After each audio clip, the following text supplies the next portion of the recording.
Beavis and Butthead are not real. They are stupid cartoon people completely made up by this Texas guy who we hardly even know.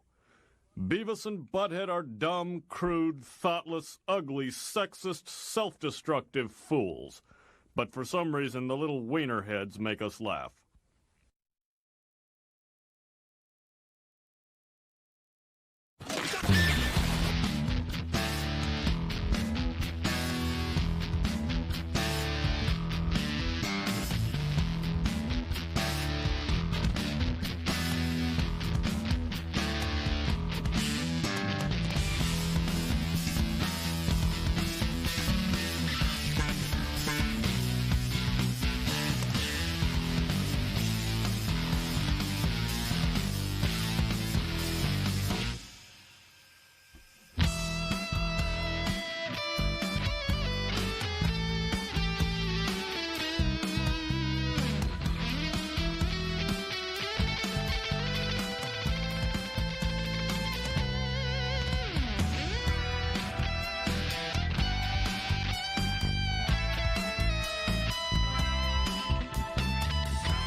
Welcome everyone to the stream. Thank you for stopping by. That is too loud. There we go. That's a hell of a lot better. I think I still need to send out one more notification. I'm double checking my stuff here. We are ending Danganronpa 2 very, very soon. Very soon. Okay, apparently I did not call it Danganronpa. I just called it Dang 2. Dang. I f***ed up. Okay, so we need to change that. Yeah, we look good there. Okay, so I screwed that up. Let's change that. It's not just Dang 2. Danganronpa. Oh, damn. Apparently I screwed that up. Good enough for me. Alright, so... finish there. I cannot believe I'm actually saying... I'm actually kind of looking forward to... seeing my internet try and go out. Also, I see Hans in chat. Thank you. Thank you for showing up, man. Much appreciated. I see you, Han. I see you. It feels weird to say I'm actually looking forward to seeing my internet go out again, because I want to put it to bed. Like, I keep having internet issues, and it's been restricting the stream from streaming, and I want to just put an end to all of it. So, I think I know what the problem is. I think I have all the stuff about it that I could finally, but it's got to go out one more time. It's got to go out one more time. And plus, there is a good chance I know how to prevent the bad internet from coming up. I did check the internet before I streamed today. It was showing flawless colors. Like it was solid. So I'm not anticipating having any internet issues for a while, but if it goes out again, I might be able to test exactly what the problem is, because I already did a test, so I could prove that this is the thing. But you know, I just want to stream and not have to worry about any goddamn internet problems like interfering with the stream. Because of that, I gotta end it early. Because of that, I gotta like completely just skip streams these days. And I don't want that from happening, because I'm playing one of my favorite games right now. Going to be finishing it soon today. Danganronpa, so like... so with that said, I don't know if tomorrow we'll do more Danganronpa. I really need to legit just finish the class trial today and just see like how everything is. I believe this is the 5th class trial, so yeah, we're gonna be basically for today we're gonna be going right into the class trial today, so, and I'm really looking forward to it. I'm really looking forward to it. So I hope it's gonna be all good. I'm hoping. So, because I'm really... Basically, what I want out of Danganronpa was not what I was getting from Watch Dogs at all. And it's like, I think that's the reason why I'm enjoying Danganronpa more, is there's this way better story here, and there's just so much more happening. And I think that's what I'm loving and liking about it. And I just was not getting it out of Watch Dogs, because everything else from Watch Dogs was good. Gameplay and all that, and yeah. Sorry I missed stream from September. Was that the Wednesday stream? I think that was the Wednesday. Yeah, that was a Wednesday stream. Don't worry about it. There's no need to apologize. There is straight up no need to apologize. I don't know why that is the wrong freaking thing. I know how to do this. I know the right buttons. Yeah, don't worry about it. It's not a big deal. It's, you know, I do not anticipate anybody being here for the entire duration of my streams. Like, if people have stuff to do, or like hell, I streamed on your birthday and stuff, and it's like, dude, you got a birthday! Like, surely there's like a party, cake, or something, so, you know, focus on that. Don't worry about my damn stream. So, yeah, I wouldn't worry about it. I wouldn't worry about it. But yeah, with that said, gonna be looking forward to today's stream. Absolutely. So, I think we can mute everything. Let's check some audio. And we'll be ready to continue here. But yeah, I wouldn't worry about missing a stream, not being here for an entire duration, that sort of thing.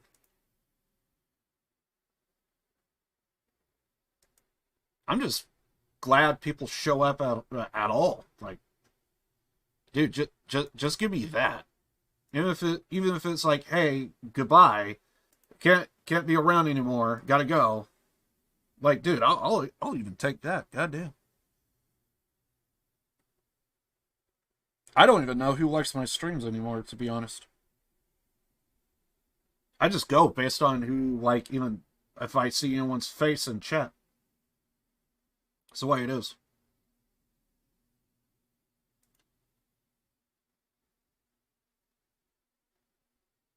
Okay.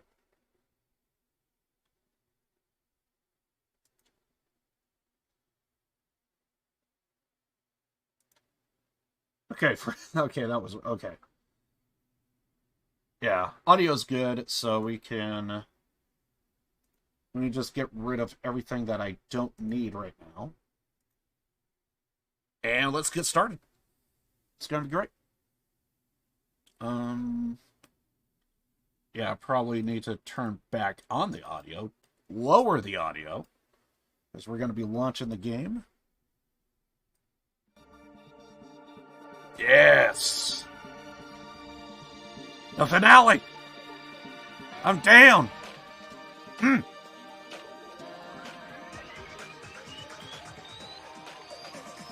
If we do get any audio issues, gonna be ending the stream, obviously.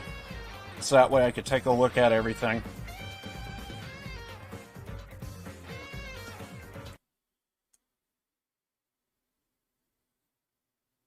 And I guess since Camhopper bought me...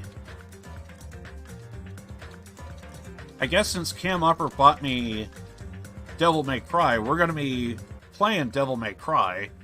Devil May Cry is going to be essentially the game that replaced Watch Dogs. I don't know what I'm gonna play after Danganronpa. What's gonna replace the Danganronpa? So I don't know. Oh, that's right. I don't know when. I'm probably gonna do that, actually. Okay, so damn it, that's the wrong goddamn... I got this. Okay, so I constantly keep forgetting about it. I'm probably gonna pick a game of my choosing after Danganronpa. I have a game in mind. However, I think very briefly, though, I'm gonna dive into Watch Dogs 1 real fast, because there's a DLC I constantly been skipping, and I want to do it. So I'll probably do that DLC one of these days. I want to make sure I get... I probably want to finish it in one day, maybe. It depends on how big the DLC is. I should probably look into that. And I might do Watch Dogs 1, only because of that one DLC I constantly keep skipping. And since I already played the bad Watch Dogs 2, let's see like what the good one looks like, only in the DLC form. But yeah, there's that T-Bone DLC that I need to do. So we'll probably be doing that. Anyway. So we should be right in the investigation here. Okay. Well, there's blood here.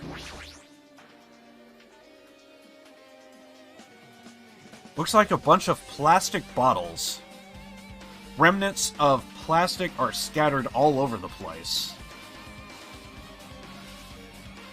This is probably... All right.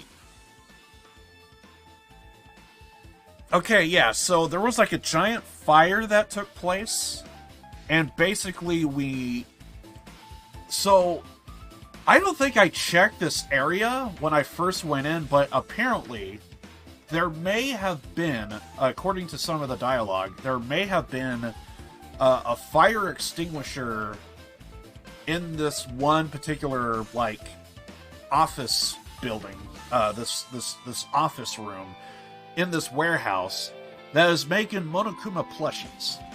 And so apparently, I could be wrong on this, there was actual fire extinguishers, but when we went in to check, they didn't have the actual fire extinguishers. They had, like, they've been calling them, yeah, they went by the name fire grenades. Whatever the hell those are. And I guess they're just plastic bottles with water in them. And we were just tossing them to try and stop this fire. So, yeah, so that's what all the, that would be all the plastic water bottles, is these fire grenades, apparently. Fire extinguishing grenades, I guess we should be saying. It shouldn't just be fire grenades, it should be fire extinguishing grenades, because I'm pretty sure there are legitimate fire exploding grenades out there. Just saying. Those fire grenades, or I guess you should be saying fire extinguishing grenades, that we use to put out the fire. Well, they weren't actually that useful in the end. They weren't.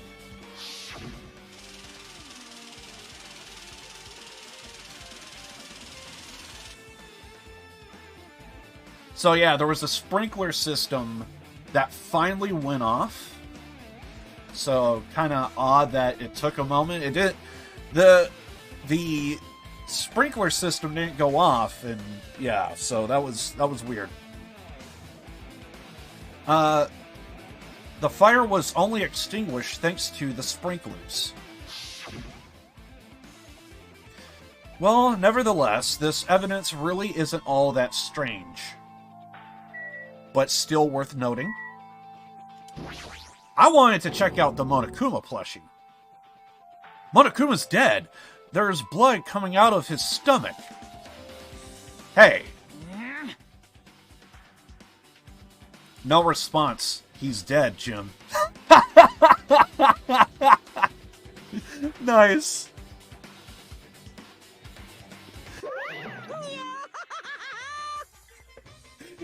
He's dead, Jim. Don't worry about it. He dead. I'm telling you right now, he dead. I love it. Let's turn up the audio a little bit. He's dead, Jim. No response. No response. He's dead, Jim. Just kidding. I'm not dead.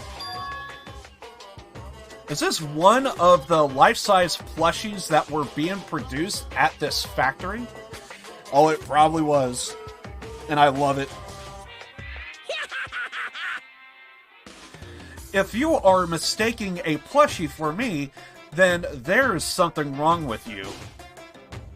I kind of wish you were dead, so that way we could probably get off this island. You are a stuffed animal too. Don't put oversized garbage there. It's so misleading. What the heck? What are you calling oversized garbage? Oh, this is why I love this game. Oh, God. I love it. Absolutely love this. Oh, this is great. This is gold right here, fellas. By the way, I'm trying to get this light just right. Still needs to light up the backdrop a little bit, but not 100% on that. Kind of want to... Okay, that's actually in the shot. That's probably good right there. Oh, God. Oh, this is great stuff. I love it.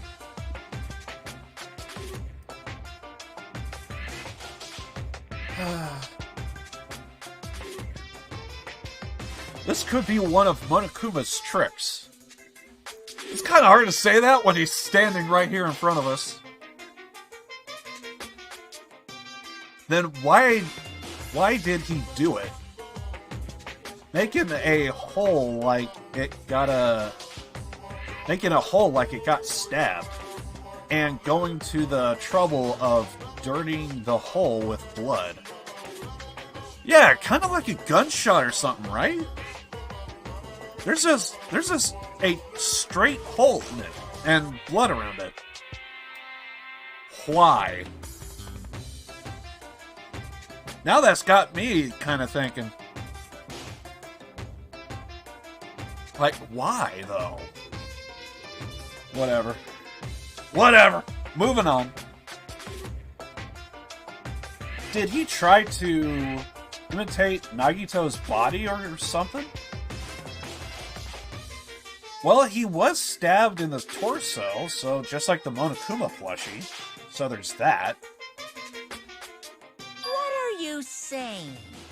I had nothing to do with that. Huh? You're so evil. He's probably lying. Seriously, you are always lying. You should just die like that plushie over there. Oh god, I love the back and forth. What's this? You seem more pissed than usual these days, Monami. You better watch what you say. Oh, the back and forth is so good. I love it. I feel like it. I can wipe you out easily, you know? I won't give in to your threats. I'll fight you until the very end. Oh, I dig this. I dig it. Oh. I can't lose. Why? I mean, clearly Monami got her ass kicked so many times. To hear the loser just straight up say, I can't lose, is great. I will definitely take back the seat of World Superior from... World Superiority from Monokuma. So you do want to take over the world. I thought that wasn't your main... I didn't think that was your end game, Monami. Now, you're even admitting that you're not necessarily a good individual. Hearing the words world superiority is supremacy. You know, yeah, no. That sounds like a bad thing. Looks like those annoyances are gone. It wasn't Monokuma's trick, then who did this? Could the killer have done this? If so, is this Nagito's blood? I have no idea how this connects to the incident. Good questions. Oh, this is an actual clue? Okay. I thought this was a lull. I thought that whole thing was a lull. I didn't... Okay. Whatever. Well, in that case, anything else? I'm guessing this is the curtain all up here.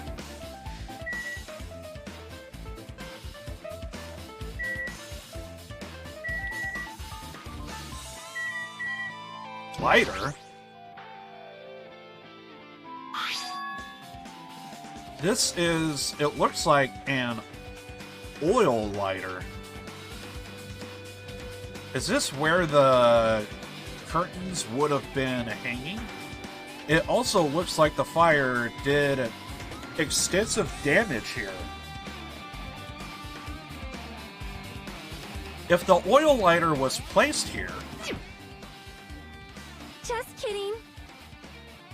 An oil lighter, someone probably wanted to keep warm. I don't think so. Bring it on. Is a most foolish thought. This is clearly the cause of the fire. Well? And oil lighters can continue to burn even after someone lets go of them. Yeah. You see it all the time in, like, movies and stuff. They would break out the lighter, and then what they would do is they would actually, like, they would take the lighter, and then they would just kind of, like, leave it on. And I think that's the reason why there's a cap to it, is so that way when you flip it on, the fire's going, and then when you have the cap lid closed, it would put out the fire. But as long as that lid is open and exposed, it's just going to keep going. I think it's the brand name. I think it's actually called Zippo lighters.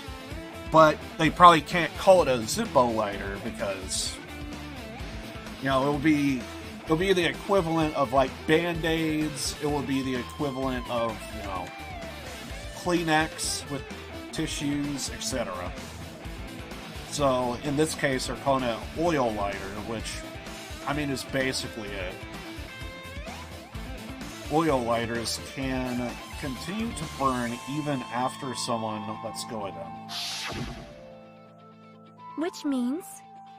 So, using that, the curtain was set on fire. Also, I can't help but notice, like, look at this scene right here. Like, Miss Sonia's, like, talking here, but she's the one missing. Like, we could clearly see Akane, Hajime, that's us, Chiaki, Fuyuhiko, and, Kazuichi, but Miss Sonia's not in this, she's not in this scene right here. I just want to say that's a little suspicious. She's the only one that's not seen in this photo. But I think she's supposed to be with the group, right? Because I think she helped us put out the fire. Also, did we read that last part? Hold on. So using that, the curtain was set on fire. Using the oil lighter, do you think the killer set up some sort of trick with it? That's also possible. It is possible that maybe there was, like, some kind of type of, maybe something like a clock or something turning, and then once it gets to a certain hour, maybe it's like pulling a string somehow, and if it's constantly on, set the curtain on fire, boom. Or maybe from, like, us opening up the front door, maybe. There's, like, maybe like a string mechanism. You never know.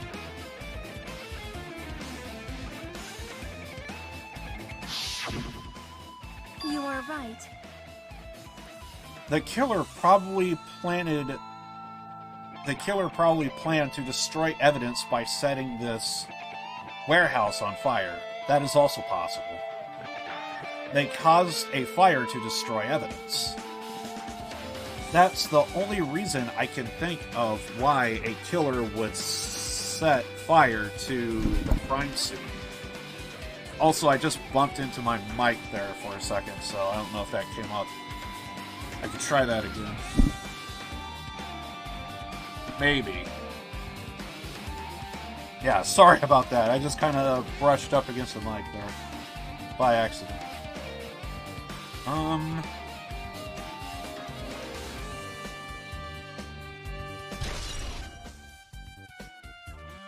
Oil lighter.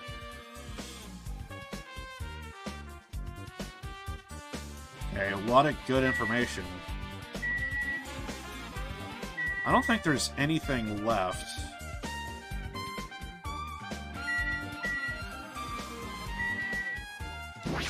So we did the lighter.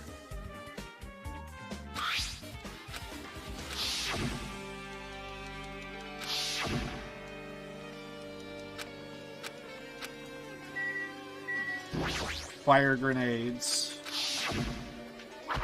I want to go over all the stuff. Yeah, so Miss Sonia was helping us put the flames out. That's her in the center.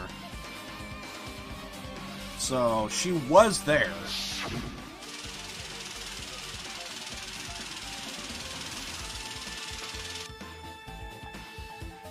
So maybe, like, this kind of type of scene probably couldn't fit everybody, maybe? So they just... This could be a case of, like, animation and developers... So even though that in this scene, you, again, don't see... But then again, Akane's missing in this scene as well, so...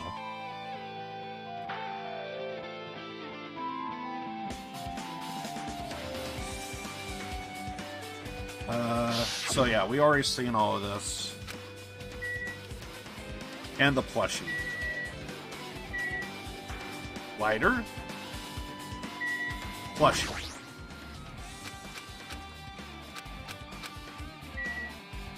Alright, let's take a look at the body. So here we have Nagito. Never expected Nagito to die like this. One of the most brutal ways to die in the game so far. I can't quite remember all the deaths from the first game, but this is definite. Like, the guy's stabbed in the hand, the arm, the legs, and through the torso. This is the first death to where I almost want to say there was a crime of passion here. Because it's not just a gunshot to the head, it's just not one stab wound. You have multiple lacerations in the leg, I think the left arm, and right through the hand.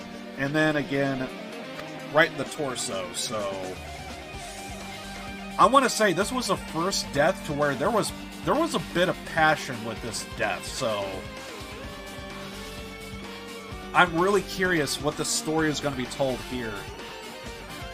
It was also spouting nonsense about hope and trying to confuse the hell out of us.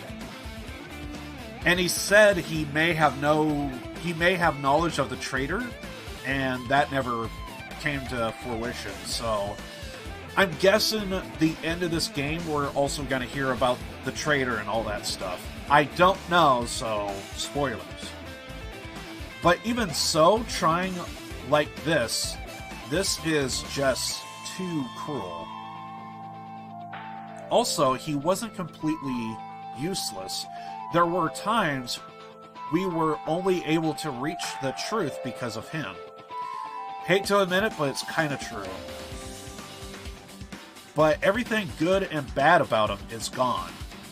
We'll never be confused by him again. We'll never be saved by him again. Now isn't the time to think about unnecessary things. I need to focus on the investigation right now. By the way, I just want to go ahead and just straight up say it. I know I put it in the title, but this game is very story-rich, very story-driven, and this is one of the best games I ever played in terms of definitely a visual novel, but also just in general. So if you guys love this kind of type of game, I would highly implore people will probably go out of their way to pick up a couple of copies, because this is a solid game. Highly recommended. For now, I need to investigate everything about this body that catches my eye. I don't remember that cord there. That catches my eye. Not the spear, the other thing. Behind it. Wish I could zoom in. Like, what's all of this? I see like a cable, and there's even got blood on it. They really want me to check the spear. Fine, we'll check the spear. I want to see what that is. I just see this in the... Damn it, game. Alright, fine. Well, I was trying to do something, and then I was rudely interrupted. Need to investigate everything about the body, catches my eye, yada yada yada. A spear with a flashy ornament on it is impaled deeply into Nagito's stomach. There's no way around it. It looks like the fatal wound. We actually don't know exactly. What's this? Oh my! What's this? Such a strange looking spear, isn't it? A cord extends from the tip of the handle, and there's an iron weight attached to it. Phew! I see. You use the cord as a whip to capture the enemy and deliver the final blow with a spear. Is this your first time looking at this too? Of course not.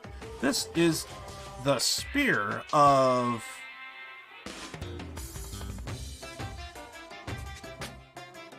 Gunamir? Right? I guess it's Gunamir? You definitely just came up with that now. Hey! Hey! By the way, I wanted to ask you, where did that spear come from? I feel like I saw it at Nezumi Castle. What? That's the place that, that's a place where the password to the ancient ruin might be, and someone may have scrubbed that, so... also, it's the place that looks like Disneyland. Literal Disneyland. What? Nezumi's castle? What the hell? It was designed to be afraid of mice, so I can't go in there. Damn you, mice! Damn you all to hell! I want to see Monokuma, like, just be pounding his fist in anger as he's just walking away. Damn those mice! Damn them all to hell! I see. Even he doesn't know what's inside that castle.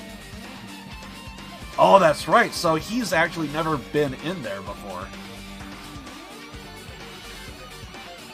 So, luckily, because of all of that, we did get the, Okay, we're good. We're good. But yeah. I'm just seeing, like, a bunch of cables and stuff over here, and it's like, what's all of this? Well, more importantly, I need to focus on the investigation. The spear definitely catches my eye, but the weight on the end of that cord comes out of the handle. It looks like that part has blood on it too. But some... Yeah, this is the thing I'm talking about. Like, this to me catches my eye. There's blood on it. Apparently that's a weight. For some reason, this section of the cord doesn't have blood on it. It's about the size of a human fist. It's strange that this section of the cord doesn't have blood on it. Also, Chiaki mentioned this earlier, but apparently that spear came from Nezumi's castle. It might be better if I confirm that. We might be able to head over to Nezumi's castle and be able to see if there's any, like, weapons missing, spears, etc. But yeah, all of this just caught my eye back here. Like, I want to see what's up with this. Also, can't help but notice that he probably was tied up on the left hand too, but eventually just stabbed right in the hand. So...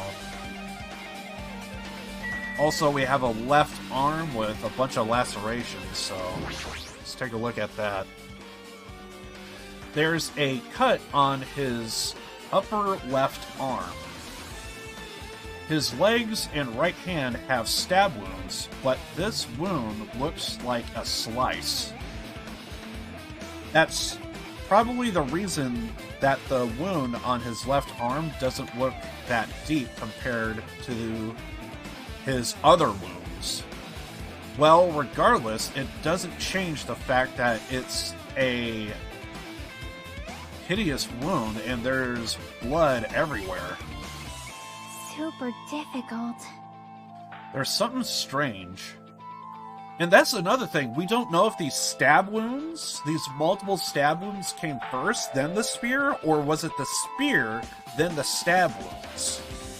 I think that's, if we could decipher that, we could finally put to bed, like, the official blow, you know? Because I'm getting the idea maybe he was stabbed multiple times, and then when weakened, tied down, stabbed. Strange what? See?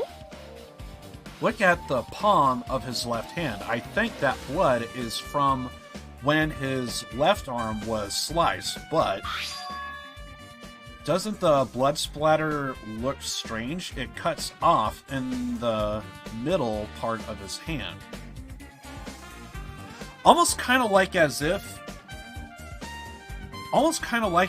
he, like, had his hand something like this, to where there's blood all around, but, like, the middle part of his hand is, like, nothing. So it's almost like as if he wasn't laying it down flat, he was also kind of, like, perched up. So yeah, it's almost like as if there's a whole bunch of blood on the back of the hand, but not on the palm. Kind of interesting. Yeah, it's definitely cuts off. Maybe that's as far as the blood could reach when it splattered. Well, that would explain the blood on his palm, but there's something else that's strange. When you flip it over and look at the back of his hand, Well? there's also blood, but only above the middle joint of each finger. So I thought it was going to be like all on the back, but no, it's just on the fingertips. So it's almost like as if there was like a puddle and there was like some blood and it was like that.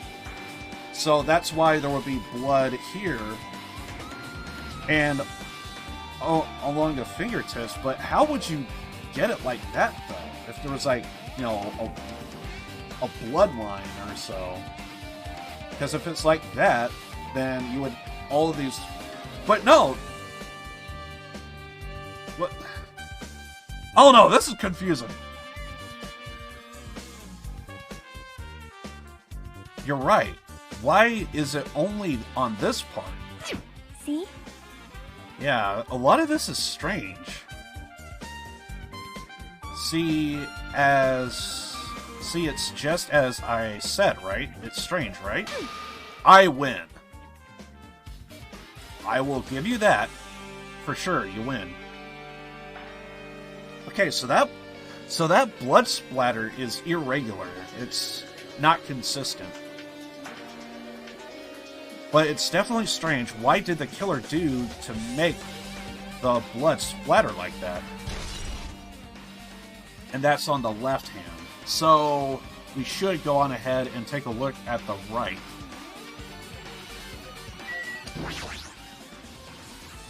Nagito's right wrist is tied with a rope. And I'm thinking it was tied down and then for some reason cut off for whatever reason. But it looks like the tip of that rope burnt off. Oh, it could have burnt off from the fire. Gotcha. Could this be a result of the fire? But that's weird. If the rope is burnt off like this, why are Nagito's clothes completely unaffected by the fire when he was so close to the blaze? Interesting.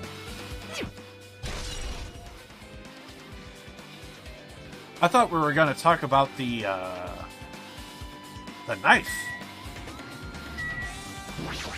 So, they separated that? They didn't keep that all one? Interesting.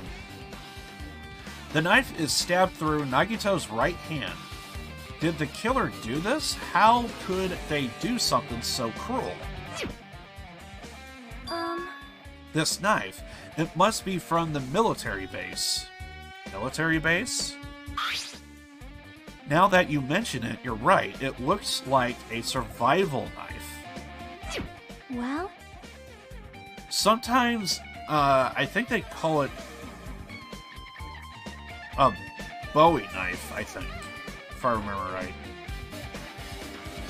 By the way, it seems the wounds on his legs and left arm were caused by the same knife. Which means, after the killer was finished stabbing Nagito's legs and left arm, they stabbed the knife through his right hand. it cannot be. Gives more further of appearance that there was a crime of passion. Like, they really wanted him dead. It wasn't just, boom, get it over with. It was da-da-da-da-da. Typically, if there's more than one stab wound, it means one of two things. Either they were frantically trying to just get this guy away, but if there's multiple stab wounds on different parts of the body, there's a good chance that was a crime of passion. And then they finished him off with a spear. How cruel. Also, how cruel. Then, does that mean the killer went to the trouble of using two weapons, a knife and a spear? But they could have just killed him by stabbing him with the knife. Again, crime of passion. Also, with this, it probably couldn't... It's possible it's not a crime of passion? And that the additional stab wounds is to, just throw everyone off. Why did they need to use a spear at all? You are right. This is definitely strange. Was there a reason they had to use it? A reason they had to use the spear. That is also possible. If it's not a crime of passion, it's definitely... They use the extra stab wounds to, throw everyone off from the final blow. Also, is his mouth taped up? He must have been in great pain. He clearly had this agonizing look on his face when he died. His mouth is covered with duct tape. Was this to keep Nagito from screaming for help? This is bad. What a horrible look on his face. The blood splattered all over it. Doesn't help either. It's a good thing his mouth is covered with duct tape, otherwise I wouldn't be able to look at him. Got a minute? Sorry. Excuse me. Chiaki moved past Chiaki. Or blah blah blah blah. She is Chiaki! Chiaki moved past Kazuichi and me and squatted down next to Nagito's face. And just rip it right off. Can you at least close his eyelids while you're at it? And one swift movement, she ripped the duct tape off of his mouth. What are you doing? I'm guessing she's looking to see if there was any other blood? Because it's possible he could be stabbed in the mouth, maybe? It's gonna be fine. It would be fine. I'll put it right back once I'm done investigating here. Hey, hey, hey! Putting the duct tape putting the duct tape back isn't the issue. You ungrateful swine. You are gonna get cursed.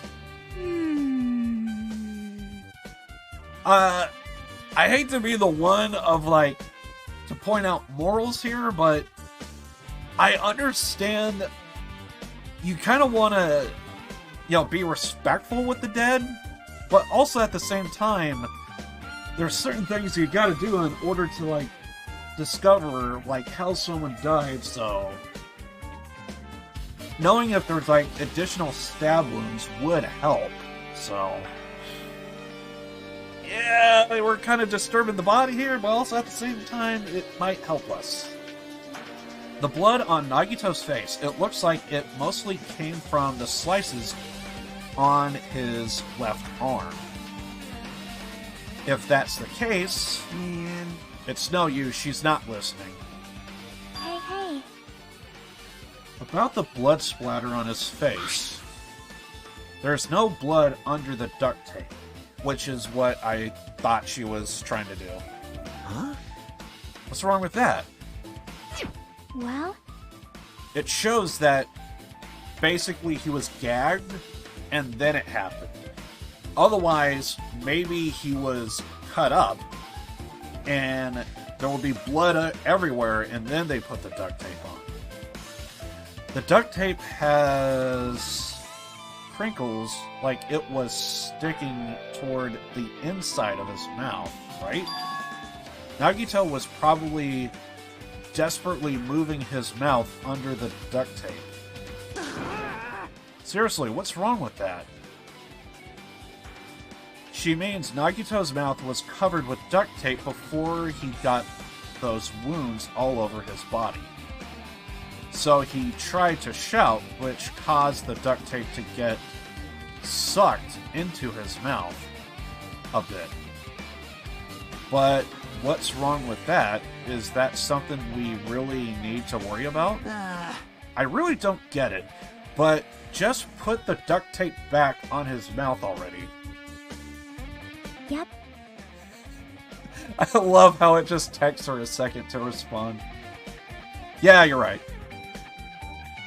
And she put it back. Anyway, this might be some kind of clue, too. I should remember it.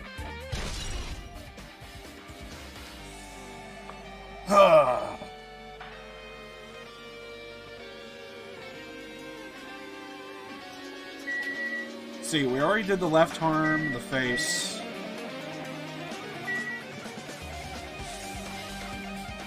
Well, we already did the spear, right?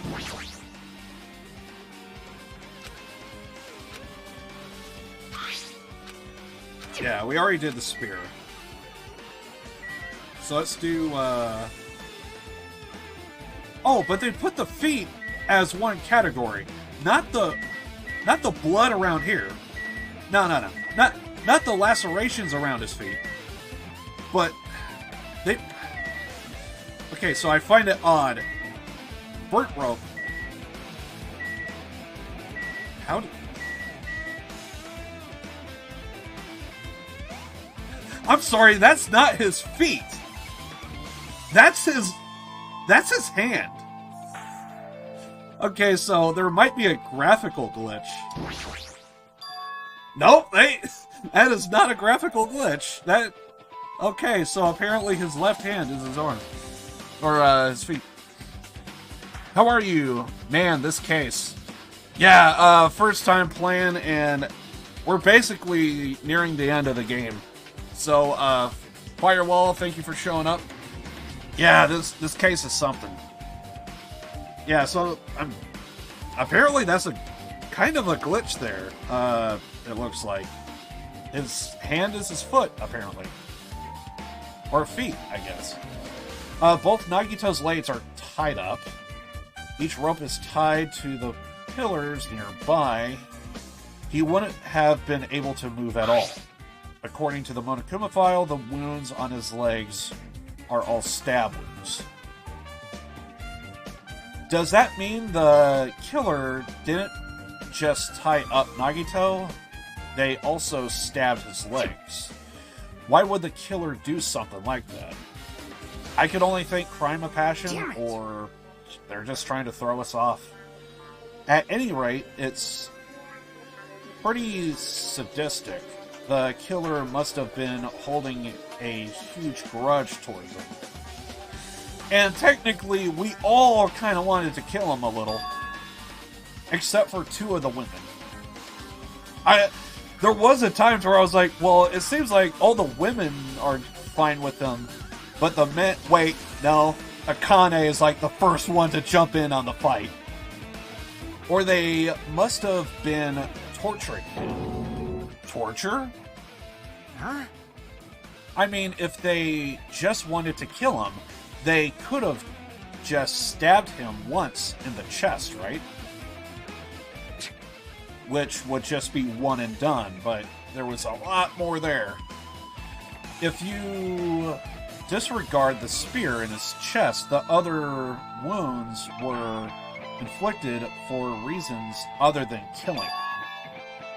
Which means the other wounds all over Nagito's body were from the killer torturing him. Again, they just really wanted him gone. If that's the case, what was the killer trying to make Nagito confess? Oh, could that be it? Because he was having to force us to do this game, so... Yeah, everything about, like, the way he's just being, like, set up here, the way everything is composed is, like, it just...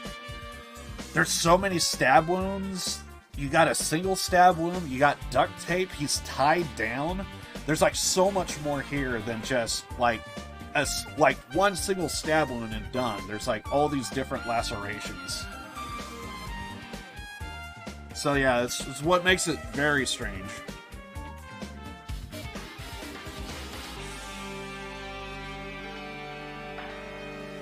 Ace Attorney. No, I actually have not played Ace Attorney. Basically, I didn't think I would be, like, really into visual novels. So basically, this is more or less my first introduction to, like, a visual novel.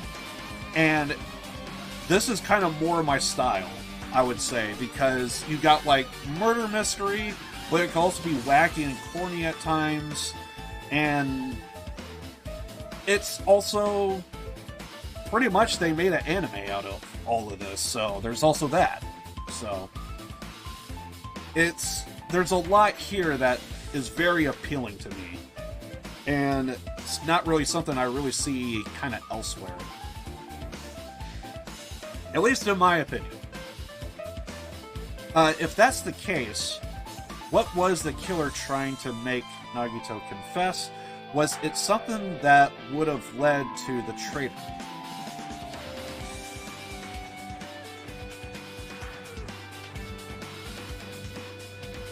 If you love Danganronpa, you'll love Ace Attorney. I would try my best to keep that in mind, but another reason why I am playing this game in particular is because it is on Steam. So it was one of those. It's one of those things to where I heard a streamer like kind of talk a lot about it, and they weren't big into visual novels either. So it was like one thing led to another. So it was like, well, if they talk big about it, surely it's good. And yeah, it just kind of went from there. I'm sure Ace Attorney would probably also be good, but I also, very new to everything. Was it something that would have led to the traitor? It is on Steam. Even so. Okay. Yeah, I'll definitely look into it. Also, I gotta make sure... Also on Steam and other platforms. Okay. Because honestly, I was actually kind of pissed. I've been noticing that the Switch is getting, like, a bunch of... So I'm guessing there's, like, a collection pack I think they're releasing on Switch. But I think there's also a new edition of Danganronpa to the series. And it's gonna be a Switch exclusive, and it's like, I would totally play it if it was on Steam. 100% would play it, but it's one of those things. Well, even if this was torture, there's no doubt that the killer must have held a deep grudge towards Nagito. Refusing to let him die easily, I can totally understand a dark impulse like that. Also, I should probably read that other message as well. The first three Ace Attorney games got remastered. and turned into a trilogy. Interesting. I will admit, that does kind of show, like, how good a game is, like, when they come up with a remaster. Because, like, the one game I have been hearing that's gonna get a remaster, and it's a game that I would say definitely deserves a remaster, is, the Grand Theft Auto early, like, back when it was an arcade, kind of type of game. It's those, like, Grand Theft Auto 3, Vice City, and San Andreas, they could really use an upgrade, and doing a remaster to it, I think, would be like a great addition. The only problem is, I think a modder might be able to do a better job than what Rockstar could do. That's the only problem. Not so much on the quality overall, but more to do, like, I think we'll get more little tidbits and, like, get stuff to where all 3 maps are, like, gonna be all one kind of type of thing. And I think that would be way more impressive than just a straight-up remaster.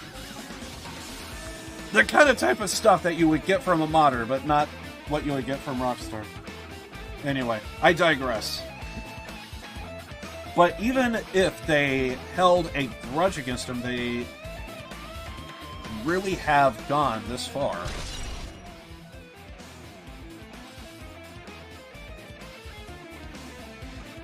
So, one thing we do need to do is head to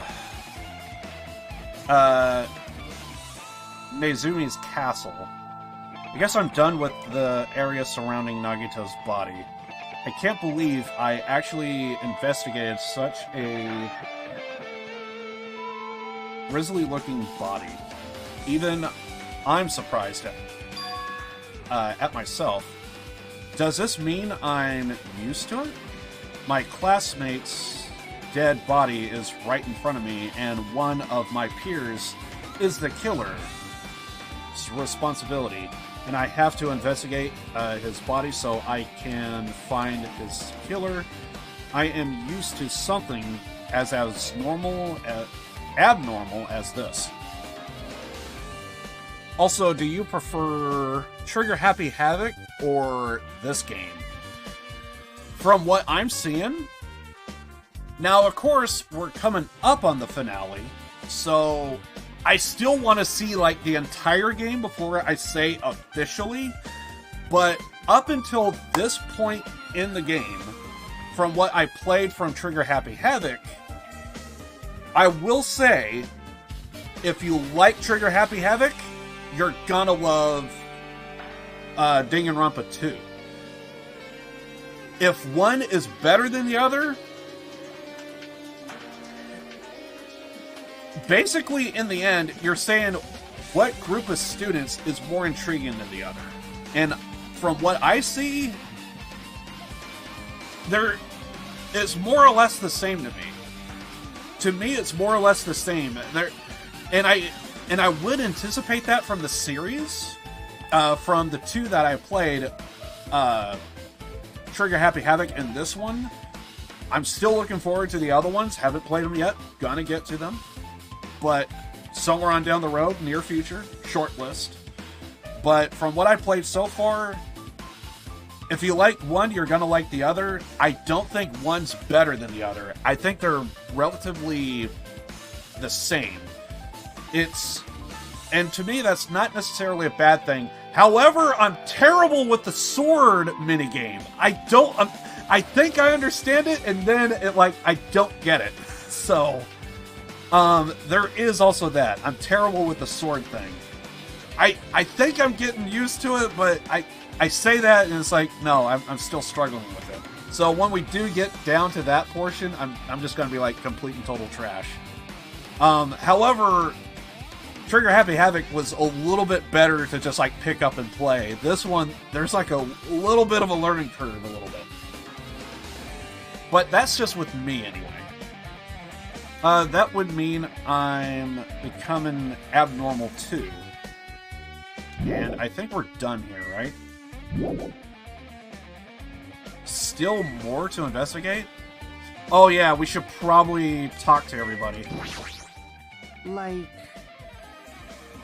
I'm not freaking out about, like, Kazuichi, but I definitely can't stop thinking about it.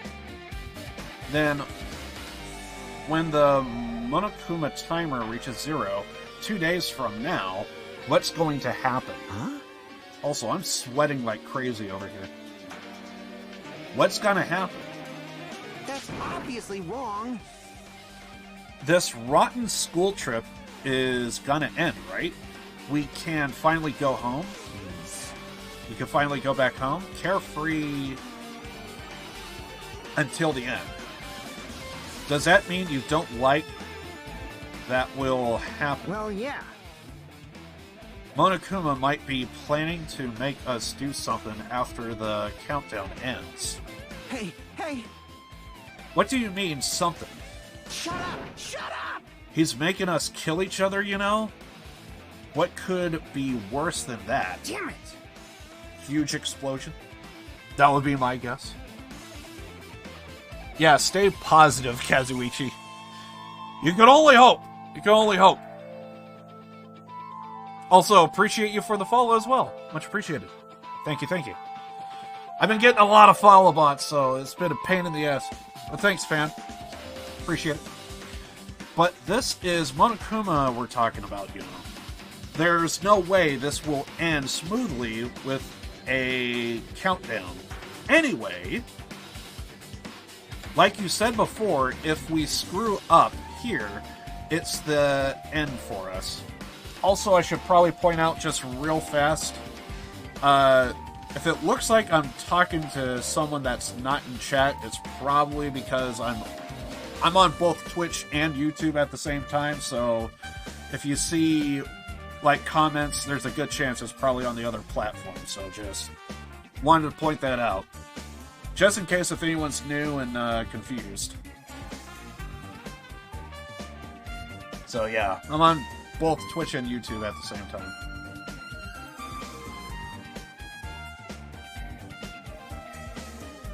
I think I read this. Like you said before, if we screw up here, it's the end for us. For now, let's focus on the investigation. We'll think about the countdown after we live through the class trial. Yeah, I know. You... Then don't bring up strange stuff like that. And Chiaki?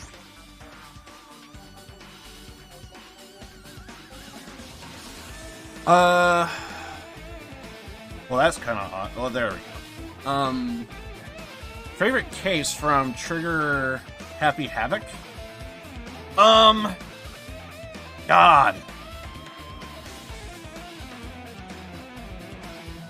It's really hard because, like,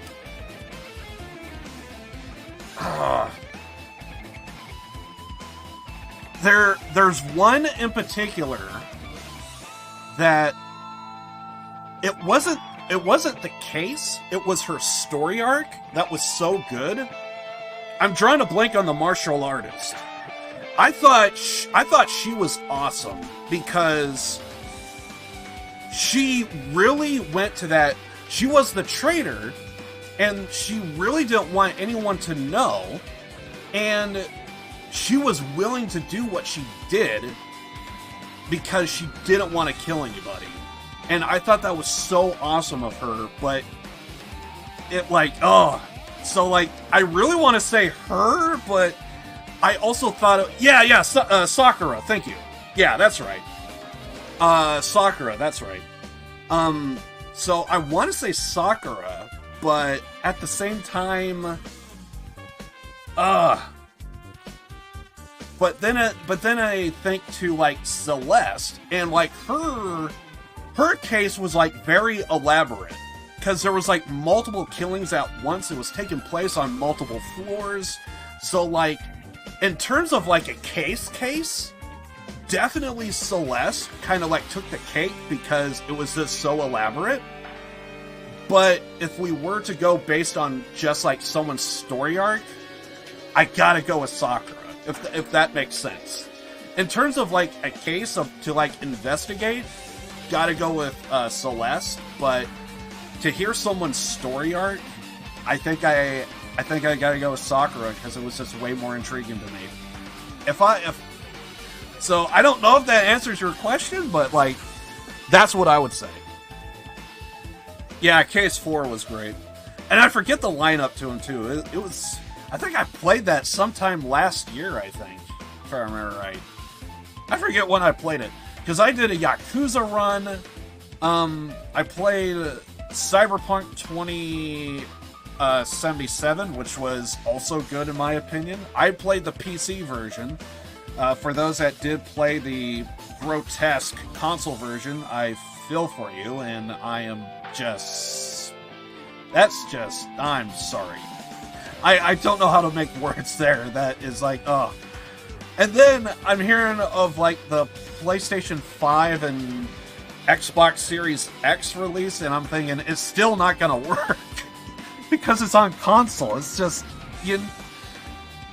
I would have to say I think the better version is just gonna be on PC. I'm hoping that it's got to be playable at some point in the future, but I don't think it's anytime soon. But yeah, I played like multiple games, but I think for this year it's been Cyberpunk and Yakuza, basically the series. I played everything up until 2, and then I decided, well, they finally released the rest, so I played 3, 4, 5, and 6. And 7, apparently. I did it in an awkward thing, so I kind of played the last one first, then 3, 4, and 5, which kind of ruined the story for me. So that sucked. I'm pretty sure I played Trigger Happy Havoc sometime last year, I think. But it was an awesome game. Oh god, now I just now remembered. Oh fuck. I forgot about her story. Or Kim? I just now remembered of the hacker. The one on... I just wanted to give him a hug. That... He felt so weak that he wanted to be strong, so he felt comfortable being more feminine. And when I heard that, I was like, God, I just want to give you a hug. Chihiro, thank you. I appreciate chat right now. Like, I'm drawing blank on so many names, I just look over at chat, and I'm like, thank you. Yeah, that's right, Chihiro. God, I just now remembered Chihiro. Chihiro was another good story. Probably not as good as Sakura, but there was still something about Chihiro, like, I mean, like, after Chihiro, like, he left us a laptop and everything, and, like, it was really awesome. Like, he was speaking through us through an AI, and it took his image and his voice, and it was like, I can't hate that. It was so good. So we could talk about spoilers, chat thing? I guess so. I was trying my best to, like, not bring it up, but it just kind of happened. To be fair, I have been talking about spoilers from the first one, not the second, so... I was gonna try and save, like, all spoilers for when I finish the game, but... Chat just keeps bringing up, like, all your different stuff from then and now, and, so, yeah. I guess spoilers about the first one is okay. But, yeah, it's, But I will say, however, when it comes to the game, definitely you don't want to watch anything or see anything, because I think playing the game is just awesome. Way better. There is an anime, but that anime did not do it justice. I saw it. Well, I saw the first one. I want to see the other ones, but I only saw the first one. And at some point, I'm going to see the rest as I also complete the game. Danganronpa is one of the few games that I could think of. I also want to check out the anime as well. I should probably do that to Persona as well, which I also played last year. So, but yeah. As you can see, I love games, and I play a bunch. But yeah, Danganronpa is like one of the games I could think of to where I also watched the anime. I think I even played Danganronpa Trigger Happy Havoc, and someone in my chat was like, did you see the anime? I was like, it's an anime? So, anyway, I'm now reminded of how good Trigger Happy Havoc was. I really am reminded how good that was. I am sweating like crazy. There's a good chance I might have to, just turn off my webcam, because, I am really sweating. She looks like she's in deep thought while staring at the ceiling. She really does look like she's staring at the ceiling. What happened? Is there something strange about the ceiling? Yep. Yeah, about that sprinkler. That's one of the sprinkler heads that activated to put out the fire. Well? You can see a printer right next to it, right there. See?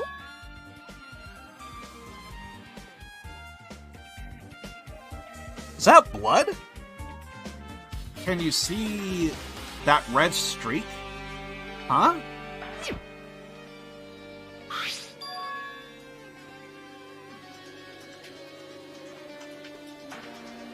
Oh, yeah. I want to say that's blood. You're right, I definitely see it. I almost kind of hate the fact that, you almost need to talk to people in order to get more, evidence. Looks like a small red line on the ceiling, Ritter. Perhaps. Is that blood? Blood. Color definitely looks like blood, but there's no way blood could get up there, right? I'm guessing that's where the spear was, if I remember right.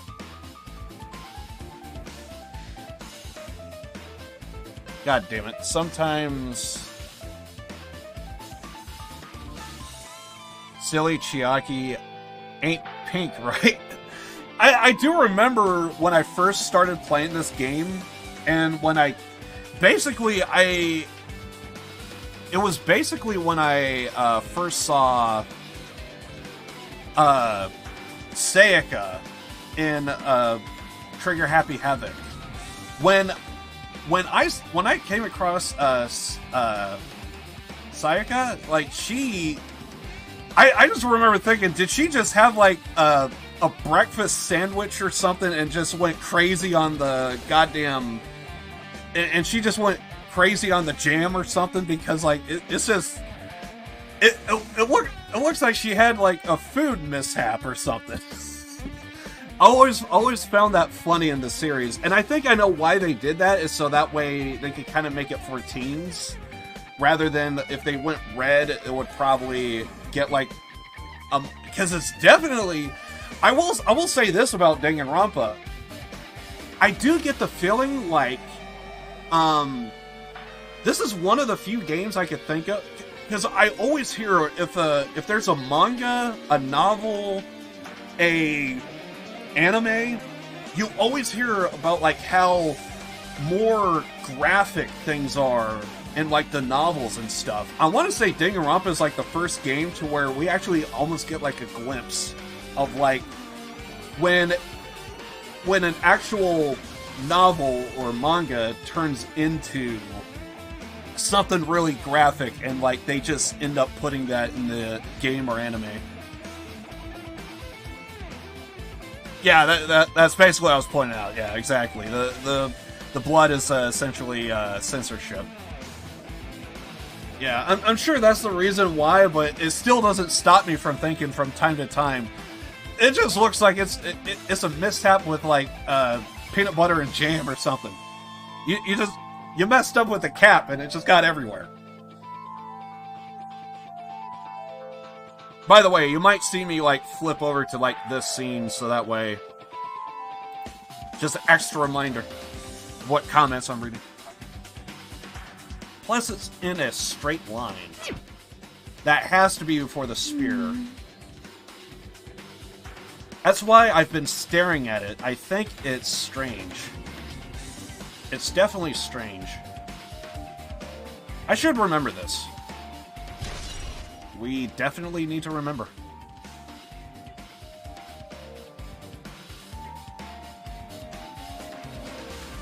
But I like it makes the game more unique that way. Oh, absolutely. I will say it does add like a unique touch to it. Like it gives it like its own like kind of character and theme. But then again, they already have like a solid mascot, I would say. Monokuma is so weird at times. And it feels like with the second one, everything's wrapped up. Everything's just cranked up to 12. It seems like in Danganronpa 2. Because sorry for the typo. It's all good. It's all good. Yeah, I think that's actually one of the reasons why I lurk more whenever I watch a stream, is because I know I'm just gonna have like multiple like freaking typos and shit, and it's like I would rather not, because like I know I'm just gonna screw up from time to time. Hell, you can even like, I'm sure you can find like a bunch of typos in my like Twitter and like Discord and stuff whenever I go live. Hell, today I think today when I sent out a message of when I went live, I think I didn't call it Danganronpa Goodbye Despair. I think I called it Dang 2 Goodbye Despair. So apparently I didn't even call it Danganronpa. I actually don't know how I screwed that up. It just happened. One of us killed Nagito in such a cruel way. Definitely one of the cruelest, at least from part 2. It seems bizarre. I can't do anything except laugh. Whenever Just as I thought. hearing that comment, I remember hearing about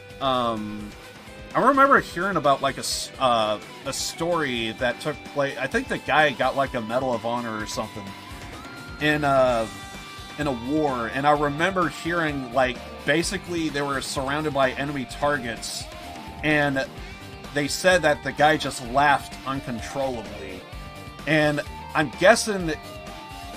But then again, I think it's a little different from a war and like just seeing a bunch of dead bodies. But somehow that story is just like coming to mind. It's been a long time since I heard that story.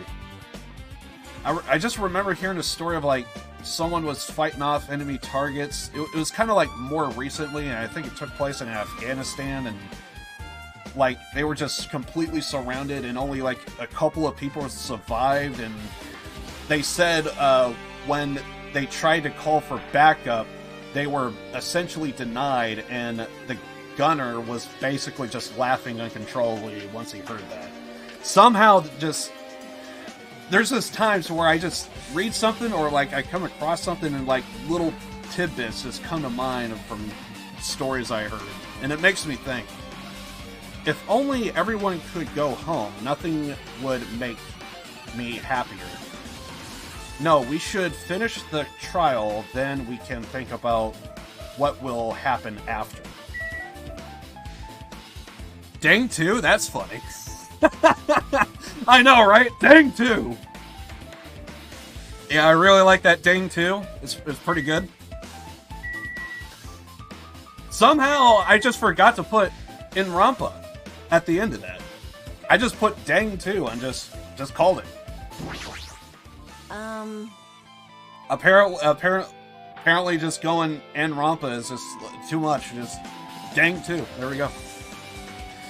It mattered for Gundam's killing and for Nikan's, but it looks like it's different this time. It doesn't matter this time. What doesn't matter? So... The time. Looks like the time doesn't matter. Well, it all kind of happened at once, so... could have...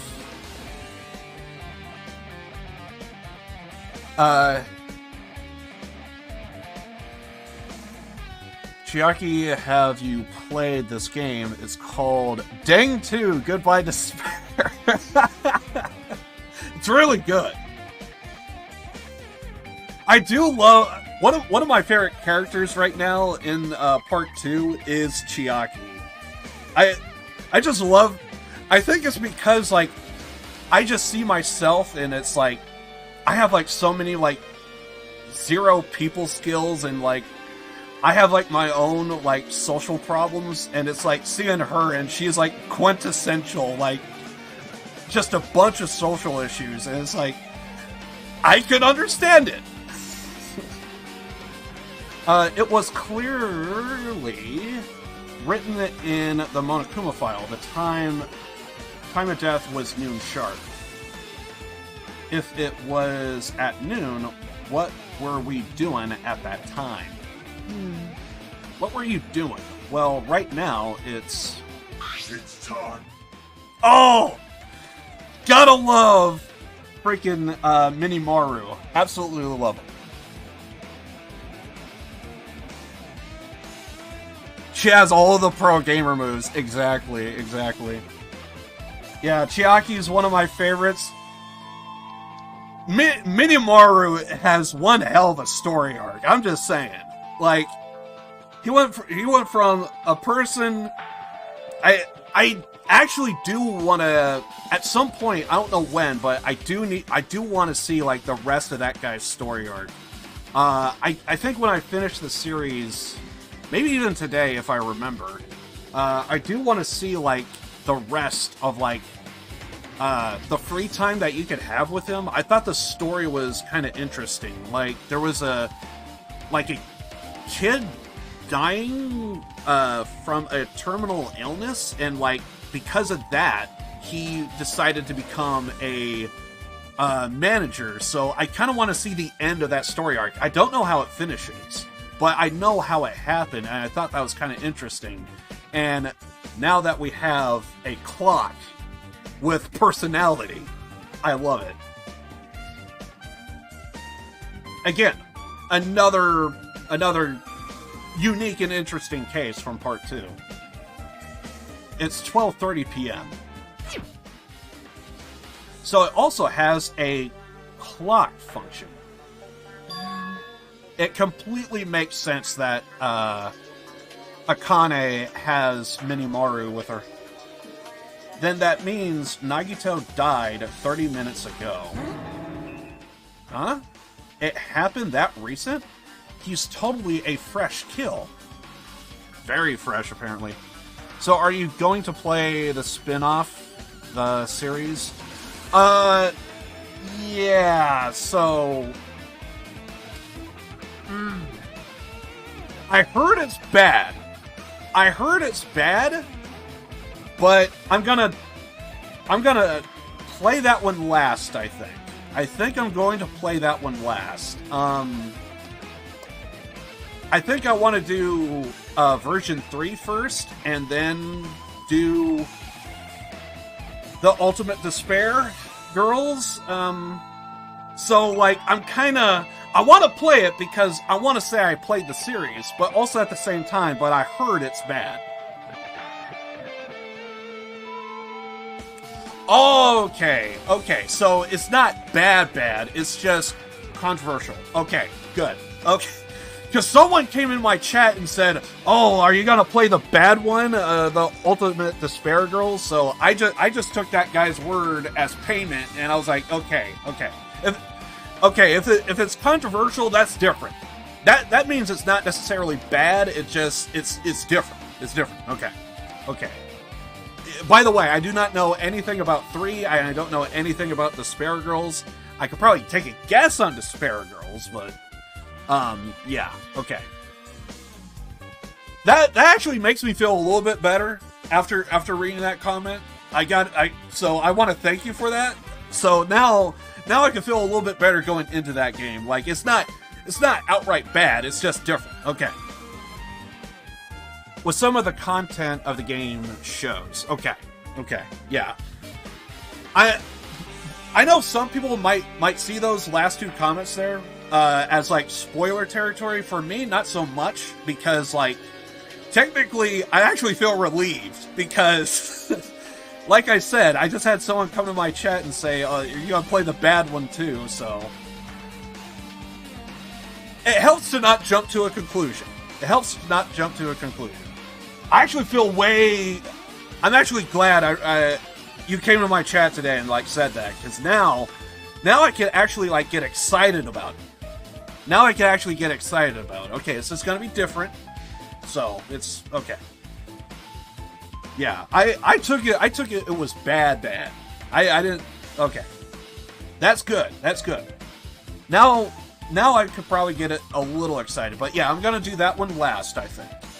I could do it next, I guess.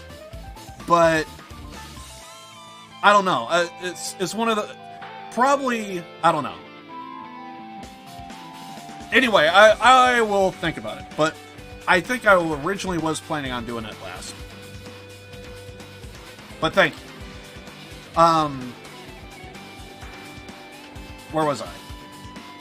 Happened that recently is a fresh kill. Fresh seems like a bad way to describe it. If it's happened 30 minutes ago, was it around the time we were struggling? I screwed that up.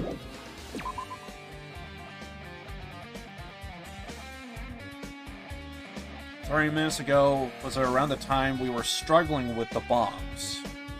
I'm guessing she's talking about... We shouldn't be calling them fire grenades, we should call them fire extinguishing grenades. You're right.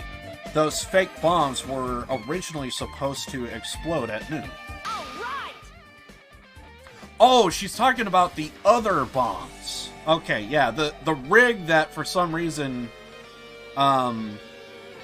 Nagito set up, which means whoever doesn't have an alibi for that time is Nagito's killer.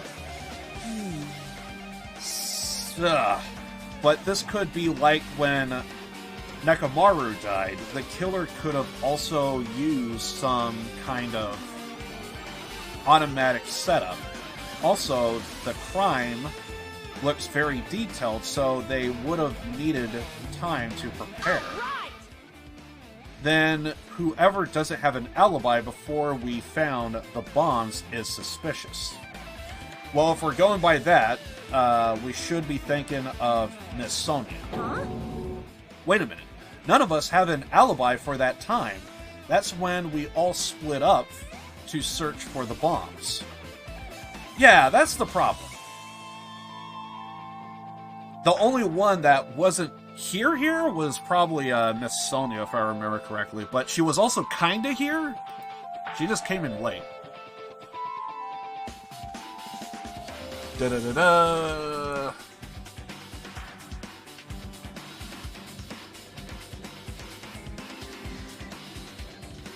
Oh, thank you. So you suggest I should probably finish the entire series, then play Despair Girls? Thank you. I think I'll do that. I think that's what I originally planned, but for someone that like probably played the series, I think I'll do that.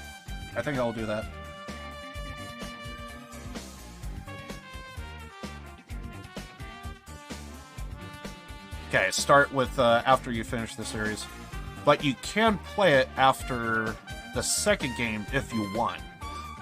Okay, so basically, so it sounds like I'm in a good spot. Like, I could do it next if I really wanted to, but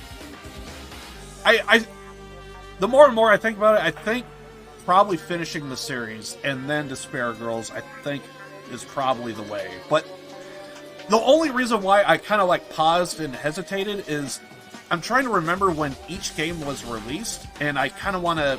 I was thinking I should probably go by that, and I thought I saw Despair Girls came next after 2, and then they did 3. But then again, that could also be a Steam thing, and I should probably look into when it officially released, like even on the console and stuff. Because sometimes when things get ported over, they don't always... The dates don't always match up. Take a look at Yakuza. You'll see what I mean. That game fully released, and then once... What? How did it go? I think the game fully released, and then I think when they released 0, they said, let's port this over to PC. So then they did 0. then they did Kiwami 1, 2, and then they went right to 7, and then they said, fuck it, we'll go ahead and go 3, 4, 5. Yeah, So yeah, if you look at Steam and look at the Yakuza series, it's all out of whack of how they, like, set that up. And for anyone that does play that series, and I do highly recommend it, because if you like... It's one of those things to where if you like a real twist and turn, like keep you on the edge of your seat and on your toes, the Yakuza series is like very much like storytelling of Danganronpa, only it's more to do with about the mob and about how much the guy wants. Well, maybe I shouldn't say, but just take my word for it. Yakuza is an awesome series. I played it, the entire thing. It's really, really good. Highly recommend it. And anyone that thinks it's a GTA knockoff, it is not. It's anything but, and better. Because there's actual good storytelling. Much like how you get from Danganronpa. The only difference with Danganronpa is you get like a good, investigation. Now then, I guess that's enough investigating the area behind the curtain. The killer's goal wasn't just killing Nagito, but there should have been another reason as well. If not, they would have gone to the trouble of tying him with the rope, covering his mouth with duct tape. Not just that, there's no reason to inflict any wounds other than the fatal one. So, what was the reason? Looks like I better investigate other areas to figure that out. I wonder if we have to investigate the front of the area at all. Alright, I should try investigating the other areas inside the warehouse first. Okay.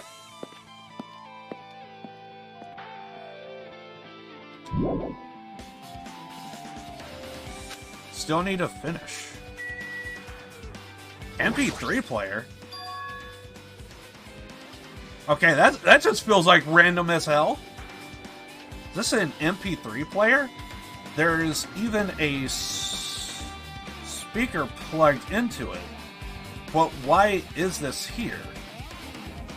Maybe... Okay. It looks like that weird music was... Oh, that's right! Yeah, we heard music, wasn't there? Weird music was playing from there. You know that music was blaring when the fire started. Yeah, you're right. Looks like it busted from getting drenched by the sprinklers. There's no mistaking it. The music was playing from that MP3 player. I don't disagree with that, but why was the killer playing music from this? Interesting. The only thing I could figure is, could the killing be so fresh, like they couldn't... Okay. Oh! Wait. Okay. The sprinklers completely soaked them. I can't even turn the pages anymore. Well, it's not like I'm missing much. I was actually trying to see... Tons of books. Apparently they contain Monokuma's portrait and photos. Sounds like a thing.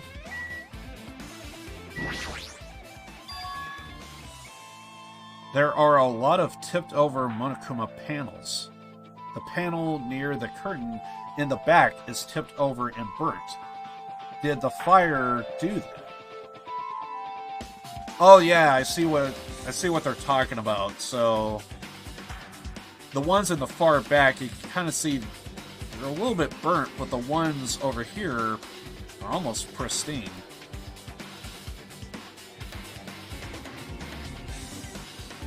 But why are they scattered like this? The last time I came here, I seem to recall They should have been neatly put away.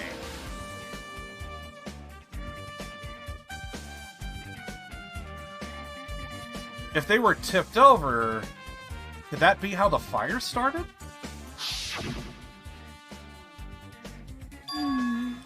Maybe we are the ones who made this mess, huh? See? Look, the tipped over panel by the entrance is really close to the door, right?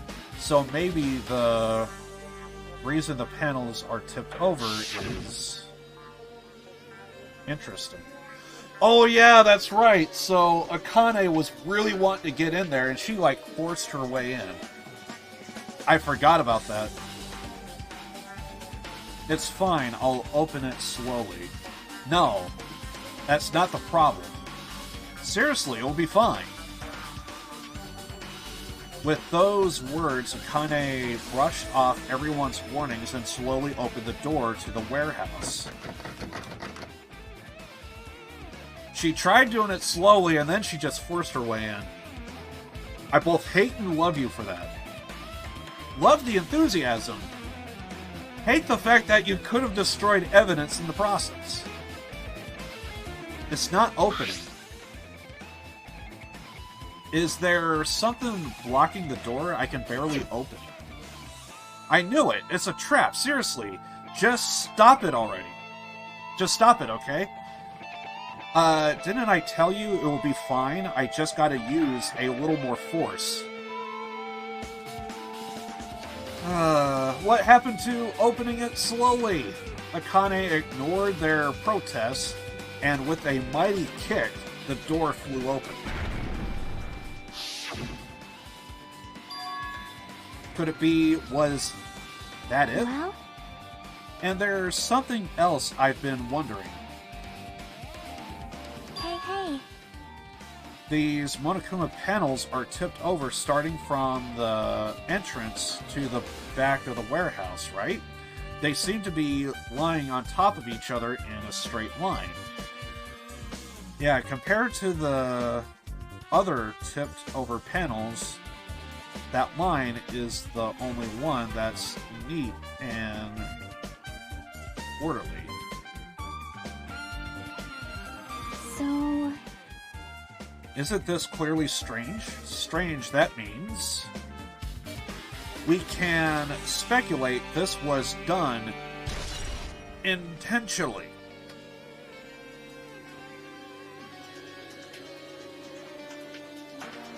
So we got the information of the...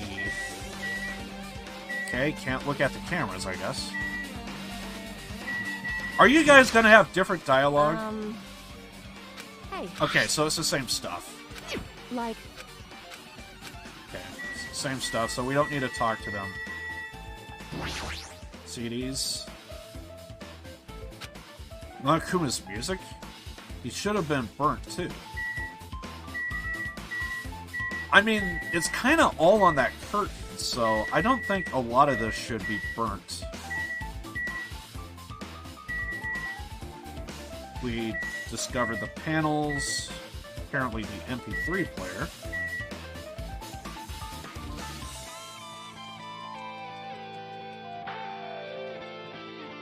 Nothing up above.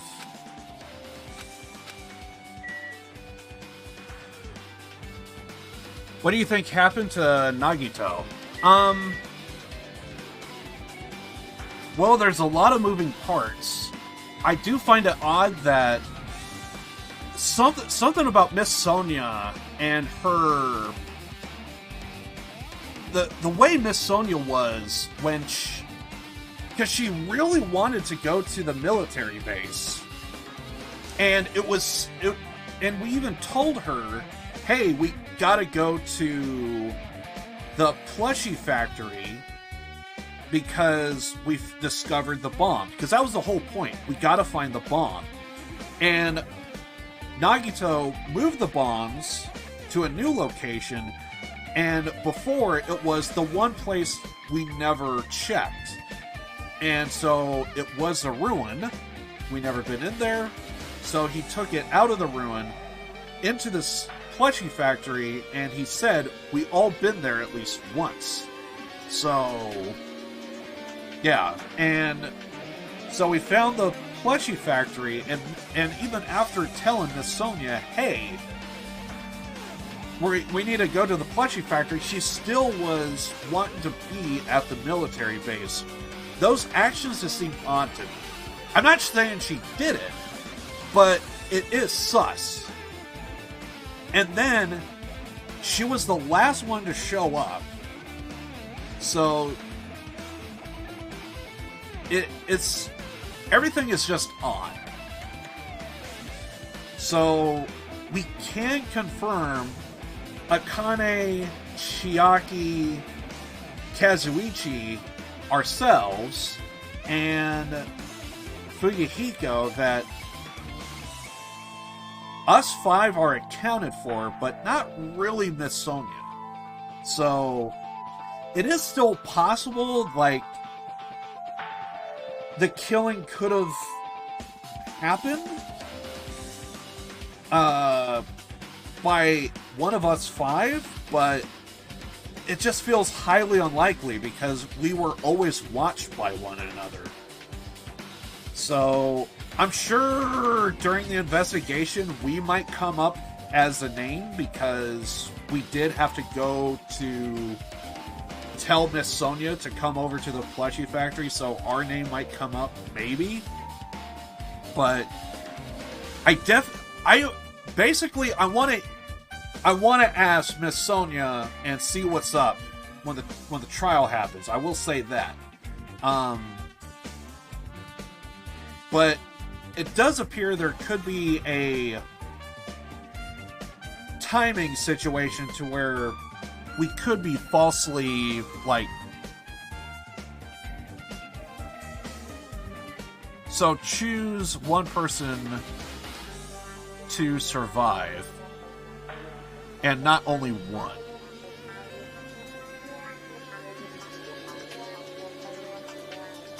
Also, what character survived in Trigger Happy Havoc? Oh, who do you wish survived Trigger Happy Havoc?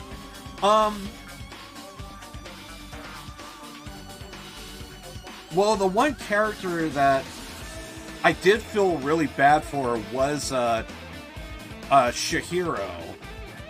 So, like, if there was a character I wish could survive, would probably be Shihiro, but at the same time, that's one of the reasons why I do love these games, is I could see, like, a good argument for a lot of the characters. Because, like, even, oh, that's right. I'm drawing a blank on his name, and I'm sure somebody in chat's gonna remind me, but, I'm now remembering, I kept memeing with him. I kept calling him Ultimate Moral... What did I call him?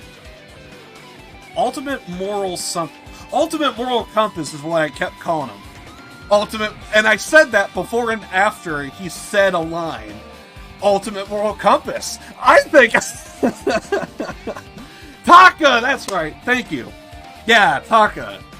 Like, I was kind of memeing with him a little bit whenever he said a line. I always started it before and after Ultimate Moral Compass. I think you should go check the kitchen. Says Ultimate Moral Compass. I kept memeing with Taka. So because of Taka, I kind of liked him. And even still, like, Taka, like, I didn't really care for his character that much, but it was one of those things to where I kind of memed with him a little bit, to where he ended up becoming, like, one of my favorite characters because of the meme that I did. To where every time when I said a line, I always said Ultimate Moral Compass. And then whatever line he says, I would read it. And then whenever he's done finishing, I would just end it with, says Ultimate Moral Compass. And I kind of loved doing that. It was funny to me.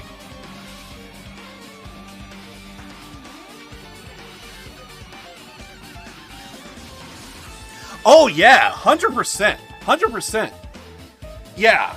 He like totally changed. Like he was so I just remember like his attitude, like Chiaki over here. Like she would like space out from time to time. You want to talk about spacing out? Like the guy was very like in your face, like straightforward. Like he doesn't like very well mannered, very disciplined, and then like when essentially I'm drawing a blank on his name, the biker guy, when he passed away, like he just broke. He was just completely like just staring off into space. He was always the first one to show up at the cafeteria. Mondo, that's right. Yeah, Mondo. Yeah. I'm drawing a blank on so many of these guys' names. I wish I played the game so that way I can remember each name, but like I'm sorry, it's just trying to learn like Japanese names is not as easy. But the characters are so awesome. So awesome. But yeah, that's right, Mondo. Also, I feel like I should probably have this screen up so that way everyone knows. But yeah, that's right, Mondo. When Mondo passed away, like it broke Taka. Like Taka completely, and I loved how you even saw like a change from like being well mannered to like having like a little bit of balls on them, you know? And it was all because they were what was it? They were in like the spa area, the steam room, and Mondo and Taka were like, "Well, are you gonna give up first, dude? I'm ready to go. Let's do this." And they're just like they're going back and forth, and then afterwards it was like, "Why are we fighting?" And then you saw like a change in Taka to where being well mannered, like you got to show up at this hour a day, at the cafeteria, and I think he would even like go around from time to time, like to like the people that don't show up immediately, like he would like, knock on the door. Hey, you got to show up to the cafeteria and this and that, and then all of a sudden when he became friends with Mondo, all of a sudden he started loosening up, and it was like he's growing, he's changing, he's got like some character now. And then when Mondo passed, like he was like legit shell shocked. Like he could not fathom the idea that Mondo is gone. And it completely broke him. And Taka just completely changed. And then all of a sudden, if I remember right, he basically like tried to become like Mondo a little bit, but you could still kind of see like he was still kind of that clean cut style, but he was trying to like embrace like everything that Mondo was. And just seeing Taka and how he changed, like in terms of like a story arc, that was like a pretty drastic change. Almost kind of like how Nakamaru changed, but with Taka, it was like a personal change. It was like a personality change. But with Nakamaru, his was a physical change.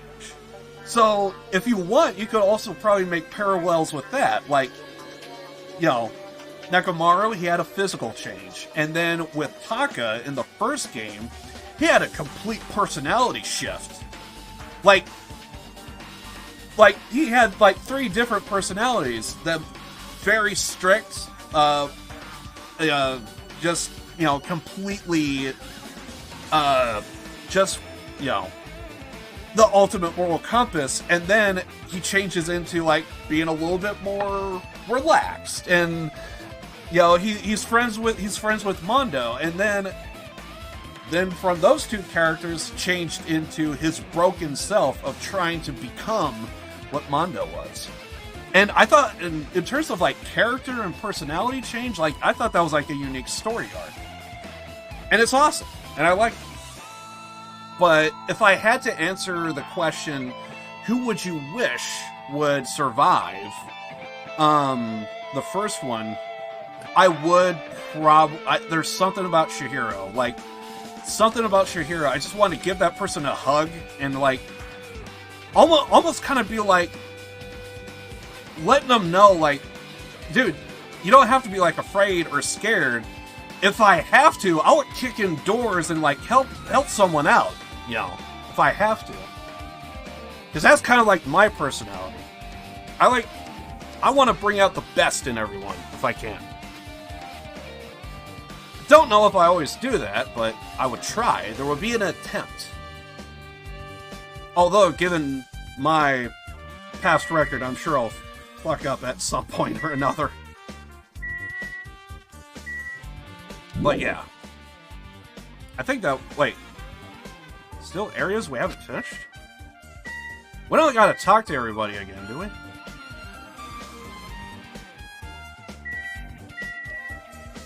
I don't think there was anything up here, right? But yeah, that's... I mean, it's all the more reason why this game is just so awesome. But yeah, I think I answered all the questions. But anyway...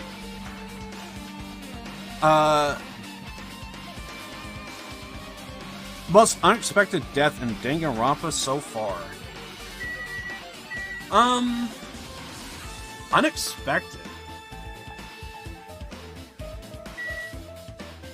I do kind of feel like you could make the argument for multiple people, to be fair. Because, like, it felt like...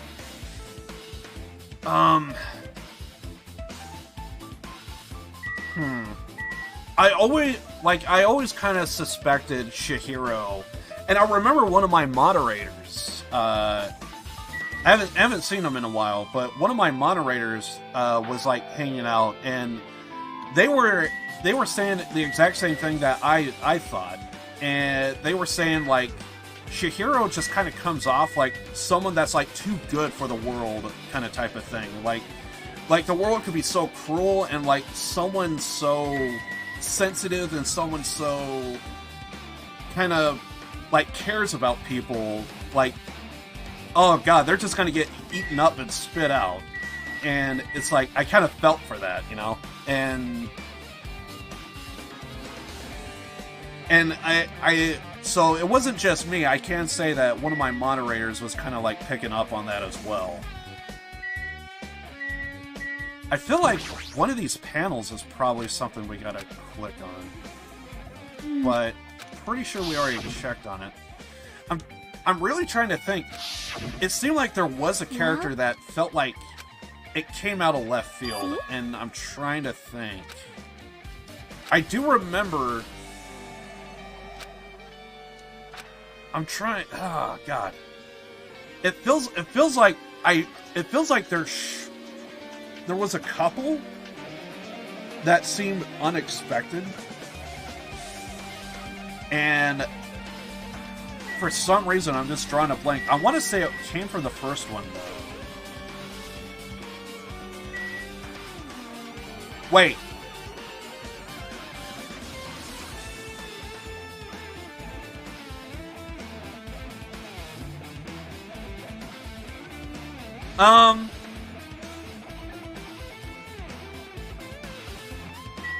Okay, I think something to do with Genocide Jack and the robot from the first one is coming to mind. And I remember thinking those was kind of... The reveal of Genocide Jack, I thought, was very interesting. Like, that one did take me by surprise. That reveal did take me by surprise. Because I didn't think Genocide Jack was actually gonna be with us. Also, can we please go with Genocide Jack and not the other name? Because it kinda tells who that really is.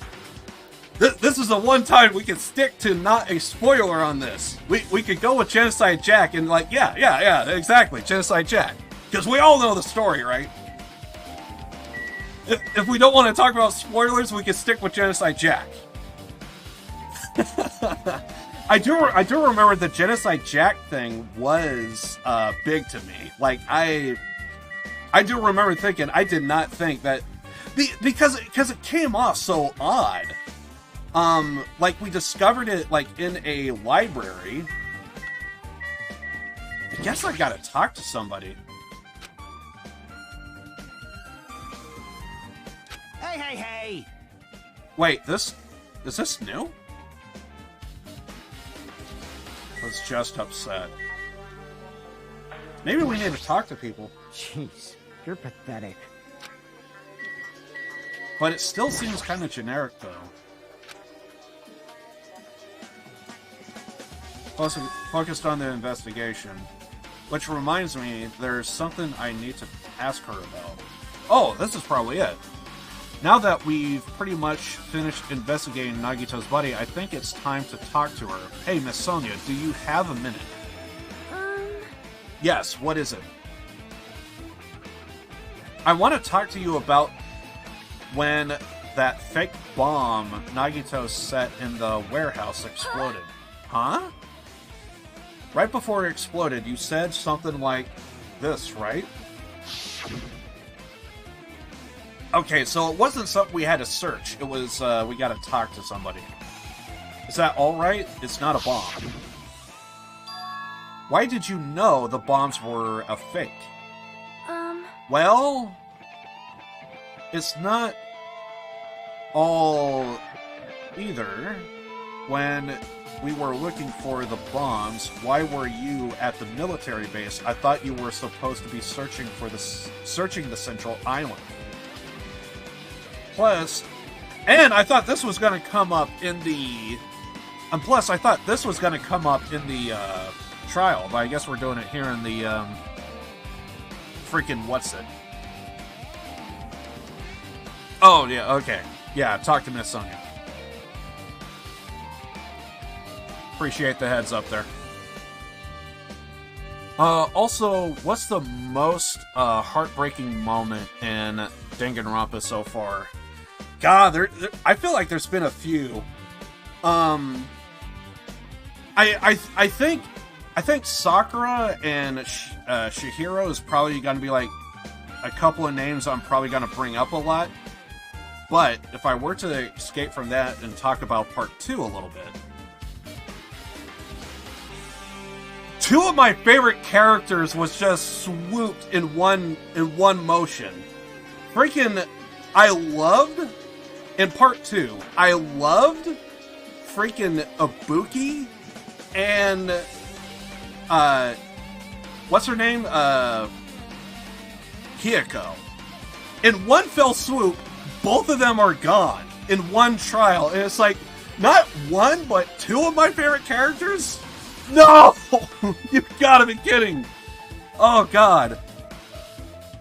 And then, kind of like the same thoughts about Chihiro, I was kind of seeing almost in Mikan a little bit. And seeing her story arc in 2 was a little... Almost kind of like Taco a little bit, to where she just broke once, like, the trial was like unfolding before her eyes. And so like, oh God, because I loved Ibuki. She broke into our cottage, and it's one thing to break in, but she broke the doorknob, so we couldn't even lock we can't even lock the door anymore because of her. I think she was just wanting us to go to a concert, if I remember right. And what a big lull that was. I fucking loved it. It was so good. I absolutely thought it was awesome. And it was just like, God. Okay, one of the games I kind of finished recently was Vampire Masquerade. And I was like, every so often I would just call Ibuki the Malkavian, because that's supposed to be a Malkavian, is like, they're supposed to be crazy. They're not supposed to make sense. And so like, every time when I see Ibuki and like read one of her lines, it's like, she is such a Malkavian. Oh God. So yeah, a couple of my favorite characters,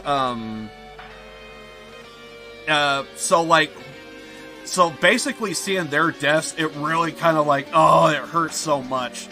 But if I were to pick a single moment, I guess I would have to go with Sakura, right? Because she really sold the game to me in the first one. Like, her noble death was just like, you hate to see it happen, but it was the one thing she could do.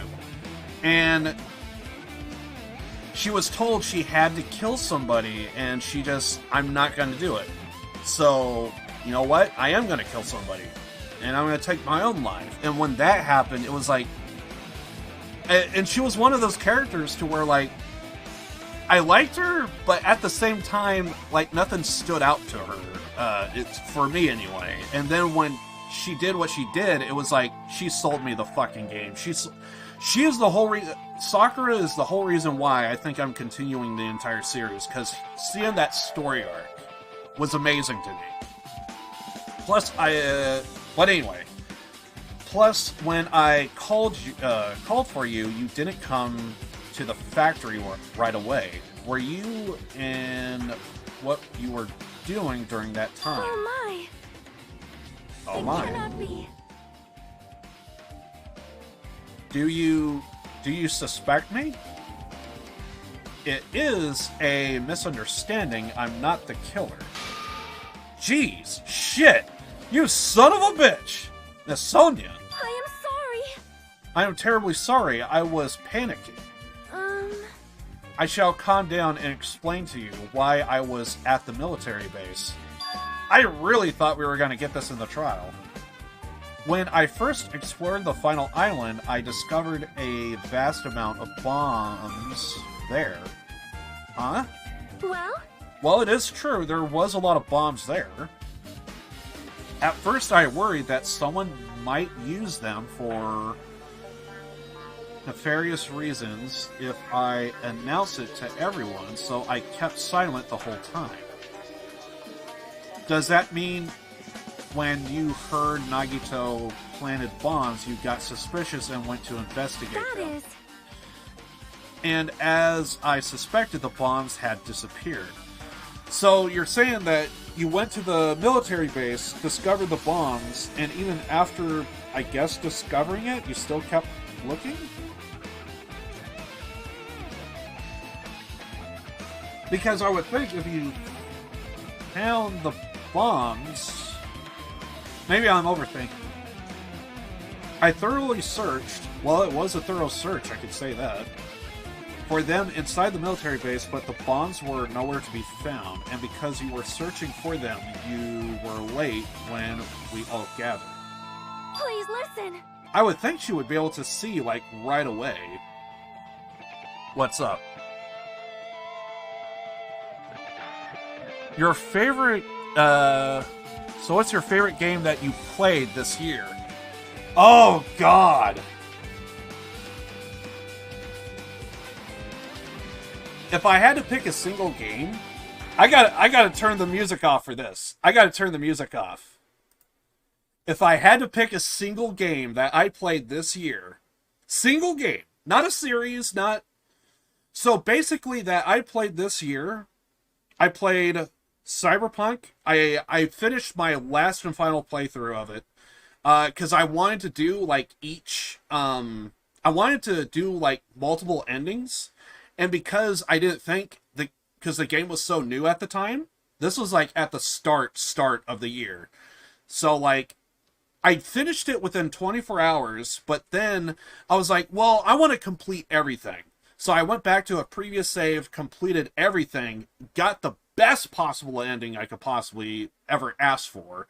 And it was super good. Absolutely love it. And so, like, I wanted to do, like, one last and final hurrah with that. So I wanted to do, like, a final ending of all endings to Cyberpunk. So that was at the very start. I think that was January 2nd, I believe. So it was, like, start of the year kind of type of thing. So even though I finished the game within 24 hours, or 48. No, it was... Yeah, it was like 25. And I went ham in Cyberpunk. So when that happened, absolutely love the game. Would recommend it if people are on PC and have like a beast machine. I've heard there might be some bugs for mid-tier PCs, but if you have like a beast machine, you should be fine. Plus, I would also point out, you gotta understand, you might have some moments to where there are some bugs and stuff that might be immersion breaking. But besides that, if you could take a bunch of small bugs, I might recommend it. But anyway, absolutely love Cyberpunk. It's everything I actually wanted. It's so hard. If it wasn't for the bugs, I would probably be sitting here saying Cyberpunk. But because of how many bugs, because I understand some people paid $60 to play the game and it didn't perform, because of that, and I will admit there probably was some shady stuff, I can't recommend it. But I still enjoyed it. And as much as I want to probably say Cyberpunk, I did also play Vampire Masquerade, which was also good, but I'm still like on the fence about it even after completing it, but I still see the it factor with it, and it is very interesting to see, like, very, very interesting to see, like, the way that game was. And, like, modders are still going through it and, like, help, like, fleshing it out. There's modders that's actually going into the original code of Vampire Masquerade, because the game was, like, released in, like, 2005 or something like that. And it's pretty detailed for an old game. And on top of that, modders are, like, going into the code and, like, trying to, like... So the developers had to rush the game out for release, and they had to cut out a bunch of stuff. So it's pretty generic to a degree, but modders are going in and trying to discover, like, old quests that were discarded, old clans that were supposed to be in the game, but they were taken out last minute. And they're bringing that stuff back. So, and it's all done by a modding community. And so when I see that, I mean, I can't help but applaud that. Like, that is awesome. That someone would go to that extent of, like, really, like, even though we're in 2021, it's still, like, getting updates. It's still, like, being... There's people that want to see Vampire the Masquerade Bloodlines be, like, the best game there could possibly be, and I would give credibility to it because it's been so many years, and there's modders that are, like, really dedicated to it. So I can't help but look at that community and applaud them. I can't help but look at that game and just, like, I want to see it be fleshed out like how everyone wants it to. So, like, that's really awesome. So there's a lot of good that I want to say goes to that. I can say without a shadow of a doubt, do not play Watch Dogs 2. That is terrible. I did not like the characters. There's nothing about it that I like, really. The gameplay was good, but besides that, it was just, meh. The whole game was just meh. I just, oh, God. I only played it because I kind of already bought it, and there was a very loyal viewer of the channel, Han, over on YouTube, who wanted me to play it. So yeah, he was here for my Yakuza playthrough, so that was awesome. He also discovered my channel earlier this year, so as I did my Yakuza run. So basically, in a nutshell, if I had to pick a single game that I played this year, I really want to say Danganronpa. I really want to say Cyberpunk. There's so many games in Yakuza that I could pick, but if I had to pick one, I think I gotta go Yakuza 3. I think I gotta go Yakuza 3. It was a great story, unique game, and I love the story arc of some characters, and Yakuza 3 was the game that, if someone were to tell me what Yakuza 3 was all about, I would have said bullshit. No way. There's no fucking way. And then I played Yakuza 3. Nope, that's what the game is. Okay.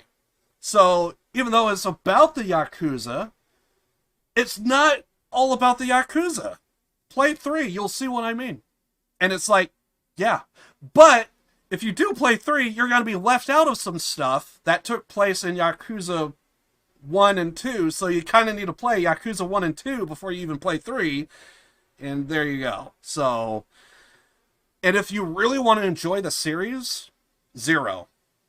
Zero is the best out of the entire series, and yeah, that is just God tier. And one of the same moderator that was talking about, like, oh, Shihiro in Danganronpa 1 is like so sensitive and like just like the world we live in is just too cruel for her. It's like, why? You know she's gonna, or him, I guess, is gonna go, and it's like, you hate to see it. But yeah, so like, I really hate to pick one game because there's so many games that I do like, and that's the reason why I couldn't just straight up answer, like, what's your favorite game you played this year? So, like, it's one of those things. And I would have completely skipped Danganronpa. I would have completely skipped Yakuza. In another world, I probably would have never even played Cyberpunk because I would have no interest in the Cyberpunk stuff. And I would just... But because I'm a huge fan of Cowboy Bebop, I kind of wanted to get the best of Cowboy Bebop that I can out of Cyberpunk, which is the reason why I played the game. And I got what I wanted, and it was great storytelling in some cases. There was stuff that was immersion breaking, but for me, it wasn't as bad. You could look my playthrough up if you don't believe me. So, like, I streamed it all live, and I think the one thing that I did right with Cyberpunk, whenever there was an update, I would always, I wouldn't just launch the game. I would double check my work, and I would even run, I even did it when I didn't even have to. I would quit the game, because when I was streaming it, I would wake up, do Cyberpunk, go to sleep, wake up, do Cyberpunk. I'll fire up my stream immediately when I wake up. I'll get my coffee, my food. I don't eat on stream. I just don't. So when I say I'm streaming, I'm sitting here for the entire duration. I want to take as fewer breaks as I possibly can. I don't, I try not to take, like, drinks of water or anything, but sometimes when I do play a game like this, I kind of need, like, a drink of water. So, like, I can't just give, like, one answer to, like, favorite game I played this year, because there's so many games I played that was just awesome, and I freaking love them. And so basically, the thing you're going to learn about me is I'm basically, my entire streaming process is go back and play the games that you would have skipped. That's basically what I'm doing. Because off stream, I can always go back and play the classics. But by the end of the day, classics are awesome, but sometimes there is just unique shit out there that demands and should be streamed. Case in point. So, yeah, I can't just give a single answer to that because I played so many games. I love what I play, and that's kind of what I do. If I could, I would love to build a community around Max Payne 3 if I can. I love Max Payne 3 online. On an occasion, I still check it out. Which reminds me, it's the weekend. I should probably see if there's any action on the old multiplayer there. But, yeah, there's no way that's happening. But if I can, I would. So I love Max Payne 3. It's so good. Online-wise, the Max Payne as a series is still awesome, but 3 is for the online. 2 is for a good story, and 1 is just a classic. At least in my book. But anyway, I digress. But because of that, I reached a conclusion. The bombs Nagito bought were from the military base, which means they were fake bombs. How did you find out the bombs at the military base were fake? Wait, really? Because I attempted to use one of them. What? I see. Well, I hope you exploded it in a, safe manner, away from the other bombs, because you never know. Also, I think I saw some warheads at that freaking military base. Thought one of the bombs would be strong enough to blast open the door to the ancient ruin. Okay. At the time, I believed the bombs were real. And I thought that I could use one of them to gain entrance to the ancient ruin. However, that plan was an utter failure.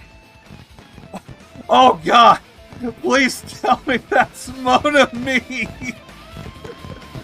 I'm gonna turn up the audio so that way you guys can hear what's going on.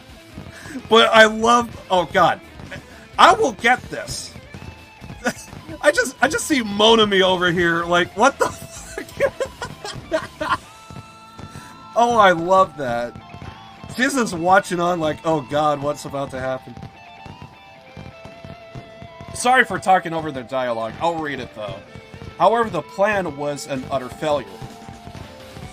Take it away. The bomb was not real. It was merely a fireworks display. God damn it! All to hell! I see. So that's why you're the only one who knew the bombs at the military base were fake. I did. As did Monami as well. She was also secretly peeking at the bomb. Which means... Wasn't very secretive if she could see you, right? Whenever there's dialogue, I try and turn up the audio a little bit so that way you guys could hear. If those bombs are the same... By the way, I would be turning it up during the class trial. Just a heads up. If those bombs are the same ones that disappeared, it would mean Nagito took them.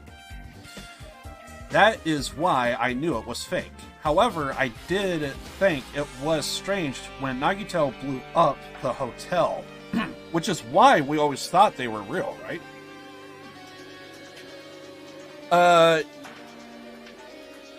Yep, that line that Sonya says is a meme in the fandom. Oh, really? It is kind of funny, the fact that she says, oh, damn to hell, and the whole time there's, like, no passion to it. I find that hilarious. There's, like, no oomph behind that promo right there. I'm sorry.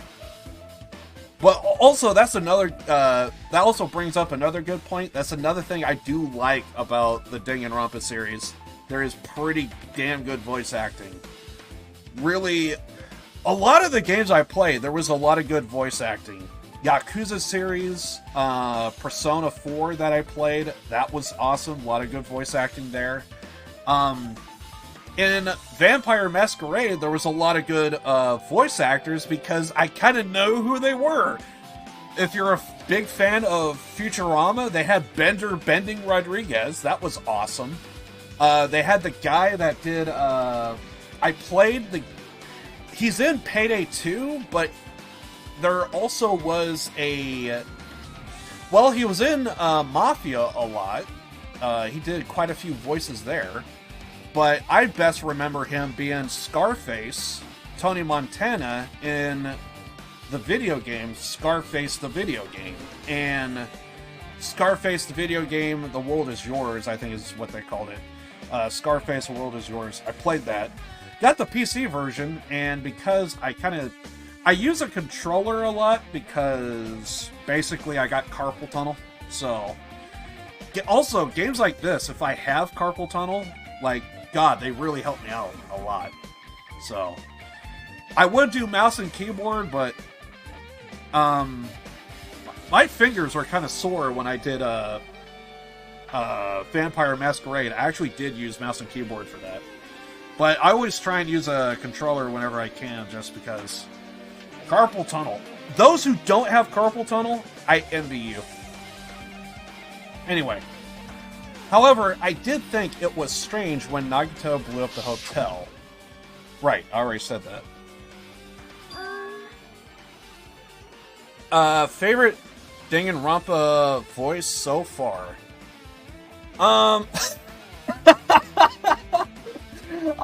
So I kind of more or less just looked over at chat immediately, and then when I looked back and laughed, all I just see is Katsuichi! Oh, that's kind of awesome. I love it. But yeah, there's always really great voices in video games. You would notice I kind of go on tangents a little bit. But if I had to pick a good voice actor in the series, I want to say it's one thing to be a good voice actor. It's another one to kind of nail the character, I think, very well. And I want to say someone that did the character well and like a lot of justice.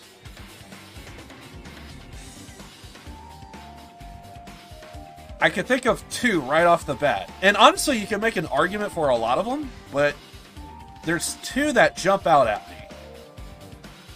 And it's probably because I think she nailed the attitude well. And again, a lot of people you can make a good argument with, but there's two that jump out at me. Monokuma and Hiyoko. The reason why I pick Hiyoko is because I want to care for Hiyoko so much, but she's a fucking asshole at times. And it's like, because like she gets hurt and she would cry, and it's like, oh, you know, let me help you. And it's like, ha ha. And it's like, you motherfucker. She knows how to like play with your emotions, and I feel like she does it well. With the character Hiyoko, and I felt like the voice actor kind of nailed that a little bit. So I want to say like she did really good, but I also want to say Monokuma. Also because he just kind of toys with your emotions as well. You know, like, hey, here's $1 million, but you gotta kill somebody. You know. So like, also, I think that was one thing I did notice from the anime. The voice actor that they used for Monokuma in the video game was so good. And then when I watched the anime, I did, because I'm seeing the American voice acting, I think it wouldn't be as fair if I saw, like, if I did everything in the Japanese version, because as I understand it, the Japanese version, there were all the same voice actors in the game and the anime. But the American voice actors, or the English dub, which is the game I'm playing and the series I saw, judging based on that, I think it was like Motoko was like the only voice actor that was like the same, and like everyone else changed, if I remember right. And it was like, if there was one person to stay the same, it should be Monokuma. And they couldn't even get the same Monokuma voice actor. And I was like, ugh! Because the person behind the Monokuma voice hits that character so well. Like, you could hear like the different laughs that Monokuma does. There's the one to where it's like a genuine laugh, kind of cutesy, and then there's like that almost like dark sadistic laugh that Monokuma does, and like, you know, just hearing that is just like, you get it. And then there was almost like very little of that like in the anime, and it was like, it didn't feel right to me. So, again, it's one of the reasons why I would say play the game. Watch the anime if you already played the game to get an idea. However, if you do see the anime, probably watch the Japanese dub. Go with the sub voice acting, I think, because if you see the, because I was doing it based on the game I play.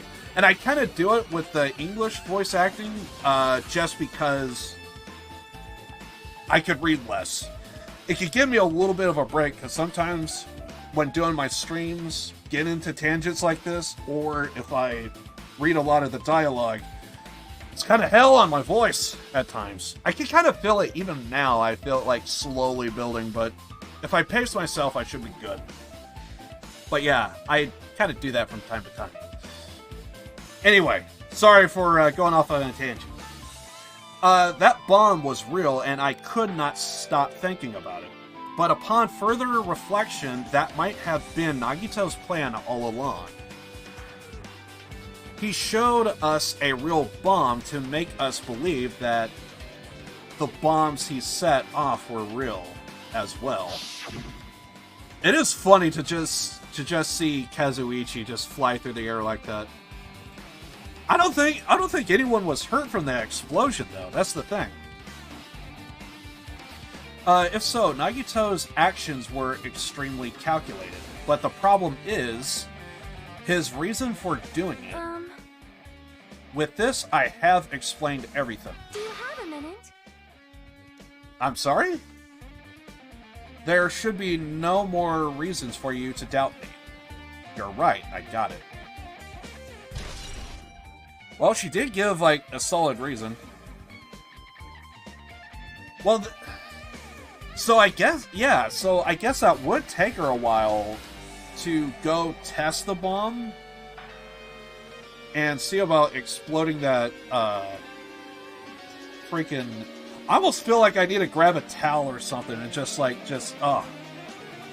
I'm just sweating profusely over here. Alright, I pretty much finished looking for clues inside the warehouse. I was able to find some clues, but there are still so many things I don't understand yet. Hold it. You look worried. Yeah, I am. Well? At least a time like this, it might be good if you broaden your investigation range. You mean it's good to investigate other places as well? Well, we kind of have to investigate other places because we got to go to the castle. That looks suspiciously nothing like Disneyland. She might be right. There are several things I've been wondering about besides the crimes.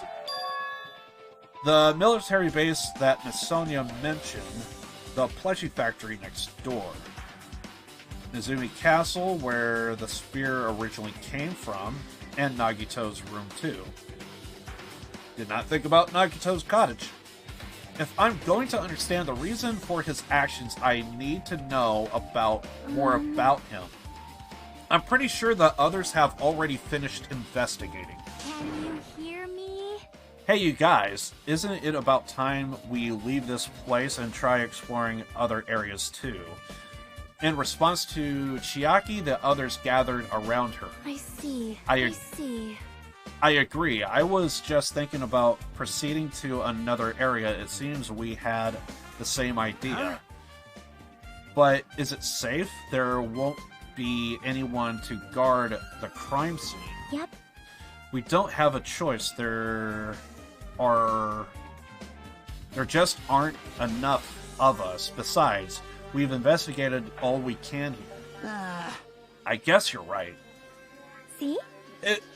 When we have a large group, it's kind of easy to put someone on guard duty, but there's not a whole lot of people left, so it's like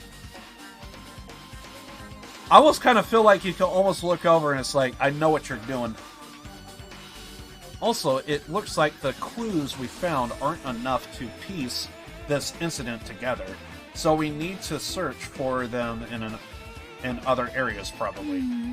Well, alternatively, if there aren't any clues in areas either, we'd have to give up completely. You don't really need to say that. Hey! Then it's okay if we leave this place. Every time when I see Mini Maru, I just can't help but smile. It's okay. Damn, I love this guy. I really miss freaking Nekomaru. There's no time for us to stand around. In order to survive, there is no other way except to do it. In order to survive, we need to find Nagito's killer. If we don't survive, if we don't sacrifice that person, no one can survive. That's our reality. That's why there's no time for us to stand around. So I guess since we're here, we have to investigate where the bomb was, right? That was one of the locations. See the plushie factory again. Apparently the bombs that were stuffed on the truck were actually fireworks. Which reminds me, this truck looks like it came from the military base. Nagito must have brought it from there. Other than that, there's nothing in particular that catches my eye.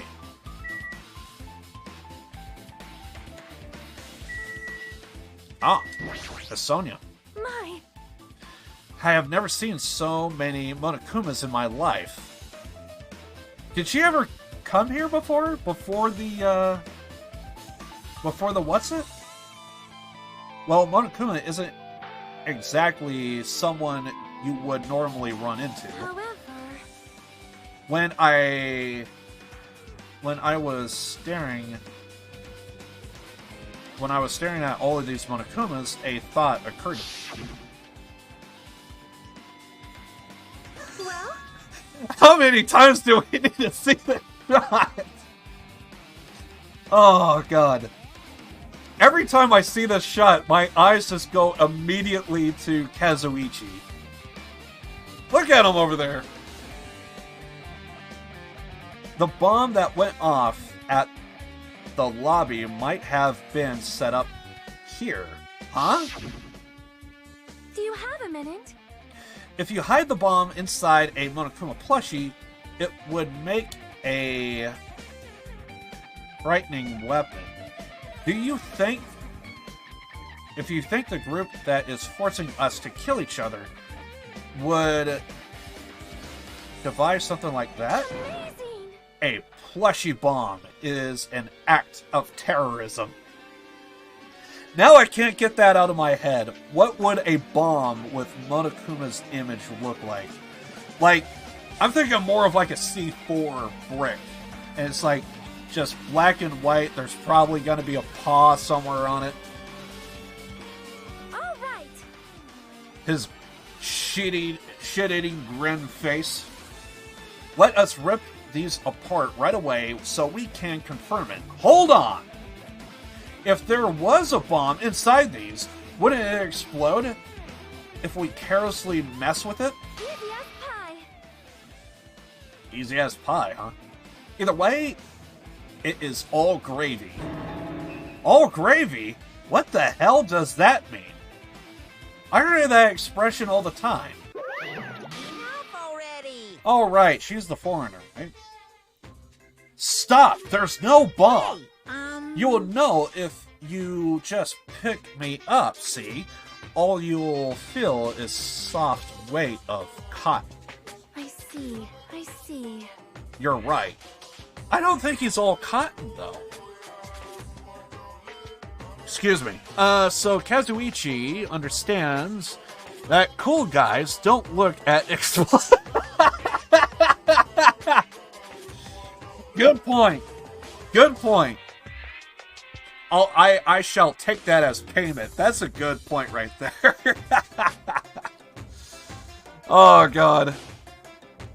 But he didn't catch the fact that you need to be at a safe distance. Exactly. The explosions. Classic Kazuichi. I know, right? He just goes right through the air. You're right. See, even she agrees. However, Then where did Nagito obtain the bomb he used? Who knows? I wonder. I'm gonna give you guys a hint, then you should know it wasn't from the military base. Then where the fuck did he get them? What? I thought it was the military base. To tell you the truth, the bombs are all fakes. Please wait. I know that already. You should have said so earlier. No. Well, I thought if I kept quiet, it would foreshadow that a killing was gonna happen. That's why I'm just not telling you for the first time. I feel relieved. Somehow, why is it I get the idea, if there was like RPGs and other warheads, why didn't someone just go up to someone's cottage with like a big ass RPG and it's like, I'm gonna fire the first shot? But if the bomb wasn't from the military base or this factory, then he brought it from the Octagon. Did he wheel out like a huge fucking cart or something? What the hell? Well done. I must say, you have a good eye there, Miss Sonia. Putting a bomb inside of one of my plushies seems like a splendid idea. Let's try it! That is... There's that shitting grin I mentioned earlier. At this point, I don't think we need to question how Monokuma gets all his resources from. He just does. Somehow, he just, I don't know, he just calls up a guy and there's just a boat that rows up or a truck full of something and it's like, just dump it over there, I guess. Did I say something I should not have said? It's not your fault, don't worry about it. So, Monokuma even has... Well, yeah, I guess he did tell us, right?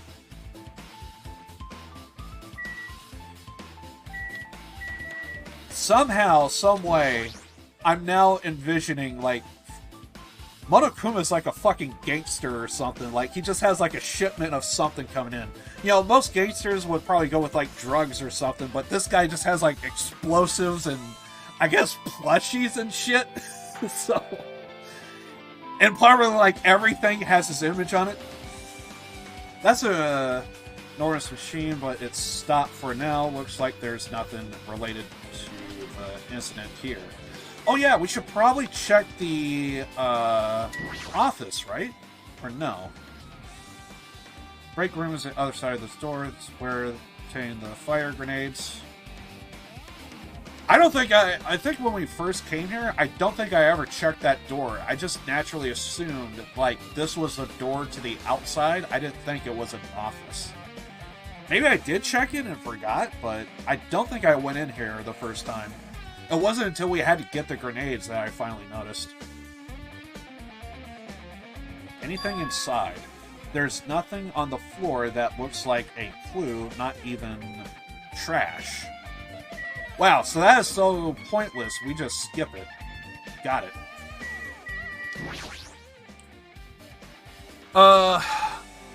Monokuma and the boys riding Area 51 for all the resource.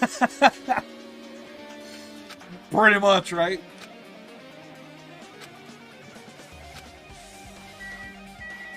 Somehow, I kind of feel like for, like, some kind of type of spin-off or something, you're gonna have, like, something that's gonna be, like...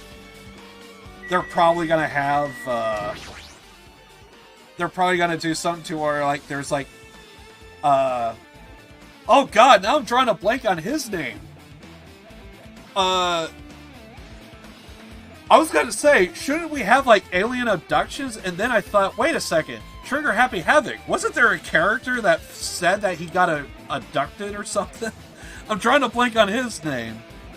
He was the fortune teller. I think he did say he did get abducted, if I remember right. I'm now reminded of him. I saw the Area 51 comment and I was like, wait a second. Didn't we actually have aliens and shit? A little bit in the first one. that reminds me when we saw Nagito video message on this laptop. I completely forgot about that character in the first Trigger Happy Heaven. Is he still watching us from somewhere? And we also know that apparently the cameras at Monami's place was disabled, so I'm still kind of curious where we're probably going to discover it at some point, but I still wonder where Monokuma's watching us from.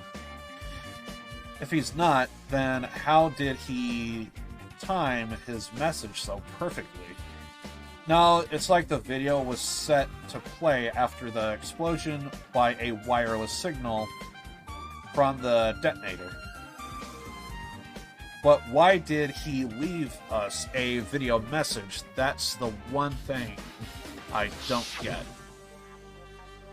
I'm still trying to figure out how the fuck did Nagito come up. It feels like you would need, like, Kazuichi to set up this laptop and stuff.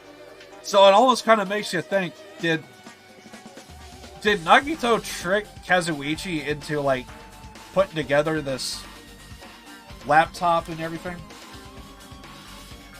Wireless signal detonator? At the time, Nagito should have already been killed, which means the video was recorded in advance. That I would believe. That's right. Besides, the video, there might be data on the laptop that could be used as a clue. With that in mind, I tried messing around with the laptop, but it's no use. It's locked. There's no way I can explain this. So what do you think of this take? Should Danganronpa have different victims and killers each time start a new game? I understand that it will take a lot of writing, and I mean, I would honestly, when I read a comment like that, my first thought actually comes to mind, like, that's not a bad idea, and that sounds like that would be kind of interesting to have, like, because you see it all the time in video games today, to where, you know, you have, like, multiple endings, you have different twists and turns, and the one problem that they would have, if they have anything that continues from the previous installment, how are they going to move forward if there's, like, a whole bunch of, like, different endings? But in terms of, like, unique storytelling, you know that it is going to be very interesting, and it would give more probability to, like, hey, play it multiple times. Because the multiplayer factor in Danganronpa, to, like, pick it up again, would be, like, the free time stuff, right? Because I would think, like, anyone that does the free time stuff, you're always gonna, like, that would be the reason to pick up the game again, because, you know what? I did a lot of Nekomaru, but I didn't speak to Kazuichi at all. I should probably see what Kazuichi's story is. And that's that's where the replay value, I think, would come from Danganronpa. But a comment like that, to where each killer and victim has a different story arc, I mean, when I read that comment, I think that, in my opinion, I think that kind of adds a little bit more to, like, the replay value. Because it's not just a single story arc of, like, one particular character. It's like, there's a whole story being told there, and to have, like, multiple endings like that would be unique. And I wouldn't say it should be completely off the table. However, if the writers want to take a character that's going to be, like, in the next game in the series, the only thing I could think of, there needs to be one character that's, like, consistent. However, that would kind of throw everyone off, and it wouldn't be as entertaining. But, however, it would be unique if that was, like, a DLC or something. I could see that happening, to where they would probably do, like, a DLC, and they could maybe even do it, like, the story is, it's like a dream sequence of like the character. Like say like it's Danganronpa 2. You could have like Hajime have like a dream and he envisions like this whole thing that takes place. And it's like, here's what could have happened, but didn't. So I can see like how that could play in. So that, I mean, I kind of like that idea. I think to summarize it, I think it will be a good idea, but I'm sure the developers would probably want to have some level of consistency. I would think, maybe. Only to make the game more, replayable, exactly. Yeah, to implement that idea, it would be for the replayability, absolutely. That would be the whole reason why I would want to like go through each story and like see the different killers, the different story arcs. But I think the best way to implement it, have a main story, let that play out however it wants, but if you could, like, have like a DLC or something, and like it could be a dream sequence, and like this, because who knows, maybe there's like a good dream sequence that takes place, and it's like, that's actually pretty good. I like that. You know, and then maybe somewhere on down the road they might make something canon, or you know, because when I read a comment like that, my first thought is like a game like Yakuza. If you play Yakuza 1, I almost kind of feel like the developers of Yakuza wanted Yakuza 1 to be it and done. But because they created such a good story and it sold well, they had to come up with another installment, and then another installment. And then you start to see like patterns arise throughout the series. And at some point you probably might even think, well, it's the same story being told over and over again, but it's different touches, different characters, and there's a lot more going on. But by the end of the day, Yakuza 1 is like a pretty accurate depiction of almost the rest of the series to some degree, one way or another.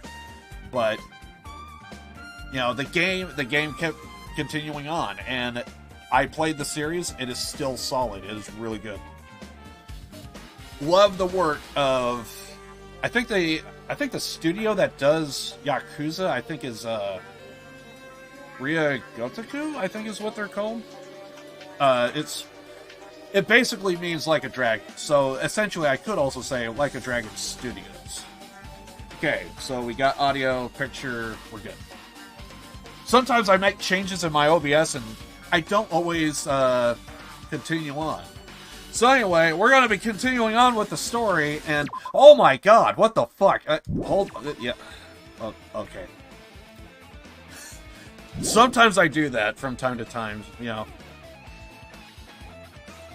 I have the wrong scene, and I'm doing the wrong shit. But we're good. It's still no use. It's locked. There's no way I can examine this. But if it's locked, maybe there really is something inside. Maybe I'm overthinking this. Okay, I think we searched everything here, right? I mean, I'm gonna move on, I guess.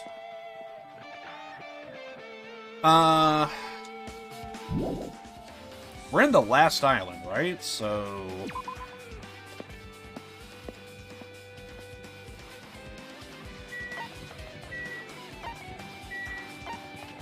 yeah, we gotta leave this area, right? There we go, Central Island. Maybe after you finish the game, you can unlock extra what-if scenarios, so you can play non-canon trials with random culprits and victims, so the creators can separate canon survivors.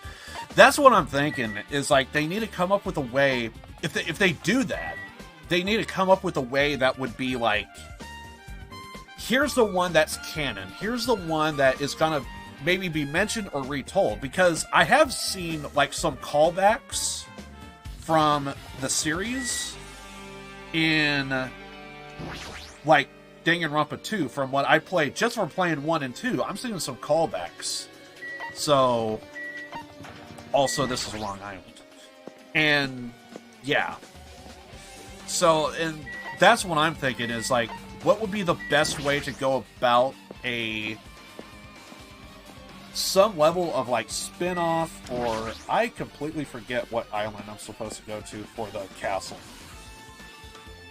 Oh, that reminds me, I also have to go to his cottage as well. So there's also that. But basically, you need to write a story to where, here's the canon version, here's the what-if scenario. Yeah.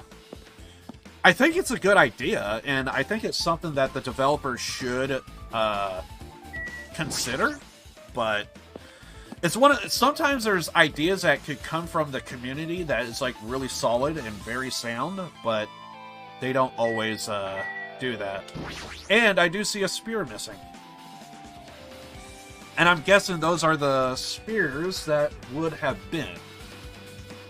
A spear with a flashy ornament on it is hanging from the wall. Also, I think there was a comment, and I kind of skipped it. Maybe, maybe not. What is scenario? Yeah, that was the one I mentioned. So the main game in the canon and the post-game scenarios are not canon or something like that. Yeah, and again, it's one of those things to where it's like, I think it's a sound idea. I think it's really good.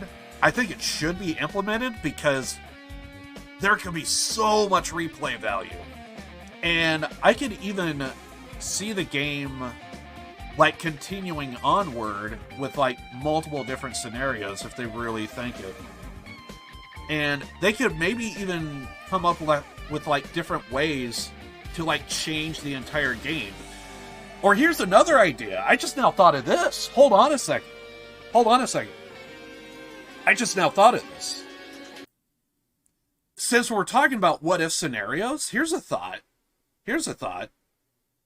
What if, like, again, if there was, like, a DLC or something, what if there was, like, a mode to where there was, like, a timer, and, like, you have to finish a case within a certain amount of time, otherwise a new murder might take place before a class trial.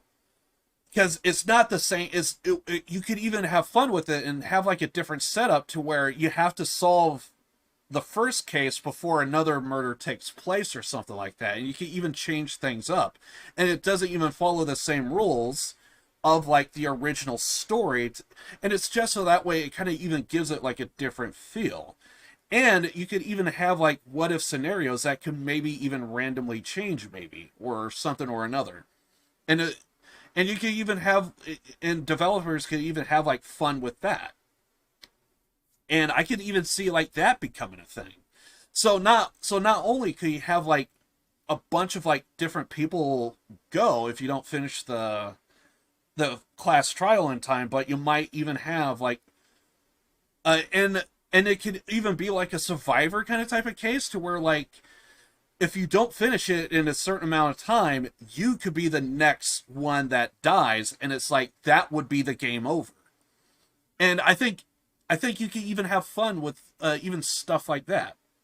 So not only could the first killing have, like, its own unique class trial, and that could change randomly, but also you could even have it to where, you know, like, you could actually be the next one if you don't finish the class trial soon enough. And again, it could be like a little game mode, and it could all still be like a what-if scenario, but, like, for some reason, even that's even come to mind, and that might be unique. And again, it's just that replay value. The replay value would go through the roof at that point.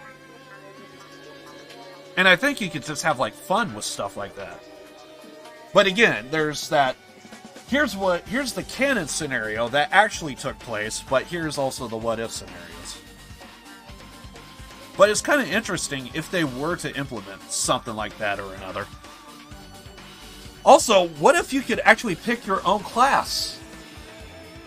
Now, that's also interesting.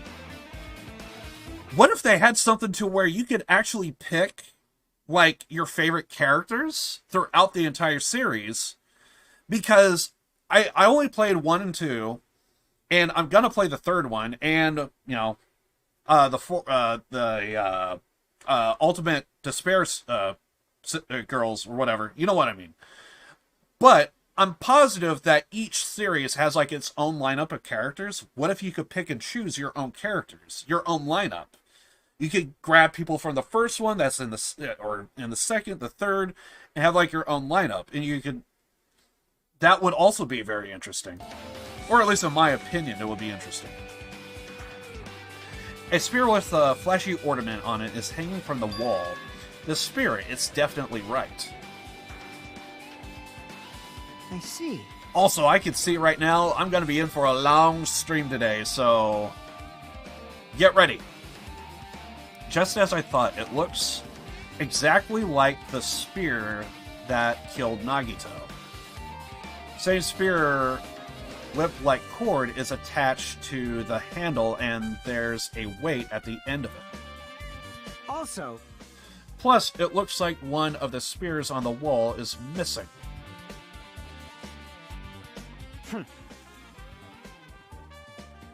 There's no mistaking it, the killer took one of the spears and used it as a weapon. Spear of... Under... Monokuma would... Oh, crap. Monokuma would... totally come up with a lame name like that.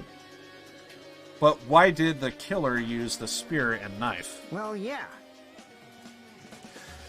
Do you intend to finish this chapter in one stream? I want to do the... At the very least, I want to do the... Because I know we're nearing the end. So, I know it's very, very near. So I don't know how it's going to finish. But most likely, after the class trial, I'll probably stop the stream. After the class trial, I'll probably stop. So yeah, probably gonna, because I want to do the investigation and the class trial in one stream, because everything will be fresh to me. So we're probably gonna be doing 10 hours today, and I'm ready for it. Yeah, could they just kill him with the knife, and it would have been easier too. There's no way a spear like this with the unnecessary cord thing on it would be easy to use. Also, with me going into my tangents, I know it's going to stretch the stream out even longer, so... Usually I could finish everything within like 8 hours or so, but seeing as many tangents as I went off on today, like, I could easily see going probably 14 hours today. Who knows? By the way, for those on YouTube, I would have to restart the stream if we hit the 11-hour mark or so, because YouTube don't like 12-hour streams. Well, you actually have to be, like, partnered or something with YouTube in order to go longer than 12, but us regular normies, we can't go beyond 12, so... Yeah, sadly I have to restart the stream. I'll probably send out a tweet or something to reset. And it's just because. I gotta take down the stream long enough so that way YouTube acknowledges, oh, the stream is down. And then I bring it back up again and yada yada yada. Yeah, it definitely looks hard to wield. But still, this they chose this spear for a reason. What could that be? I have a guy in my feed that has been streaming for a week non-stop, and that's no joke. Really? Well, I am fully aware that there is, like, I'm fully aware that there is... I'm not going to read this because I'm pretty sure we already read it. I don't think anything new is going to come of this. But I am fully aware that there are some streaming channels that they actually they actually have like a streaming house, and basically streamers would actually rotate. And I actually would not be surprised if there's like a streaming house to where it's just on like 24/7 and they just constantly like rotate. But if it's the same streamer, I would have to assume like they would do this, throw up some music and like go to sleep, I guess. And then like when they get back, all right, welcome to the stream, everybody. You know, I would think they would have to do something like that or another, but who knows? What's on YouTube, by the way? And I would say between YouTube and Twitch, I'm probably more of a Twitch guy, I think. And I say that because it's just way easier to find channels you like. Because, like, on YouTube, with YouTube, it's just so broad. There's, like, so much you could find on YouTube. With, like, Twitch, it's like, yeah, you go there for straight streaming. There's no other way about it. Like, if you go to Twitch, you're looking for a stream. And there are really great streamers. I know there's more than a few that's way better than me. And it's moments like that is when I think, for those that actually do pick me, like, I mean, I have no choice but to say thank you. Like, you could have picked anybody, but you decided to spend your time here with me. And I feel blessed. So I guess Chiaki's already waiting for me here. I think this is the last place we gotta go to? I'm annoyed. What happened? I'm annoyed! What are you annoyed about? I want to investigate Nagito's cottage, but I'm annoyed. Oh god, I love Chiaki. I'm annoyed! I don't... Can I just say, you are very close to becoming my, like, honestly, my, oh god.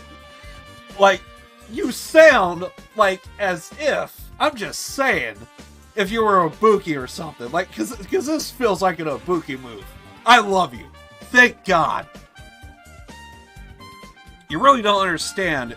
You can't investigate Nagito's cottage. But I should try investigating Nagito's cottage. So can we investigate or not? Is the door locked or something? It's locked. I'm annoyed. Apparently, we can't go inside thanks to that. I'm annoyed. Oh, I love this. There's nothing I can do. I'm going to go investigate another area. What are you going to do? Please say I'm annoyed. I'll go look for Monokuma. He might open it for us. Let me know when we can go inside. Yeah, got it. I'm annoyed. So we really can't go inside? Didn't, like, Monokuma, like, pop up at random? And it's like, boom, there we go. Guess I have to wait for a Monokuma. Till then, I should go investigate another area. What other area do we need to investigate? We have to go to the plushie factory, which we did. We went to the warehouse by the plushie factory.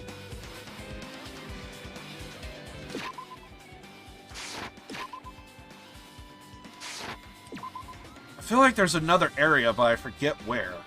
And I know there was a conversation way back when that did bring it up, so hopefully it's still here. Where are you? We went to Nezumi, that castle, But where was the other one? Ah, the military. We had to go to the fucking God damn it. I was right there at the military base, wasn't I, not too long ago? This is what happens when I don't think. I'm annoyed!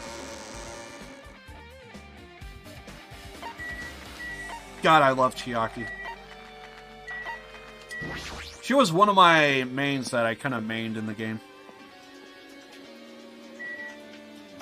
Don't put yourself down. I think you're great. I do appreciate that, but also at the same time, I kind of feel like there really are, like, way better streamers than me. Because, like, what's an example? Oh my god. Wait. Hold on a second. Do I have that? I forget if I have that on my thing. Like I'm not gonna go into like everything, but like do I still have that? I used to do a podcast and we would actually do like stuff or another, and like we had to like show shit and stuff because I probably don't have it. It's on one of my PCs. I know I saved it somewhere. I just forget where. It's probably on my chat PC, and I don't want to go through that external hard drive because there's like so many bullshit on it. I got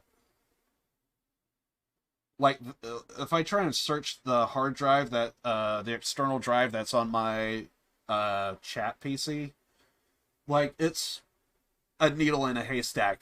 So my drives are very cluttered.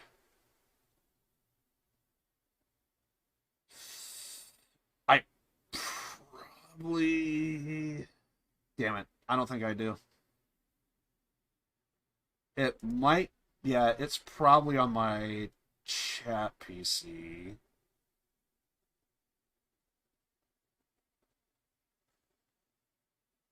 I forget what the fuck I called it. But anyway, there's one... Let's just say this. There's a couple of streams that I downloaded the entire stream because I just thought it was fucking gold the whole way through. I was just like cracking up laughing. It was so funny. But basically, I used to do a podcast. I would still do the podcast, but a friend of mine... Wait, there is that. But I mean, it's funny, but it's no. I don't think I want to show that. But that was kind of funny. But anyway, like, basically, I was just gonna like show like a quick clip of like some of the streams that I watch, and they are just ridiculously funny. I'm sure I could find a clip here somewhere that's like kind of funny, but there's one in particular that's like sticks out to me like a sore thumb. Like anyone that sees this is just gonna crack up laughing. No, that's not it. Yeah. But basically, for the podcast, we would like get small clips of like different streamers that we thought, you know, there was something funny. I mean, that's kind of funny, but there's stuff. So there's stuff that I'm looking at that's like funny, and then there's just stuff that's like god tier. Like this is just freaking hilarious.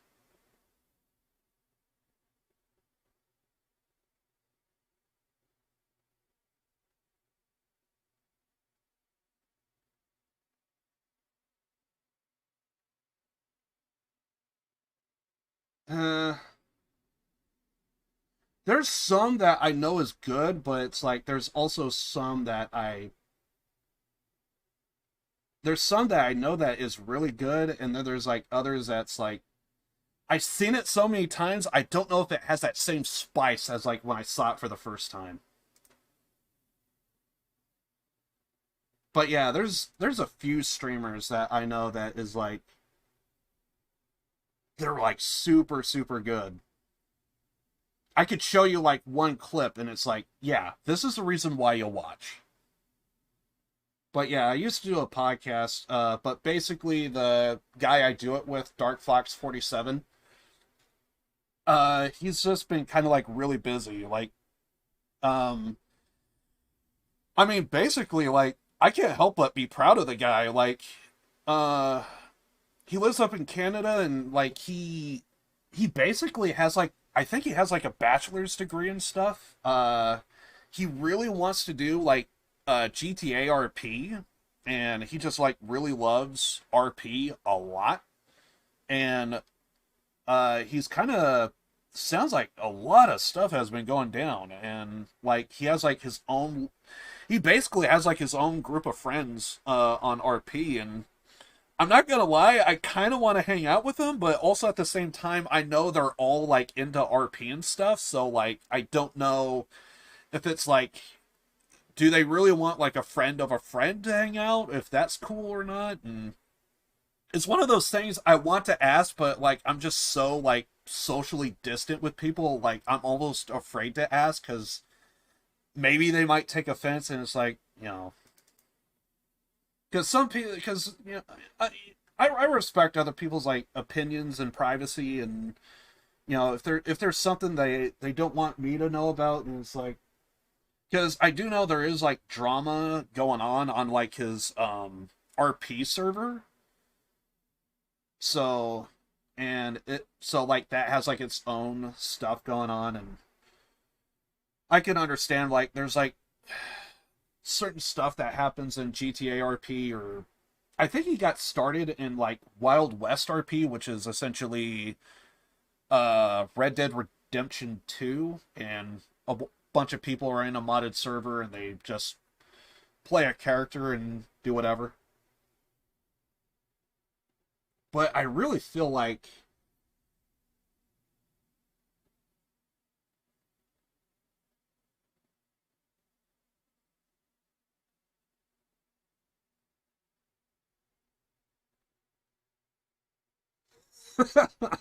I mean, I guess I could show that.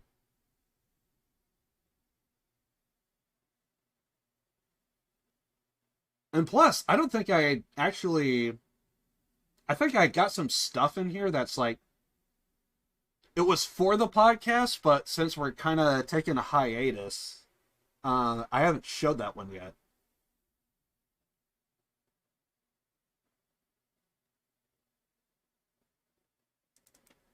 You know what? Yeah, let's go ahead and play this. To give you an idea of like the different streams that I watch. To give you an idea of like the kind of type of streams that I watch, like yeah, this is like an idea. Like I'll play this one clip and that's it. I'll just play this one clip. So the guy's name is like Silent Sentry on Twitch. I'll turn up the audio just a tad. I don't know how far I want to go with it. I think I go about there. That's like a good threshold.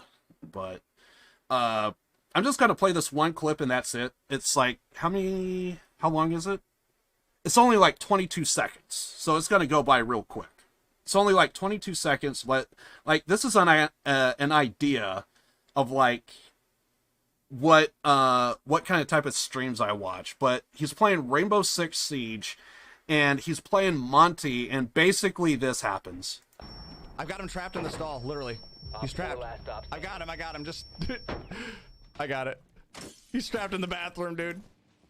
What do you guys want to do to him? Op 4 eliminated. Yeah! Successful. Yeah, I'm just fucking taking this shit on my time, bitch!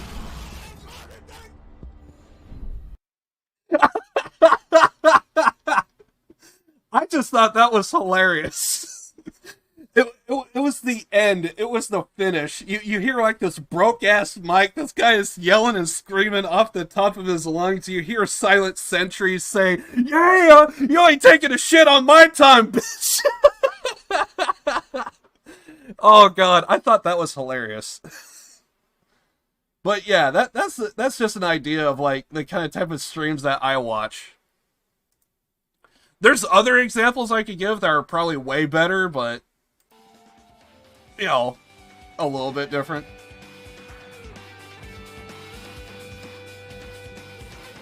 I don't feel comfortable doing it, but like I would, to some degree, I kind of wouldn't mind taking like the best of the best streams I ever did or ever saw and like show them off. Like, dude, you should have been here when this shit happened. Dude, this shit's insane. Did you see this before? And just like show off like other people's like really great streams that they did. There's some that put a lot of work in their streams. Some of which I don't even know how the fuck they did it.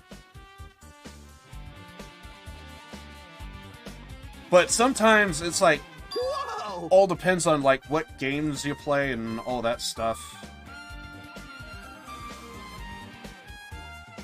Because some people, they watch a stream for the game, and other people, they watch for the streamer and stuff. And so far, for the 4 years that I've been streaming, I have no idea how many people actually give a shit about me.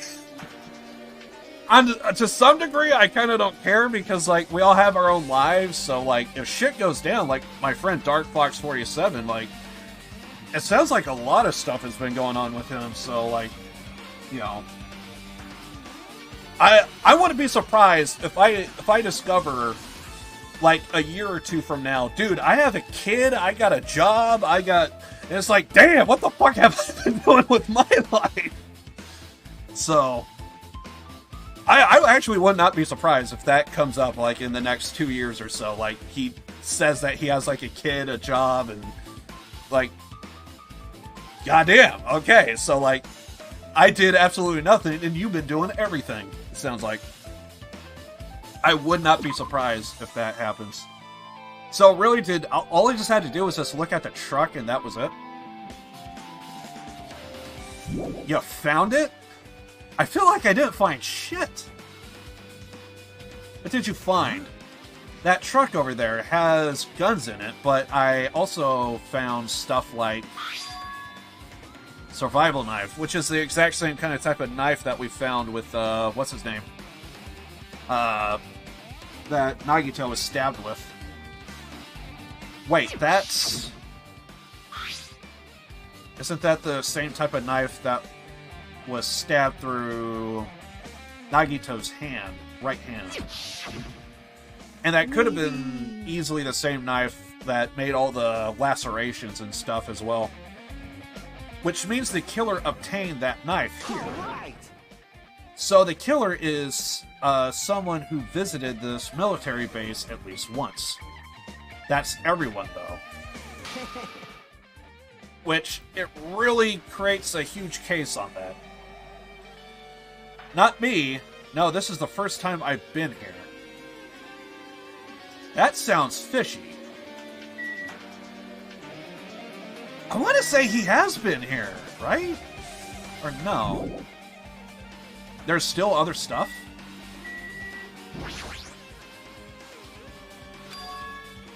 It's empty. There was something on the back of the bed, which means Miss Sonia was telling the truth. However... The bombs I had disappeared. Though search from the inside of the military base, but the bombs were nowhere to be found. But did Nagito know the bombs weren't real? Isn't possible that he thought they were the real thing. I just now realized Kazuichi has been acting weird. I just now remembered. When we had to scan our e-handbooks, like, Nagito was trying to really back the, Nagito was really trying to flesh out the traitor, and he did a very unique thing by, hey, if you don't scan your e-handbook, it will explode. And it would stop if the traitor's handbook gets scanned. So we know Chiaki is not the traitor. Also, I kind of want to delete that on... Well, not delete, but... I still have my thing up for when I pulled up that Silent Century. Want to get that off my other screen. There we go. But yeah, I just now remembered Kazuichi was acting sus as well. And now it's even more fishier, seeing that he said this is his first time being here. It feels like he has been here before. I can't recall if that's fact, but it feels like he should have, right? I'm just thinking out loud, by the way. It's possible that he thought they were the real deal. Never mind, he said as much in his video message. Were you surprised? Seriously, think about it. Do you think there are enough bombs to blow up an entire island? Even if there were, a guy like me would never be able to use them. And I feel like the same should go for probably most of us, right? Because we're all just high school students. He knew the bombs were fake, he only did what he did to weed out the traitor. But he still blew up the freaking goddamn hotel. Image of Kazuichi flying through the air. No, is that really it? Did Nagito only do that to expose the traitor? Maybe there was a different motive behind his actions.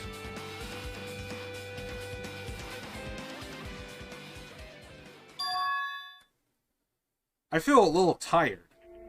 No matter how much I investigate, I don't feel any closer to the truth. That's probably why I feel this way. I'm feeling this strange feeling that I've never felt before. As if Nagito is trying to make us suffer even after he died. Well, now's not the time to think about stupid things like that. I haven't even investigated his cottage yet. It's too early to start complaining. If we investigate that place, we might be able to find some kind of clue. Alright, let's go. Okay.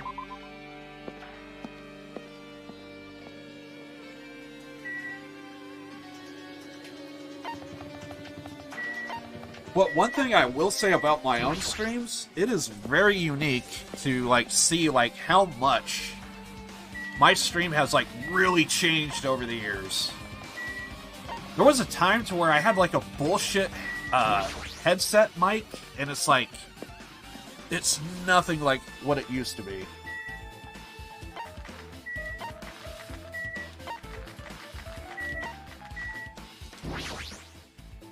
I wonder if she's still annoyed.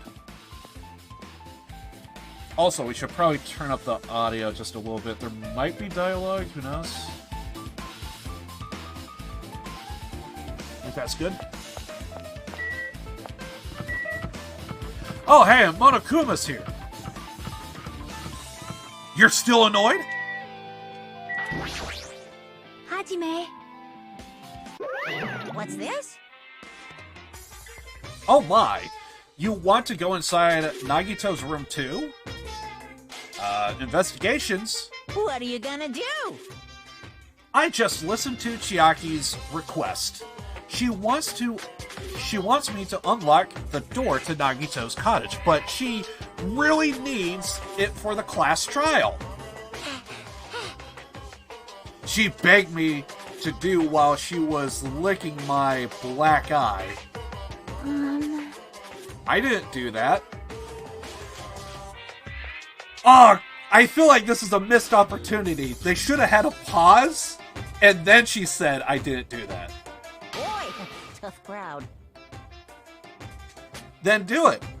It's sweet because it made out of black bean paste. We don't have time to mess around. Hurry up and unlock the damn door. Fine, fine. I guess I have no choice. I just gotta do that, right? Now then. Loose. Bye-bye. See, I've opened the door. We can freely investigate now. I still love how Monokuma's the only one that has, like, a sound effect for when he appears and when he leaves. This isn't my first time seeing that, but why does the door open with a spell like that? Perhaps. Maybe the cottage key. I want to say cottage cheese. I kept stuttering, so I was like, cottage cheese. And I was like forcing myself. No, cottage key. Maybe the cottage key is computerized. Hey. I really need to be cautious. I just really want to say cottage cheese. I don't know why.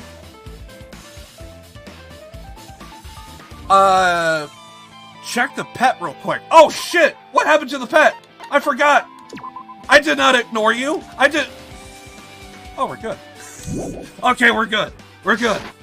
Honestly, I sometimes forget about my fucking pet. It died a few times because of me. I'm so upset.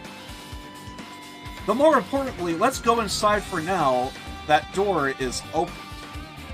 It does feel like everything kind of slows down and stops when you do an investigation, but every so often, I actually do forget about my pet, and I do need to check it. There was in one of my tangents I did earlier, I was like, you should probably check your pet. And I was like, yeah, I'll try and remember. And then I just completely forgot. And whenever I do get the chance, I usually try and check it, because I forget real easy. And the reason why is because I get so caught up in like a story that's going on, and it's like, I want to see what happens next. I want to see what happens next. And it's like, you gotta check your pet, but I want to see what happens next. No, you gotta check your pet. And dead.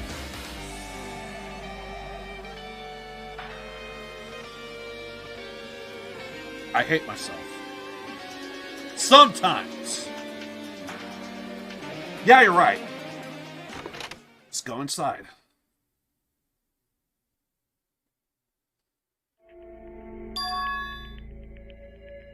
Okay, I see a box. What the hell? So Nagito was living here.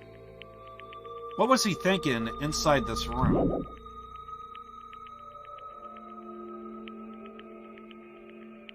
That's what was he feeling as he spent his days in here? I can't even imagine. Waiting to see absolute hope become in despair so he could act as a stepstone for the rest of us. No matter how much I think about it, I just don't understand him at all. I don't even know if he truly believed that. He was especially weird these past few days. What changed him? Maybe the clue to that he might be hidden here as well. A box? Treasure chest? Fancy looking treasure. Oh, that's Monami's! Yeah! Monami said she had a treasure chest and it was sparkling and this and that. Apparently I found it. Fancy looking treasure chest covered in sparkling pink lights is totally standing out. Could this be? I actually forgot about this conversation. Can you let me know if you find my treasure? It's a magnificent treasure box covered in sparkling pink lights. Perhaps. That treasure box. Chiaki, you know about this? Yep. It's really cute. Oh, she was just reacting. This is why you're one of my favorite characters.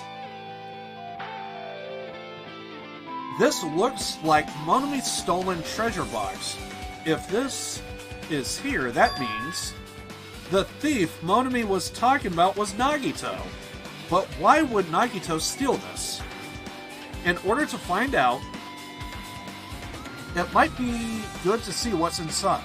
Hold it. Is it gonna be okay? It looks a little dangerous. It might be, but this could be some kind of clue, you know? If this wasn't important, Nagito wouldn't have stolen it from Monami in the first place. I turned back toward the treasure box and cautiously opened the lid. Inside, there was a notebook. Oh, she's gonna be really pissed. Does it say anything? Grade, class number, name. General purpose notebook. This is it. Why is a notebook inside a treasure box like it's something important?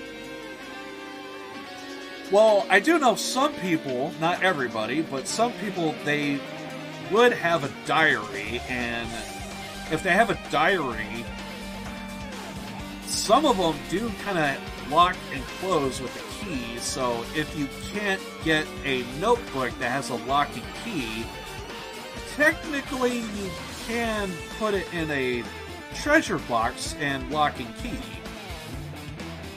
I took the notebook out of the treasure box and began leafing through it.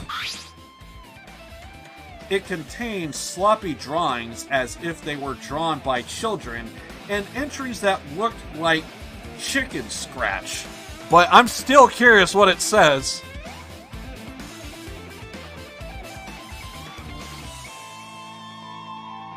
Byakuya became the everyone's tired of things happening.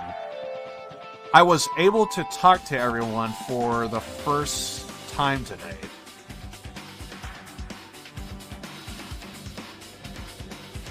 Huh. Oh, we actually get to see what everyone, what is said. Day 1, I was able to talk to everyone for the first time today. Monokuma showed up, and things turned bad.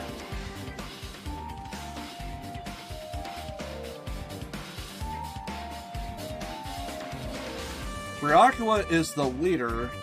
A lot of things happened today, so everyone's tired. What is this? A diary? Sounds like it. Looks like... Did Monami write these? Probably. These pictures and entries totally suit her. I kept flipping through the pages. Let me guess! Day 3, Day 4, Day 5, page after page, poorly written entries continued on in the notebook. I don't really understand, but it looks like there aren't any clues here. And right when I was about to give up, my hand suddenly stopped on an entry titled Day 16. Day 16, we've been in the funhouse for 3 days. Everyone's hungry and on edge. Hajime tried to go in the final dead room today. He's probably panicking because no one believes me. Huh? Hey. Hajime, did something happen? It's nothing. Stop it! I thought you were gonna come way sooner. So... there you go. I thought she was gonna stop us from reading it. Well, that's the most, legible chicken scratch I've ever I know, right? Honestly, I'm not gonna lie. I have a very chicken scratch handwriting. I'm not gonna lie. Not gonna lie. There are legitimately times to where I write something and I can't tell my own handwriting.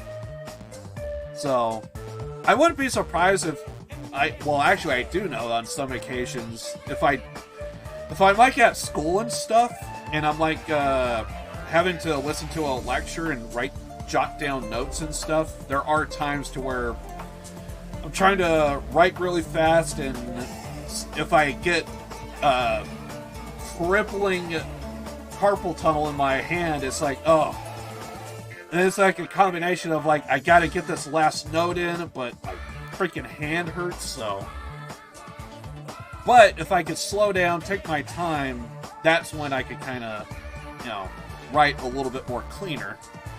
But yeah, so there's a good chance that chicken scratch could very much mimic my handwriting.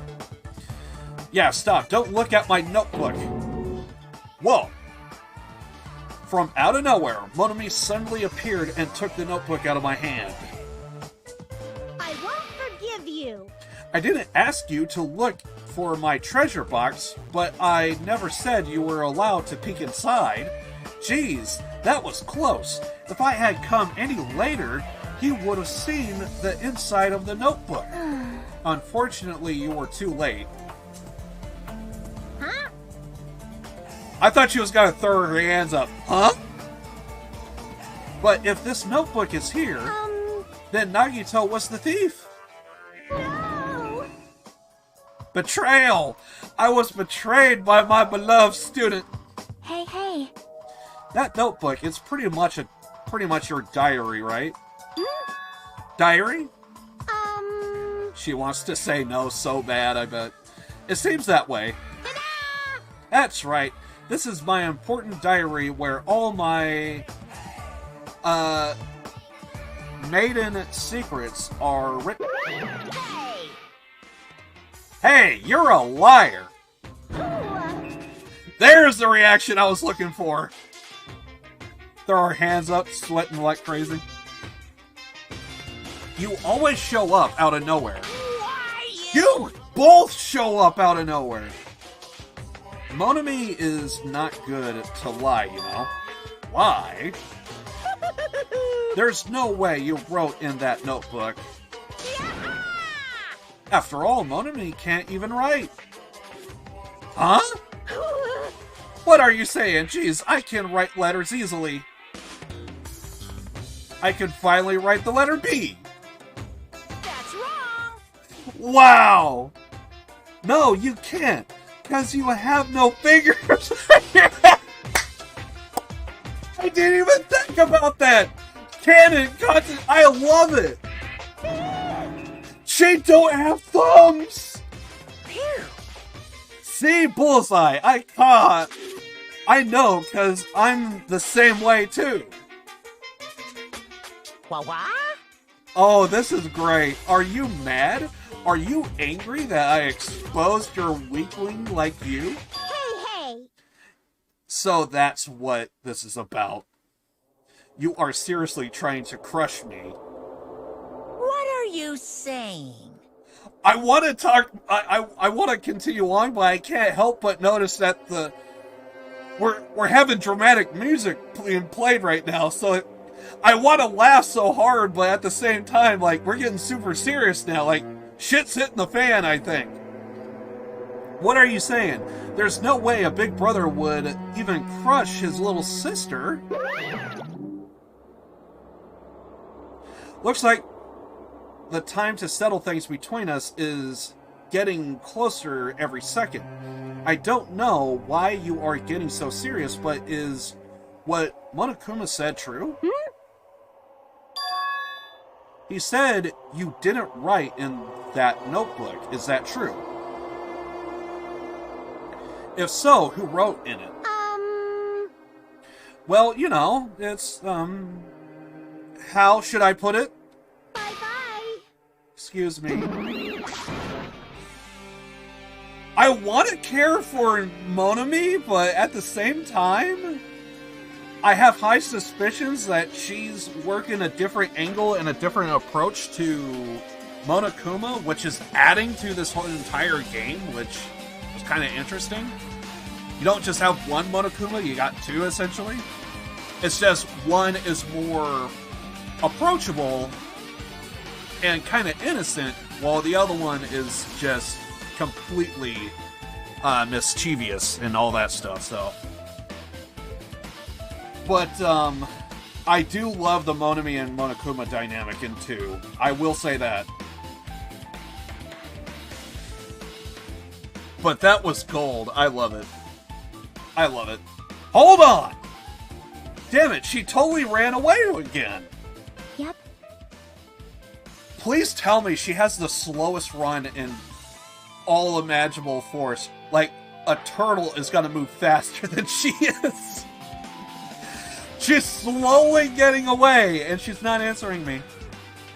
The same pattern as usual. Looks like it's a waste of time to try and get answers from her.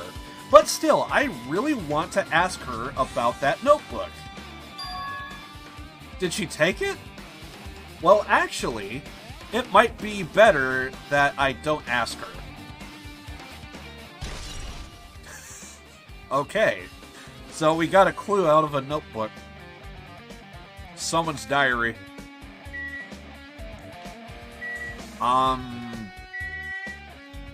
Oh my god, really? Okay. No. Apparently I still have more coins.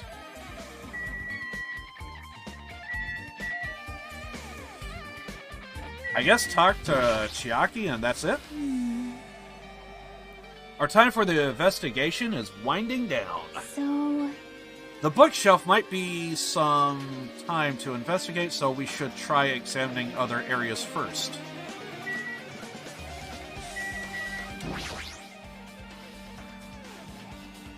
I don't think anything's gonna come of this, so I'm not gonna read it. But it feels like if there's something, we'll see. Random crap stuff.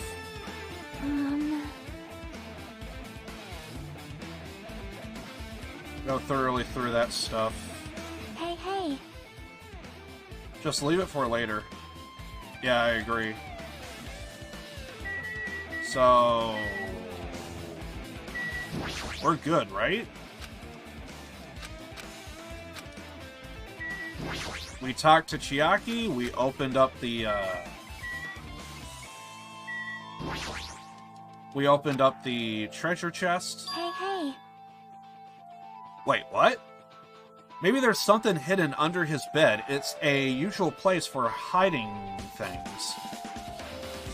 Yeah, like porn! Wait, you still have physical copies?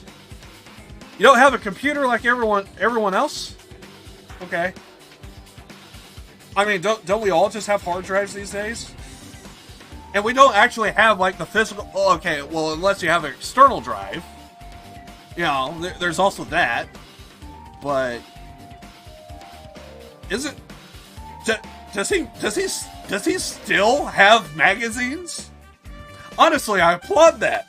The 90s are coming back! Well, we should still check, just in case. Well, I already looked at it, so do I have to look at it again?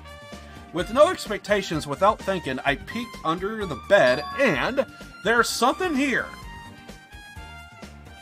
A plastic bag from the supermarket. It looks like there's something inside. What is this? Looks like a gas mask and some gloves. Looks like a gas mask and rubber gloves. Chiaki isn't annoyed. Oh god, that would have been perfect too, right? These look like the real deal. Did he get these from the military base? Probably the supermarket, because apparently they have night vision goggles over there. And Barakua used one of them. He was hiding these under his bed. Why did Nagito use this stuff for? Please don't tell me it's a sex thing. Because that would just be even weird. Hajime. Also, Google Distraught Monokuma? Do I dare look that up?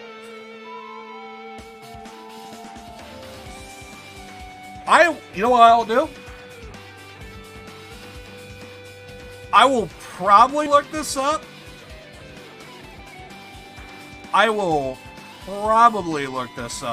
But I'm just gonna put this in the back catalog. I'm just gonna copy that message and be like, later. We'll check that out later. Because again, I don't know if it's gonna be like a sex thing. Hajime, was there anything else under the bed? Also, I probably feel like I should... It's been a while since I had this up. Sometimes I'll throw this up just in case if like anyone's curious about... Because if anyone's watching on Twitch, man, Liv is talking a whole lot of crap. Like someone's in chat, but I don't see a goddamn message. Well, there you go.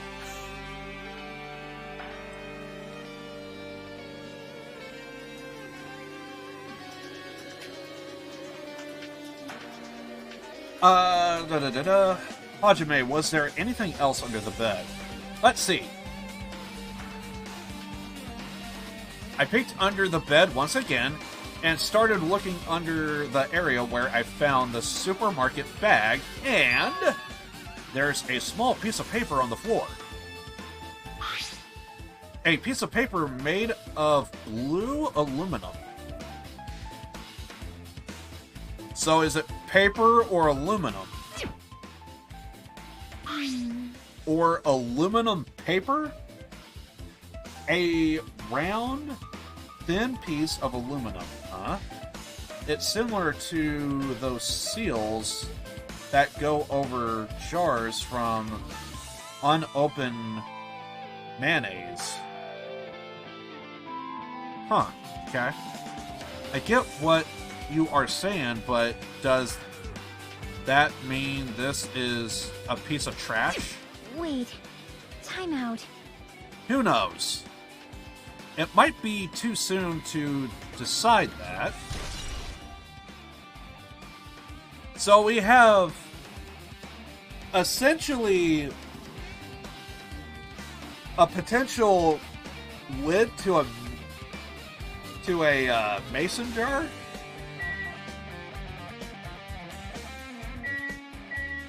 Well, we already looked at the box, right? So...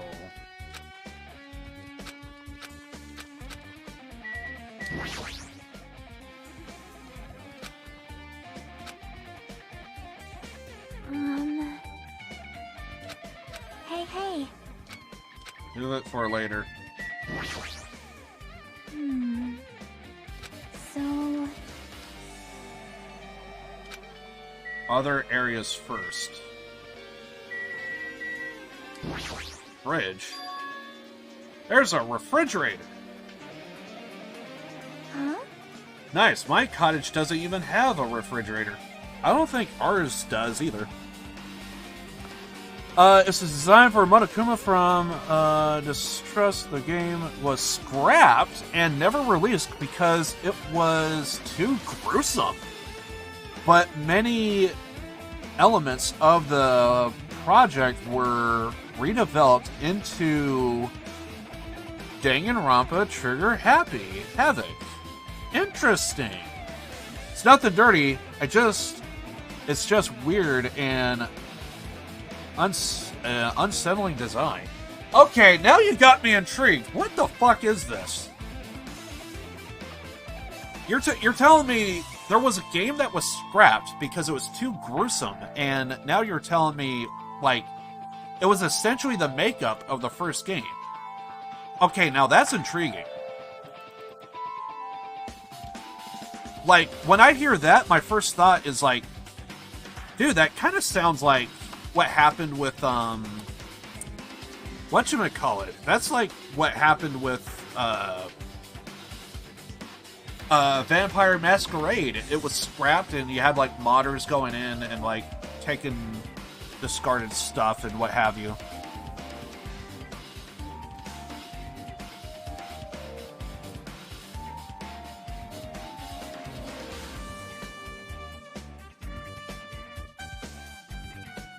Interesting.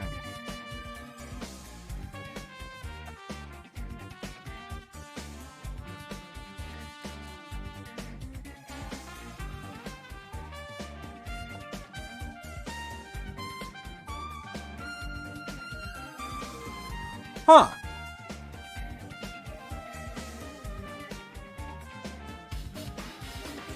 Wow, if that's like some cover art, dude, that is gory as fuck. Yeah. Holy shit. The one downside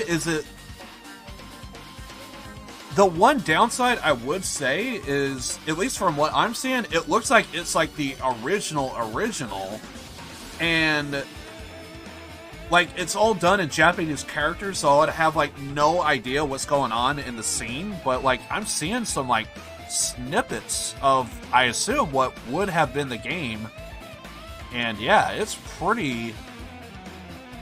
What the shit?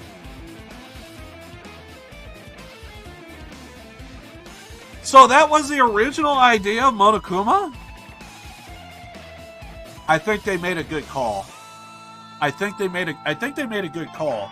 So basically, the beta version of Monokuma is he's supposed to be, if this is what I'm seeing, well, I can tell you this, he has no junk. So the original version of Monokuma is he's supposed to be, I know I've seen it in like science labs and stuff, but they would do the half and half of like the human version, but the other half is like the skeletal system and the digestive system. I know I've seen that somewhere in like science labs, but they usually do it with like a head bust of some kind. They would do the human face on one side, but on the other side you would probably see like the brain, or like a little bit of like the skull and stuff, the eyes, that sort of thing.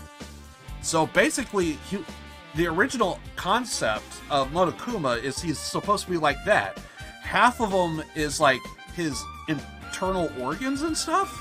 The other half is like kind of like a half-assed human form, and I guess a bear, I guess. He has no junk though.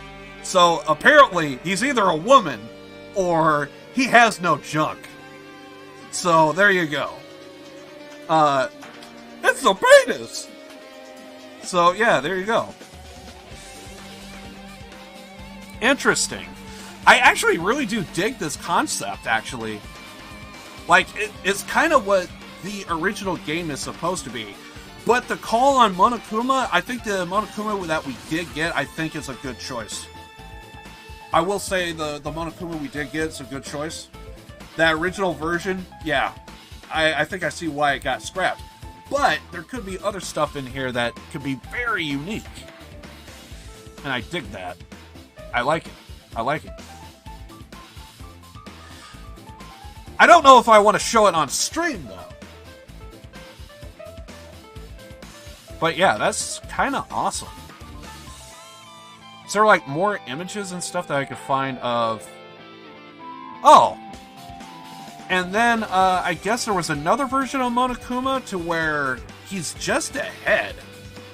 And he got arms and stuff. Interesting.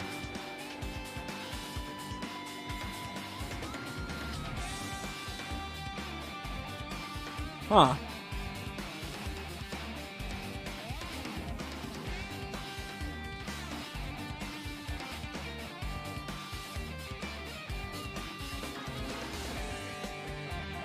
Yeah, like stuff I could probably show that, but yeah, I'll probably take another look at that, but some other time, maybe later in the stream. To look up this on Wikipedia. If you want more information, yeah, I'll definitely look that up for sure. It's a cool piece of history for this franchise, and I think, honestly, kind of like what I was saying earlier about Vampire Masquerade, I would not mind for someone to try and find, like, that original version and kind of, like, do, like, a modded version of, like, essentially the original concept. I would not mind that one bit. But they would probably have to do a lot of work, though, to make that happen. But that is interesting. I'm really glad you showed me that.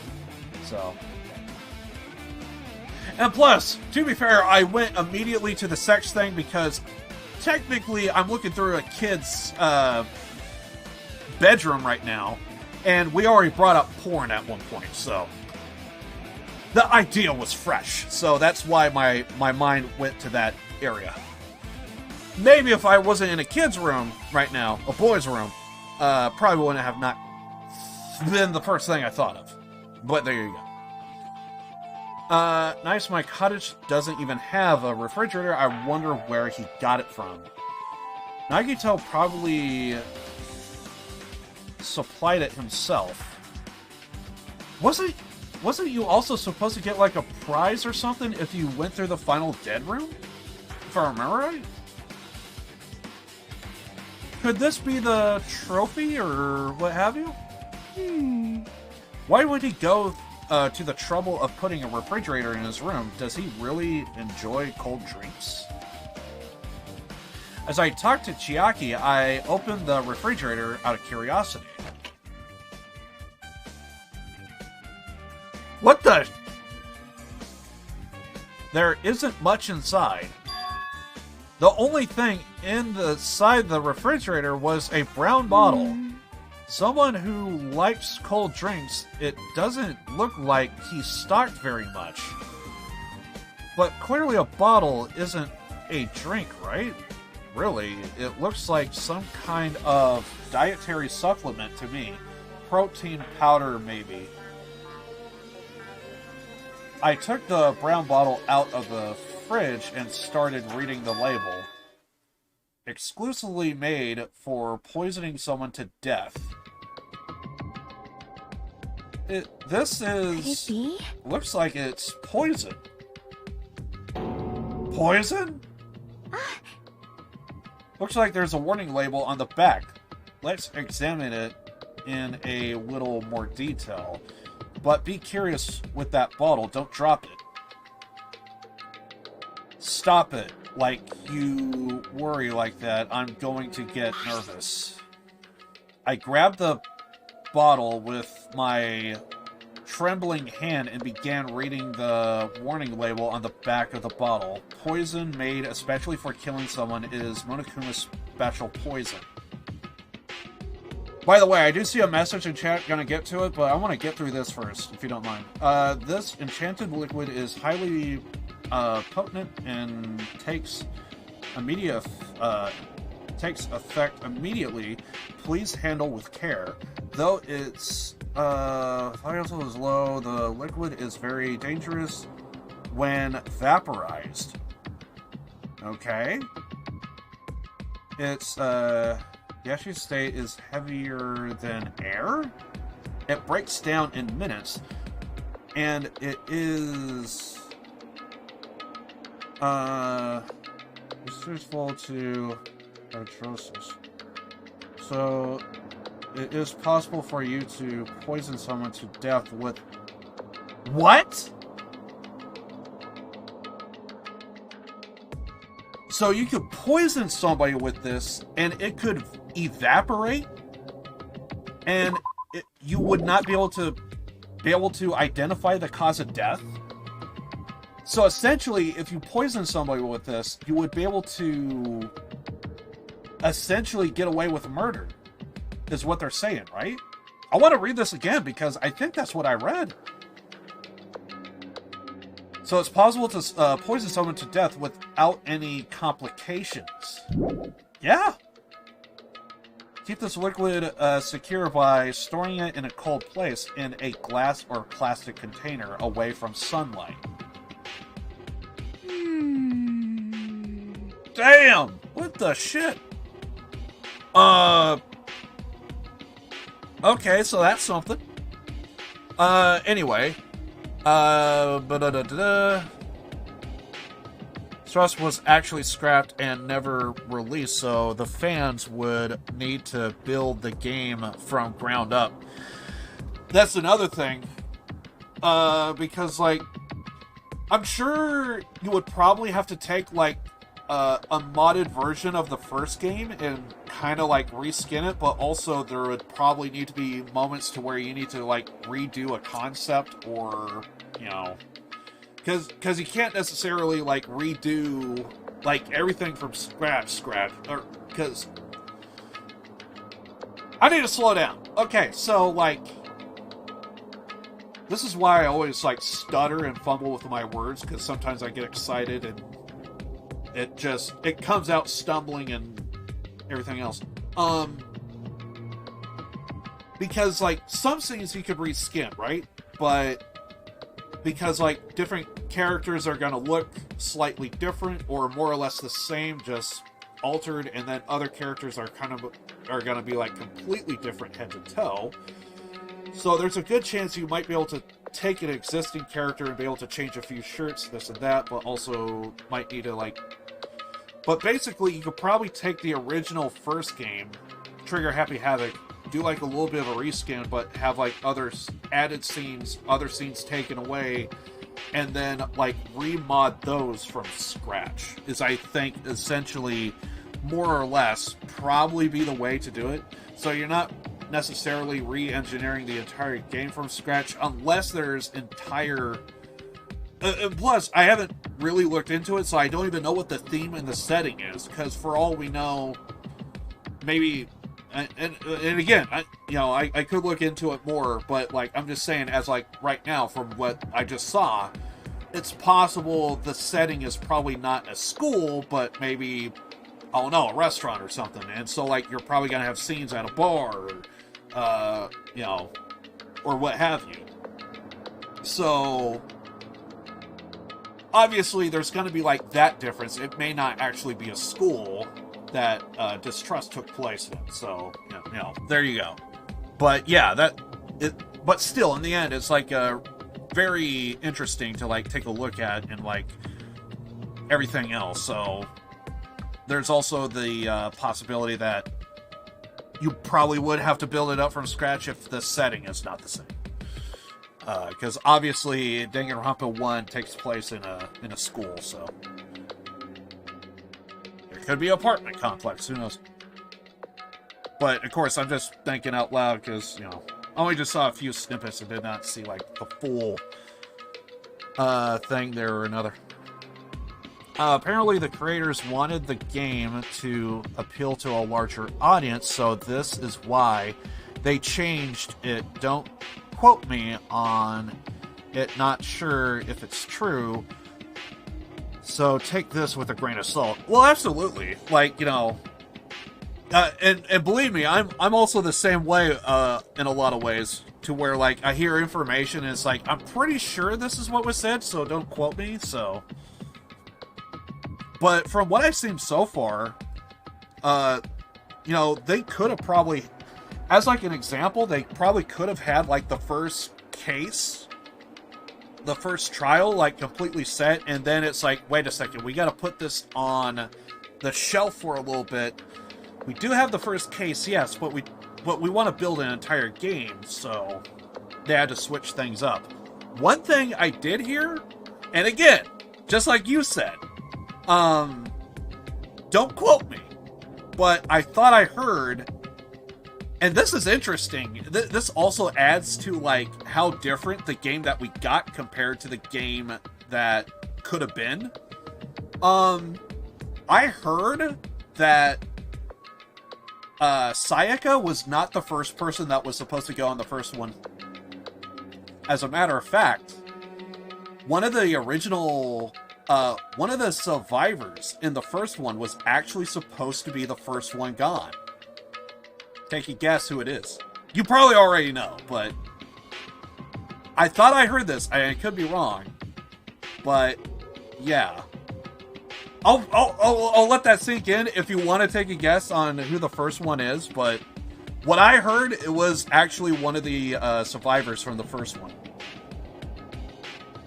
Unless we don't want to do any spoilers. But then again, I kind of feel like that went out the window a long time ago. I'm sorry, I like talking about games that I like. But yeah. Or we can not talk about it and just move on. I almost kind of feel like I need to invite you to my Discord or something. So, like, if you want to give your answer on Discord and not, like, you know, say it to everyone. But it's so much easier to just have it in chat. Just, like, you know, just put it there. Because I actually do that with some people. Is, like, I have my Discord and, like, my Steam open on my other monitors. So, like, I could always see, like, anything that is being said. Usually, anyway. Well, okay, not my Steam, actually, but I do have Discord open. If I had my Steam open, it would have been on this monitor. But yeah, I actually do that. Sometimes, if someone doesn't want to say something in chat, I have, like, my Discord open, and they could just DM me a message. This sure does look like a chemical made... By the way, if anyone does, you could also follow me on Discord, Twitter, all that stuff, so... It shouldn't be too hard to find, regardless of what platform you're on.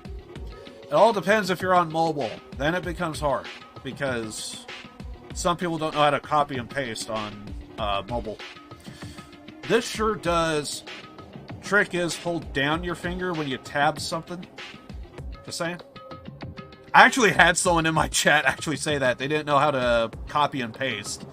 And through trial and error, I discovered how it's done. You just, when you tap something, you just hold down your finger and eventually you would be able to highlight. And you could kind of grab the two sliders and, like, slide over how much you need. It's what I discovered. This sure does look like a chemical made solely for poisoning someone to death. This refrigerator must be here to keep the poison secure. But why did Nagito get something like this? It's gotta be from the Final Dead room, right?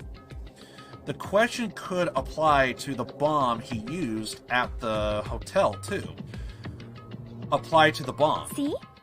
There should be a reason Nagito was able to obtain such dangerous items.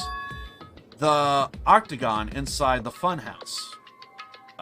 Also, the Final Dead... if I remember correctly, the Final Dead room, you would eventually lead to the octagon, get the yada yada yada. This poison, he must have brought it from... Must have brought with him from there, too, right? Perhaps. He was probably hiding them somewhere on his body during the last class trial. He was hiding a bomb and poison during the class trial.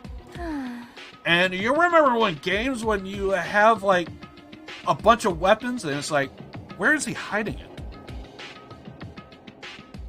I hope you got interested in Distrust, like I said, a piece of... Yeah, exactly. Oh yeah, absolutely. Like, at the very least, I'm like a little intrigued. Like, you know, I might take like another look at it, but I don't know how much my enthusiasm would go wanting to dig into it. But yeah, anyone that's like a big fan of the series, oh god, yeah, you're gonna love that stuff, because like any original, because like one of the games that I'm a big fan of, and I know there's people out there that are far bigger fans than I am, but sometimes people would look at something or another and it's like, you wonder how things could have turned out, even if it's a small, minor detail. Like, one of the things I heard some people talk about, Grand Theft Auto 4. If you ever played Grand Theft Auto 4, you would notice that Niko Bellic, if you look at Niko Bellic, it shows up in the screenshots in the final game. Whenever you get a load screen, you would notice that Niko Bellic, he has like a glove, and it's like, it's got the cut fingertips. So like, he has a glove, but half his fingers are exposed, and he's just like pulling on his glove, and it's like, how come that small detail never made it in the game? And it's like, and for whatever reason, they didn't have that. We still see it in the concept art, but that small little detail, like how much else was in the game that just wasn't there in the final cut. And when you have, like, I assume that the developers of Danganronpa, like, they got, like, the first, I'm assuming they got, like, the first trial in, and then they changed it. And, you know, back to the drawing board, and then eventually we got Trigger Happy Havoc. But yeah, it's really cool stuff. If anyone's very interested in the series, it really adds, like, another layer. And ultimately, in the end, I think they made a good call on everything. The one thing I will say, and I'm sure there's a mod out there that would probably change it, but I actually wouldn't mind the idea of, like, being able to flip on and off, maybe, like, have it in the settings somewhere. Do you want blood censored? And you could probably have it set to, like, pink or red. You know what I mean? And I don't think that would be, like, a bad idea to, like, have that switch. If you want the censored version, you'll go with the pink. You want the uncensored version, you'll go with the red. I'm pretty sure someone already made a mod out there to where you could change it like that, but, you know. And plus, technically, if you really wanted to, you could probably even go as far as, like, even changing, like, your overall, like, I'm sure you can, like, even change, like, the color setting on, like, your monitor to make it red, but anyway. Jeez, how dangerous. But anyway, something like that, I wouldn't mind, like, seeing. It's just a thought. What would he have done if he accidentally tripped and broke the bottle? However, I will still say the pink blood still does, like, add, like, a unique, just like a character design for the game. But it's just the idea. If you wanted that option, I feel like some people should probably have, like, the option if they really wanted to. For me, for the stream, I would have no choice but to go with the pink, but, like, if I were to do, like, an off-stream playthrough, I probably would go with red. It seems like a mild change that, like, people should be able to, like, have, like, an option to, and having, like, a little toggle button feels like that is doable. Just thinking about it scares me. Hey. Also, he already blew up the bomb he took with him at the lobby. But what about this poison? Huh? See? That's the thing. Could he have used this poison for something?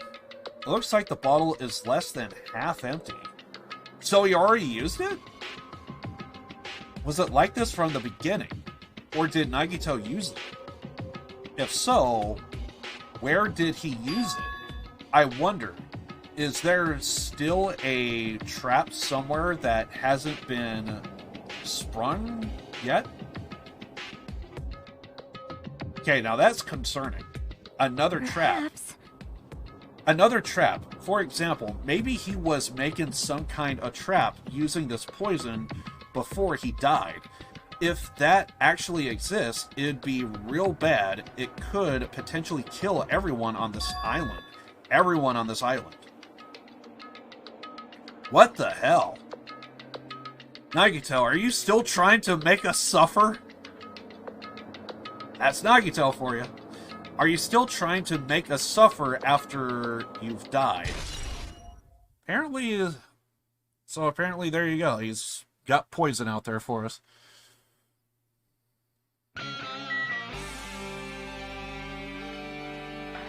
It's also awesome to see the cut content from a piece of media or what the original idea of the game or a movie was supposed to be. Oh yeah, that's actually another idea. What if the original concept actually wasn't supposed to be a video game, but what if it was supposed to be like a movie or an anime or something? That's actually another thought. Maybe the original concept probably wasn't even a game in the beginning to begin with, you know? More reason to, like, be, like, interested in that.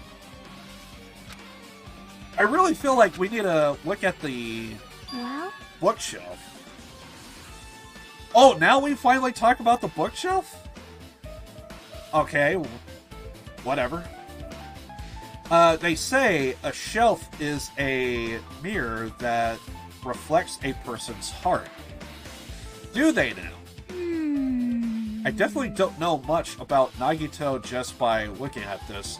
I almost kind of feel like that quote could probably be said of just about anything else, maybe even with video games. Your video game library dictates who you are as a person. Really? I didn't know that. So what should we do? It'd be really difficult to look through all of these piles. That doesn't mean we should ignore it, though. Yep. I'll leave it to you then, Hajime. Wait, what? It's better if a boy goes through another boy's things, you know. There might be private stuff here. Well, that might be true, but... See? So I'll leave it to leave this shelf to you. I think I just got persuaded to do this without realizing it. I sighed and walked toward the shelf. One by one, I started removing various books and items and examining each one. But even as I examined them carefully, they were still a bunch of random books and items. There's no way there are any clues here. But is there really? Because we really don't know. Oh, he's got that book! Yeah, so when he finished the thing, he got like a special book for everyone's profile.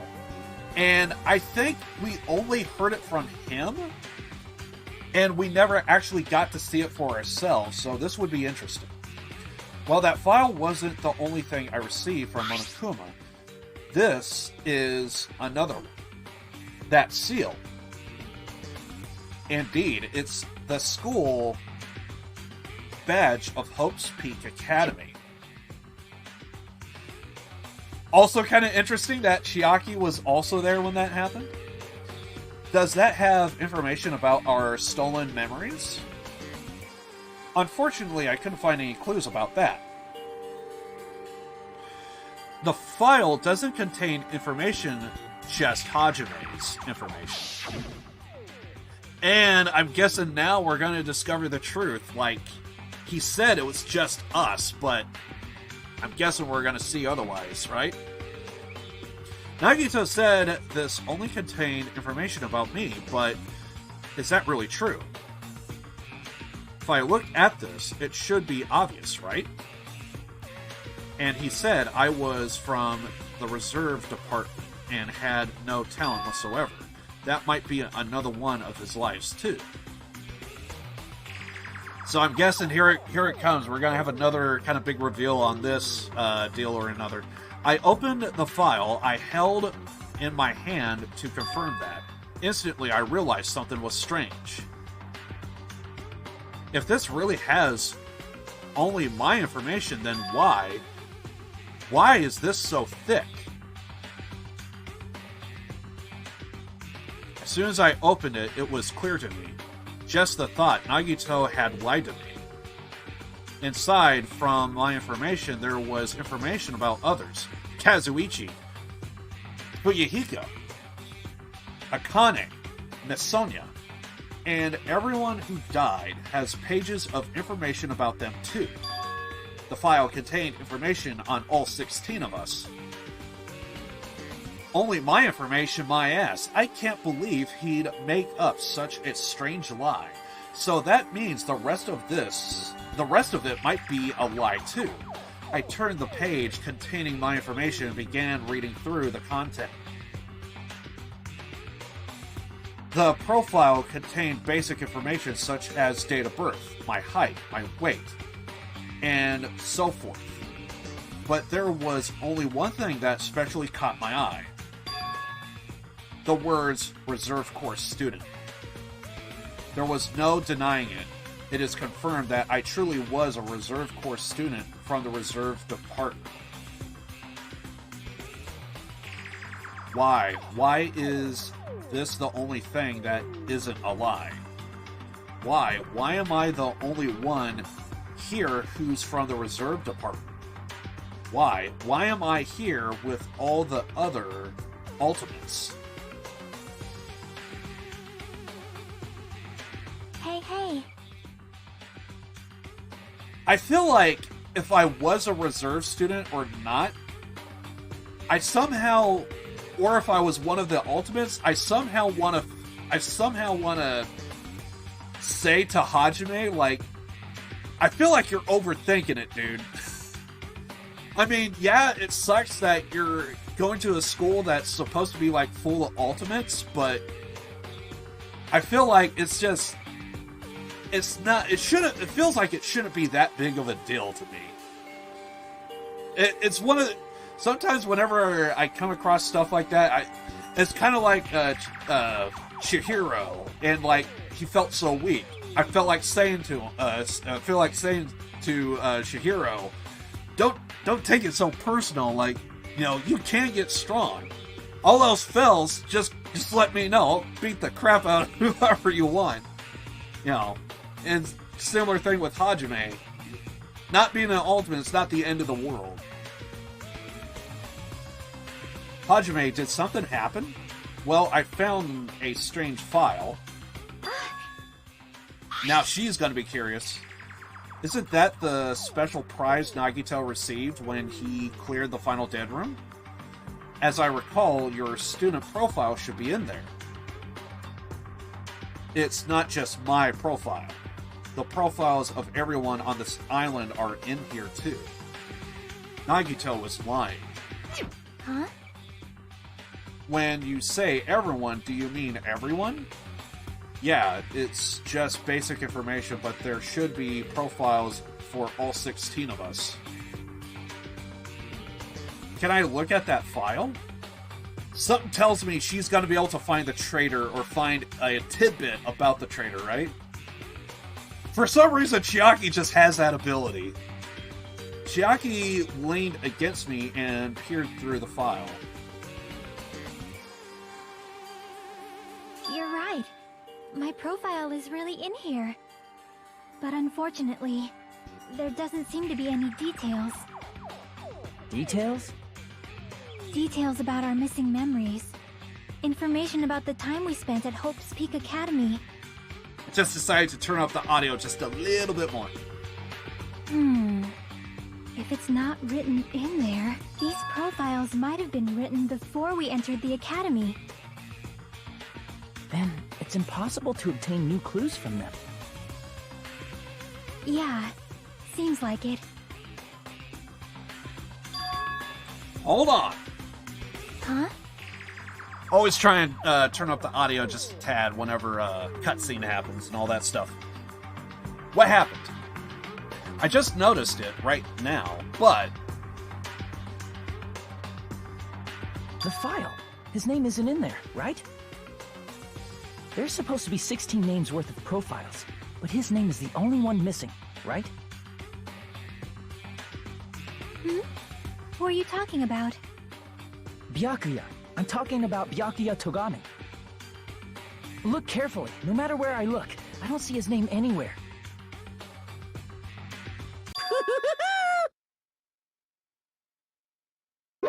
No way! So what if a name isn't written in that file?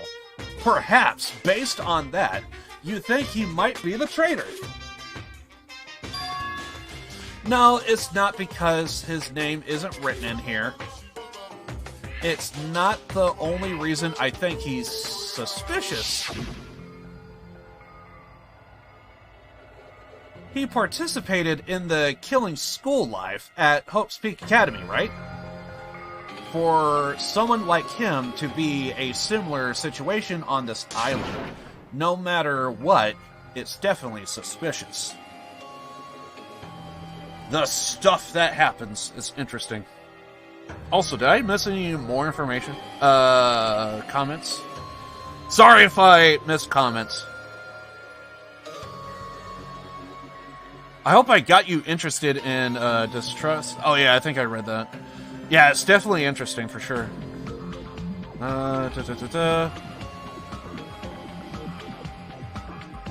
guessing it's just the last one. If you ever wonder why Akane has some real aggressive... First, it's because she was originally planned to be in Danganronpa 2 as Hajime's rival. I'm guessing they probably cut that out as probably because they didn't want a boy beating up a girl or a girl beat up a boy, maybe? Because sometimes people are very touchy with that. So, like, I'm a huge wrestling fan, and even though, like, I'm big into wrestling, there are still some people out there that, like, in North America, they want to see more intergender matches, but sometimes the idea of, like, a man beating up a woman is, like, a big deal, even though it's pro wrestling. Because it's all about storytelling by the end of the day, but some people don't see it like that. They see something else about it. And my take on it is it's pro wrestling, so as long as it's believable, you're gonna fall into that. And I wouldn't be surprised if maybe that was the reason why it got cut. They wouldn't want... Because I think it's way easier to have, like, a boy versus boy and a girl versus girl, but to have it a boy versus, you know, I'm guessing that would be my guess as to the reason why they probably cut it out. Because they want to have, like, that tension, hostility. There might even be, like, pranks on each other, maybe. I'm trying to think of, like, potential reasons why that would be cut, because that... It don't sound too big of a problem to cut it, but apparently. Interesting.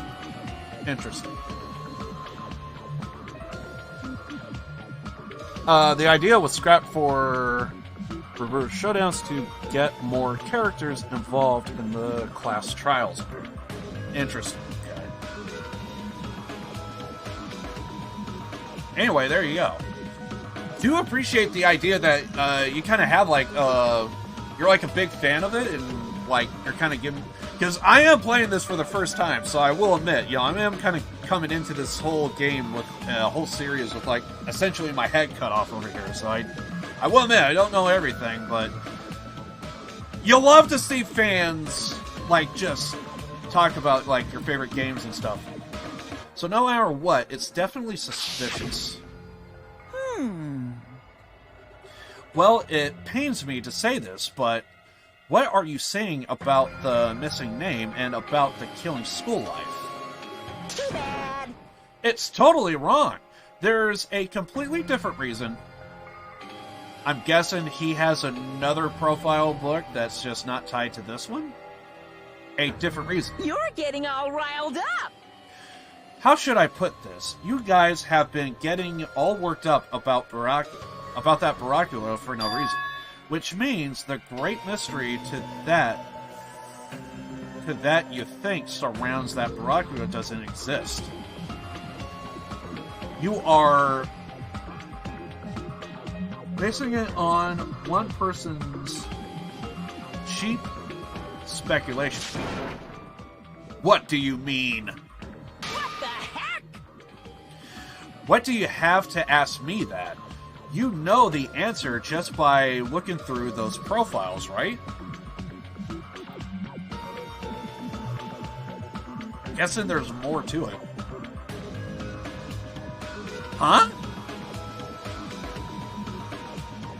My eyes turned back to the file. One by one, I started flipping through the pages and confirming the names. And suddenly, I came across a page that was filled with question marks. Every section was filled with question marks. It could barely be considered a student profile. On that page, I was only able to confirm one thing. The ultimate imposter. So, I'm guessing there's someone on this island who we haven't met yet. That could only be the reason. That Baracula's true identity. true identity? He was a fake that was pretending to be the ultimate effluent prodigy Barakuwa Togomi. A fake. Hey, The fact that his profile is filled with question marks isn't a mistake or an oversight. Surprisingly enough, that's the correct information regarding him. The ultimate imposter has no name, no permanent address, and even his age and gender is unknown, and basically he doesn't exist. Because he doesn't exist, he's able to exist as anybody. That's his talent, though I'm not jealous of that at all. That person wasn't really Barakuwa Togomi. Perhaps. Oh God! They ain't doing what I think they're doing. I'll wait until the class trial, but is that why he was so fatter compared to when he was involved in the killing school life? so cool. His physique doesn't affect his ability to fool others at all. Real imposters are skilled like that. Then he was lying to us the whole time. But still. But he can't help it. What? Why couldn't he help it? Oh. Because that was his talent. Huh? Well, having talents means you are also bound to have that talent. The moment you obtain talent, your way of life has already been chosen for you. You can't do anything else except rely on that talent, regardless of whether you want that life or not. In that sense, compared to other ultimates, your life might be a bit more elaborate? Liberate. What the hell? Anyway, Ahem? I'm not happy with you guys. Fell for a scam like I had nothing to do with. that's right. So I'll tell you straight up, this revelation about Barakuwa is exactly truth. Then, what was he trying to say to me at that time? I can't talk to the others about my past. I suspect that my skeptical nature is partly to blame. Distrusting others and being distrusted in return for a long time, my life has been a living hell. Based on that context, I had to guess. No. Maybe he was just complaining that he was cursed to wander the earth as nothing more than a fraud. But you guys had your school memories. You never would have been betrayed in the first place. I mean, it would be different if you were meeting him for the first time. But since you guys went to Hope's Peak Academy, you should have known about the ultimate imposter already. So in the end, it all leads back to lost memories. Phew. The Future Foundation is awful. There's no way you should ignore Monami or the traitor. Who is it? Who's the traitor? Just from looking at these 16 profiles, I still wouldn't know who's from the Future Foundation. Is there really someone like that? Of course. Obviously you wouldn't know. I made that profile so you guys couldn't find out. Could it be? So it's just as I thought. You're the one who did it. Hey, The fact that there's 16 profiles in there is what's wrong. I mean, the traitor is a spy sent by the Future Foundation, not a student from Hope's Peak Academy. you made a fake profile for the traitor and included it in here. Correct. It wouldn't be fun if you figured out who the traitor was so easily, right? Hey. Then we couldn't use this file to figure out who the traitor is. That was true for Nagito too, right? Well, probably. So I'm guessing we could finally do the class trial?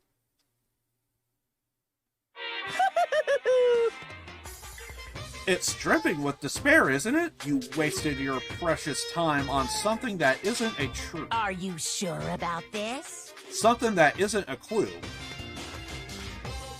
What was a wise decision? Time's up, you know. Time's up, wait. Bye-bye. Excuse me for a moment. Oh. Here we go.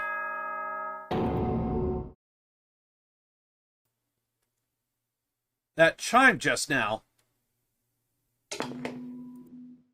What is most important for living things? Well, personally, I think time is. I mean, your bank account may go up and down, but time will inevitably run out, right? That's why we gotta cherish time. There is nothing more wasteful than wasting time. So, time's up. We will begin the last class trial, so please gather at Monokuma Rock. I'll see you soon. I'm sorry, the last class trial? Oh, shit. So, I guess it's true. So yeah, this is the finale. I thought this was gonna be like the last, but there was gonna be like some stuff that's gonna go, but no, this is it. Okay. Needless to say, I want to reiterate it, and make it be known. There is a good chance we're gonna go very, very, very long today. Otherwise, I might see if I can't. If there's like a big reveal, and there probably is. If there's any way I could save it and finish the rest tomorrow, I would. But there's also a good chance we're just gonna do everything today. So we'll see. I saw the draft, and I felt WWE. A lot of people are leaving. I actually forgot about that. Yeah, apparently there was the WWE bit stuff today, or not today. It was yesterday. Which reminds me, I still have not finished Rampage yet, so I still got to go through it. But yeah. Hey, fan, welcome back. But yeah, it's like, I forgot about that. But yeah, apparently WWE, they had like their draft, and I'm not surprised that there's a lot of people leaving. There's a lot of people leaving for multiple reasons. One, NXT is just going back to developmental, and two, I mean, basically, what's the purpose of staying? Like, a lot of people's contracts getting cut, this and that. After yesterday, I know Johnny Gargano is going. Oh yeah, he's definitely going. Absolutely.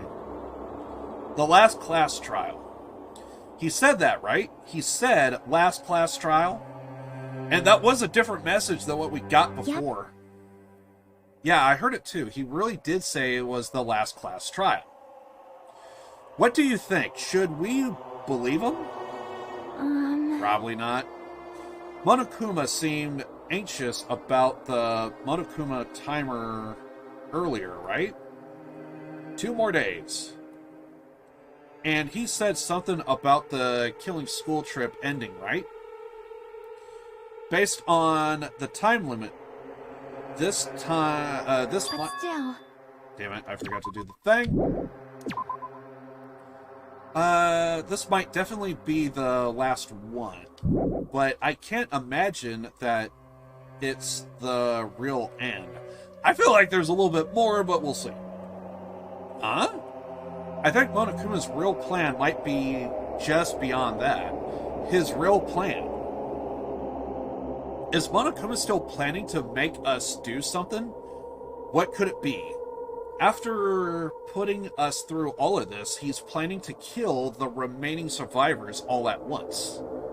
Well? But still, it's also not a good idea to think about it too much, I think. I think we should focus on the class trial that's waiting for us first. You're right. Class trial for Nagito's murder. We are pretty screwed. I haven't collected my thoughts because we were so focused on this file. I still can't see who killed Nagito. But still... Well, you don't have to worry so much. Huh? Right? I mean, we are not fighting this alone, you know. You're right. You're absolutely right. We are not alone. Even if it's a mystery that can't be solved alone, as long as everyone cooperates and works together. Yeah, if we do that, things will turn out fine. Man, so this is the real end. So, walk over to Monokuma Rock. There needs to be a better fast travel. That's all I'm saying. Needs to be a better fast travel. Damn right. Looks like everyone's here. Huh? Is this it? Shouldn't there be more people? Damn it. Stop it, you're making me depressed. Stupid fool.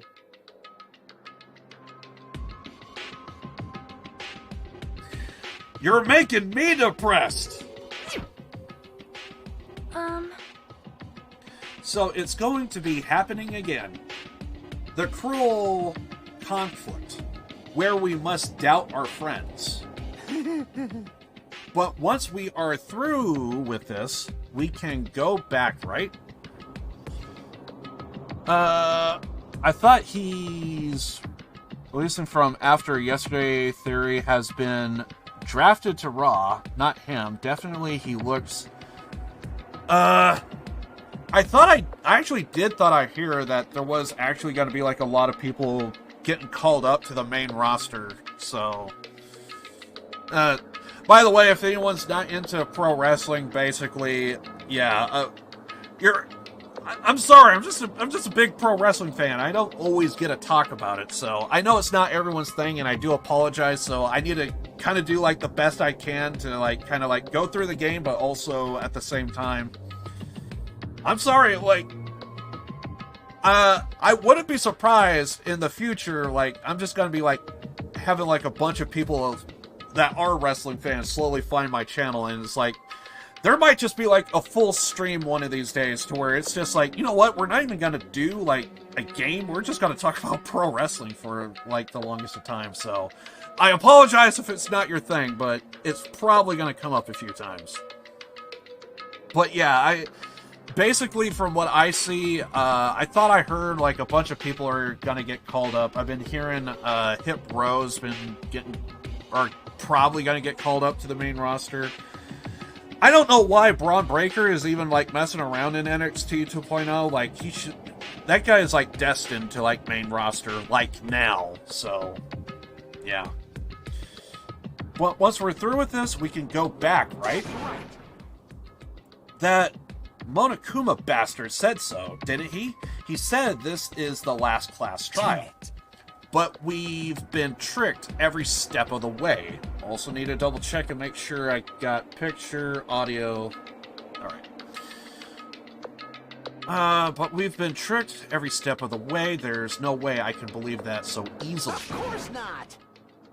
But why can't we believe it? The guy who's making us do all of this is the one saying it, you know? You know, right? That's why I'll definitely survive.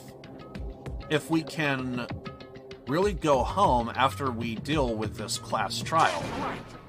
I'll definitely find out who the killer is. One sec. I gotta clear my throat.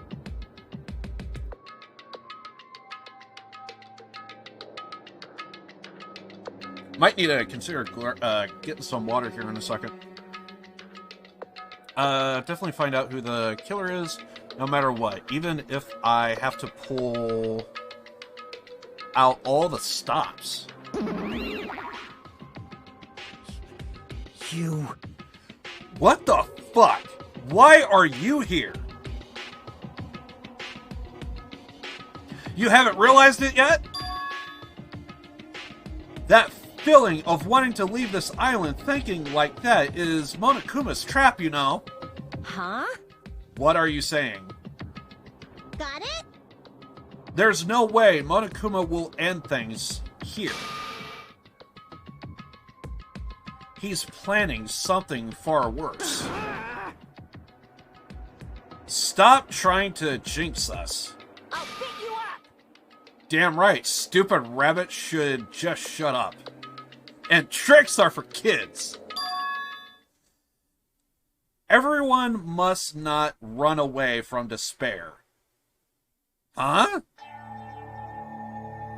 Have you finally realized after losing my powers? I've realized that cursing your powerlessness or your fate accomplishments is nothing. The possibility may be small, but as long as there's a possibility, you must face it. In order to become someone who can be proud of yourself. So I will fight. Huh? What's her deal? I do not really know, but she seems different from before. Maybe she read a self-help book. Wait. But her eyes, she looked so determined. You... What can you tell just by looking at those button eyes? Anyway, make sure you turn off Minimaru. He'd be annoying if he started talking during the trial. Fine. No! But still. Leave him on! Somehow I understand what Monami is saying, I think. Anyway, let's get going to the last class trial. Yep. You're right. We need to fight as much as we can. No matter what hopeless truth awaits us in the end. Alright, feel it happening. Apparently, I'm gonna be sneezing here a lot.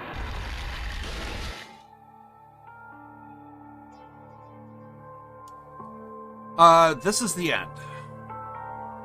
I kept saying those words to myself over and over within my mind. I entered Monokuma Rock.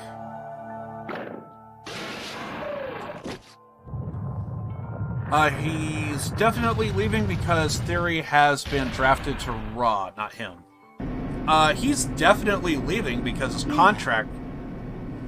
he's definitely leaving because his contract's, I actually do need to blow my nose, so 1 second here.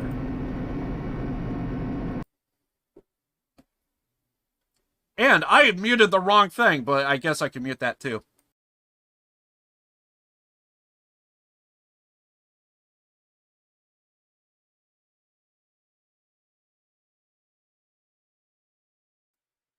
I think I feel a little bit better. Yeah, he's definitely leaving, but he's leaving because his contract's up, and that guy... He could do a contract extension. A lot of his friends are leaving. Like, there's no reason... Like, it's been known, like, they're not gonna bring any bigger guys and stuff, so... Or they're looking for bigger guys and everything, so... Like, why stay? There's, like, zero purpose. So... That's what I would think.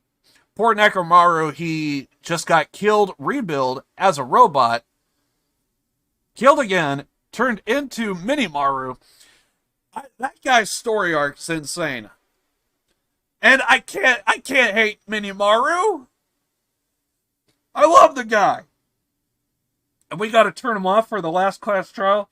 I better be seeing Minimaru later on. I'm just saying. I'm just gonna point that out right now. His deal's up in December 3rd.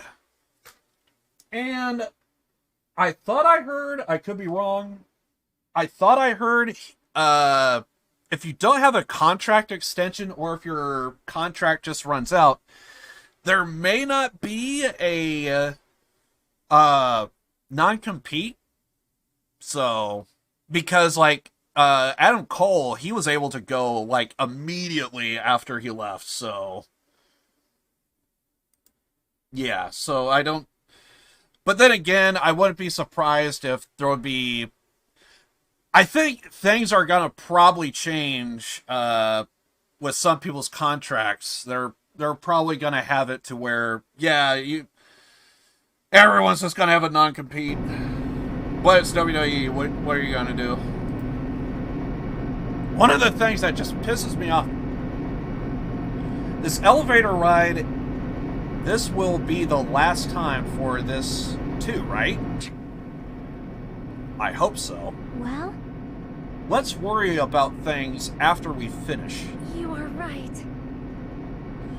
More importantly, we must focus on the class trial before us. They always say last class trial, so now it's like burnt into my head. Like Miss Sonia. Like Miss Sonia. I can't just say Sonia anymore. I have to say Miss Sonia because they always just say Miss Sonia. The killer managed to kill someone like Nagito. There's no way this is going to go smoothly. I mean, I still can't believe one of us was able to do that.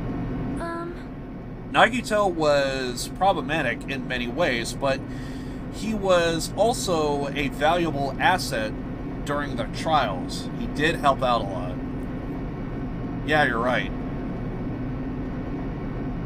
In fact, during the Funhouse ordeal, we were completely dependent on him. But even if he's gone, the ones who've survived need to stand and fight. We must fight! Plus, after Adam Cole in AEW hearing that reaction will affect old NXT to stay or go, especially it comes to, yeah, it's basically, they're, one thing that does feel different, they are pairing, I do notice it looks like Von Wagner is getting Kyle O'Reilly as like a tag partner, it looks like. And I'm still in the air about NXT 2.0 until I see for sure what's the deal with well, for one, I'm still wondering what's going on with Samoa Joe, and two, I'm also still want to see how are they going to treat Tommaso Ciampa, because that guy is a damn fine wrestler, and it's like, if they screw him over, oh, fuck NXT 2.0. That's all I'm saying. Also, we must fight. And then the door slowly opened. This bright light greeting us. Oh, is the entire room going to change again? Is that the light of hope?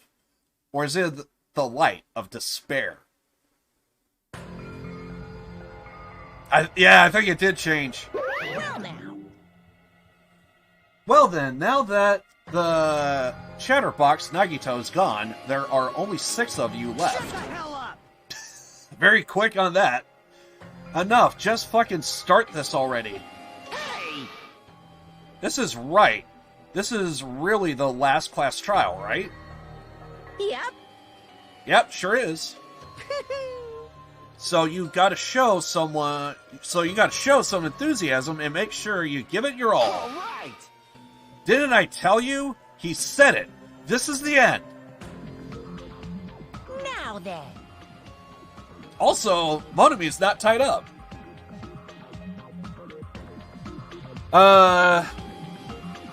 Something tells me I'm gonna like this. Red pill is AEW. Blue pill. Red pill is AEW. Blue pill is WWE. Yeah. I see what you mean. I see what you mean. Now then, let's get this trial started. Killing. By the way, I like the Matrix reference. This is the last class trial. Let's show some enthusiasm and kill each other. This is the 5th class trial. According to Monokuma, this is the last class trial. The curtain is about to rise. Nagito, the ultimate lucky student. When I first met him, I thought he was a nice guy. He came across as very sociable. I do love this scene right here because I'm pretty sure this is actually one of the first scenes in the game. But his true nature held such a demented thought process that was nothing like his outward appearance. He said he believed in hope more than anything else. He said he was yearning for a powerful hope that can overcome any despair. He said he would even help despair just to prove that hope will never lose to despair. And he said he'd become a stepping stone for hope. His way of thinking was completely screwed up. There were also times he saved us too. Someone like him was killed. That was the end of him.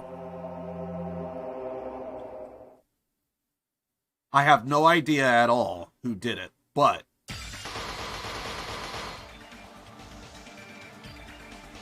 this is the sad chapter? Oh, I know it is. There's no way we can end this without knowing. We will be consumed by despair. That's why we absolutely have to find out. The person who finished off Nagito. The killer who murdered Nagito.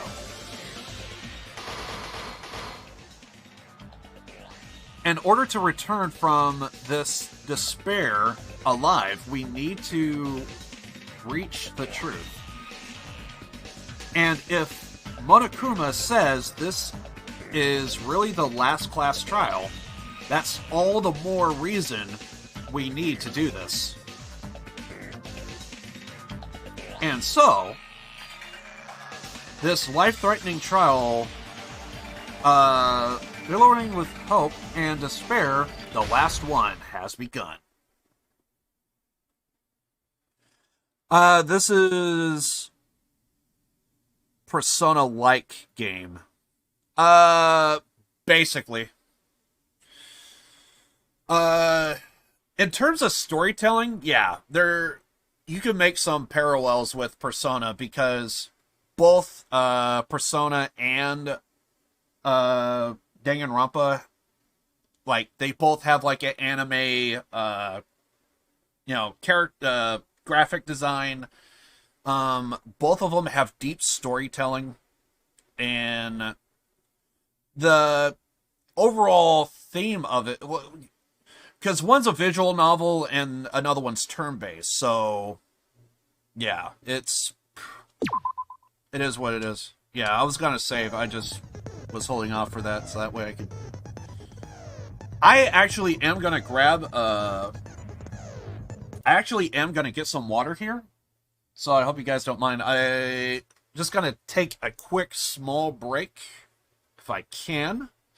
We're probably going to finish out this entire trial. If, and I think we will, if we go like 15 hours or so, because since this is the last class trial, this is going to be really long. We can't do a 12-hour stream, so at some point I got to cut it in half. I don't know how long it's going to take for YouTube to acknowledge a new stream, but we'll wait for however long we have to. Twitter and Discord, there basically is going to be another stream probably today if we go really long. I love turn-based games. Yeah, and another really good turn-based game that's out there that I've played, that's, I would say it's good, but I don't know if someone is like a turn-based connoisseur if they would like it, but another turn-based game that I really loved was Yakuza Like a Dragon. It would have been the 7th installment of the series, but it went from a beat 'em up to turn-based. And someone was pointing out something very unique, that the idea that they kind of took, because there is Persona Royale, or excuse me, not Persona Royale. They have Persona,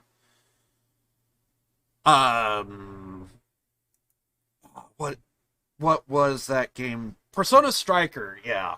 They have Persona Striker, and I think in Japan they called it, what the hell do they call it in,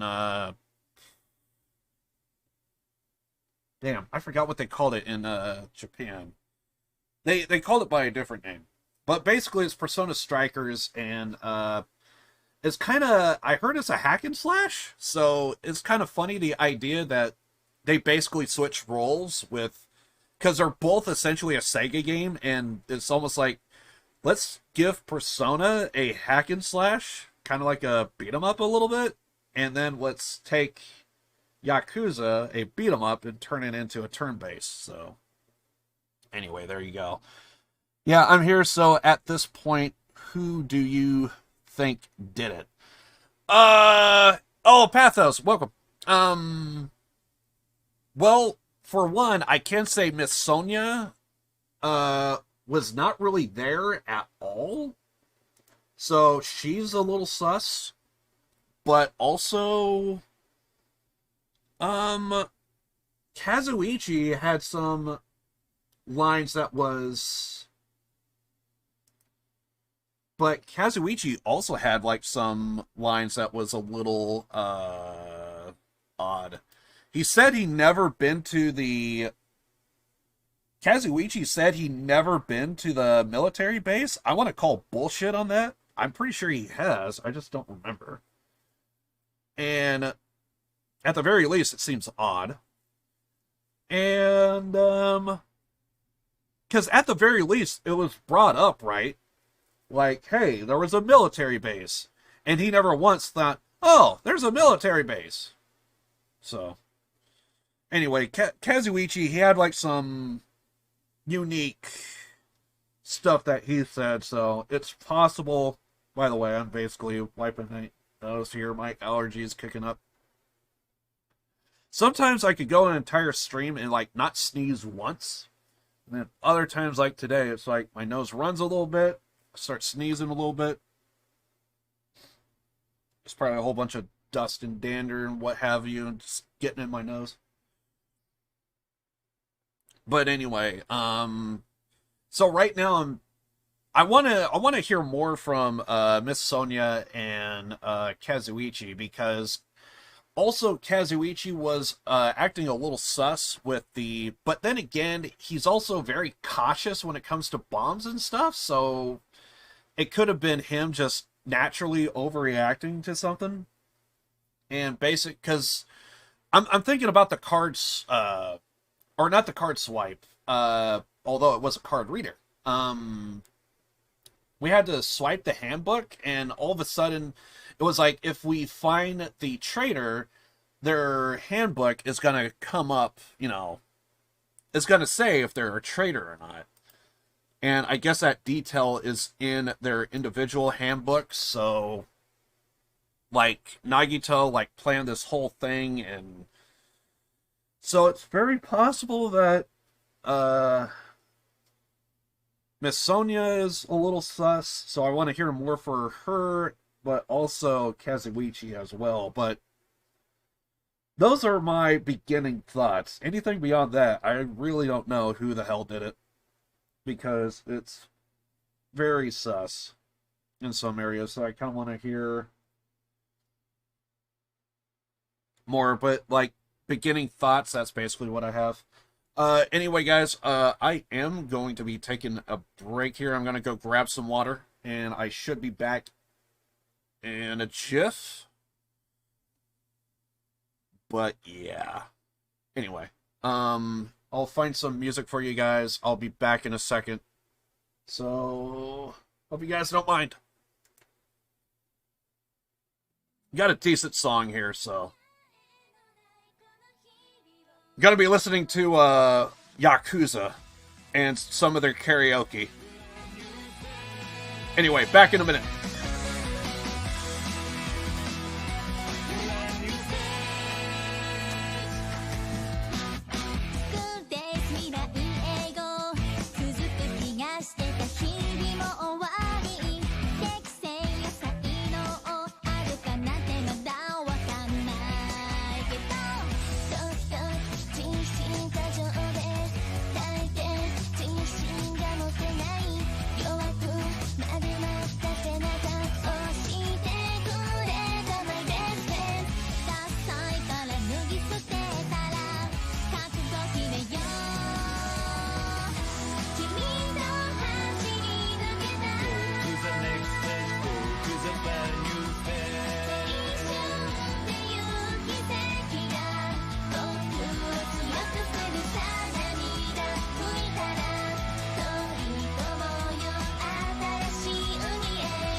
When I hear a song like this, for some reason, my first thought actually is kind of Persona. So we went from Yakuza to a Persona-esque kind of type of thing. Alright. Let's do this. I'm ready. Wrong scene.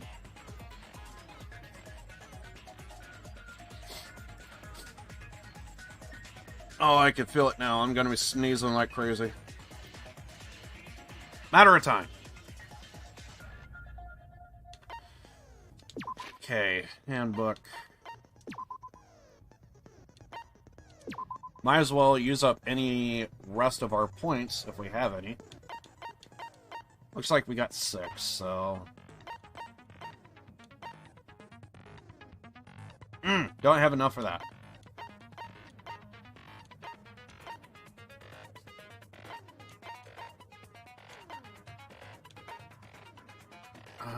What's maneuver?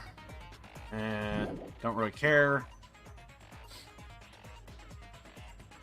Jumping power? Nah.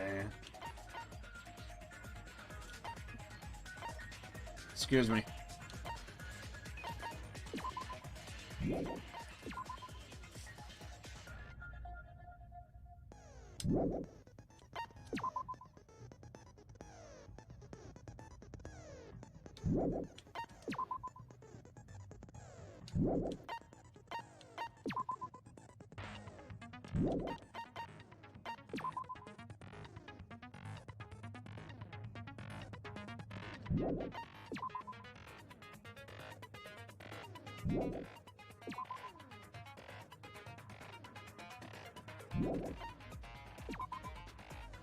Not sure which one I should go with.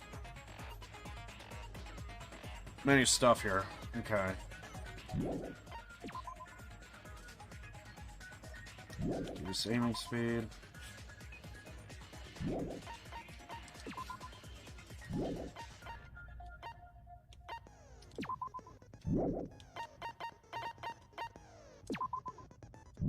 What was that one?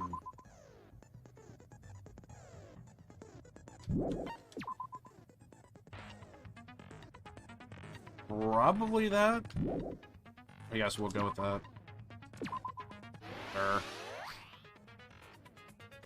Go with trigger happy.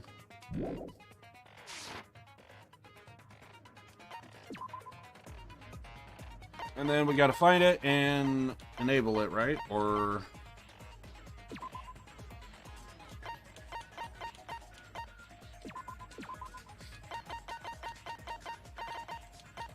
I have 69 total. Too bad I don't. Alright, we're done. Alright, let's do this. Sure. Get on with the class trial. Now then, let's begin with a simple explanation of the class trial. During the class trial, you will present your arguments for who the killer is and vote for who done it. If you vote correctly, then only the blackened will receive punishment. But if you pick the wrong person, I'll punish everyone besides the blackened, and that person will earn the right to leave this island. Oh my, Monami? My cute little sister? You're awfully quiet. What's happened to you? You've ascended the ladder of adulthood and reached the moon? Because you're a rabbit? Chesto!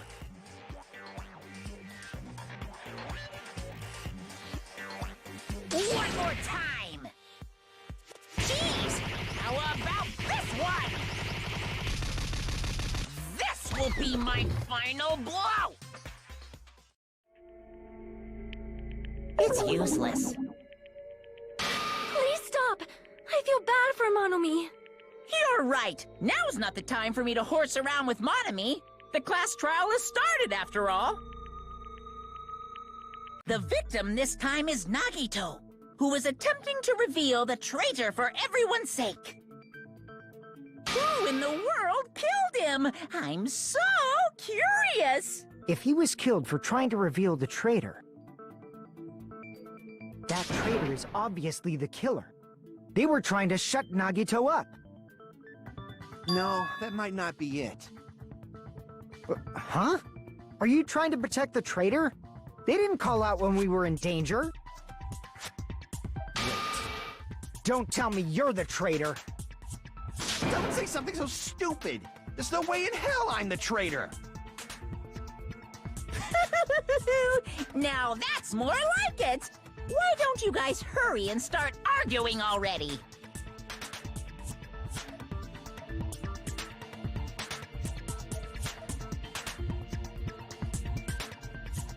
The traitor, the killer who killed, the killer that murdered Nagito, is here, right? Are they the same person? Or...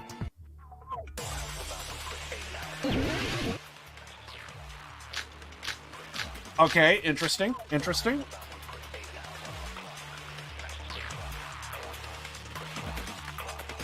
The killer didn't tape Nagito's mouth to shut him up. I'm telling you, they were torturing him. The reason Nagito's body was covered with wounds. It's because the killer tortured Nagito. So that's why he was so beat up. What were they trying to find out by torturing him? Definitely the bomb's hiding place. If so, the suspect is whoever found the bomb first. That was Fuyu. Whoever found the bombs first. It was Fuyuhiko. I found it by coincidence.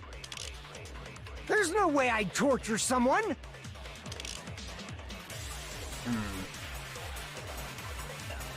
Nagito's wounds, were they caused by torture? But the point of torturing someone is to make them reveal information, right? Then it's pointless if he can't talk. The killer didn't tape Nagito's mouth to shut him up. I'm telling you, they were torturing him. The reason Nagito's body was covered with wounds. It's because the killer tortured Nagito. No, that's wrong.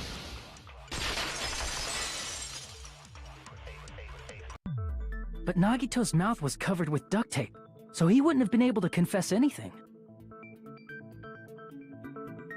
If he was being tortured for information, they wouldn't have taped his mouth like that. I'm prepared. Oh, god damn it.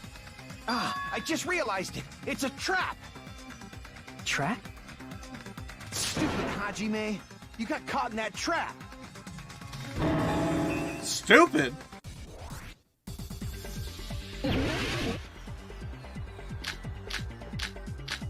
Okay.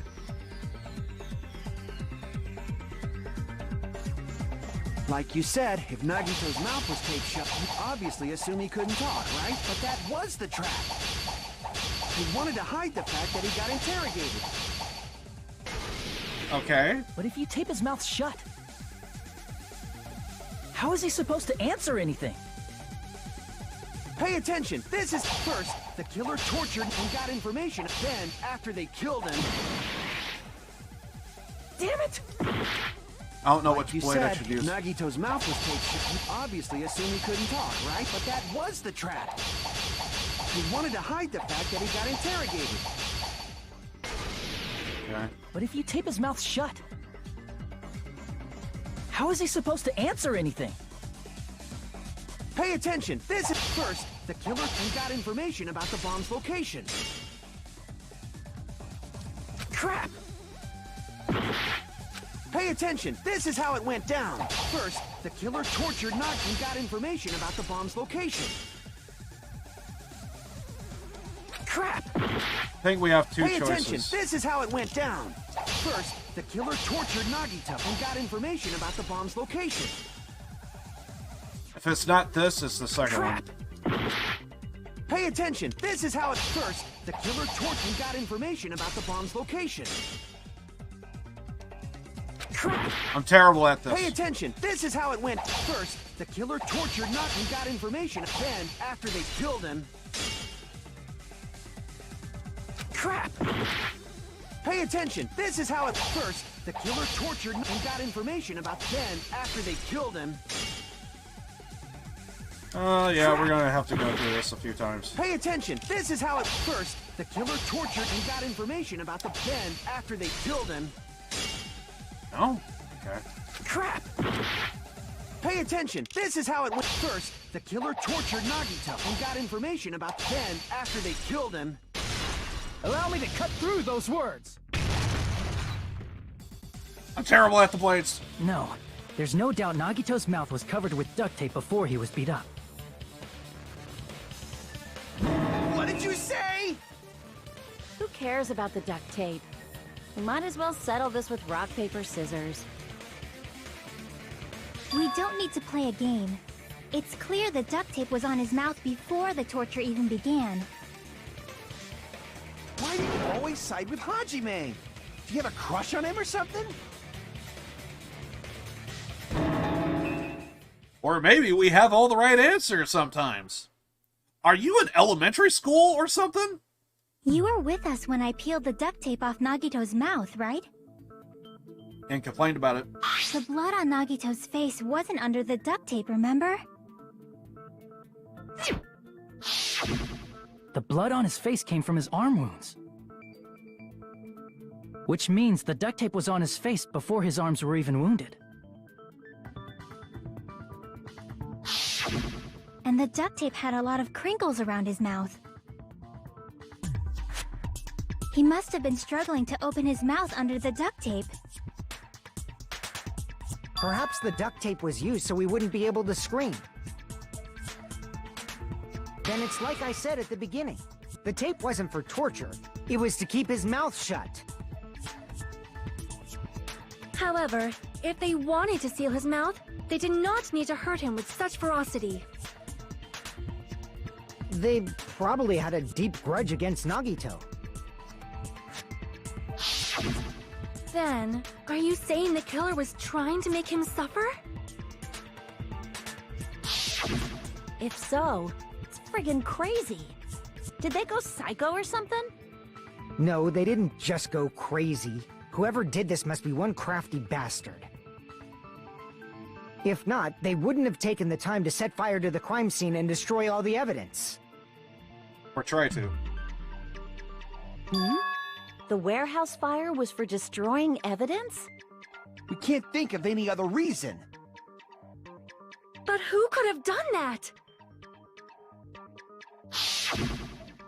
When the fire occurred, everyone in this room was gathered in front of the warehouse. Yeah. And right after I opened the warehouse door, the flames started burning from the very back. Which means, it is plausible to think that nobody here set the fire. The killer isn't one of us. But that's not the case, huh? I mean, it's wishful thinking. Even if it was only a coincidence, the timing was just too perfect. Based on the pattern up until now, we should suspect that some kind of setup was used for this. Some kind of setup? Like what? I do not know that, but that has been the pattern before. That's our Miss Sonia. You have such an amazingly high intellect. Alrighty then. Let's think about this based on what Miss Sonia thinks. Is that okay, Miss Sonia? Damn right it is! I was wondering if he was going to get weird, and she had to strike him down again. The reason for the fire, huh? They are right. We need to clear that up first. Guessing it had something to do with the panels, right?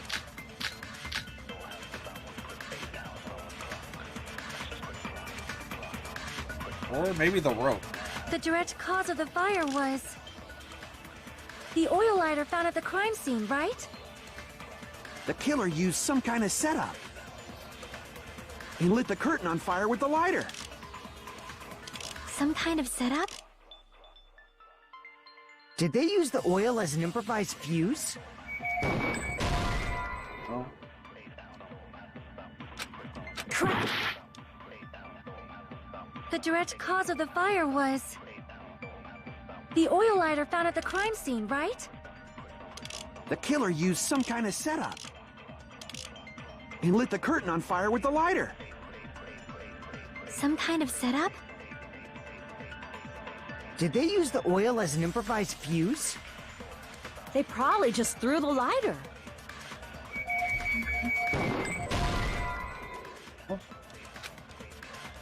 Crap! Oh, well, because I failed the swords, here we go.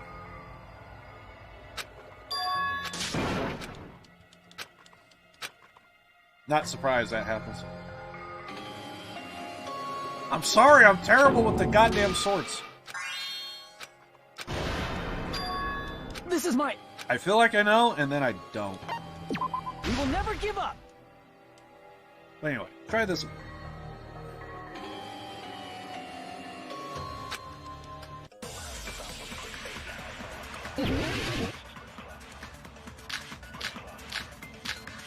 I'm guessing it has to be with something with the panels. The direct cause of the fire was...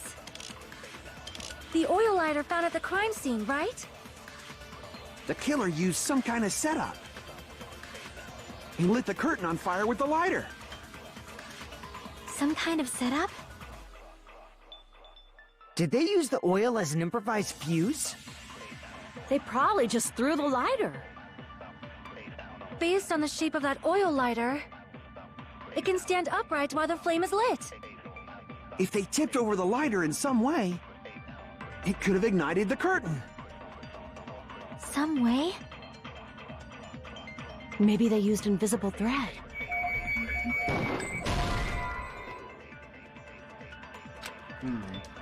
Crap! The direct cause of the fire was... the oil lighter found at the crime scene, right? The killer used some kind of setup and lit the curtain on fire with the lighter. Some kind of setup?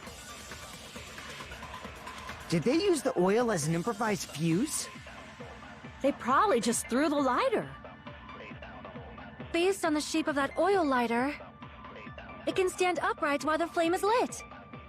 If they tipped over the lighter in some way, it could have ignited the curtain. Some way? Maybe they used invisible thread. There should have been a way to tip it over with sound waves. Or perhaps opening the door caused intense wind pressure to tip over the lighter. No. Probably set a trap using lighter so the warehouse will catch fire, but a trap needs to trigger to activate. What were we doing before the fire started? From there, how would the lighter start the fire? I'll try remembering what the crime scene looked like. The direct cause of the fire was... I'm pretty sure it's the panels. I just don't the know. oil lighter found at the crime scene, right? The killer used some... he lit the curtain on... Some kind of setup? Did they use the oil? They probably just... based on the shape of... it can stand up... If they tipped over, it could have ignited... some way? Maybe they used invisible thread. It's gotta be something Miss There should Sonia have been a said, way right? to tip it over with sound waves. Or perhaps opening the door caused intense wind pressure to tip over the lighter. No? I'm guessing it's something that Miss Sonia says, right? The direct cause of the fire was... the oil lighter found at the crime scene, right? The killer used some kind of setup and lit the curtain on fire with the lighter. Some kind of setup? Did they use the oil? They probably just... based on the shape... it can stand up... If they tipped over, it could have ignited... some way? Maybe they used There should have been a way to... or perhaps opening the door caused... I agree with that.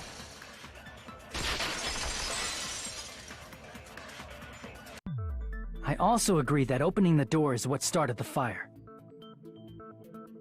Just as I thought, It was the wind pressure! A dust devil blown here from glorious Japan! No, not wind pressure. They probably used the Monokuma panels. A huge number of tipped-over Monokuma panels were found at the crime scene, right? It looked like they were scattered everywhere, but some were laying on top of each other in a single line. Just a single line leading from the warehouse door to the fire's origin. Does that mean anything? The killer probably arranged those Monokuma panels to create a domino effect. Well, I had an idea that it had to have been something that Miss Sonia said. But I think we got our answer. But appreciate the help anyway. A domino effect. You mean those tiles kids play with by lining them up and tipping them over? Dominoes. In place of those tiles, the killer used the Monokuma panels. So when we opened the warehouse door, the first panel toppled into the second. And from there, they fell like dominoes until they reached the lighter at the end. But wouldn't it be obvious that those big panels were falling over? That's probably why they turned off the lights in the warehouse, so we wouldn't notice them. So the reason the warehouse was dark was to hide the domino effect. And one more thing. There was something else the killer did to hide the domino effect, right? Did they? The killer did one other thing to hide the domino effect. And it doesn't necessarily need to be visual.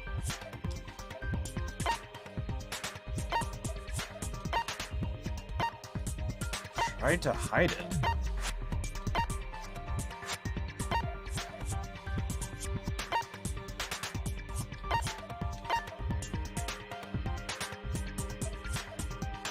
Was it the MP3 player? Because there was loud music, right? I see! You're talking about the MP3 player, right? That hymn blaring throughout the warehouse masked the sound of the falling panels.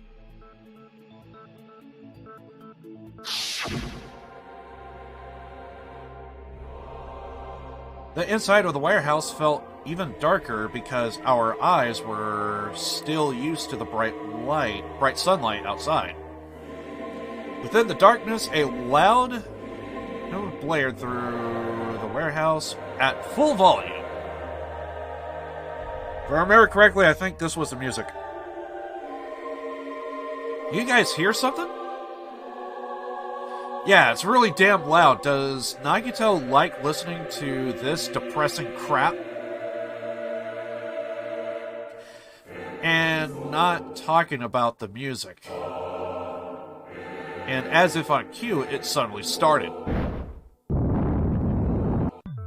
That's it. So the strange sound was actually the sound of the panels falling. But those sounds weren't the only strange thing, right?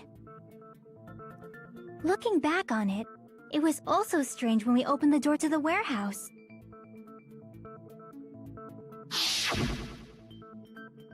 It's fine. I'll slowly open. I'll open it slowly. No, that's not the problem. Seriously, it'll be fine. With those words, Akane brushed off everyone's warnings and slowly opened the door to the warehouse. But it did not open because it's locked. It's not opening. Or at the very least, a stubborn door. If there's something blocking the door, I can barely open it. I knew it. It's a trap. Seriously, just stop it, okay? Didn't I tell you it'll be fine? I just gotta use a little bit more force. What happened to opening it slowly?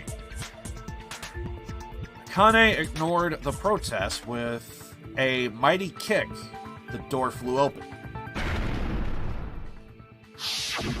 Ah, so the door was being blocked by a Monokuma panel. And when we opened the door, the domino effect started, and the falling panels eventually reached the lighter. No, you're good. You know, I don't anticipate everyone like talking in chat during these, because I kind of feel like this is where the game gets kind of like good, and you like really get to see like characters and like stories develop. So yeah, if you're eating or something, it's all good. By the way, just in case if anyone's wondering what I'm thinking about, there you go. Boom. Anyway, but yeah, we're good. Don't worry about it. Yeah, I don't anticipate a whole lot of conversations in chat because we're at the good part in the game. But yeah. Yeah, and that's how the warehouse caught on fire. At least, that's how it looks. You don't look so sure. At the time, Akane mentioned that she could barely open the door. Because the panel was blocking it, right? But the blocked doorway, there wasn't enough space for a person to fit through, right? Is that a problem? It's a major problem. I mean, that door was the only entrance to the warehouse. Oh, so basically we would have seen the killer, right? The door was the only entrance to the warehouse. I see, so the problem Chiaki's talking about is...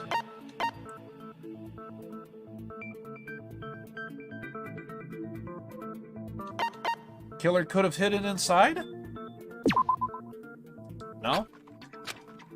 Crap! Then the other one, right?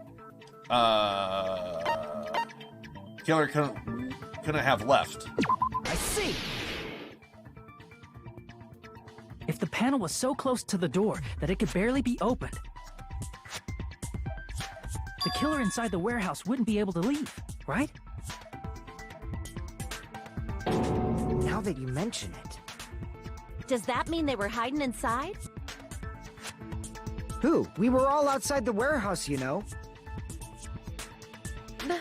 Based on the patterns up until now, I believe some kind of setup was used. You don't have to think so hard. There's actually only one person who could have possibly done this. Huh? You don't mean... It's gotta be Miss Sonia, because in some of the cutscenes, you don't actually see Miss Sonia until we start throwing the, fire grenades, or we should be saying fire extinguishing grenades. Otherwise, we're saying we're taking grenade fire explosions? Whatever. But if that's true, this murder... Hajime? What do you mean? The person who set up the domino effect inside the warehouse. There's only one person who could have done that. I have a guess. I'm gonna go with it. Probably gonna be failure. So it's not her? No. It can't be. Are we gonna do that? This is my answer. What if it was Nagito? Why'd you bring him up? He's the victim, you know. He wasn't just the victim. Maybe. Huh? Not just the victim? What does that mean? Sakura! He was the victim. And he was the perpetrator, too. Maybe. Are you saying this was a suicide? Don't be stupid. His body was covered in torture wounds. Or did you already forget? Are you saying those were all self-inflicted? But Nagito might do something like that, don't you think? That's not the issue. He was tied up, remember? But he's also the same kind of type of crazy asshole who would do this in order to prove his case that we are the symbols of hope! Even for a creep like Nagito, it'd be impossible for him to tie up his own arms and legs. Yeah, you're right. Yeah, as long as you understand. It seems we need to discuss how Nagito was able to tie himself up. Need to discuss? That's not necessary at all. No matter how much you think about it, it's clearly impossible. Like he said, it seems impossible if you think about it, but I feel like I'm overlooking something.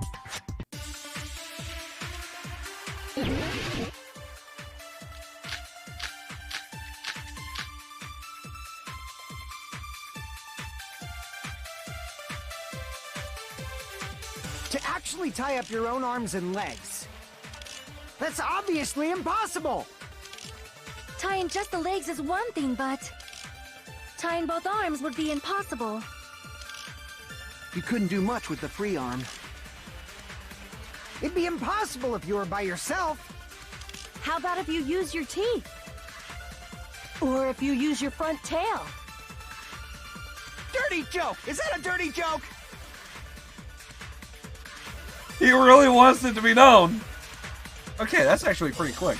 If our assumption that Nagito committed suicide is correct, Nagito should have tied himself up too.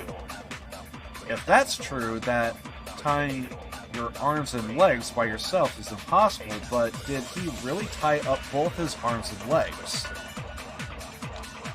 To actually tie up your own arms and legs. He technically did have the knife. Crap!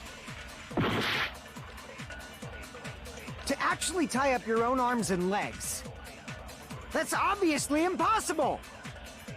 Tying just the legs is one thing, but tying both arms would be impossible. You couldn't do much with the free arm. It'd be impossible if you were by yourself. How about if you use your teeth? Or if you use your front tail? Dirty joke! Is that a dirty joke? I really don't know. Because I don't see an inconsistency here. To actually tie up your own arms and legs. Do we need to take this? That's obviously impossible! Tying just the legs is one thing, but tying both arms would be impossible. You couldn't do much with the free arm. It'd be impossible if you were by yourself. How about if you use your teeth? Or if you use your front tail? Dirty joke! Is that a dirty joke? I'm not seeing an inconsistency. Usually it's kind of obvious. You can see like the inconsistency, but this one's... I'm not seeing it. Our assumption is that Nagito is correct. Committed suicide is correct. Nagito should have tied himself up too. That's true. Tying yourself up, arms and legs yourself is impossible, but if you really did tie up To actually tie up your own arms and legs. I feel like it should That's be obviously impossible. To tying just the legs is the one knife, thing, but I guess. tying both arms would be impossible. You couldn't do much with the free arm. It'd be impossible if you were by yourself. How about if you use your teeth? Crap! What are our options again? To actually tie up your own arms and legs.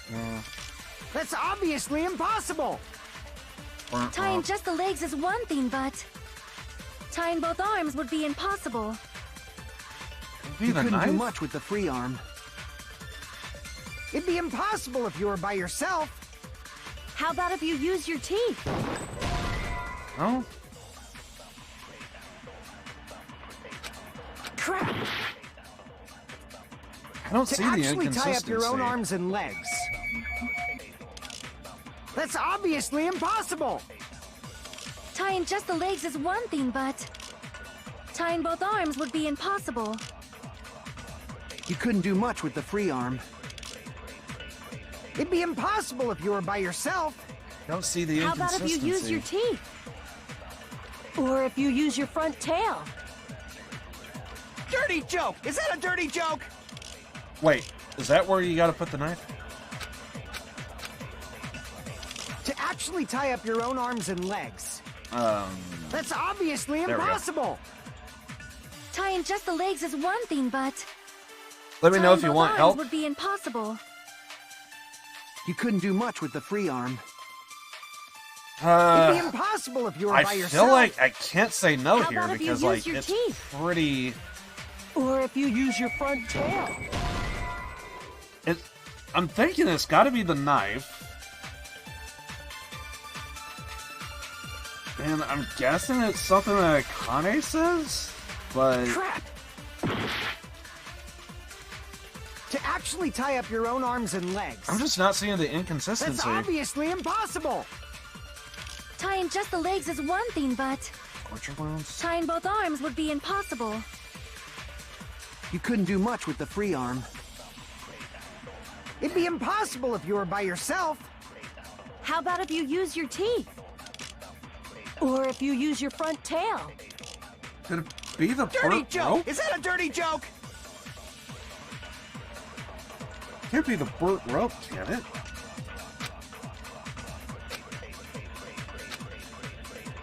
To actually tie up your own arms and legs. That's obviously impossible! Tying just the legs is one thing, but tying both arms would be impossible. You couldn't do much with the free arm. It'd be impossible if you were by yourself. Well, Crap! I really don't see the inconsistency. To actually tie up your own arms and legs. That's obviously impossible! Tying just the legs is one Want thing, me to but tell you the bullet? tying both arms would be impossible. You couldn't do much with the free arm. It'd be impossible if you were by yourself. How about if you use your teeth? Or if you use your front tail? Dirty joke! Is that a dirty joke? Can't be duct tape. Can it?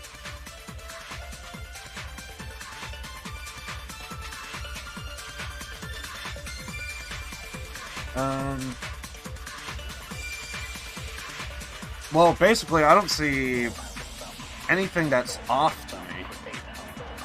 Because usually it's kind of a little obvious, but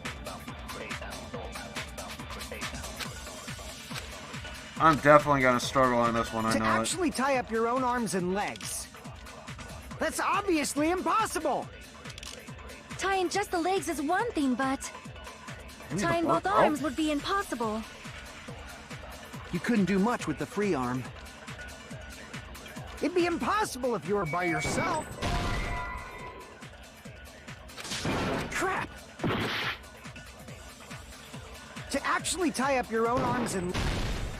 What? No, that's wrong!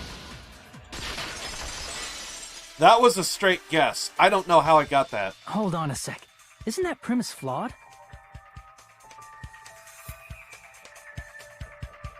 Oh. What? I mean, it's no mistake that his arms and legs were... No, it shouldn't have been both of his arms.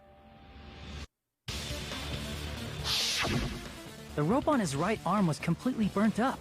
Based on that, you can't say he was tied up. That was just burned by the fire. He should have been tied up before then. It burned because of the fire. Like you said, it might look like that. But that was part of the trap. There's concrete evidence that proves it.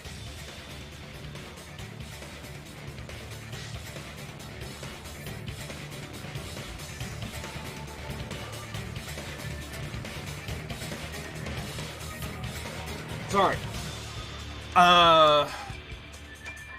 Proof that the burnt rope on Nagito's right arm is a trap.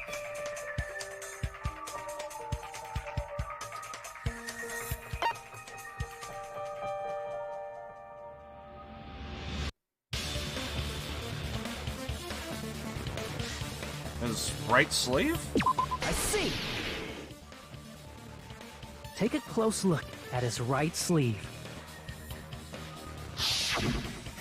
Even though the rope was burnt up, his sleeve wasn't burned at all. Wouldn't you agree? A burn like this, no matter how you think about it, is unnatural. That rope was burned in advance so it would look like it was burned in the fire. Then Nagito's right arm wasn't tied up, right? He was able to move it freely, right? Yeah, that should be the case. Hajime, that's awesome! I'll let you cop a feel if you want. Akane, you should not give it away for free. Make sure they pay you first. That's definitely wrong. Fine. I just gotta get a Benjamin from him before I let him touch me, right? That's not what I meant. I'm talking about Nagito. I mean, even if his right hand wasn't tied up, the knife was still stabbed into it, you know? It's impossible to stab a knife into your right hand with your right hand. Ah, that much is obvious. Hajime, you tricked me! Give me back that Benjamin! I didn't do it! Oh, this is great. I love it. You'll see very soon why the case is so good. Well, if it's a suicide, like, already it's kind of intriguing because, like, I mean, that just shows how far, Nagito was willing to go. Like, it's very... I just think back to Sakura, to where, like, it's... You really don't want to hurt anybody else, but you're willing to go that far to like, help everyone else, and, like, so... But, yeah, I'm thinking, like, I didn't see how this all plays out, but, like, right off the bat, it's like, it's... You hate to see it, but it's the whole reason why, Sakura did what she did. What would Nagito do, right? Why would Nagito do that? Yeah, yeah. Anyway, I need to see how this plays out. All I just know is this is good.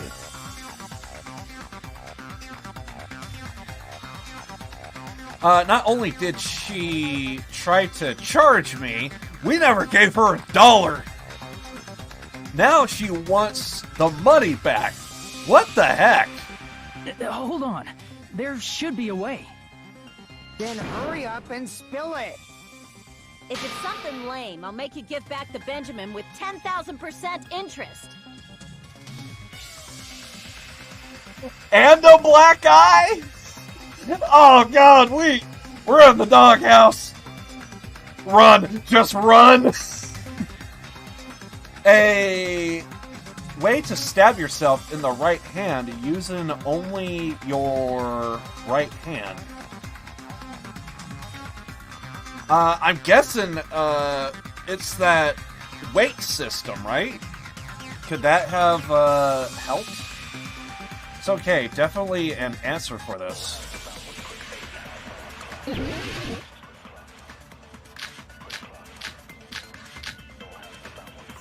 You can take the Monokuma coins. Even if Nagito's right hand was free. It's basically Monopoly money, but who cares? If he threw the knife into the air and let the knife fall, could he stab his hand that way? Is he a throwing knife expert? Maybe he propped the knife somehow? And slammed his right hand down on it? Propped it onto what? If he just propped the knife, he could have used his bound left hand. No. Crap. Damn it! Even if Nagito's right hand was free, I think how could that's he it, stab right? his right hand with his right hand? If he threw the knife into the air and let the knife fall, could he stab his hand that way? Is he a throwing knife expert? Maybe he propped the knife somehow? And slammed his right hand down on it? Propped it onto what? If he just propped the knife, he could have used his bound left hand. If you're tied up, your arms won't bend that easily. We don't know if his left hand could even reach his right hand. I'm guessing it's got to be that girder somehow. How was Nagito able to stab himself in the right hand if he was only able to use his right hand? Chiaki said he propped the knife with something and slammed his hand into it, but the only thing he could have used that was at the crime scene is... Even if Nagito's right hand was free, how could he stab his right hand with his right hand? If he threw the knife into the air and let the knife fall, could he stab his hand that way? Is he a throwing knife expert? Maybe he propped the knife somehow? And slammed his right hand down on it? Propped it onto what? If he just propped the knife, he could have used his bound left hand. If you're tied up, your arms won't bend that easily. No?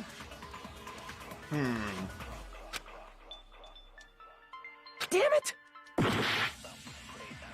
Was there another bit of dialogue? Even if Nagito's right hand was free, how could he stab his right hand with his right hand? If he threw the knife into the air and let the knife fall, could he stab his hand that way? Is he a throwing knife expert? Maybe he propped the knife somehow? And slammed his right hand down on it? Propped it onto what? If he just propped the knife, he could have used his bound left hand. If you're tied up, your arms won't bend that easily. We don't know if his left hand could even reach his right hand. I feel like it is the bloody girder, but apparently not. I thought I tried to do it on Miss Sonia and Fuyahiko. Even if Nagito's right hand was free, how could he stab his right hand with his right hand? If he threw the knife into the air and let the knife fall, could he stab his hand that way? Is he a throwing knife expert? Maybe he propped the knife somehow? And slammed his right hand down on it? Propped it onto what? Do I have to agree with her? If he just propped the knife, he could have used his bound left hand. Maybe that's what I If gotta you're do. tied up, your arms won't bend that easily. We don't have know to if his agree left with hand could even Chiaki? reach his right hand. Is that it? Maybe that's it. I gotta agree with Chiaki. Let's try that. Even if Nagito's right hand was free, how could he stab his right hand with his right hand? If he threw the knife into the air and let the knife fall, could he stab his hand that way? Is he a throwing knife expert? Maybe he propped the knife somehow? No? So that's not it either? Huh. It's wrong? Even if Nagito's right hand was free, how could he stab his right hand with his right hand? If he threw the knife into the air and let the knife fall, could he stab his hand that way? Is he a throwing knife expert? Maybe he propped the knife somehow? And slammed his right hand down on it? Propped it onto what? If he just propped the knife, he could have used his bound left hand. If you're tied up, your arms won't bend that easily. We don't know if his left hand could even reach his right hand.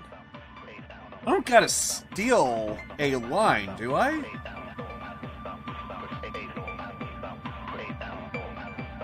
Is it the wrong truth bullet?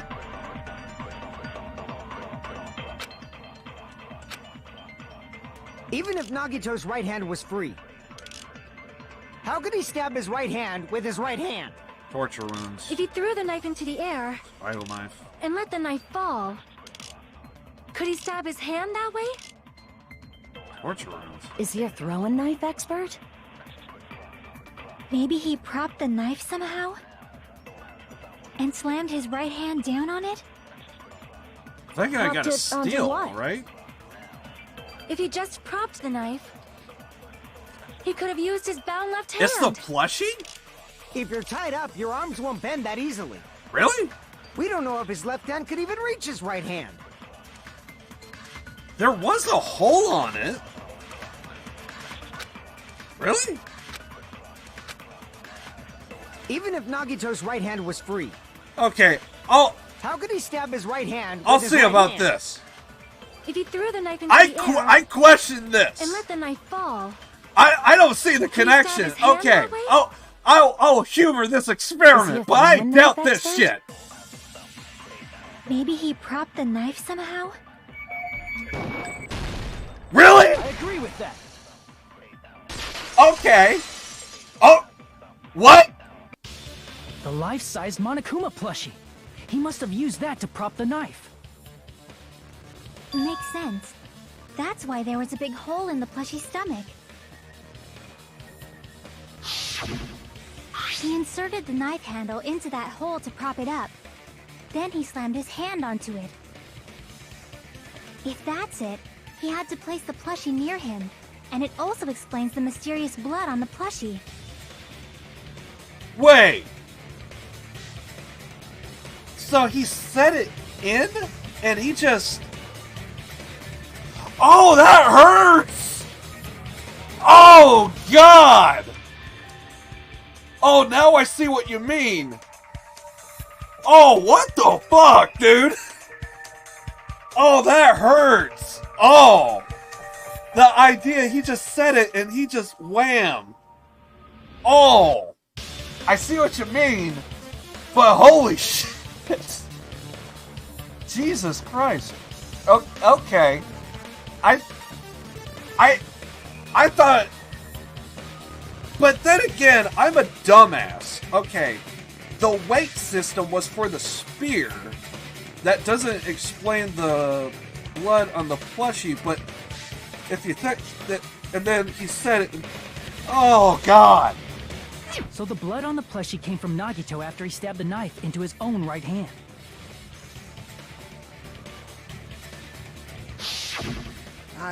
I see. So that's the trick. But for a moment, I seriously thought Monokuma died or something. A bleeding plushie is super scary. It's got the same fear factor as a doll whose hair grows too long. After stabbing his hand, he no longer needed the plushie, so he cast it off toward the fire's origin point. He probably thought the fire would incinerate it and destroy the evidence. So what do you think now, Fuyuhiko? I get what you're saying about the wound on his right hand, but there's still one huge problem. The spear. Basically, you're saying Nagito committed suicide by impaling himself with a spear, right?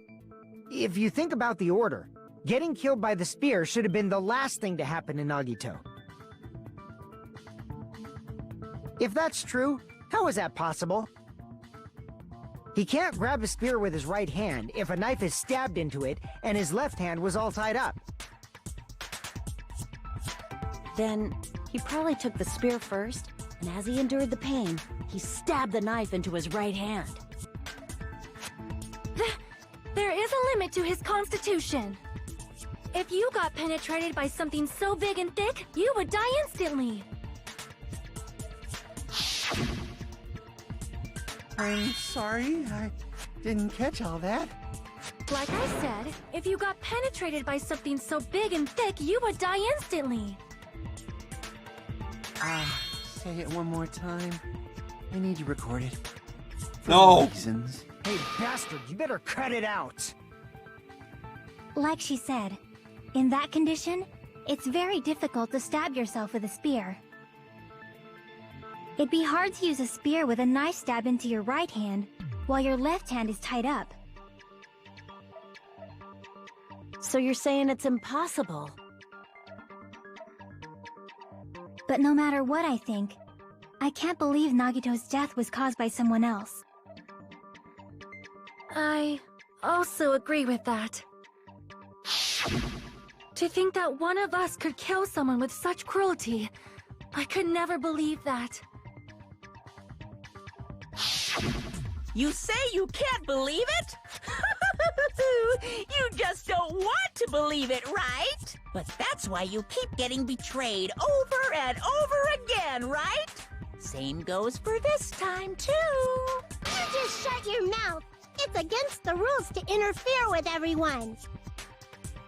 If you even think about doing anything, I have a plan of my own. Monomi's sassing me.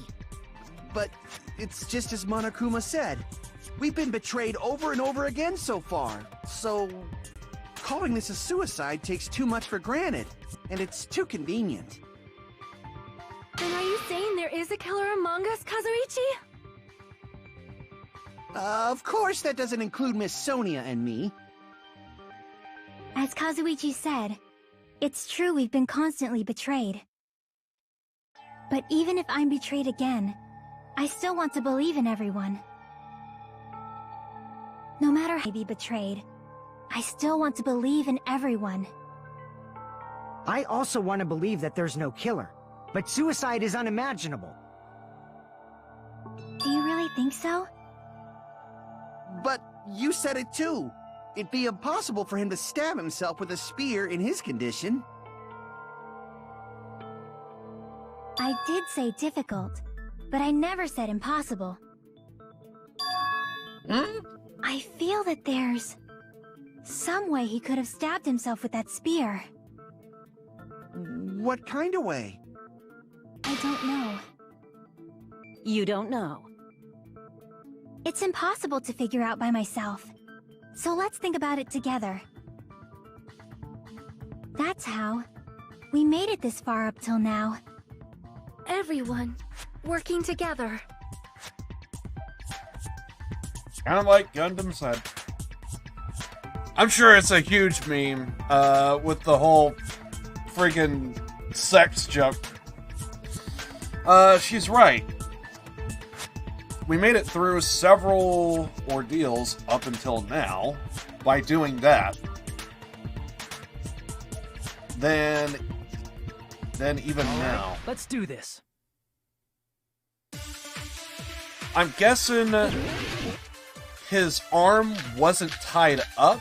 It was more like swinging on the thing. How did Nagito stab himself with a spear? Let's work together and think this through. When the spear stabbed Nagito, his right hand was covered by the knife, right? He was only able to move his left hand. But his left hand was also tied up. Then that rules out his left hand. No, that's wrong!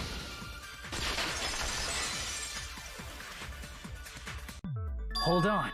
It's still too early to dismiss the possibility that he used his left hand.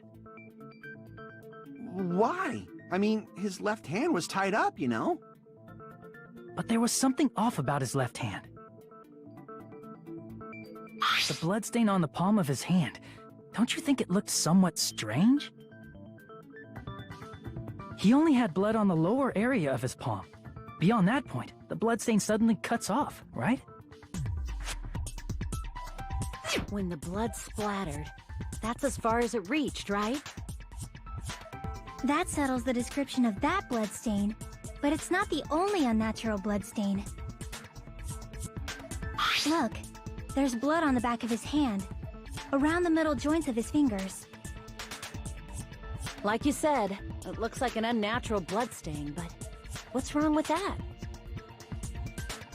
We might need to think and use our imaginations for a bit. If there's blood on his palm and the back of his hand, what was his left hand doing as the blood splattered?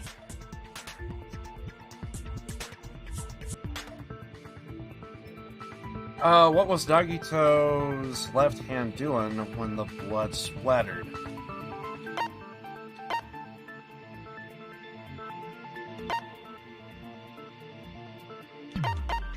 Gripping, maybe? I see! When the blood splattered, he was probably gripping with his left hand. That's why there's such a strange-looking bloodstain on his palm and the back of his hand. Was he grabbing his front tail? Perish the thought! He was obviously grabbing the spear! Now that you mention it, compared to the rest of his body, the wounds on his left arm are pretty mild. He probably made his wounds mild on purpose, so he could keep his strength while he gripped the spear.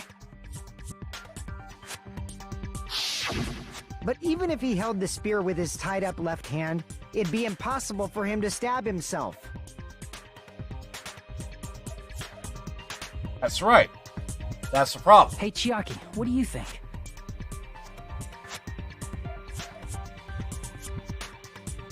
Hey, don't tell me you're getting sleepy. At times like this, you should always strike from a good angle, just like fixing an old TV. Or she could be annoyed. Oh, I got it. Maybe. Really? Yeah, like I thought. It's no mistake that Nagito was gripping the spear, I think. However, what's important is what section of the spear he was gripping. Or rope. Which section of the spear was he gripping? I see! That's it. Instead of the handle, Nagito must have been holding onto the cord. If you look at the blood splatter on the cable, there's clearly like a pattern to where you have blood, no blood, blood. So if he's gripping that, then you would have blood, blood, maybe even a little bit on the palm there, and then, you know. There was a metal weight at the tip of the cord, but there were bloodstains on that part too. Plus, the joint between the weight and the cord had a bloodstain shaped like it was cut off by something. His hand. Isn't the size of that cut-off section about the same size as a human fist? Ah, you're right. So this is the part Nagito was gripping, huh? And then the blood that was supposed to end up here ended up getting on Nagito's left hand. But why is it so important to know which part of the spear he was gripping? You're not gonna say he gripped the tip of the cord, swung the spear around, and stabbed himself, right? That is where the clue to solve this mystery resides, right, Chiaki? I am sorry. Of course this mystery will not be solved that easily. There was that grid up above, right? Nagito's gripping the cord extending from the butt of the spear with his left hand. But from there, how would he stab himself in the stomach with the spear?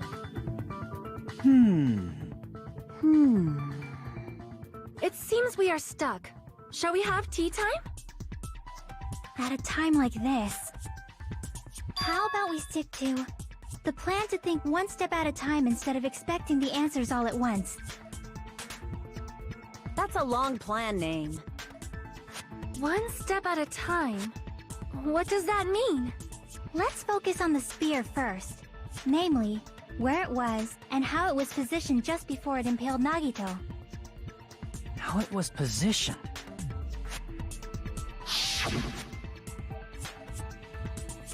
Nagito was facing up, and the spear was stabbed through his stomach.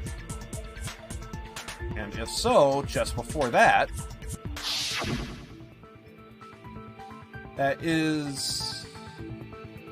That's it. Could it be? The spear stabbed Nagito perpendicular, and he was holding the tip of the cord attachment. If I put those facts together along with what we found at the warehouse, think about it, should be able to figure it out. Where the spear was in the state it was in before it stabbed Nagito. Logic! Let's go. I feel like it's kind of obvious, but at the same time, see where this goes. Oh god. You bastards!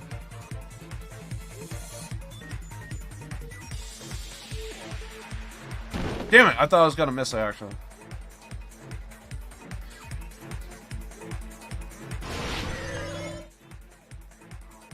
Watching one.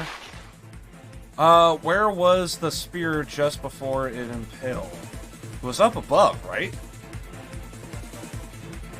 Above. That's my guess. Guess correct. Oh, God.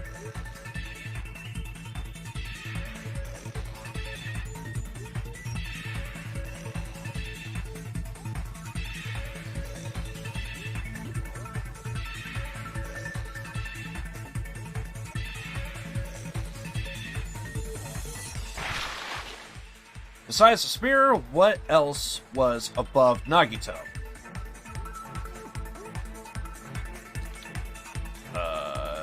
Ceiling girder? That's my guess. Also correct.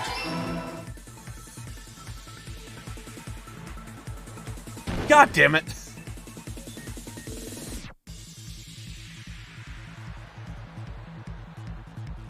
No chance to dodge. You're just gonna...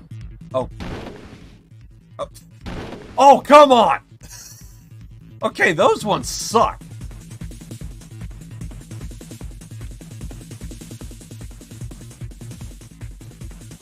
I wonder if it's possible to jump those. If you had that, ability.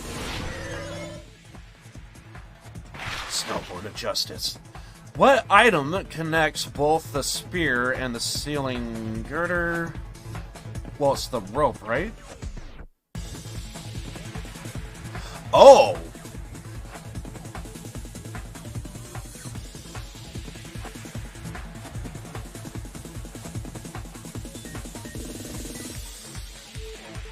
Left hand?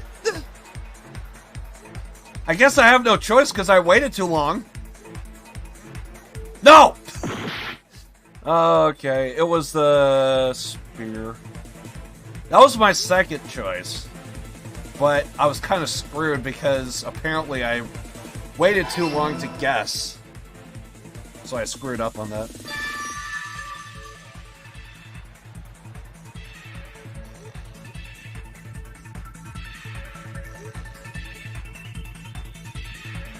It's all coming together.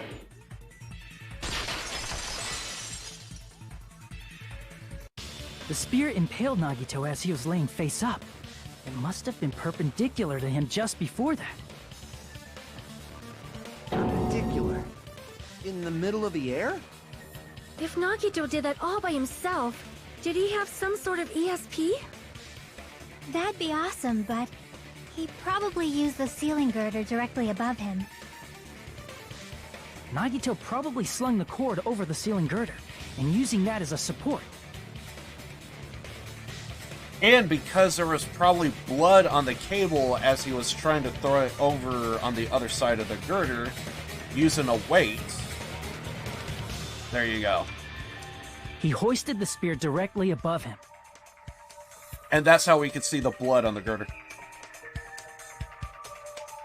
And if Nagito let go of the cord, the spear would have fallen and impaled him while he was laying face up. I noticed a slight red streak on the ceiling girder. It probably got smeared there during the setup. The blood on the cord probably rubbed off on the ceiling girder as the spear was falling. So, how about it? Using this method, Nagito could have impaled himself with the spear. Are you serious? He really committed suicide? Like that? He probably chose that spear so he could commit suicide like that. If someone else did this, there's no reason they'd go to all this trouble just to kill someone with a spear. I agree. When I was investigating this case, I kept thinking over and over how strange it was. Why did the killer use the knife and the spear so differently? So you're saying he needed to use that spear to pull off his trick? Then, this is for real? I love how this moment in the game, everything is just sinking in. I'm sorry to break the immersion, but... He really committed suicide? Every single wound on his body. That was all him? Not just that, he did all that while he was gripping the spear? That spear should not have stabbed Nagito until the very end. Which means Nagito wounded himself while he was gripping that spear, right? Did he put the duct tape on his mouth, too? He probably covered his own mouth so we wouldn't hear him screaming in pain. Did he need to go that far? That's beyond crazy. Why would he do that to himself? He was probably trying to get us to make a mistake. By committing a suicide that looked like a murder, he was trying to steer us toward the wrong answer. His goal was to get us all executed. And that's why he stabbed himself over and over again? Did he want us to die that bad? That's messed up. That's seriously so messed up. Yeah, that's our Nagito. Geez, and I was starting to feel a little sympathetic toward him. How stupid of me. I completely underestimated his capacity for malice. A mind-boggling malice that threatens us even after he's dead. Even after he's died. That's the form his malice took. I had forgotten all about it until now. If he was here now, he would probably be snaring at me. However, there is one thing I still do not understand. He said he would reveal the traitor, right? Whatever became of that? He was probably planning to kill the traitor along with the rest of us. So why did he not just do that in the first place? If he had no qualms with killing everyone, he did not have to cause a bomb scare to reveal the traitor. I bet the bomb scare was part of the strategy behind this trick. He made us split up and search for a bomb so none of us would have an alibi. He created a scenario where any of us could have killed him. He tried to make us doubt each other. And tried to hide the truth behind his suicide. Did he cause a bomb scare for that reason alone? He's a fucking bastard who killed himself for his delusions of grandeur. It's not that unthinkable. You are right, I suppose. Yeah, it appears we've come to a conclusion. The bastard Nagito committed suicide. It was all done by him so we'd be executed. That should be okay, right? Right? What? You're not satisfied yet? No, I agree that Nagito killed himself, but I feel like there's something that doesn't make sense. It's probably just my imagination. Oh, I would elaborate. Why? I mean, I sort of understand what she's talking about. I don't think it's a mistake to assume that Nagito committed suicide, but why do I feel so uneasy about it? Is it because we don't know who the traitor is, or... So what are you gonna do? Is it okay to proceed with the voting time? What do you think, Akane? Well, there's no doubt Nagito's death was a suicide. Oh well, I guess my gut is wrong sometimes. You're right. It is not as though we can draw any other conclusion. I also want to say that could be cream filled with a jelly donut she ate earlier today. Then it's okay to end it here, huh? That means we're done with this last class trial and we can leave this island, right? It's okay to reach such a happy ending, right? Then it's okay? It's okay to say, you've decided on the killer? Understood. Then voting time. No, hold on a sec. Hold on. Why? Sorry, just a little more. I want you guys to wait just a little more. I can't help but feel like there's still something we overlooked. Like who the traitor is? But the issue here is who killed Nagito, right? Even if we identify the traitor, the conclusion won't change. That's true, but...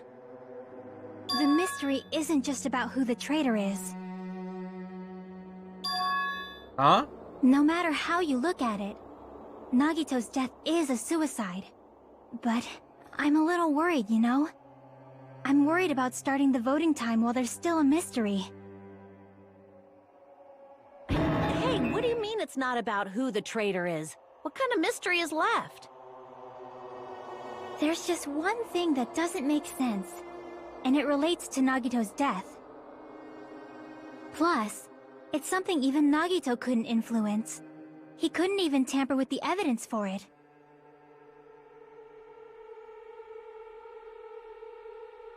I'm intrigued.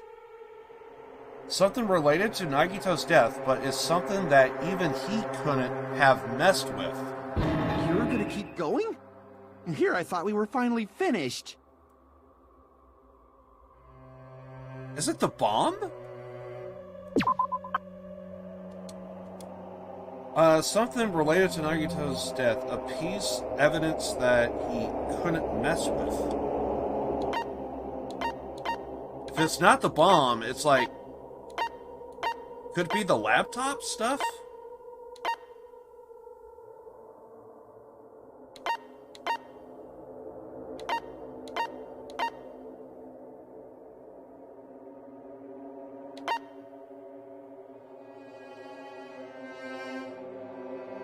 There is the poison.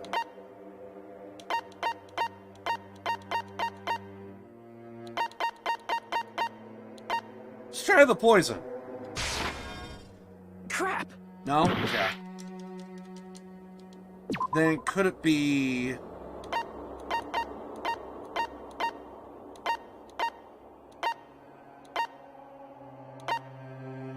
an MP3 player? No.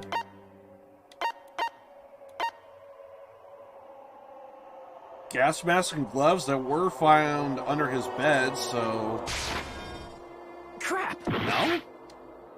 Okay. Well, apparently I'm just gonna screw this up.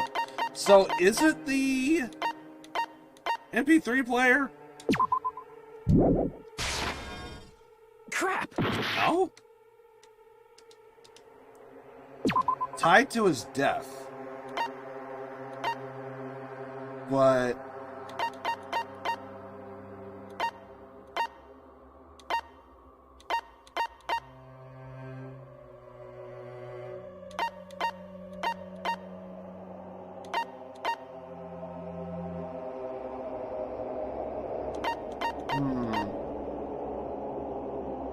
Directly towards his death, or vague?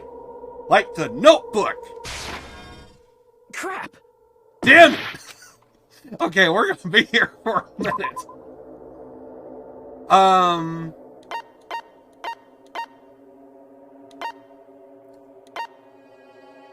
Can't be the spear, is it? Like, that's pretty straightforward. But then again... Crap! Yeah, that's what I thought. I just had to make sure.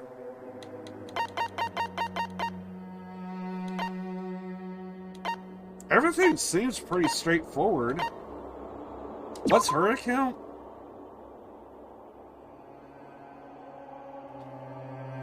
Secretly used one of the bombs. 80? Crap!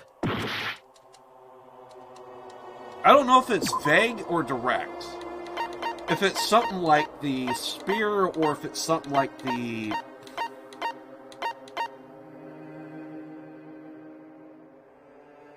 Well, we sure as hell ain't bringing this up. Crap!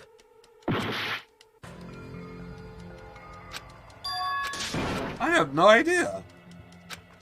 And plus, I mean, I'm sure it's going to be a good story regardless, but like... This is my... We will never and plus, I know that chat's probably telling me, you know what it is, right? But I feel like I should be able to get this.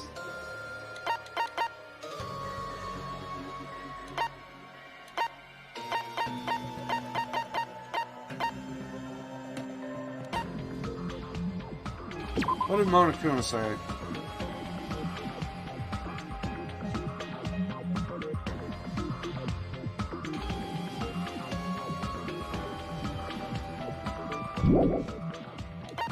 Could it be the bombs?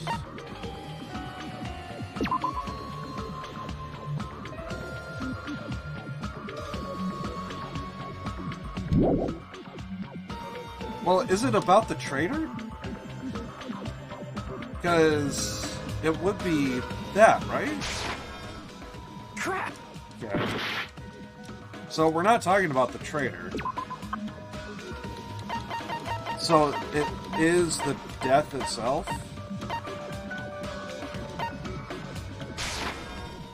Crap!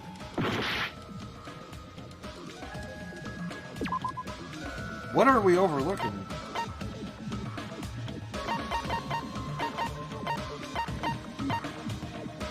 Sonia. Did I already do this one?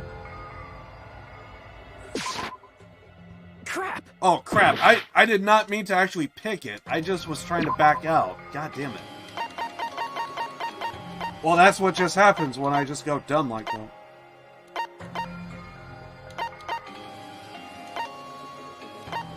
Okay, we tried all of those. Tried that. Tried that. Tried.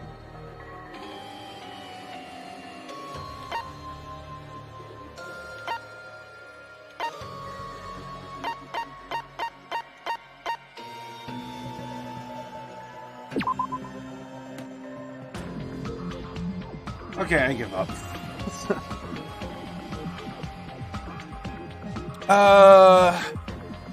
Plenty of time to read all your options. You're going the wrong way. I know I am.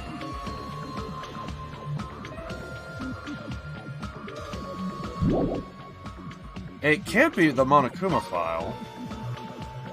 Or at least I don't think it would be. Can't be the torture rooms, because I kind of feel like those were kind of explained. It is something directly to the death?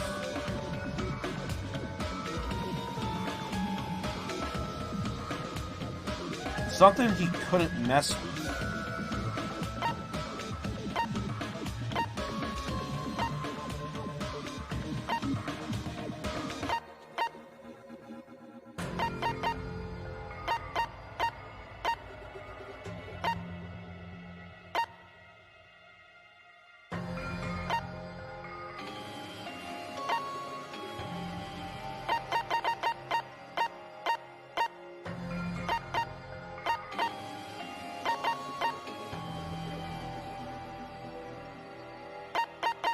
I feel like I went over all the ones that I thought, but...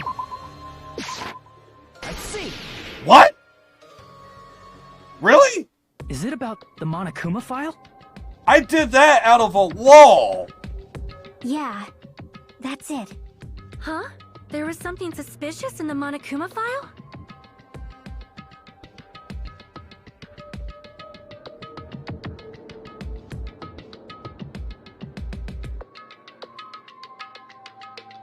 Victim was Nagito.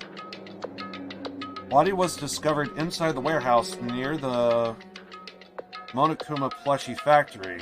The estimate time of death is believed to be noon sharp. Not only is there a spear stabbed in his stomach, there are multiple stab wounds to each of his thighs. Not hearing an inconsistency. Furthermore, there is a laceration on his left arm and a knife impaled through his right hand. The suspicious part of the Monokuma file that Chiaki is worried about is... what is it? What's hidden in the Monokuma file? Could it be... is it the time? Is it something that isn't clearly written in the Monokuma file? This time.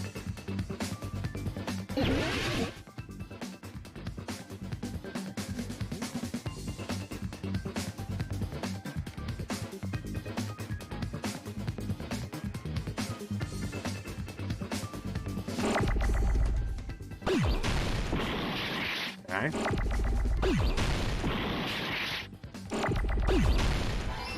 C. C. E. C. More C's. A? A? What? S, maybe? No? Okay.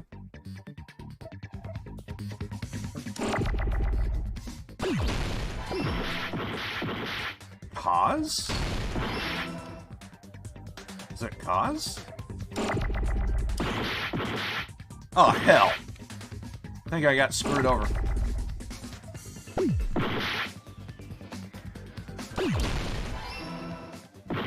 The cause of death? Hold up! Really? F. Where's F? How's a D? Well, I do like how the letters are just coming in frequently here. Need an A. No. A, please. Yep.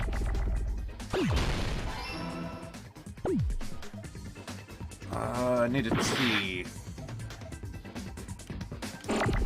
Oh, crap. Damn it. Okay. Another T, please. Damn it, I need that H. Oh, okay. There we go. I got it.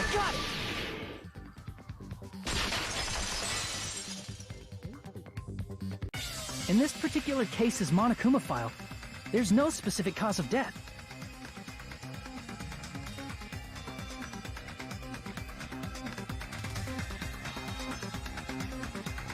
Not only is the spear stabbed through his stomach there, multiple stab wounds to his thighs, furthermore, a laceration to his arm, a knife impaled through his right hand.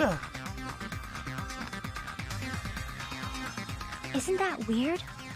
Until now, the files always specified the cause of death. But the cause of death is obvious, is it not? The spear in Nagito's stomach. It is obvious just by looking at it that it was a cause of death. But depending on how bad those lacerations are to his arms and legs, he could have bled out. It's possible. And he was too weak to, at that point, bend the spear. maybe it's not included if it's not important enough to write about. Also, it's just a theory. Well, Monokuma? I plead the fifth!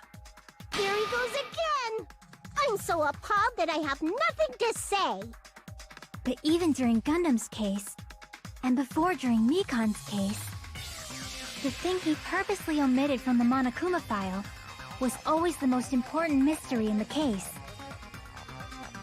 Are you saying that applies this time too? Hold on a sec. Then, are you saying there's more to Nagito's death? Are you suggesting, again, that his death wasn't a suicide? You guys were the ones who said it was a suicide in the first place! No, I don't think it's a mistake to call Nagito's death a suicide, but it's not just a suicide. Come to think of it, did Nagito really commit suicide just to get us all killed? Are you sticking up for him? That's not what I meant. I mean it in a bad sense. Bad sense? I just remembered that his malice always defied our expectations, and that concerns me. For example, would that malice just end here? Huh? Did Nagito's malice drive him to risk his life for a truth we'd reach this easily? I mean, this is Nagito we're talking about, you know? How interesting! You sure do believe in Nagito, huh? Because you believe in his malice, you continue to suspect his malice. I see. I guess that's what passes for friendship these days. What friendship? What should we do, you guys? Should we proceed with the vote? I think we should keep going until everyone is satisfied, even if it's just to be safe. You're right. We only get one chance to vote after all. Just to be safe, huh? Guess I have no choice. If that's the case, I'll do my best to go along with it. This is friggin' annoying. But if you guys say you're doing it, there's no way I'm gonna back out. Hey, Monokuma! You heard us. The voting's gonna have to wait! We've come this far. Let's work hard till the very end. If we work together, everything should be all right. That's what I believe. Aww! Splendid! You guys are so splendid right now. That's right! If all your hopes are united, no despair can shake you. If all your hopes are united, no despair can shake you, huh? Now that I think about it, Nagito said the same thing. The absolute hope that can overcome any despair. He said he was yearning for that. Then this situation we're in might be the thing that Nagito wanted all along. Sadly, it's the kind of type of thing that Nagito would do. No, never mind. I'm probably overthinking it.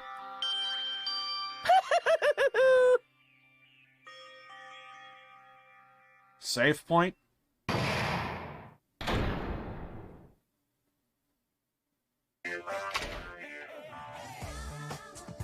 No!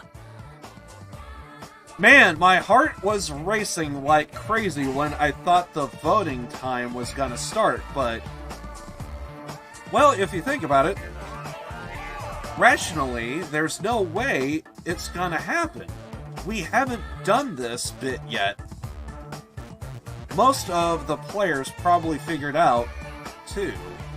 You are the only one who didn't know. Isn't that right, Monami? How much longer are you planning to sulk? Let's get along like we always do. Just not gonna say anything? Alright, you passed. Friendship is measured by how long you can stay the silence when you are... Okay. You are all alone with someone else.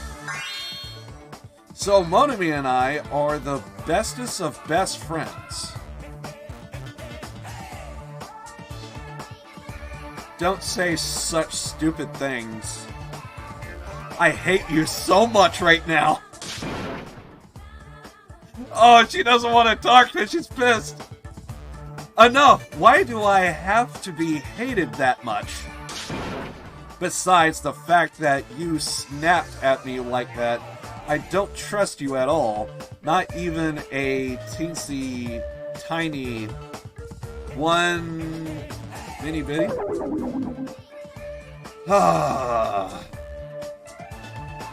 Distrusting your friend is much more shameful than being betrayed by that friend, you know? We aren't even friends in the first place. Then, as your older brother, let me say this. You are not my... You're not even my brother. It's sad to live a life without friendship. That's even sadder than watching a high school rom-com full of guys. Well, I'm sure there's someone out there that will be into that. Well, there may be some demands for that, like I mentioned. I fell for it. I totally took the man bait. Someone can be down for man bait. That's all I know. I'm not going to judge. Is Monami annoyed? Yeah, I know, right? Monami. By now, there's nothing more for me to say. So how's this case going so far? Definitely the most unique, from what I've seen so far. So yeah, I mean, this is really good.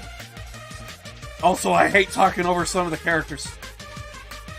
Anyway, my chest is full of pride right now. Everyone is united against despair. They're totally awesome. That's why I'm gonna fight too. I will fight the only way I can. I'm gonna show that guy my fearsome retaliation. Why is it I so want to picture Monami have like so much enthusiasm, runs in and she falls flat on her face? That would be hilarious. That's basically it. So if we're working together, where do we start? With the cause of death missing from the Monokuma file? Why don't we try removing all our preconceived notions before we discuss this? In the beginning, our discussion advanced by assuming Nagito's death was caused by the spear. It's better to confirm if there are any other possibilities. That's what I think. Other possibilities. Huh. If something other than the spear killed Nagito, all I can think of is the knife stabbed into his hand, but... That was definitely a gruesome wound, but it wouldn't be the fatal wound, don't you think? No. If you think the cuts on his legs and left arm aren't the fatal wounds... Are we finished already? I feel like... it's possible that we overlooked something. Overlooked, huh? Then let's bring up whatever we can think of, one after the other. That might clear some things up. Exactly! We should cooperate at a time like this. A fatal wound that wasn't the spear. We don't even know if it actually exists, but if it does, we need to find out what it is no matter what. Okay, now this is intriguing. We want to specifically know the cause of death on this.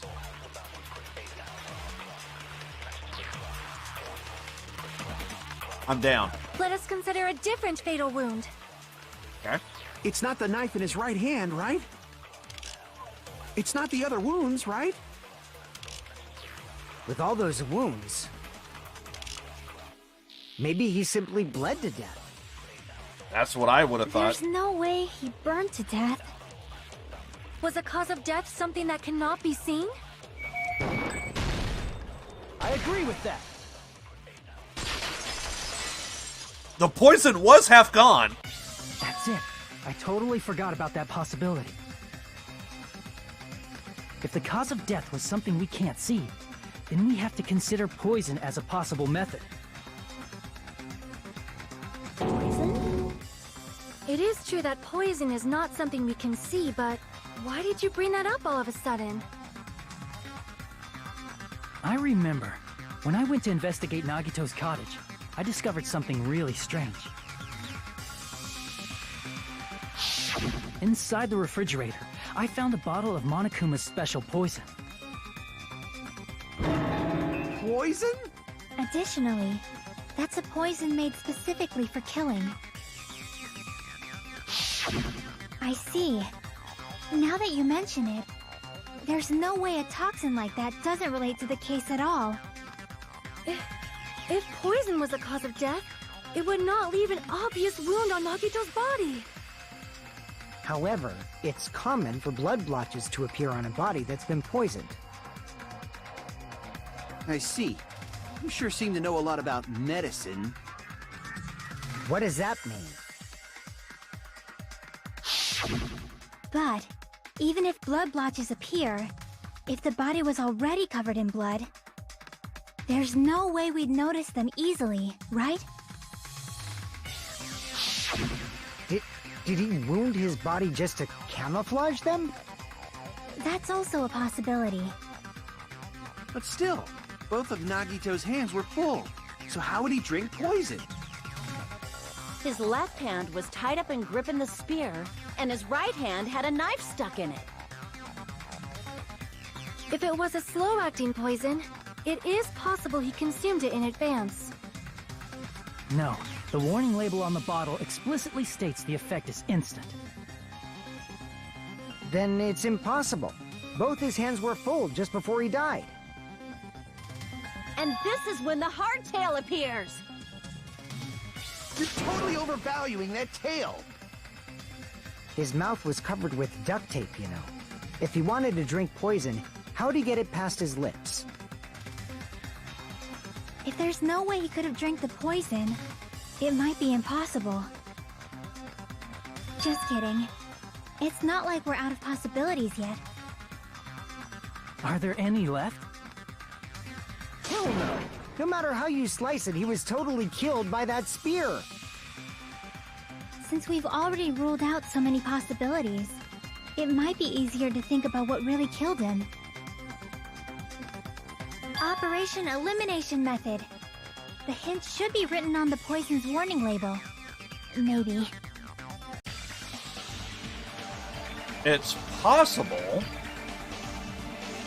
the weapons that were used could have had the poison on it, even the spear. It's possible. Poison's warning label said, "This enchanted liquid is highly potent and takes effect immediately. Please handle with care. Its vital is low. The liquid is very dangerous when evaporated.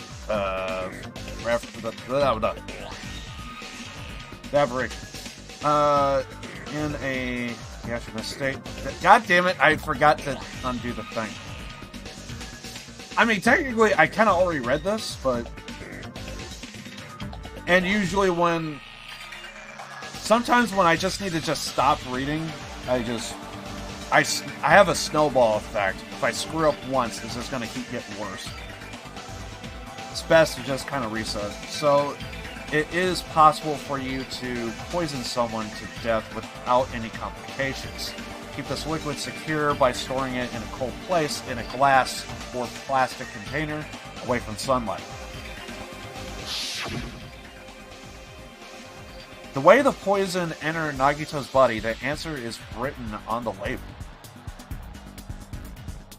Guessing he dipped it on the spear, right? No. Alright, here we go.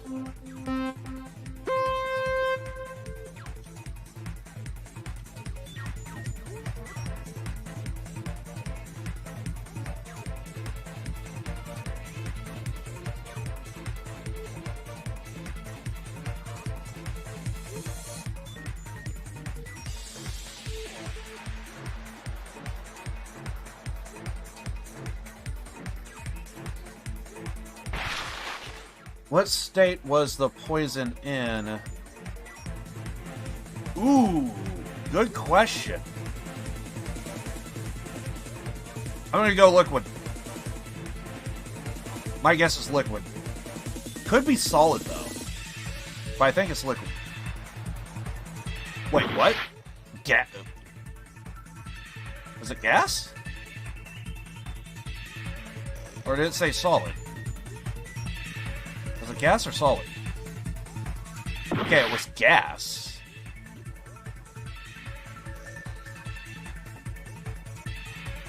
Interesting.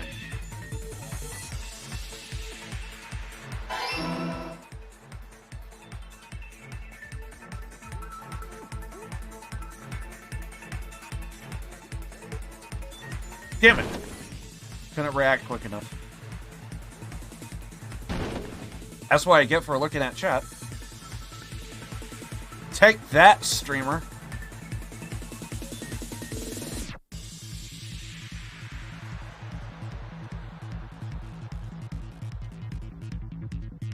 Oh, I was gonna try and jump, but I forgot the button.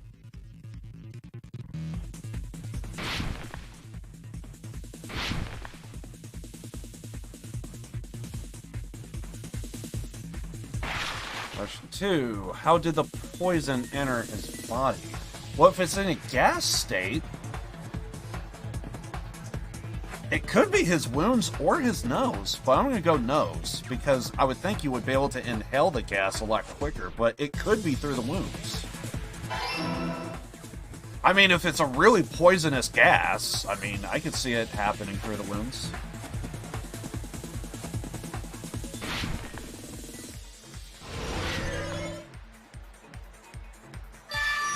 Oh, that's it. Okay. It's all coming together.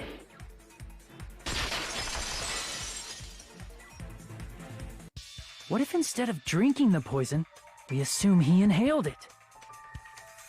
Inhaled? It's written on the poison's warning label.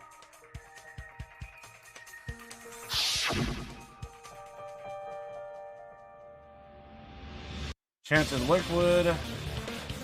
Takes effect immediately. Very dangerous.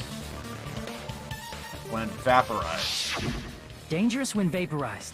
In other Vaporized. words, breathing in the gas is fatal. Poison gas! Then all he had to do was breathe it in through his nose! He breathed that poisonous gas inside the warehouse? But if poisonous gas had spread throughout the warehouse, why didn't it kill us? The reason we didn't breathe in the poisonous gas should be able to be explained that mystery too.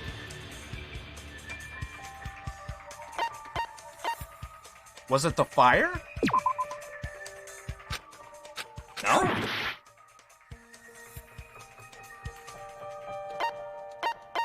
Sprinklers? I see. Well, the fire caused us. The sprinklers in the warehouse. Thanks to those, we didn't inhale that poison gas. I was thinking of the fire that was caused because there was smoke, and once it was extinguished, moved, whatever. You know what I mean. So I knew it was fire related.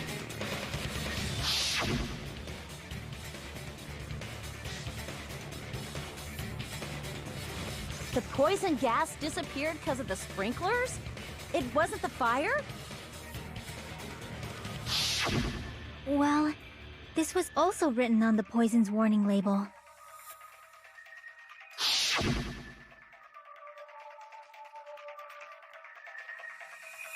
Oh yeah, the gas state, heavier than air, breaks down in minutes.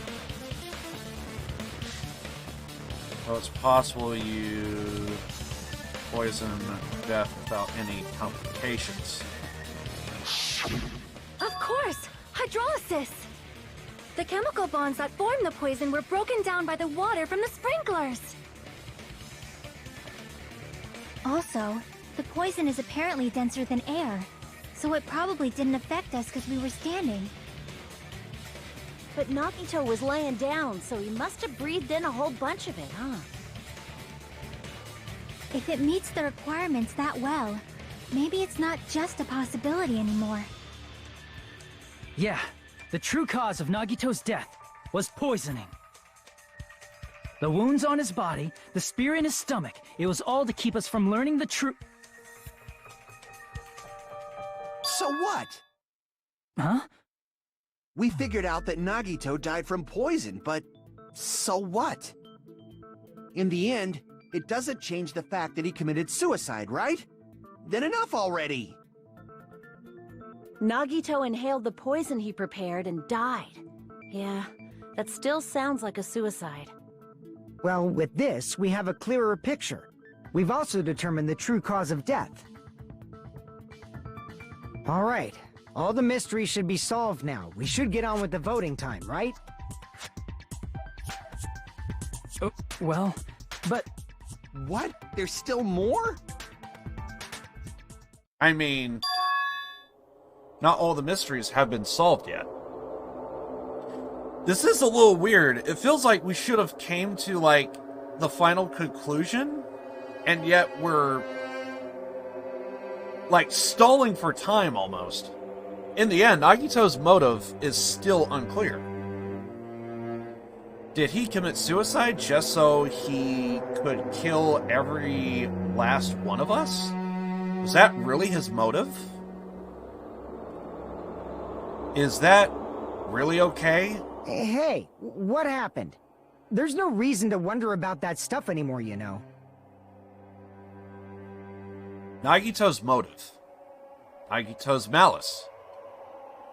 Is this really okay? Can we really finish this here? No, that can't be. There might have been an accomplice. We never went into that. And would an accomplice count as a black? Huh? Chiaki, what did you just say? If Nagito committed suicide by inhaling poison that he brought, then why wasn't there anything that looked like poison at the crime scene? Anything that looked like poison? If Nagito brought poison to the warehouse, it's strange that we couldn't find it there. Nagito really brought poison to the warehouse, then the thing that would have been left behind is... Chiaki is talking about something that would be necessary for carrying around poison, right? It's gotta be a container, right? I would think so. I see! Are you talking about the container the poison was kept in? Yeah. If Nagito brought it, it's strange we couldn't find that container anywhere, right? He can't carry around poison without putting it in a container? Yeah, that was written on the warning label.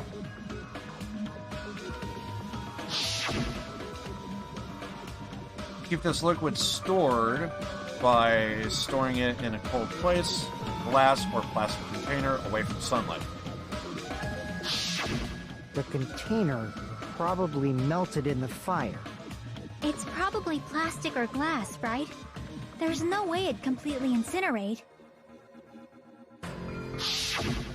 Even the plastic fragments of the fire grenades we used to put out the fire didn't completely burn up, you know? Then, does that mean someone got rid of the container? That's why you mentioned an accomplice. That is impossible. I mean, an accomplice? It is just two. Like, does that really matter all that much? I mean, even if he had an accomplice, it doesn't change the fact that Nagito still committed suicide. You're right. Someone might have accidentally took it away from the crime scene. Ah, you're right. You're totally right. That's totally it. Right? Isn't it okay to close this case yet? I'm not in the mood for unexpected twists. I'm a streamer. I want unexpected twists. I don't want to hurt anyone. I don't want to get anyone hurt anymore by hurting someone else. Everyone's tired of doubting everyone else. I also feel that way. That's why I want to rule this as Nagito's suicide. But if I do that, no one here has to get hurt. But... That's no good. Huh? I feel like Nagito is seeing through us. By calling this Nagito's suicide, we're trying to take the easy way out so we don't hurt anyone else. But if Nagito was here right now, he'd probably be sneering at us. He'd probably say something like, "So that's the extent of your hopes." So Nagito's ghost is whispering to you, huh? The power of friendship bursts beyond death, huh? A fiery outcome like this is right out of a teen manga. Still, that's pretty messed up. Shut up! You just be quiet. I get what you're saying, but in the end, the reason he died is still the same as before, right? Even if we solve this mystery, the conclusion won't change at all. I mean, it'd be a suicide regardless, right? Even if there really was an accomplice, is there any reason we should take the time to figure out who it is? Like Fuyuhiko said earlier, it is possible that somebody accidentally removed the poison from the crime scene. But I just can't imagine ending this by turning our backs on the truth. It's fine, okay? There are some things we're better off not knowing. And we probably just didn't notice it. Like maybe the container was hiding with the fire grenade fragments.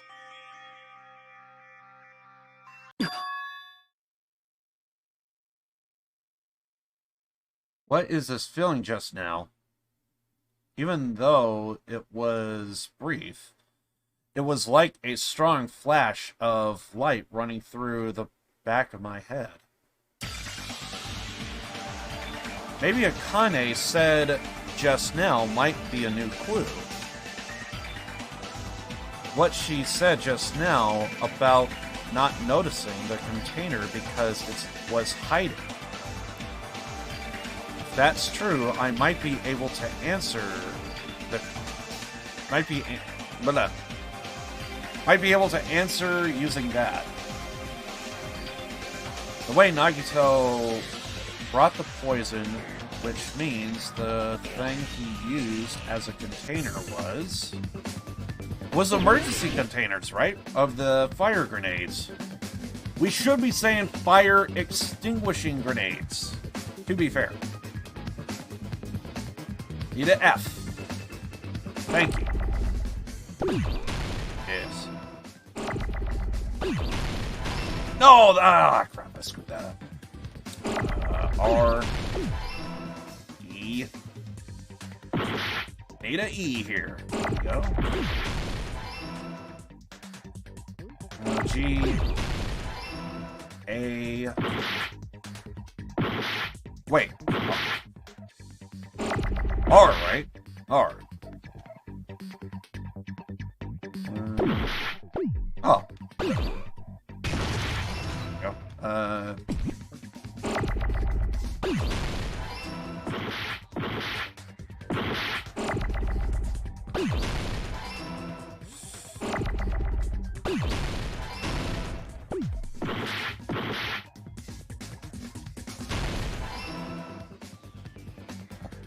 E.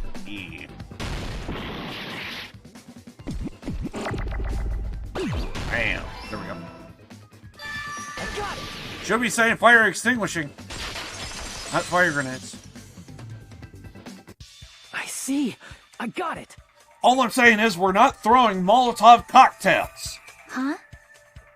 The fire grenades. Nagito put the poison inside one of the fire grenade canisters and transported it to the warehouse. He used one of the fire grenade canisters? Yeah, the container with the poison in it wasn't secretly taken away by someone. Instead, it was in a container that didn't need to be taken away in the first place. As long as he put the poison in the same container he brought to the warehouse. It can be hidden with the other fire grenades we used, so there's no need to dispose of the container later.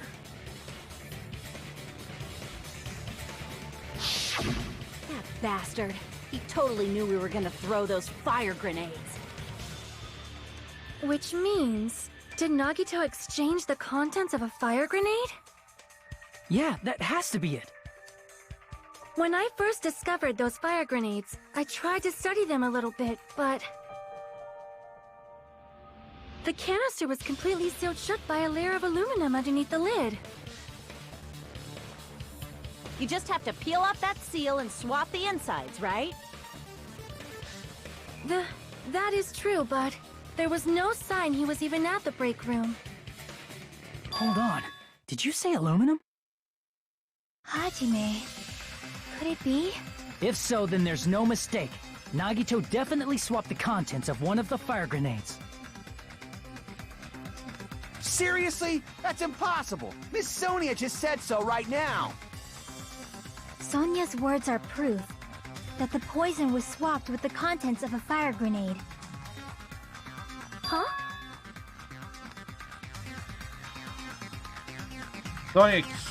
Sonia's words are the key. Something I found in Nagito's room is proof that the contents of the fire extinguishing grenades were swapped. There was a small piece of aluminum foil. Right? Yeah. I can prove it with this. Take a look. We found this under Nagito's bed when we were investigating his cottage. Huh? That's just a piece of trash. No, that is not just a piece of trash. The seal I saw on that fire grenade matched this. It is the same aluminum. You found the aluminum seal under Nagito's bed? There's more. That's not the only thing we found in Nagito's room. We also found a gas mask and gloves under his bed, too. Did he use those when he put the poison inside the fire grenade? It's a dangerous poison, after all. He took extreme caution when swapping them. So what's the issue? Nagito put the poison in the grenade canister, brought it with him, breathed it in, and died, right? So in the end, he still fucking committed suicide! Enough already! You're right. If the canister wasn't thrown away, then it just means that there wasn't an accomplice after all. See, I told you. The conclusion is still the same. Nagito committed suicide. End of story. I admit that there wasn't an accomplice. That was just my misunderstanding. You're right. In actuality, the truth is even more horrifying. What did you say? Hey, what are you planning to say now? What the hell?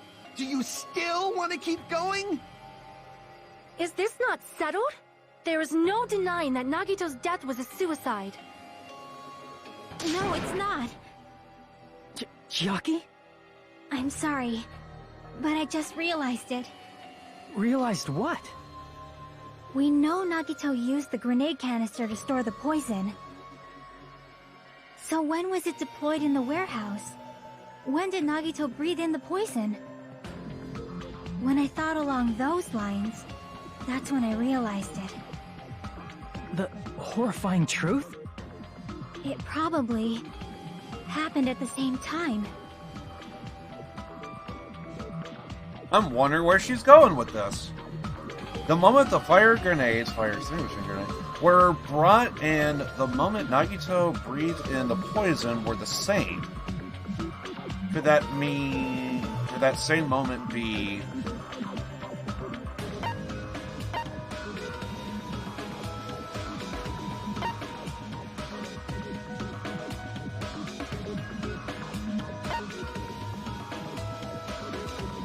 when we threw it? I see! Are you saying it was when we all threw the fire grenades? Yeah, I think so.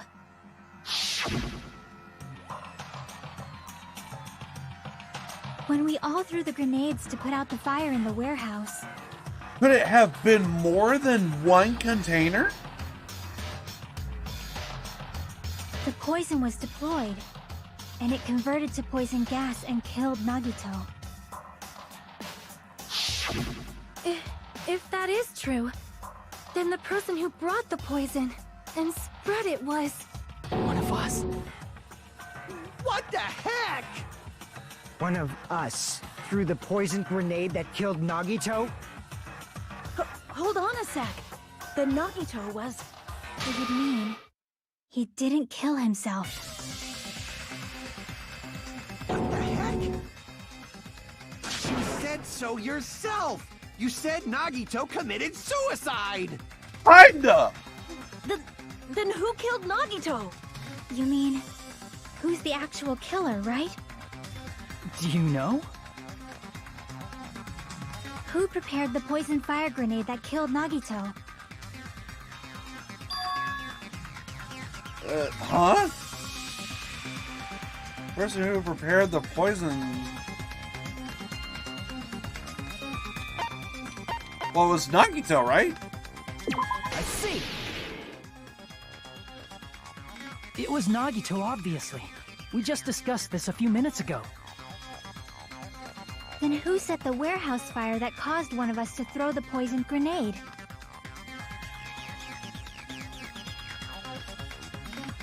The person who set the fire to the...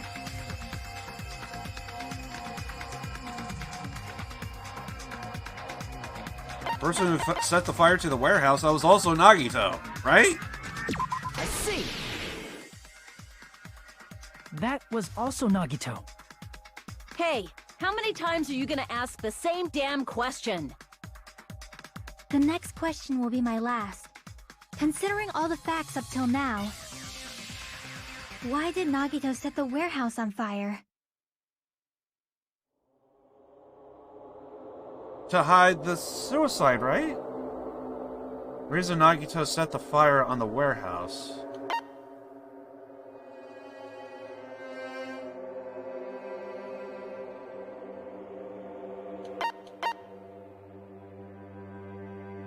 No!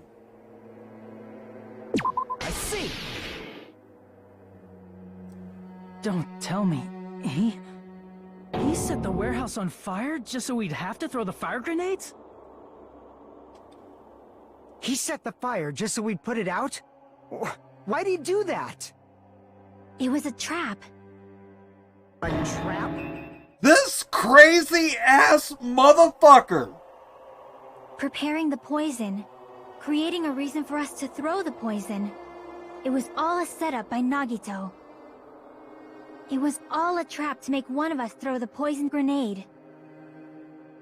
I love a good twist. This is a fucking good twist.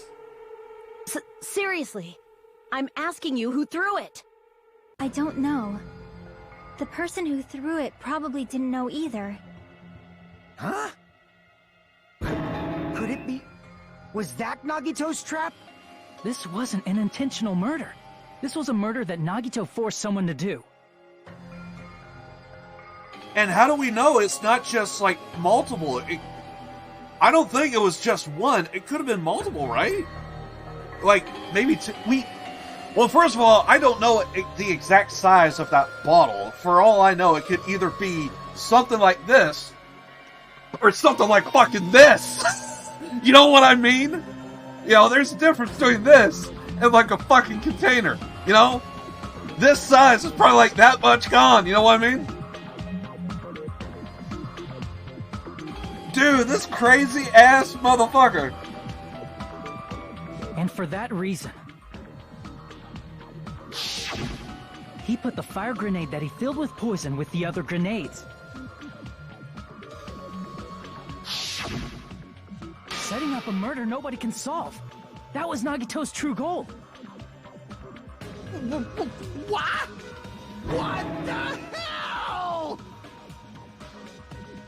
Nagito did not commit murder. Instead, he manipulated someone else into killing him? To do that, he set a trap to force someone to kill him. The poison grenade and the fire were traps. That's why the curtain was the fire's origin point.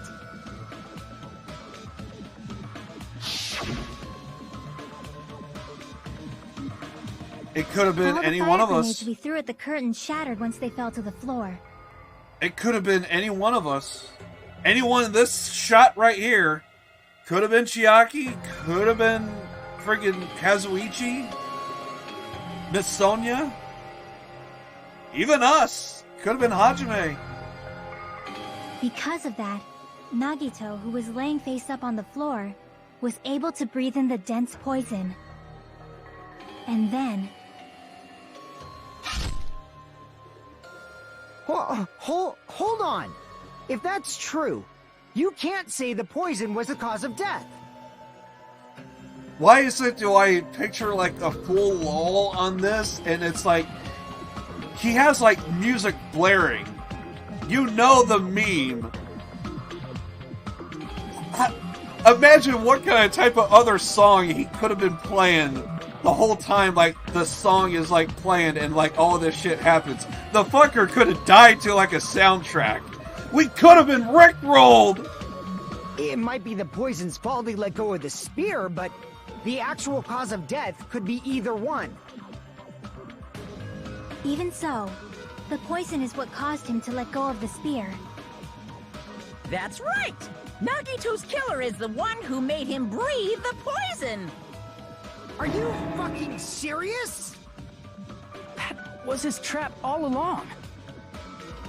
Even the wounds all over his body, it was all to mess with the evidence for what actually happened. His true goal was creating a murder that nobody can solve. He wanted to prove to us that there are mysteries that just can't be solved with educated guesses. He probably expected that his fake suicide would be found out.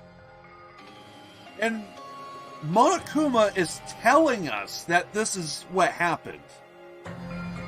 After all, a mystery that can be solved is destined to be solved in the end. However, he also prepared a mystery that couldn't be solved. As you solve mysteries and bolster your hope, a huge mystery comes along and slaps you in your faces. For those of you who believe there are no unsolvable mysteries, that is when you finally taste despair. Meaning, he used all of the prior class trial verdicts to prepare this trick. Not all mysteries can be solved. Such a devious trick he played on you, as expected of Nagito. That's totally messed up. That's so fucked up. It is my fault, because I told you all about the fire grenades. I am so sorry. Please vote me as the killer. No, Jesus Christ. That's not the fucking issue here. It's not Miss Sonia's fault. This is all Nagito's doing. Dude, it could be any one of us. No one should be stepping up and saying, please vote me, because there's no chance that it could have been them. It literally could be anybody. But what should we do? How can we even figure out who the killer is? It's impossible. Impossible? Nagito wanted to create a scenario where we couldn't make a decision. That's why we're at an impasse. The only possible way is if there was a mark on the bottle, and if someone were to look, oh hey, there's a strange mark on this bottle, well, I'm gonna remember that bottle. However, Monokuma also does not know who the killer is, right? That's right! There's no way he'd be able to figure that out with just his surveillance cameras! If Monokuma doesn't know, this trial doesn't count! Isn't that right? You know, I don't actually need stuff like cheap-ass surveillance cameras or whatever. I know perfectly well what's happening on this island at all times. I know you used the bathroom 3 times yesterday, Sonia. And one of those visits seemed to take a while. Please stop! I will never become queen! How can you... I'm such a... I mean, how can you have such an awful power? So, of course this trial still counts. Do your very best to guess who the killer is. Yes, he says. How the hell are we supposed to do that? Is giving up all we can do? No, it's too early to give up. Is there any way to figure out who the killer is? Even though it's just a hunch, it's possible that it's probably... There's one way, I think. Really? Hey, is it alright if we look at Nagito's crime one more time from the beginning? I want to make sure my hunch is correct. Hajime, please. That's right, it doesn't mean the trial is over yet. Even though I don't know who killed Nagito, it should be clear what kind of trap he set. Then I have to do it, even if it leads to despair. I got it. Let's do this then.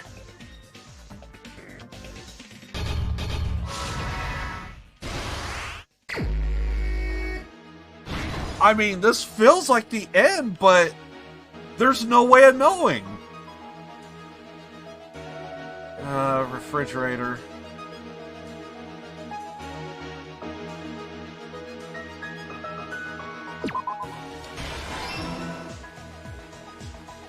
Okay, the lighter. Wow! This is a hell of a ride.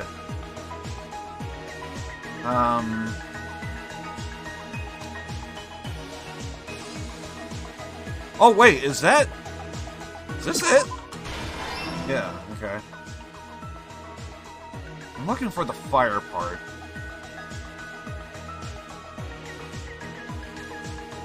Was it here? No, okay.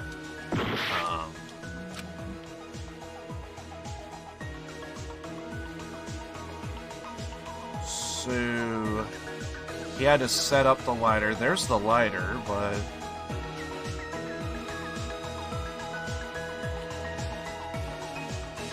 in order to hurt himself,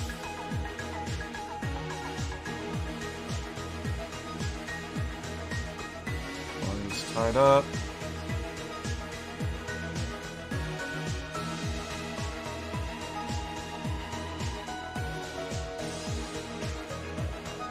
Inside the refrigerator. I don't see where the... Put this lighter here. I feel like I should be able to see that, but...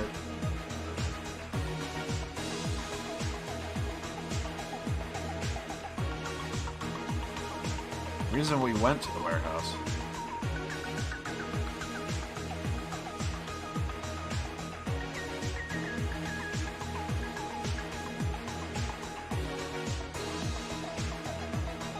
Let go of the cord. That would have been... somewhere right here, right? Then it's next to it. Pretty sure. Right? Okay. So this actually does go somewhere?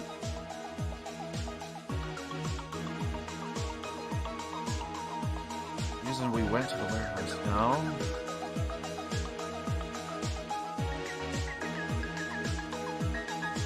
To hurt himself.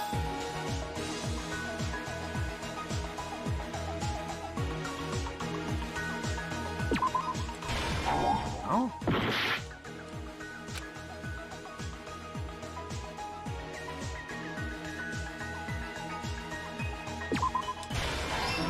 Ah, got it. Special poison is here. Would have been here, right? Yeah. Okay. The video message. Got it. Okay, so this would have been near the end. This would have been the reason why we left to the thing, right? Awesome. Okay. And poison from the shattered grenade is... Okay, so this is when he would have been breathing in everything. Somewhere right here, right? Okay.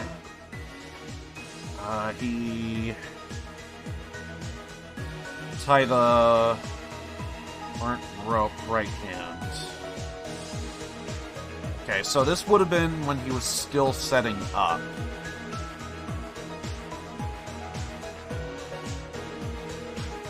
Would it be there? Last stock. Got it.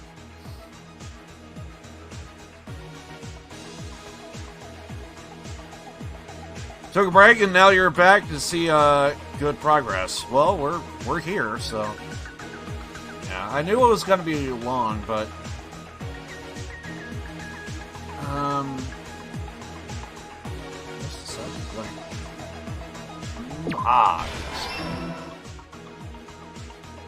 putting duct tape over the mouth. Okay, that would have been. Okay, well, we could tell there's duct tape here, so... Probably here? No. Here? Order to hurt himself.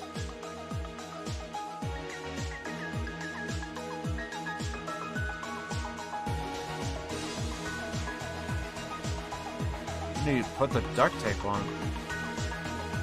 Really, that's not it.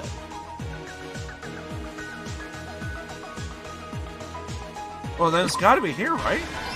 Okay. Grab the spear with cord. Here's everything that happened in this case. The person who actually arranged this incident was the victim, Nagito Komaeda. He kept a specific item inside his cottage that he needed for his plan. Monokuma's special poison, which he brought with him from the Octagon.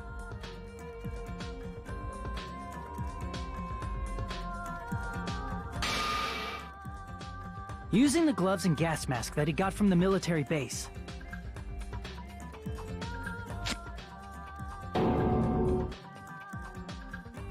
Nagito swapped the contents of a fire grenade he took from the plushie factory break room with that poison.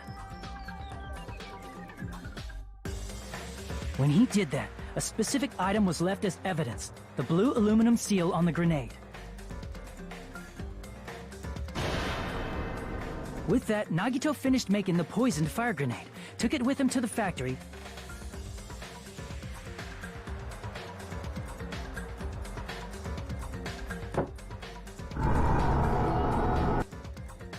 and put it back with the rest of the grenades in the break room.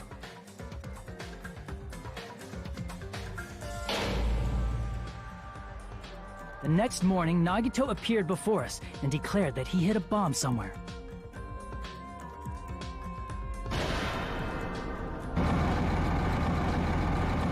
While we were looking for the bomb, that's when Nagito headed over to the goods warehouse.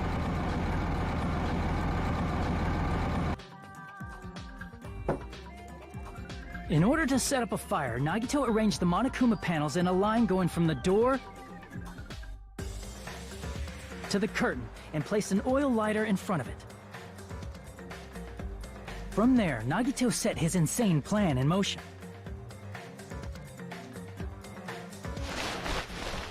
First, he hung the spear that he took from Nezumi Castle from the ceiling girder by its cord.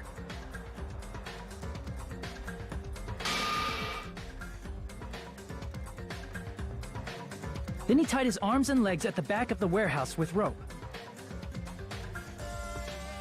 However, he burnt off the rope on his right arm beforehand.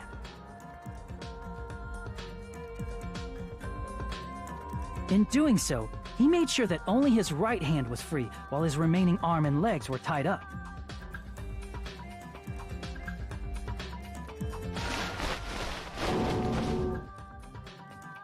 As he gripped the tip of the rope hanging over the ceiling girder with his left hand, he lay down face up, just beneath the dangling spear. But this was just the beginning of Nagito's plan. And then, he did something no one could have predicted. First, he covered his mouth with duct tape, and after making sure he was unable to scream,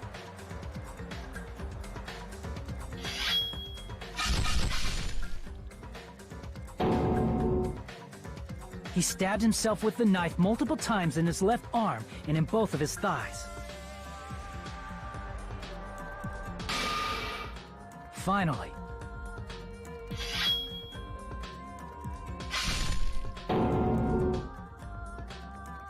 he propped the knife on the plushie and slammed his right hand onto the blade. He didn't just want us to think he was tied up. He also wanted us to think he'd been tortured. Through all this, Nagito never let go of the spear. His plan still wasn't over. In fact, it was just about to begin.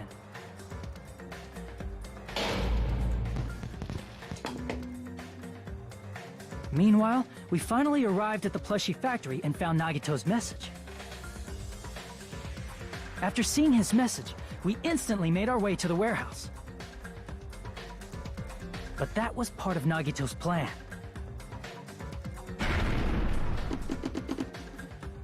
We opened the door to the warehouse, which inadvertently started the Monokuma panel domino effect.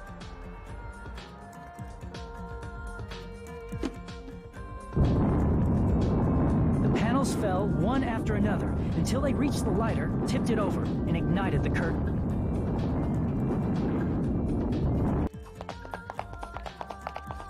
Shocked by the sudden fire, we rushed to the factory's break room to obtain some fire-extinguishing grenades.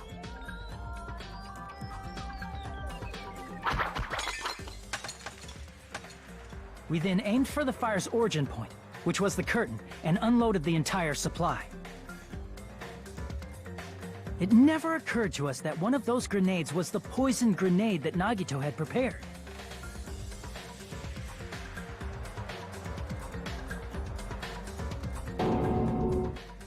The poison sank to the floor, instantly vaporizing due to the intense heat, and spread everywhere.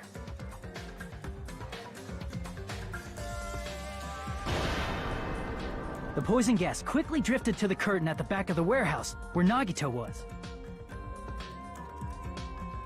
Also, Monokuma's poison has a unique quality in which it becomes heavier than air when vaporized. That poison gas completely surrounded the area where Nagito lay face up on the floor. There, Nagito inhaled the poison, and if it didn't instantly kill him, he certainly lost consciousness.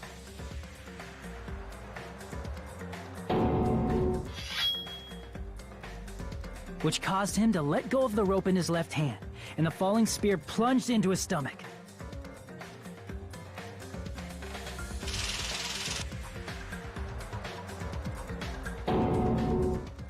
This is all the information related to Nagito's plan. His true intention was to set one of us up as the killer. At this time, we still don't know who the killer is, because the killer wasn't aware they killed someone. Try as we might, we cannot reach that truth. That was Nagito's trap. In conclusion, the fact that we can't determine the killer's identity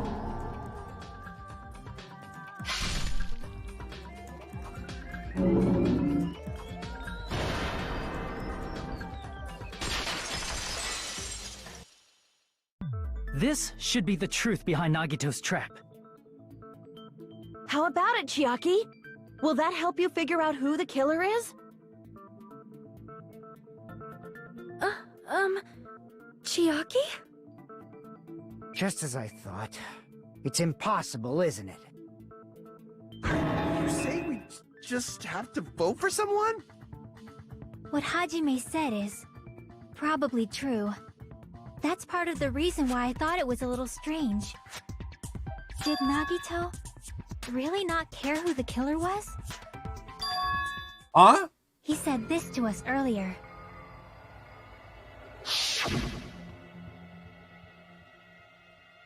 It's gonna be fine. I'm pretty sure everything will work out in the end. After all, there's no way hope can lose. Absolute hope can break through. Any despair can never lose in a place like this. And not only that, I believe in all of you. I believe in the time we spent together. That feeling of belief is at the heart of his trick. He believed we'd notice the fire grenades. He believed we'd try to extinguish the flames. And he believed we'd fall into his trap. By believing in us, Nagito was able to put his life-threatening plan into effect. What do you mean, believe? And what's wrong with that? There's one more thing, remember? Something that Nagito believed in from the bottom of his heart. I want you to try to remember what that is.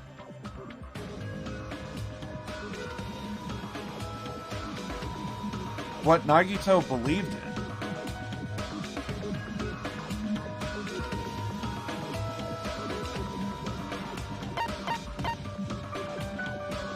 His talent? I see. Nagito believed in his talent as the ultimate lucky student.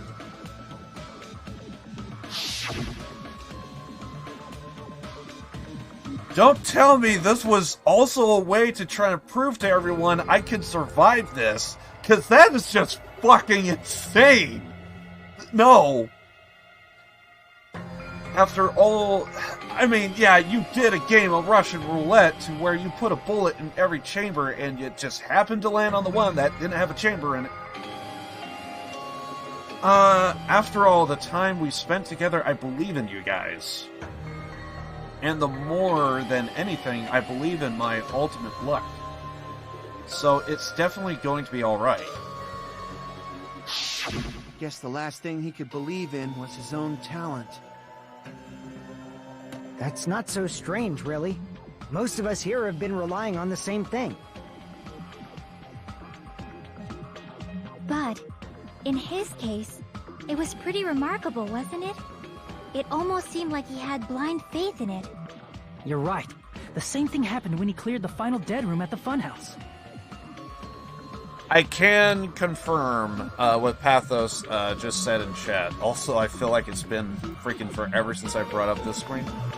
I will say Johnny did hit a damn, like, I think I said this earlier in the stream. You can make an argument. We were talking about like good voice acting in the series, and I could easily see an argument for just about any one of them. There's definitely a lot of good voice acting in this game for sure. Absolutely. I know I should have said that a long time ago, but you know.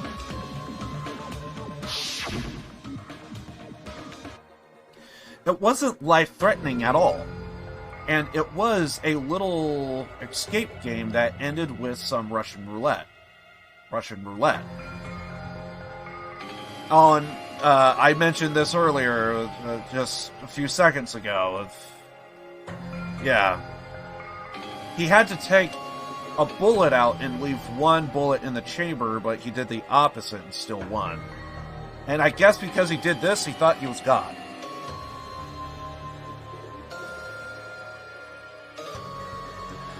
I thought I think I remember saying at the start of the game, when I first started playing this, I want to say I actually thought Or actually, no, I take that back. I actually thought Nagito and Makoto were the same voice actor, actually. Or no, I didn't say they were the same voice actor. I thought it was the same character, but they were the different voices. I'm dumb. Also, if I remember correctly,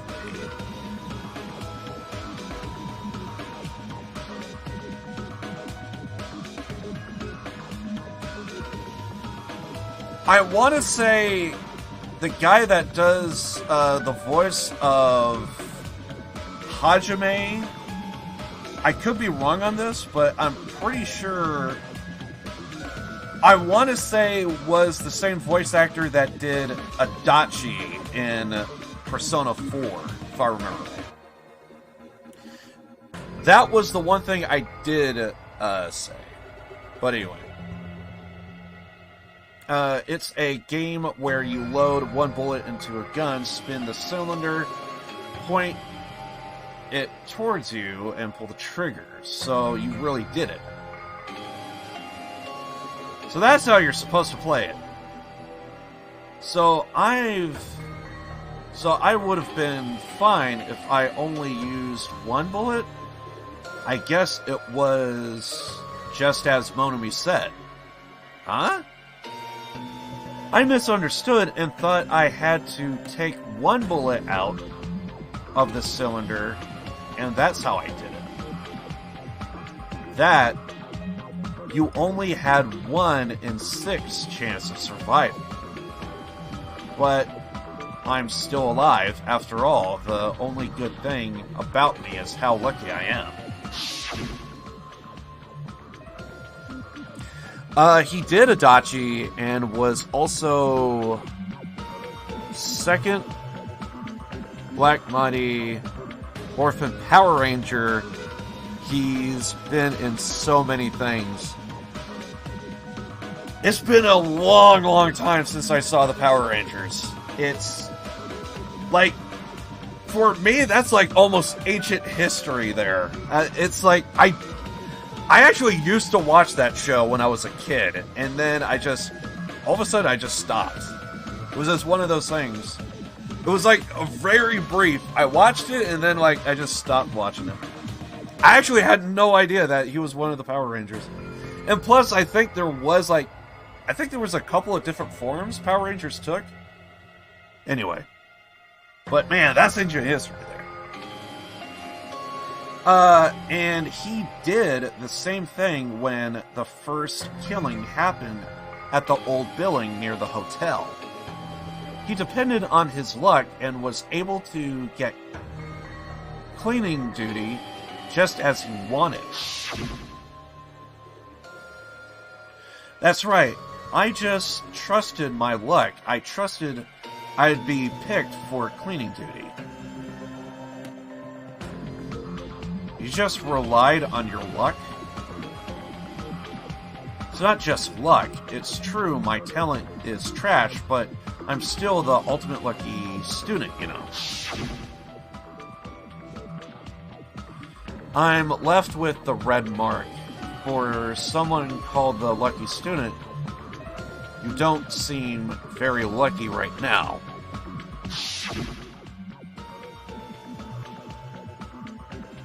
At the time, Hajime said I wasn't lucky, but it was actually the opposite. I was lucky. That's why I got picked for cleaning duty, just like I wanted. But his luck doesn't have anything to do with the case this time, right? I just thought it was strange that it doesn't connect to anything.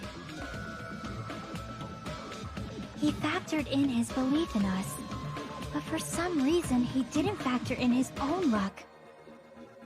No, there's no way. I mean, this is Nagito we're talking about. What did he do? You know, he wasn't just after anybody.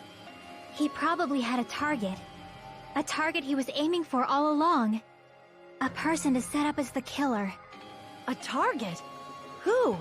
The target's true identity. Even Nagito didn't know it.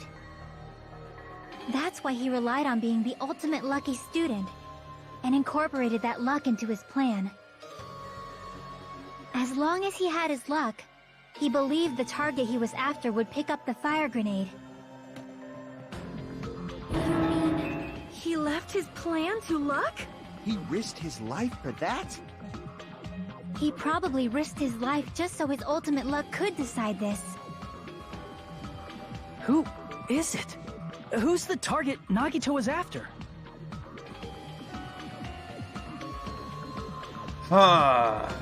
No, I don't even have to ask. I should already know what the target is. He was going on and on about the traitor. I see. That's it? The traitor. Nagito was after the traitor, huh? Then he relied on his luck to weed out the traitor? Nagito didn't know who the traitor was until the very end. All he could do was rely on his own luck. Then what he said in his video message...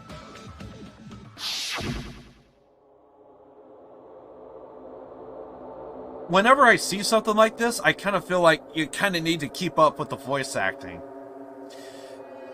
It wouldn't work just with just any student handbook. If you want to disarm that bomb, you have to use the traitor's student handbook. To be honest, I found out who the traitor was after secretly monitoring everyone's activity. But I was a little annoyed by that they never came forward. So he was just bluffing. That's probably true. By that point, his plan should have already been in motion.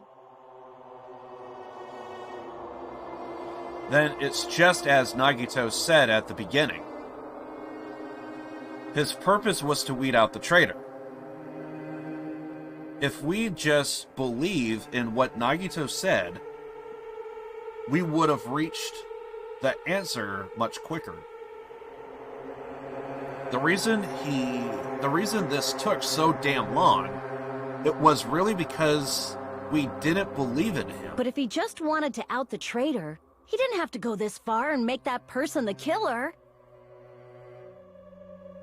Damn it! We're all in a huge bind because of that. It means he wants us to beat the traitor. Yeah, it's basically based on pure luck. By finding out who the traitor is, our hopes will shine even brighter by overcoming that despair. That's something he'd say. And did say. Monami, it looks like you've got something you want to say. But you better just keep your mouth shut. And that concludes my argument. Nagito's plan was to make the traitor kill him. What are you gonna do? Are you guys gonna believe me? He relied on his luck to aim for a target, but he didn't even know who he was aiming for. Sounds way too unbelievable to have actually happened, but... The only thing we can do is believe. If we don't, then we'd just be relying on our luck when we cast our votes. But even if we do believe, what should we do? I mean, if we don't know who the target is, there's no way we can even vote. You are absolutely right. It is hard to think the traitor would reveal themselves now. If, by chance, the traitor revealed themselves during that bomb scare, what would have happened? Would it have stopped Nagito from acting so reckless? Huh? But they couldn't help it. Even if they wanted to reveal themselves, they couldn't do it. Because they weren't created to do that. Chiaki? What's wrong, Chiaki? Get a hold of yourself! That's why I want you guys to guess. You want us to guess? Yeah, I want you to guess. What? What does that mean? Who do you think it is, Hajime? Who do you think the Future Foundation sent to infiltrate your group as the traitor? Why? A traitor who's not allowed to think that they're different from everyone else. Why? A traitor who can only interact with everyone as a traitor. Why? Because that's the nature of their existence. They can only exist as a traitor. Seriously, why? Who do you think is the traitor? Hajime, please. Really? Oh, I'm just gonna fuck this up. I just know I am.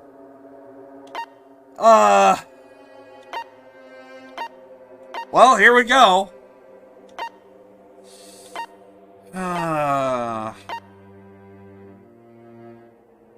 Well, I guess let's start with the people that's still alive, right? I'm assuming there's money involved.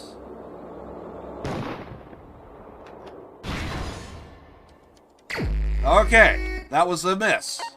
So it's not Miss Sonia. We know Chiaki scanned her thing. I'm crying. This is sad. Dude, I wanted to cry when I heard Miss Sonia say, "Just vote me."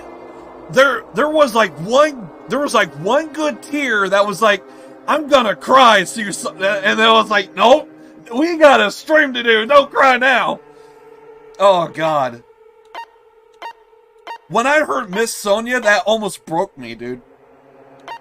It can't be Chiaki, right?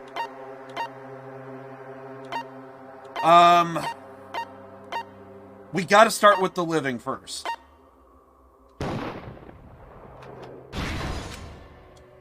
I mean, he is a criminal. It can't be us, can it? Okay, that would be like the ultimate twist. The protagonist that you are is what it is. Can't be her, is it? Okay. I swear, once I get the answer, it's gonna be like, what the fuck? I'm gonna start with the living, because I think we kind of have to, right?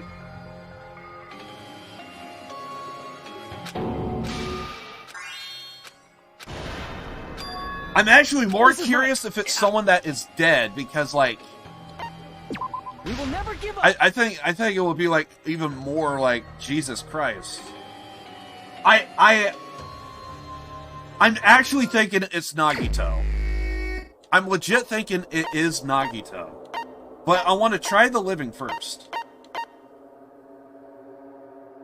But it can't be Chiaki. What? It's... Chiaki, you're the traitor?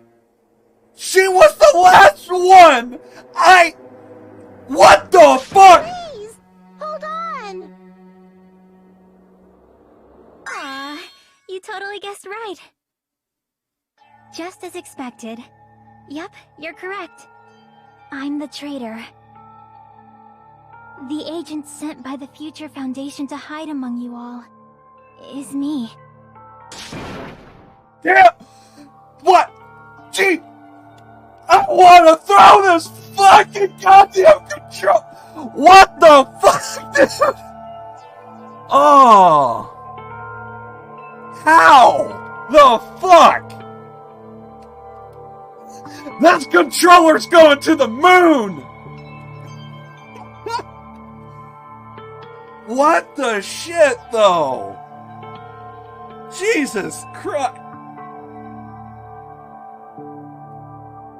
This is nonsense. Why? And she just, like, completely just revealed. Why does this make sense? Hey, Chiaki. Are you being serious right now? Chiaki is the traitor? That is a lie, right? Surely you must be joking. Also, I really do love great storytelling, to where I am shocked, and you're hearing, like, all the characters go over and over. Like, there's no way. I'm sorry. It's the truth. Hey, what are you saying sorry for? What does this mean? You... Up till now... You've been tricking us? What? We were not tricked! After all, we have been working together all this time. We have been helping each other all this time. Chiaki, being a traitor, being a member of that horrifying future foundation, that is obviously a lie. Please, wait! The future foundation isn't what you think it is! Shut the fuck up! We're talking to Chiaki! No, I have nothing more to say. Why? Because we already know the killer's true identity. So the only thing left to do is vote. Hold on! We're not satisfied yet! If you say you are the traitor, please provide an explanation that will help us understand. We cannot vote until we are satisfied. That is what you said earlier, Chiaki. Hey, if you're really the traitor, why'd you wait till now to reveal yourself? It's weird, isn't it? Waiting until right now to out yourself. It's definitely strange, right? Or rather, why was I able to do that? Maybe... I wanted to protect everyone, no matter the cost. Huh? Hey, Hajime. Can you do me a small favor? Favor? Me? I want you to prove to them that I'm the traitor. What? What are you saying? Why do I have to do that? I want to explain everything to you guys, but... as I expected, that's rather difficult. That's why... the only thing I can do is plead with you. I want you to do it. I believe you can prove it. Whether I can prove it or not, that's not the problem. Don't you understand? You may as well be asking me to kill you. There's no way I can do that. I'm very sorry, but this is the only way. So please. Looks like we gotta do what we can. It's not like I believe she's the traitor. There's just no way we can ignore this without confirming it. If she was just disguised or something, this would have been a heck of a lot easier for us to understand, but... She's not disguised at all! 'Cause Chiaki isn't the traitor. Monami? Too bad. I'm not part of the same group as that girl. What? I don't know anything about that girl at all. What the fuck is going on? Hey, are you trying to cover for her like that? You suck! I've always been alone. I have no friends. Anywhere. That's why I have no relation to Chiaki whatsoever. Chiaki, did you fucking know? Hajime, you're going to listen to my request, right? What is going on? Damn it! Chiaki isn't my friend. I hate Chiaki so much. I want to laugh so much because I feel like everyone's ignoring her. Monami and Chiaki's relationship, proving it here, is that the only way?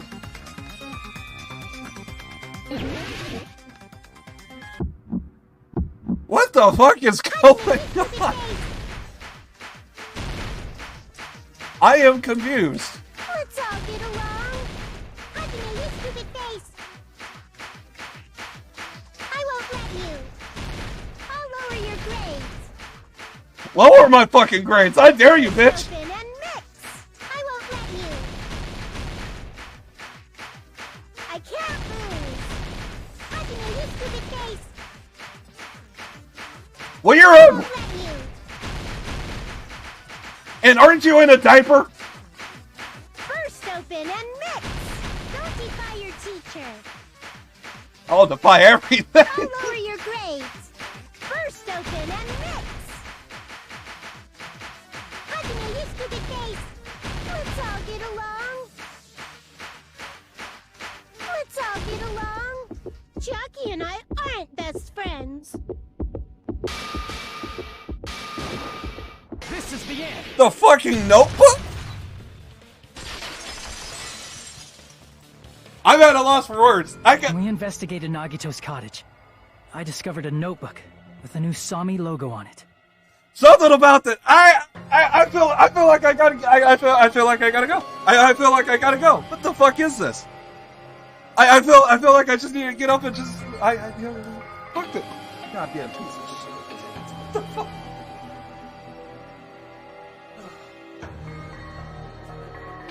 Part of me just wants to do this. Well, there you go. I'm at a loss for words. This game, dude. This is the reason why I play. Monomi is Triple H. and has come to bury us all. That fucking goddamn.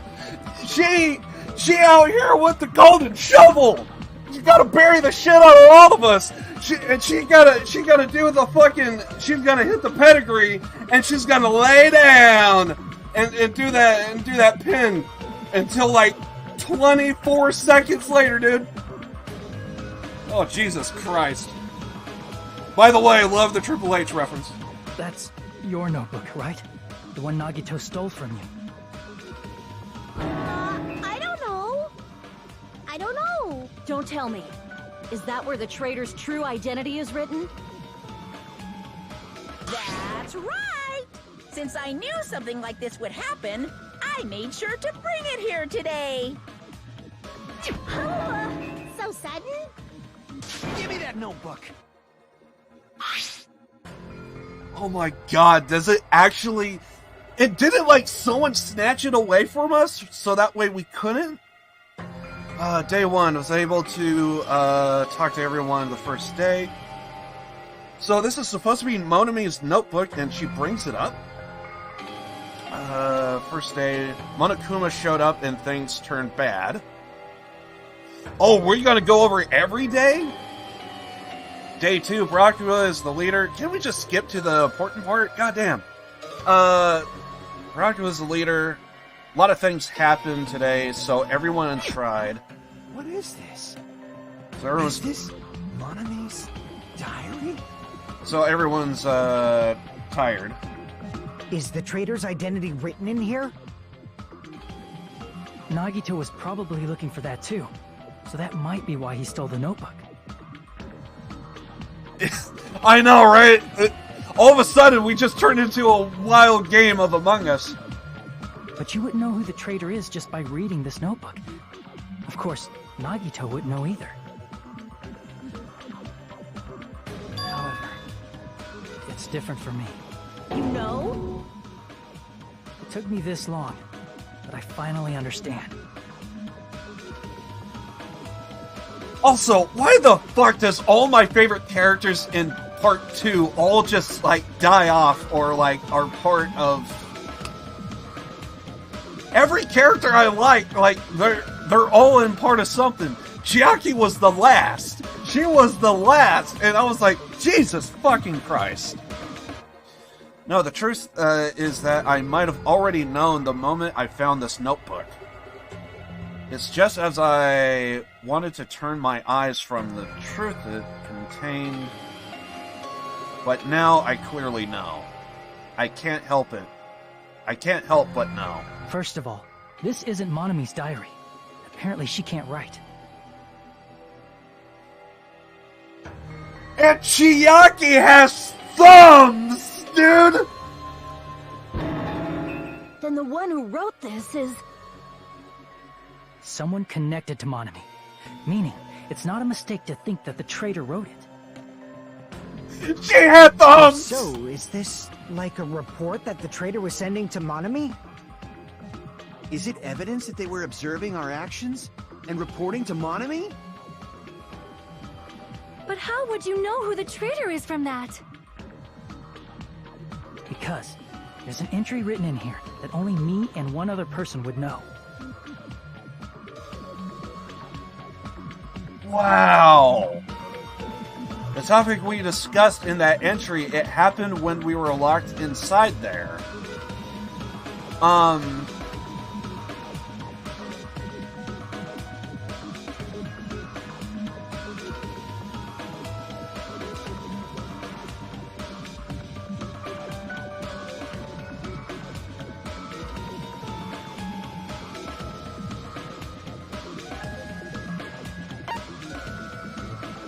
We never entered the final dead room, though. Days we spent in the academy? No? Damn it! I don't think we went in the final dead room, right?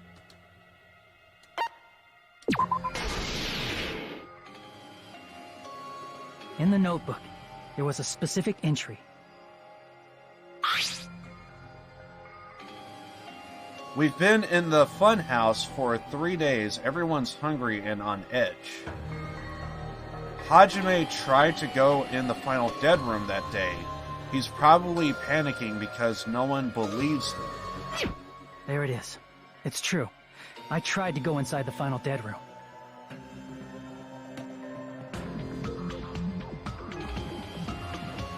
And me and Chiaki would be the only ones that knew. She was the one that pretty much stopped us from doing it. If we didn't run into her, and if this is Monami, she wouldn't have known.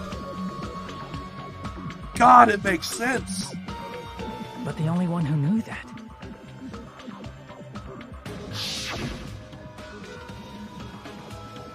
You're at the saddest part? Right now, I'm just straight up shocked. But believe me, I'm sure it's gonna get really sad here in a minute.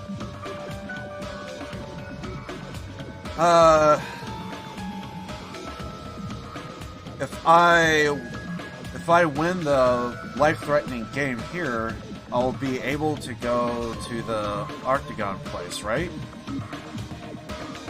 That's where the exit should be. I did it. I finally did it. I finally figured out where the exit is. I can get out with this. I can finally get out. You can't do that. You can't go in there. You won't find what you are looking for. That's right. The only person who knew that is Chiaki. That's why Chiaki is the only person who could have possibly written about this. There must be some mistake. I want there to be a mistake. I mean, if Chiaki is the traitor, what was all that time we spent with her? Was that all a lie too? Miss Sonia. Chiaki is... She is being controlled by Monokuma. That is why we should help her. I'm not satisfied either. I mean, if you were the traitor, there's no way you do something so stupid when we found the bomb.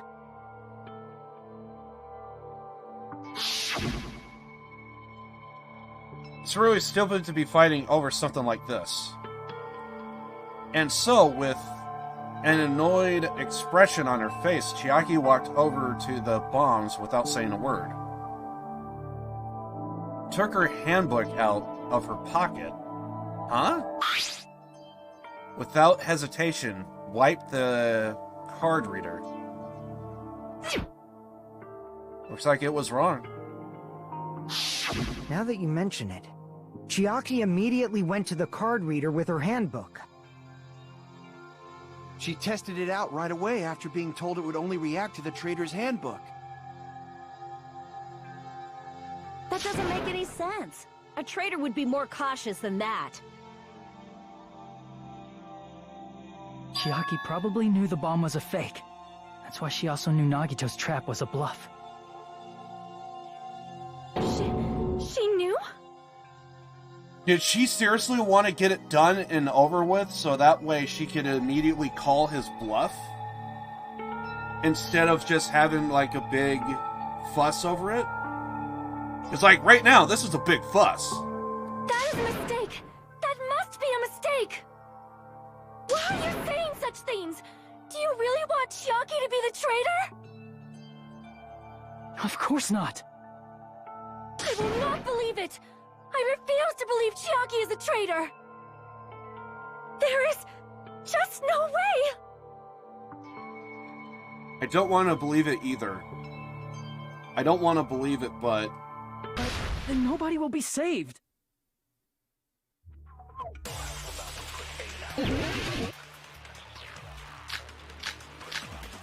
What the hell are we doing?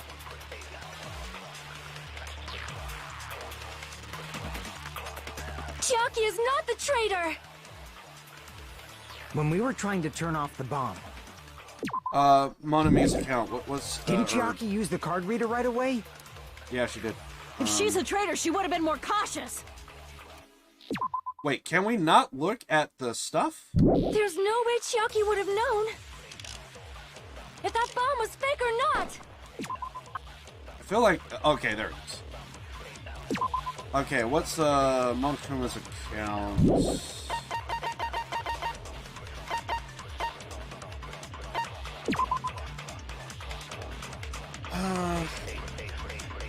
Okay, so that was the bombs are fake. The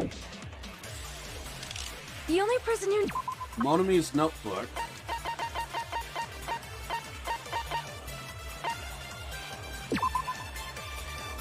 Diary of Monami, every day. Okay, so that's just daily activity, I guess, essentially. Gas mask and gloves. When I tried to detonate it. Unless you know a whole lot about bombs.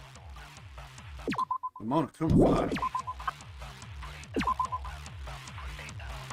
That's really more of like, not really knowing the cause of death. There's no way you know if it's fake just by looking at it.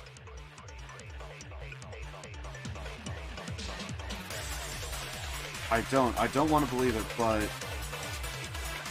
I have to move forward. I have to move forward the path she's shown us. Chiaki is not the trick. Okay, Sonia's account.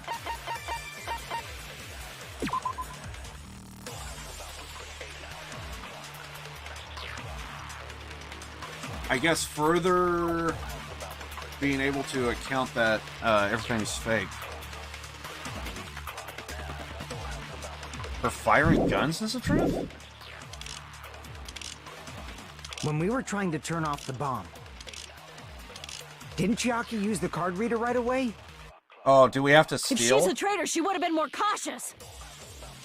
There's no way Chiaki would have known if that bomb was fake or not. The only person who knew it was a fake was me, when I tried to detonate it. Unless you know a whole lot about bombs. There's no way you know if it's fake just by looking at it. Okay, I'm guessing I gotta steal? Chiaki is not the traitor! When we were trying to turn off the bomb, Firing guns for truth. didn't Chiaki use the card reader right away? If she's a traitor, she would have been more cautious. I feel like I'm just in massive overload. Like, right now, I'm basically trying to, like... I feel like everything's just moving forward right now, and, like, my brain is just not being able to keep up. I'm still, like... I have to move forward, but at the same time, like, this is just so much. Why the hell is it every character I like? There's no way Chiaki would have known if that bomb was fake or not. The only person who knew it was a fake was me, when I tried to detonate it. Unless you know a whole lot about bombs. Okay, so where's the There's inconsistency? no way you know if it's fake just by looking at it. Fake by looking at it. think there's an inconsistency. Yeah, I'm still, like, breaking this down, like, in my head, like, how the fuck is Chiaki Chiaki? is not the traitor! When we were trying to turn off the bomb, didn't Chiaki use the card reader right away? If she's a traitor, she would have been more cautious. There's no way Chiaki would have known if that bomb was fake or not. The only person who knew it was a fake was me, when I tried to detonate it. Unless you know a whole lot about bombs, there's no way you know if it's fake just by looking at it.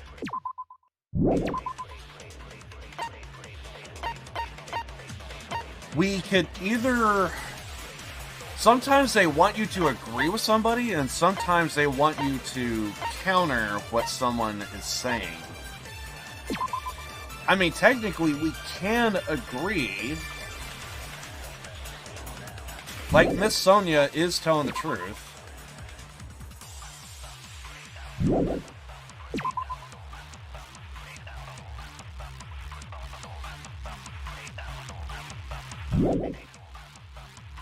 Do we have Monokuma's account? Okay, I think we do. Chiaki is not the traitor! I doubt that's it, though, when we right? were trying to turn off the bomb, didn't Chiaki use the card reader right away? If she's a traitor, she would have been more cautious. There's no way Chiaki would have known if that bomb was fake or not. The only person who knew it was a fake was me, when I tried to detonate it. You and Monokuma, though. But I guess Monokuma doesn't actually count. Chiaki is not the No, you missed it. Use that on her. Wait, what?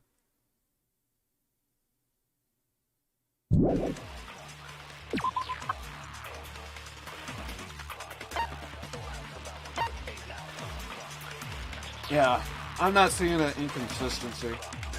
But then again, I'm just like in massive overload right now, so I'm pretty sure that crap could be said in chat, and I'm just like, I'm shocked. I am shocked. I am appalled. I am shocked. I am shocked. I am appalled. Okay.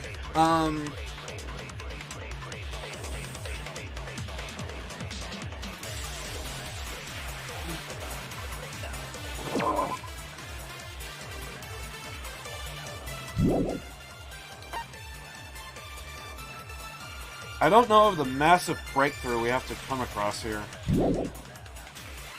When we were trying to turn off the bomb, didn't Chiaki use the card reader right away? I mean, she did, but...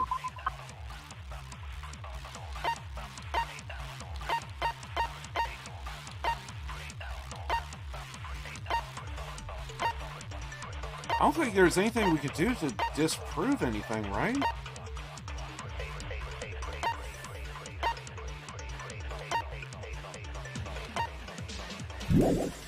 If she's a traitor, she would have been more cautious. You would think so, though. There's no way Chiaki would have known if that bomb was fake or not. The only person who knew it was a fake was me, when I tried to detonate it. Unless you know a whole lot about bombs, there's no way you know if it's fake just by looking at it.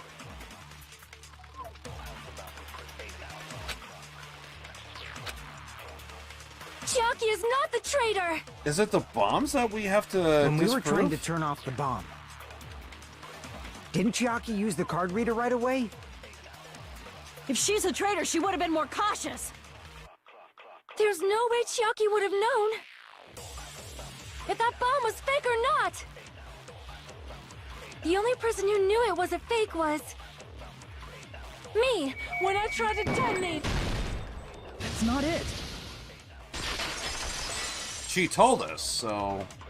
That seems too obvious. That's not it. Sonia shouldn't have been the only one who knew it was a fake.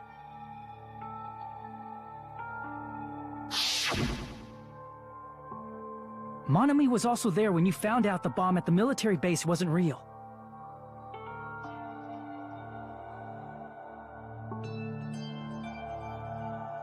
But Monokuma, I thought we were exempting Monokuma and Monami.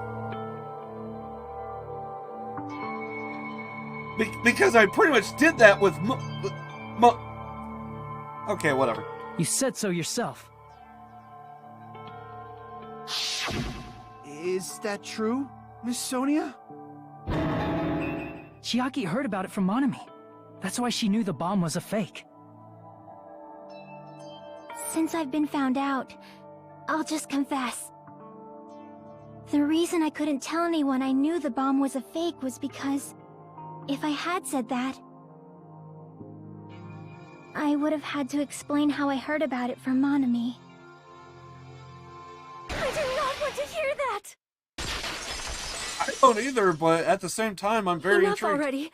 Please do not say another word. I do not want this anymore. I am so very tired of doubting people. Sonia. And just because she knew the bomb was a fake does not mean we should decide she is the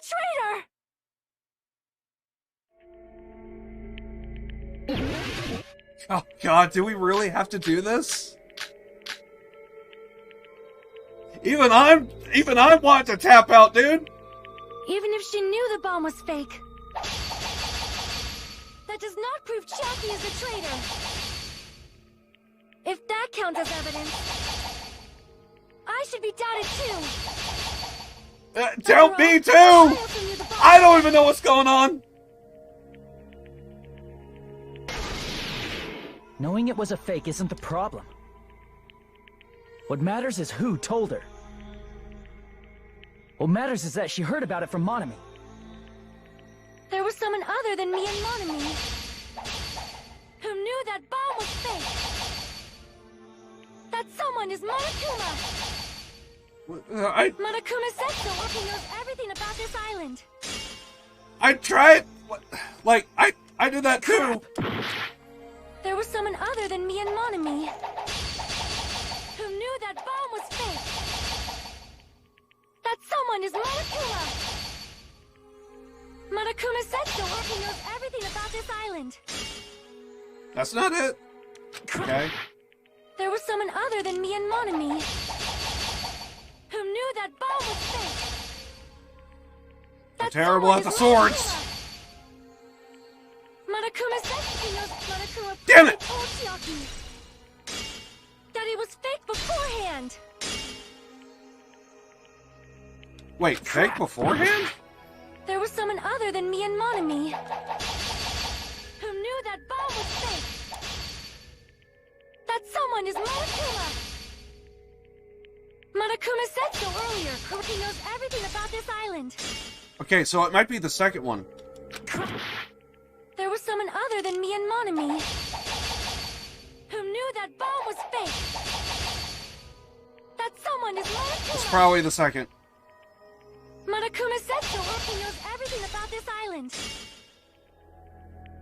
It's gotta be Monokuma's There was account, someone right? other than me and Monami who knew that bomb was fake. That someone is Monokuma. Monokuma said so early. He knows But everything I've about this been island. wrong before. Okay, so it's probably the second one. There was someone other than me and Monami Monokuma. who knew that bomb Monokuma. was fake. Where the hell are you, Monokuma?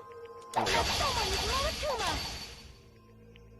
Monokuma said so early. He knows everything about Monokuma. Probably told Chiaki that it was fake beforehand.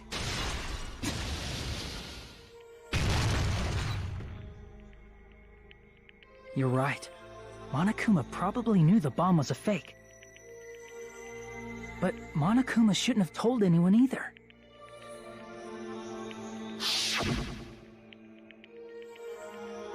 When did Nagito obtain the bomb he used? I wonder. If I'm gonna give you guys hint, then you should know it wasn't from the military base. To tell you the truth, the bombs are all fakes. I know that already. You should have said so earlier. Well, I thought if I kept quiet, it would foreshadow that a killing was gonna happen. That's why I'm just now telling you for the first time. I feel relieved. That... Monokuma may have just been lying. No, he won't lie at times like this. You already know that. Hajime, are you going to believe Monokuma over Chiaki? That's not it. It's just, even if Chiaki is the traitor, is it really okay to vote for her? That basically just means we have to believe in Nagito's luck, right? That's not it. Are you telling us to trust his luck? Are you telling us to entrust our lives to that bastard? No way! What? Is that what we're doing? There's no way I can believe in Nagito. I'm telling you, that's not it! We shouldn't believe in Monokuma or Nagito. We have to believe in Chiaki. Huh? It doesn't matter who the traitor is. Even if Chiaki is the traitor, that's not the Chiaki I know. I believe in the Chiaki who's been with us this whole time. That Chiaki is saying she wants to protect us with her life. So the only thing we can do is believe her. If we don't, nobody's going to be saved. Damn it. Hey, can you listen to me a little? There's nothing to be sad about, you know? 'Cause this is different from what happened before.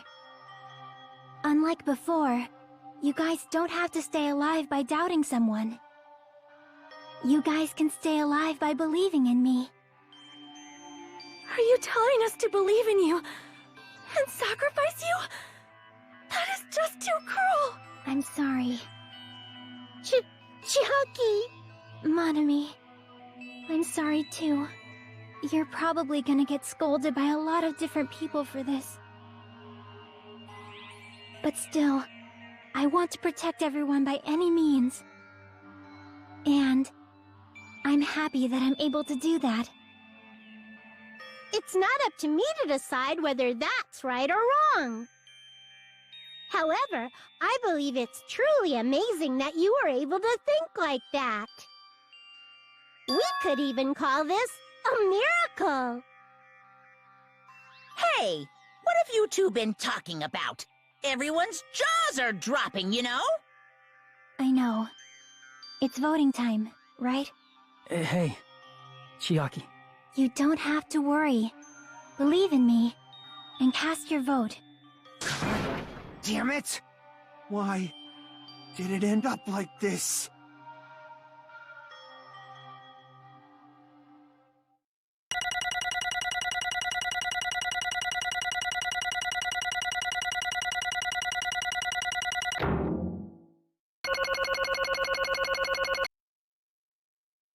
What the fuck just happened? We ain't gonna do what I think we're gonna do, are we? No way.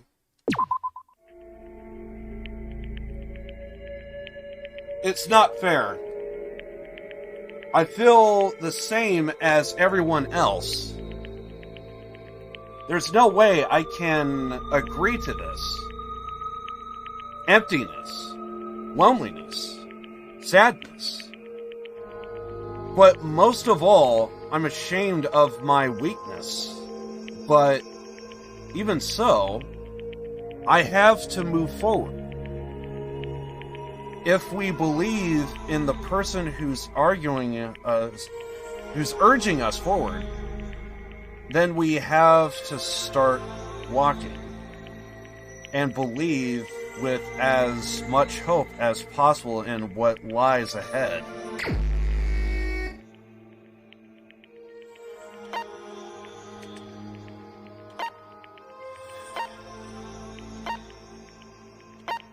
Do I really have to? No! Please, God! Even so. What the fuck?! What the fuck is going on? Really?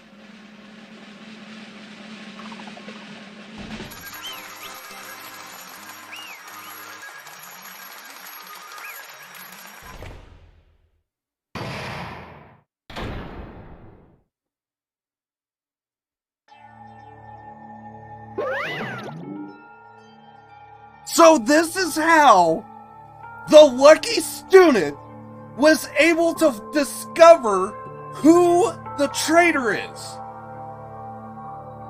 He wanted to die so that way we could...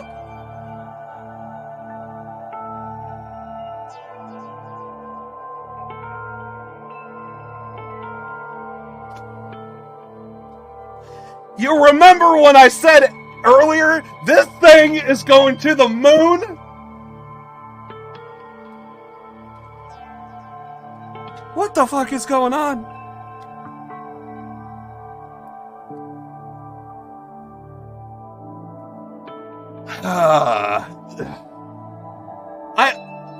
For me, I am just shocked, if anything. Like,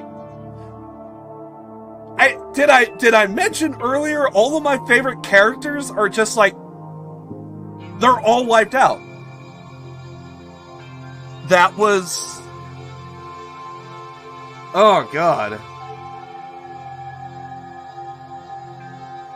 It was all of his fucking dumb luck.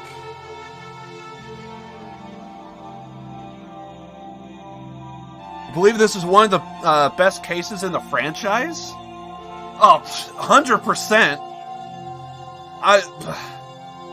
And I think someone even said earlier in my stream, like, what's your favorite case? Oh, this one just took the fucking cake. Because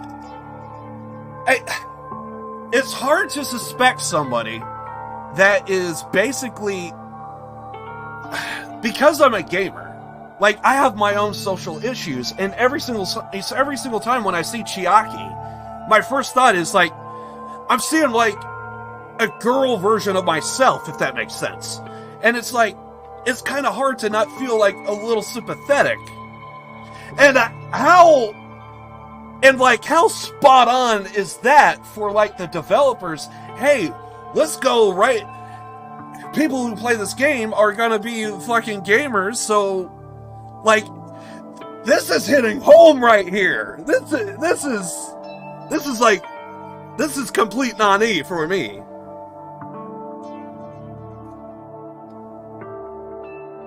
For me, it's not so much sad. Well, I mean, it is a little sad, but for me, for the most part, it's just all shocking. I'm just completely... I feel like I need to whoop someone's ass, because, like, this is, like, what the fuck? Although I did break a little bit when I heard Miss Sonia say, please, just vote for me. Like, ugh. Like, that situation would not help. Like, but God, I was so wanting it to not be, freaking Nagito's dumb luck, but apparently that's what we've been having to roll on with this.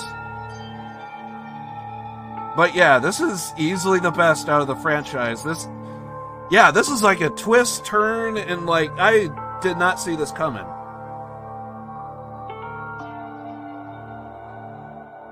Sacrificed herself for himself for dumb luck. Yeah. Sacrifice for hope. Dumb, I meant. I told you this was sad. And also, Chiaki looked great in a bikini. Oh, god damn it, why bring that up? Although I'm sure Kazuichi is not gonna, deny that. You know he's thinking that. Although she was the only one in a bikini, which is also, you would think that, she won't be alone. Well, wait a second. Wasn't... Well, she was in more of a swimsuit, right? Akane? It's hard to suspect Chiaki of anything, especially for how hopeful she... What? I mean, the ones that were pretty helpful to us was actually Nagito and Chiaki the whole way through the game. 100%. By the way, I kind of feel like I need to throw this up for a little bit. Yeah, I am just straight up shocked. Like, completely didn't see this coming. Like, for me, personally, like, Chiaki is like my little sister, okay? Like that, let's just put it bluntly. Like, she was one of those, like, I saw as like a little sister to me. Because she was always very helpful. Like, I understand. And then it's like, you hit me with this. And it's like, Jesus fucking Christ. I was really hoping for the idea, like, the traitor wouldn't even know that they're the traitor, because, like, how would the traitor know if our memory's been taken away? So I was really hoping that was the case, but it does make the case way more... This is way more different when,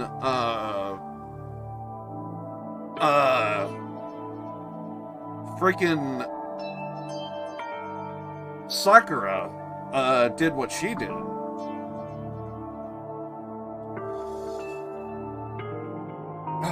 But I completely understand, like, the level of emotions, like, some people would be going through when they play this. For me, it is straight up just shocked. But it does hurt a little bit, because she is one of my favorite characters. Like, I can't get that out of my head. Why does everything I love just die? It's not good. Loved Hiyako, dead. Loved friggin' Ibuki, dead. Minimaru? Fucking Nakamaru Nidai, man. The man loves to shit. I can't deny a man that likes to shit. Fucking Nakamaru. Oh god. But this is the reason why I play these games. For this right here. I'm just... The twists and turns, I did not see this one coming. This one, like, oh god, this was a sleeper right here. It takes a while over a waifus. Several twists and turns, and I should probably put back on my glasses. I can't see shit sometimes. When I have my glasses on, I can kind of like lean back, maybe look in like a little bit, and like be able to see like chat. But like when I don't have my glasses on, it's like, okay, all right, now I can see way better.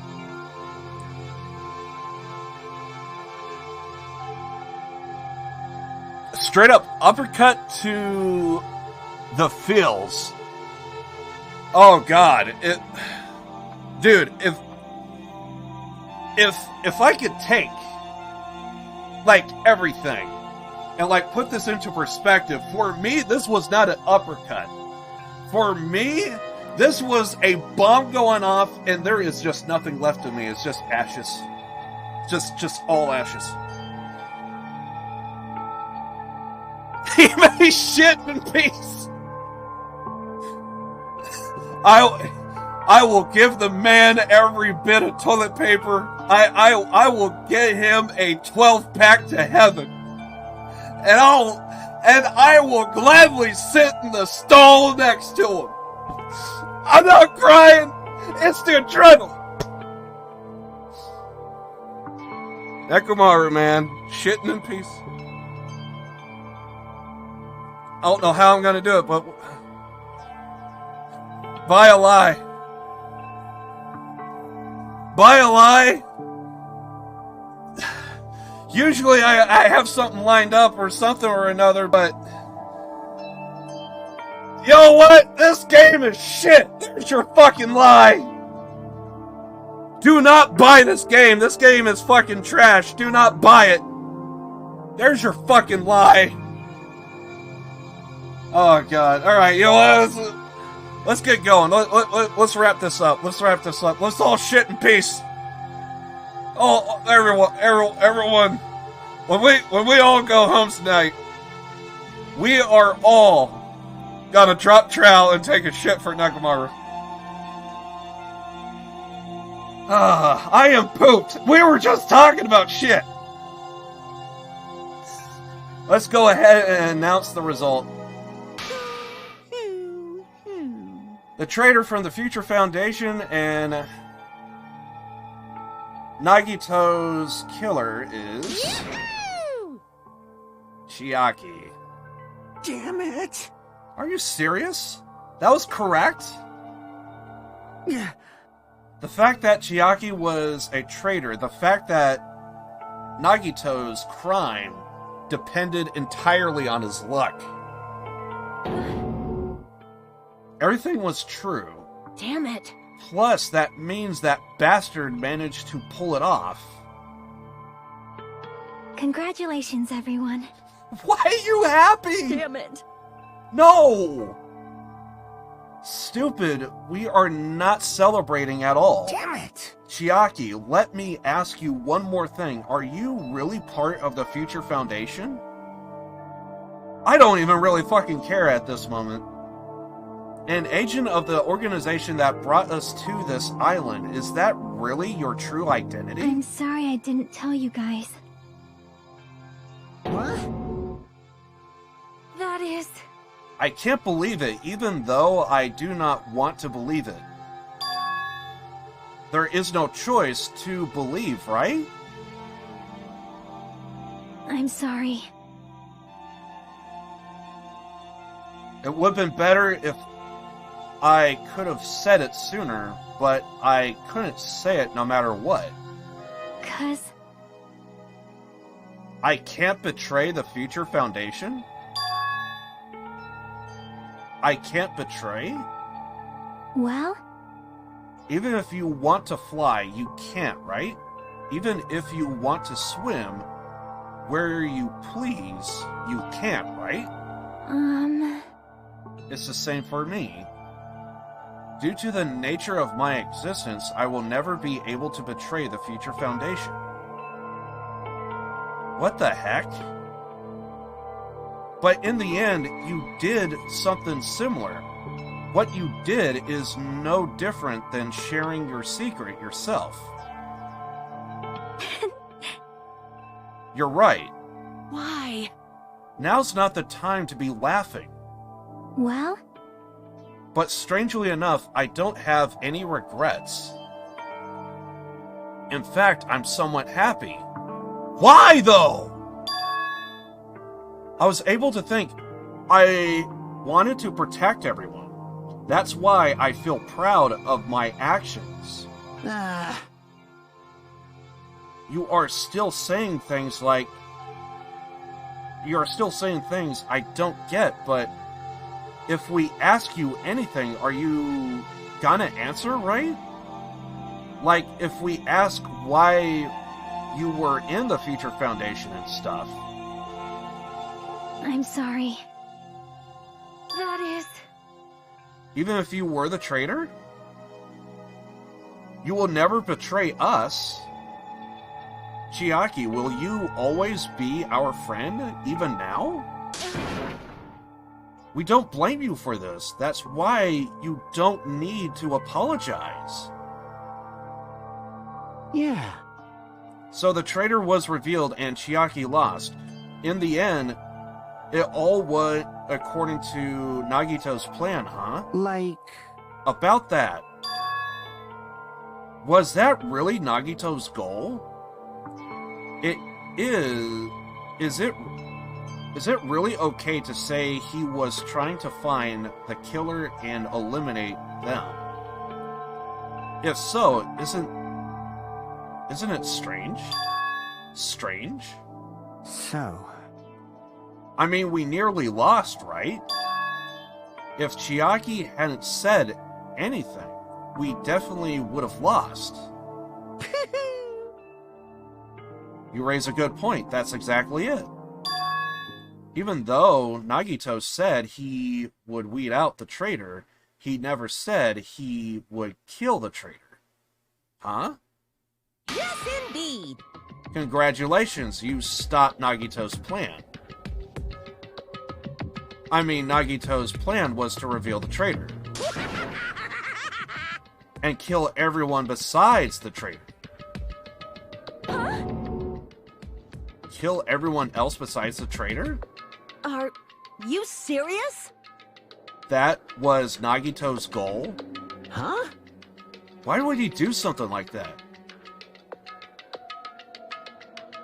By the way, if there's any comments in chat, I do apologize, but, like, I'm just really compelled to just see what happens next.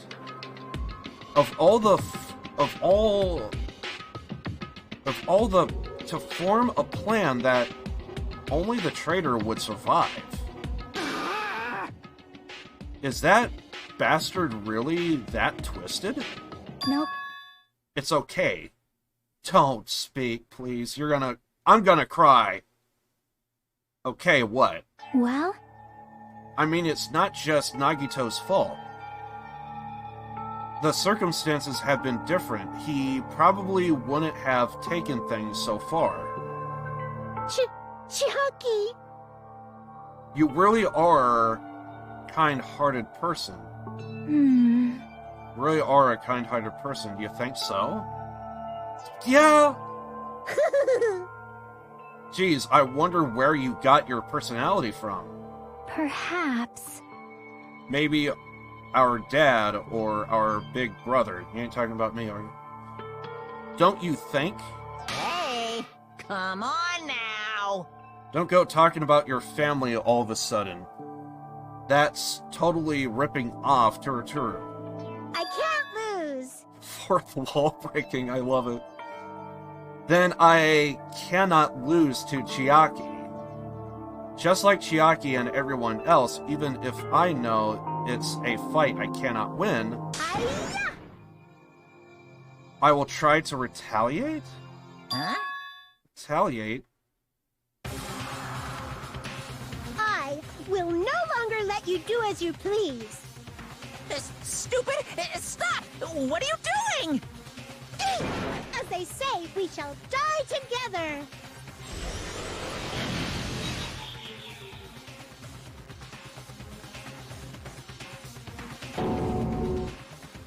She self-destructed? What'd you say? What is going on? Huh? Monokuma, like, died? No. I'm not dead. Well, a new fucking one came out. Phew. Man, that surprised me. If only I did have a spare, I would have died. I can't lose. Not yet. I'm not done yet. That's... Wait! If I don't beat you, nobody can live in peace. Stop it, I say. I'm sorry. I lose. Forgive me.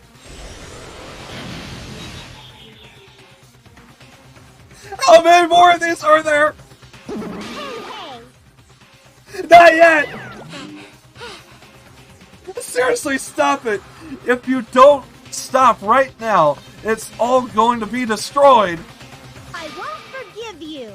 Of course, I've done it so you will all be destroyed.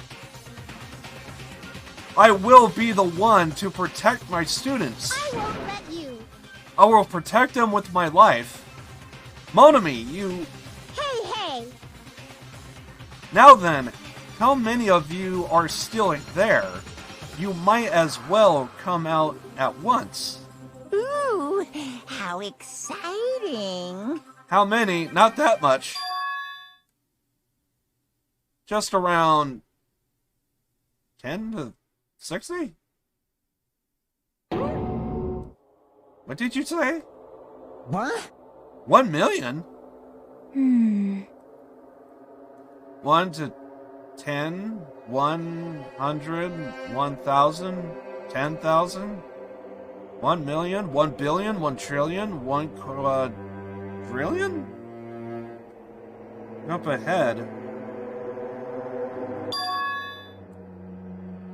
Then that's 10 to the 6th power.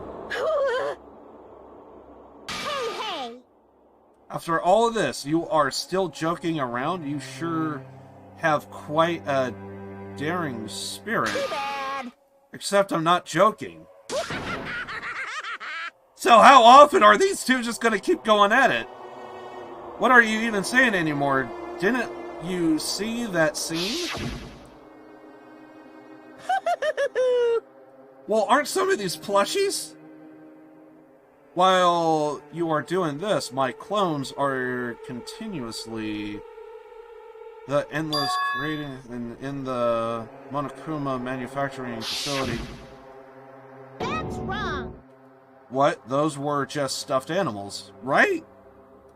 That's right.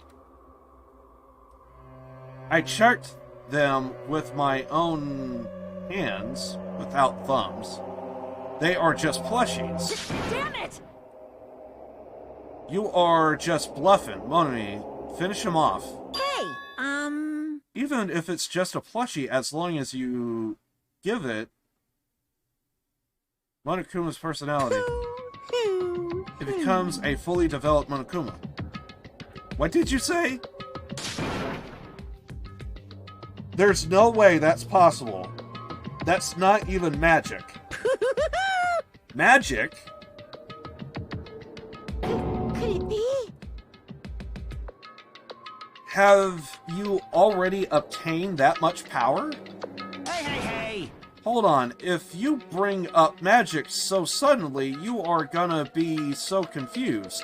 Unless you mean magic in a technological sense, we won't understand this at all. Hey! What's going on? Don't tell me they are not gonna call this magic or something. Well, I don't care how many you interpret it. in the end, even if Monami risks her life or does whatever, it doesn't matter to my army of 10 to the power of 60 strong! There's no value in that life you're risking. So how about this? This overwhelming despair! Does it make you dizzy from excitement? What's this? How many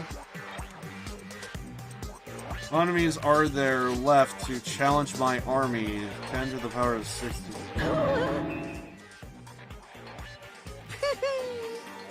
Don't have anything to say, I know. Let's see. You just have 10 more left, right? I know everything. I am the conqueror of the new world. I can't lose. I won't give up, even if I have no choice of winning. It's okay, Monami.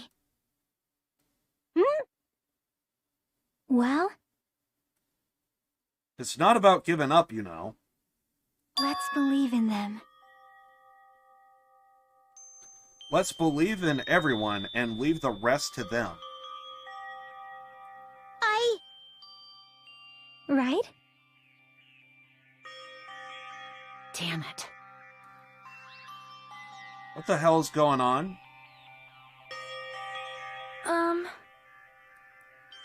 I don't know for certain, but the only thing I can say is... Please listen! Monokuma is an enemy of the Future Foundation. Like... Does that mean there's another organization that's our enemy besides the Future Foundation? This is bad.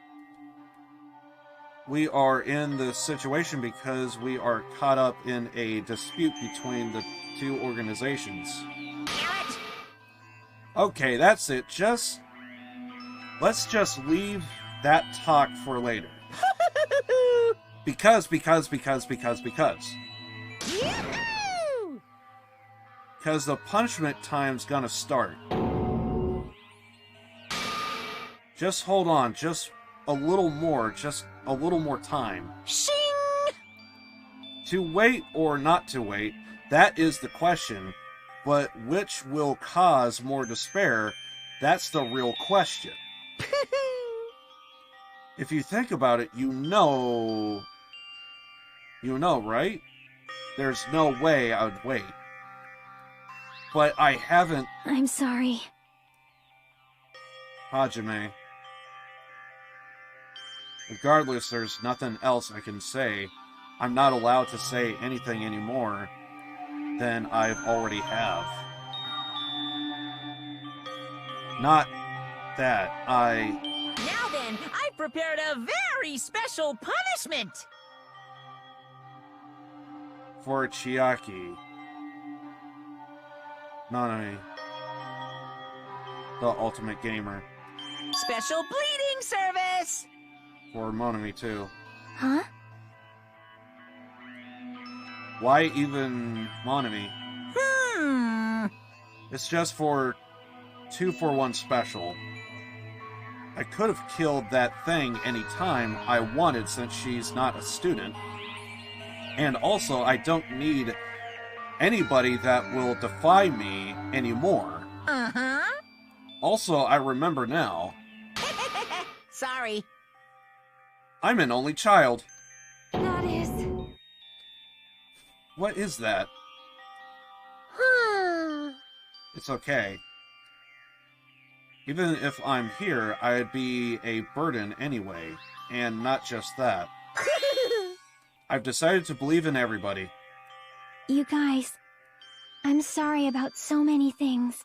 I'm sorry for lying to you. I'm sorry I couldn't protect you to the very end. Just one last time, let me say something that makes me sound like a teacher. But you did protect us until the very end! Even after you admitted that you're the traitor! You are essentially sacrificing yourself to save us!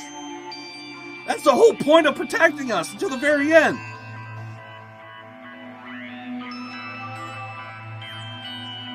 There's no need to be a hero. You don't have to force yourself just to make people acknowledge you. When you do that, you end up blaming yourself, blaming other people, and feeling jealous of everyone. But still, it doesn't have to be like that. Even if people don't acknowledge you, you just have to be someone that you can be proud of. 'Cause you yourself are your biggest supporter. If you can learn to love yourself, that love will continue to support you for the rest of your life. Love, love.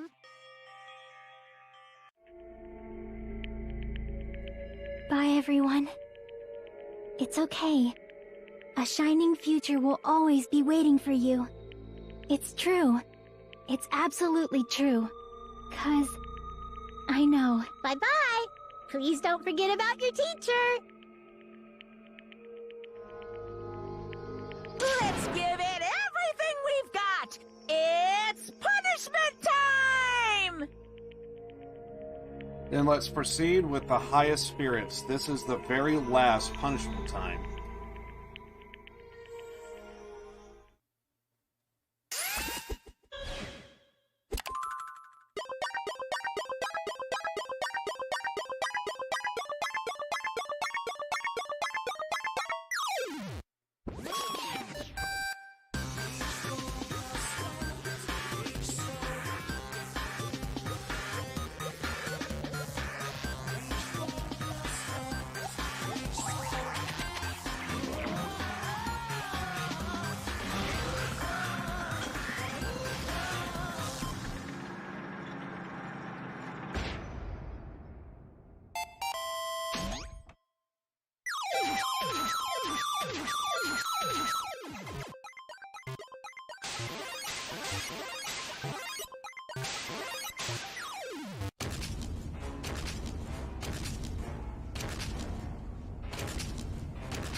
Even until the very end, I could have looked away from Chiaki's final moments. Without realizing it, I have fallen to my knees. A feeling of powerlessness spread throughout my body. It's over. It just had to end. Before I could ask what I need to ask, before I could say what I need to say, Chiaki vanished before my eyes. And I couldn't even tell her thank you.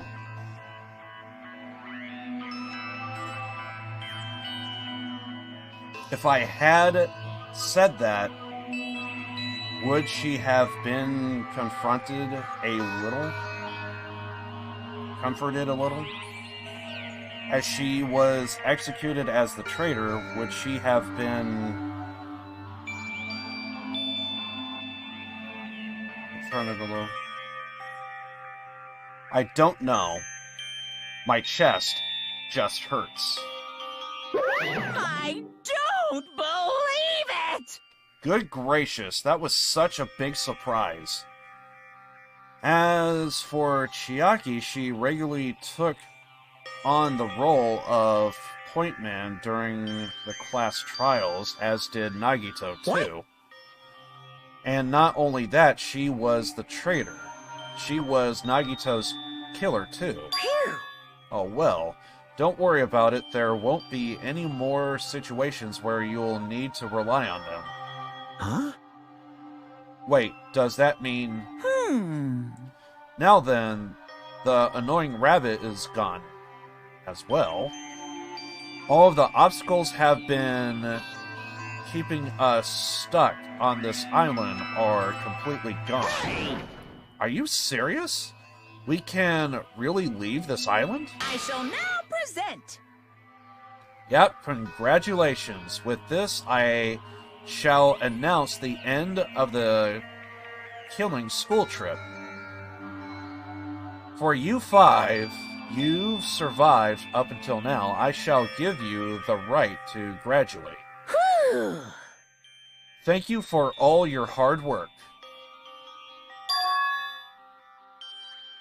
Are you really okay with that?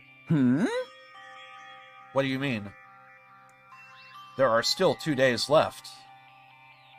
If you were acting like your usual self, you would be setting things up so another killing happens right away. You're right. Stop it, what are you saying? What if Mr. Monokuma changes his mind? Also, you said you 5, like you were emphasizing that part.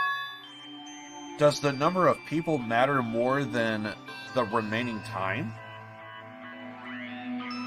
That's why you are saying it's the end already, even though there are still 2 days left, right? Huh? It matters that there are 5 people left.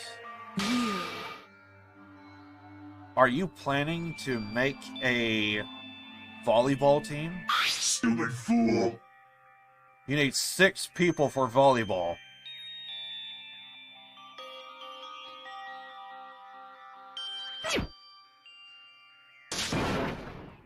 Don't stay quiet. Don't stay quiet. Say something. What's your actual purpose? You are our enemy and an enemy of the Future Foundation, so what's your true identity? Hey, In the Future Foundation, the world ender. Then I will end the new world that the Future Foundation has created. Huh? No. Well, you will just have to look forward to the rest after the countdown ends. That timer has almost reached 0. If it reaches 0, everything will end. The Future Foundation's lame plan will be nothing but toilet bubbles. Hey, And with that comes, you'll know everything. You will see all your questions answered in one go. And then you guys will find out yourselves just how messed up this world is. Hey! A new world, don't go saying new shit all of a sudden. Yep. Just think of the remaining 2 days until the countdown reaches 0 as a bonus. While you're at it, you should enjoy your life on this tropical island to the fullest. Because once you leave this island, your hopeless lives back home will be waiting for you.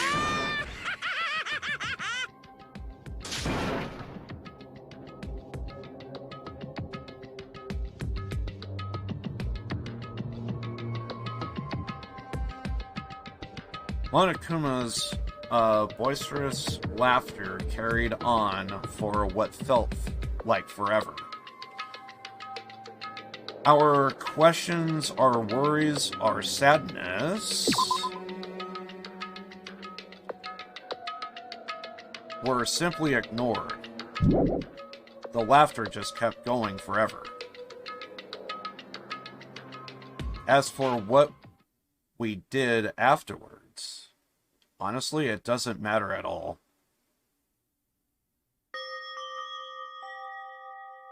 I returned to my cottage for the time being and fell asleep.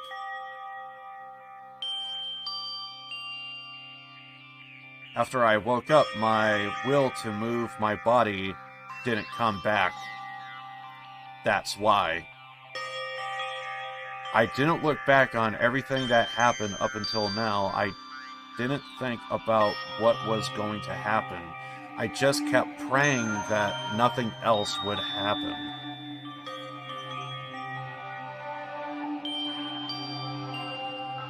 Burrowed deep into my sheets as if I were trying to hide. In doing so, I was somehow trying to endure the long day. And then the sun finally set. The day feels abnormally long when you spend it praying that nothing happens. Which reminds me, I haven't heard Monokuma's announcement. I guess that isn't needed anymore. Is everything really going to end? What is everything anyway? How far, how much is everything? If we leave this island, is everything going to end? There's still so much we don't know. About our school memories, the future foundation, Hope's Peak Academy, Monokuma's true purpose. Can we really end this and turn our backs on all of that? And not just that, if we are really leaving, then where are we going? To Hope's Peak Academy?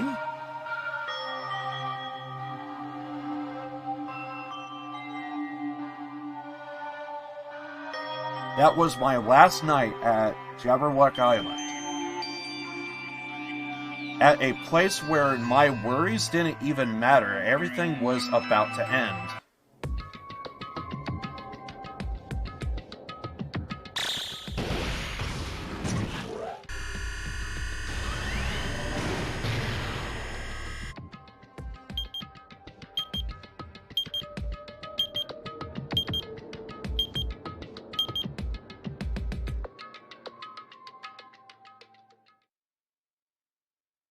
Feel like I had a fun dream somehow. I think it was about my childhood. Because of that, I was able to face the day with a somewhat happier feeling than usual. That's right. It's the last day. According to Monokuma.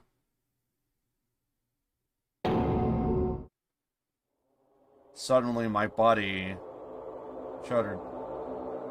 Right when I opened my eyes, I was gripping by a fear that I had never felt before. A fear like I had been abandoned in this world. Completely, utterly alone. With nobody left on this island. Kazuichi, Fuyuhiko, Akane, Sonia.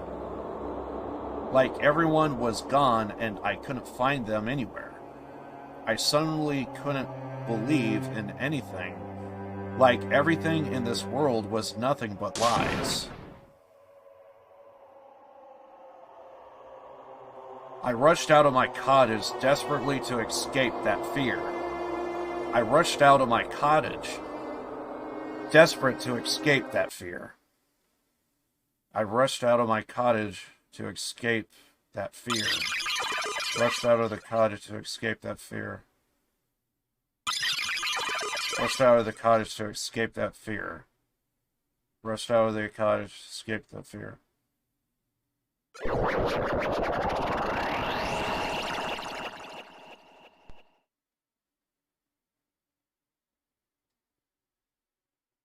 When I left the cottage, I randomly ran into her. Hello there. Hajime, good morning. Good timing. Good timing. What do you... See? Remember Nagito's video message that we found at the factory?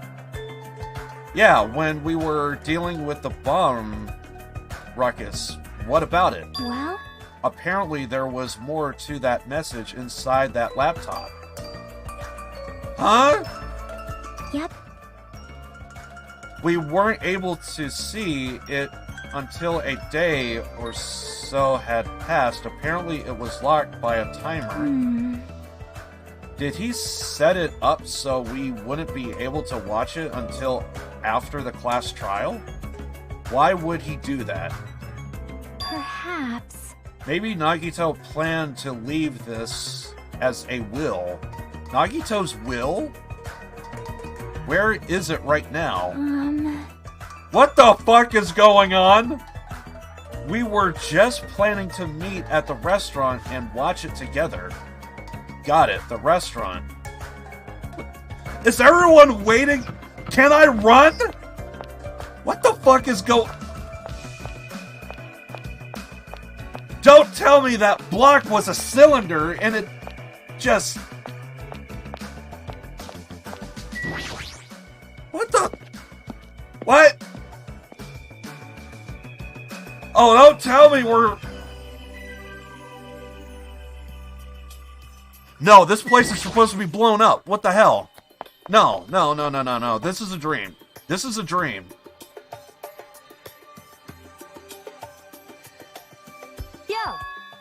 You're late.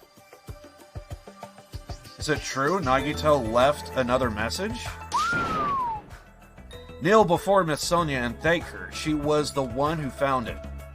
I don't care about that. I care about... whatever the fuck. I was going to walk with Gundam's hamster. You have his hamsters? And I found it when I stopped by the factory. Listen well. This is a dream. A coincidence, you say. Wrong. That is the will of...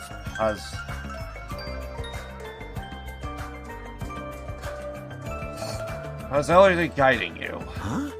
He always said that.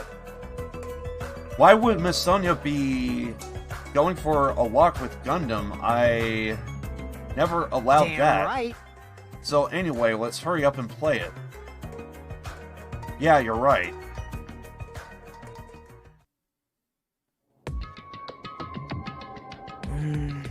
I wonder who's watching this message. Is it the traitor from the Future Foundation? If so, congratulations. Looks like it ended the way I hoped it would. ended the way you hoped it would? Damn it. I'm just confused. Nagito was trying to kill everyone except the traitor. Damn it. It was just as Monami said. Hey!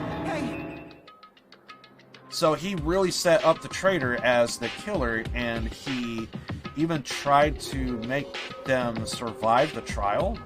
But why would he do that? Enough with your useless talk. It appears there's still more.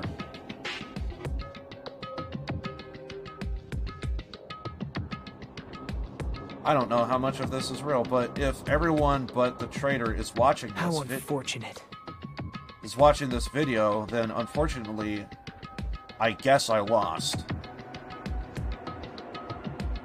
That outcome is the complete opposite of hope I believe in. Well, not that it matters for me anymore.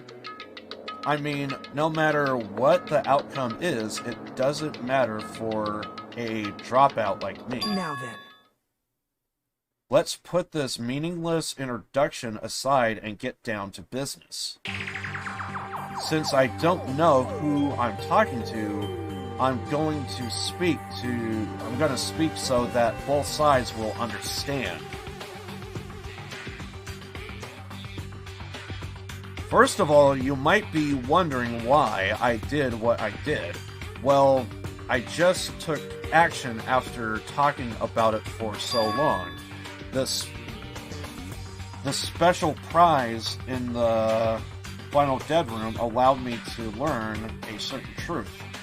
It would be troublesome if everyone found out, so I really disposed of that page. But anyway, I was totally surprised. I mean...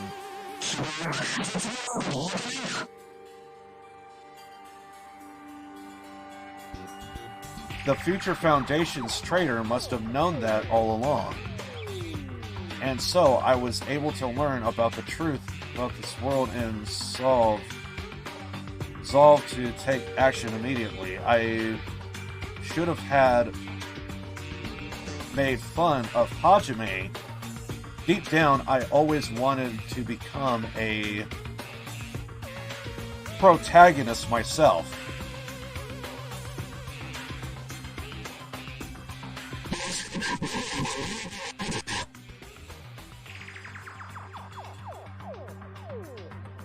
But now that I know the truth, as I look back on Monokuma's actions, I'm starting to see what he's planning. By giving us information about the island's mystery and the Future Foundation, he's rising all your hopes, but only so he can lead you to unimaginable despair. Plus, Monokuma's trying to show us that despair to someone. Perhaps that someone is...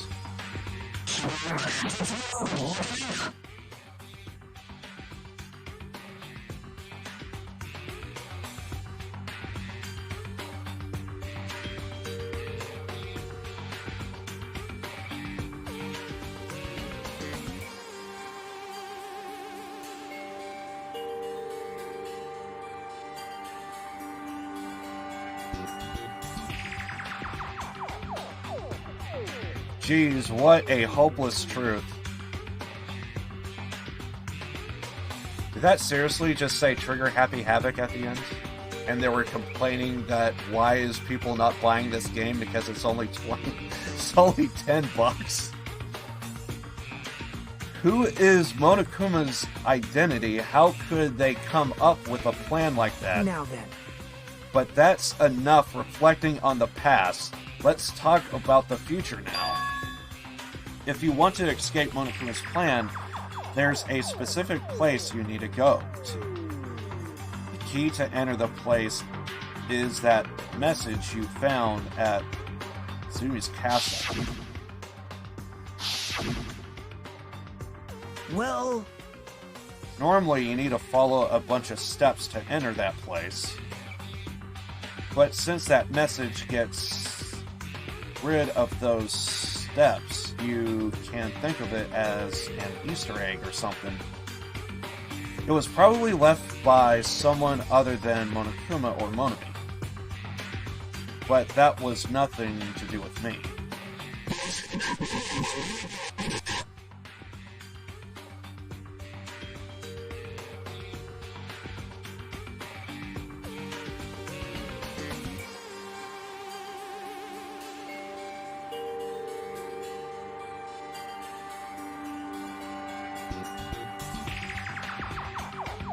I had to... I'm trying to see if there's like a message in there. I had to hide this until my plan came to an end, but I guess now's a nice time to announce it, right? So then I'll announce the password. 11037. Wasn't that the same password in the final Dead Room? That is the password that was written in Zumi's castle. You have to use that to enter the specific place. That's the only place you can escape Monokuma. I feel like I've been talking forever, but that's all for me. With this, my duty is finished.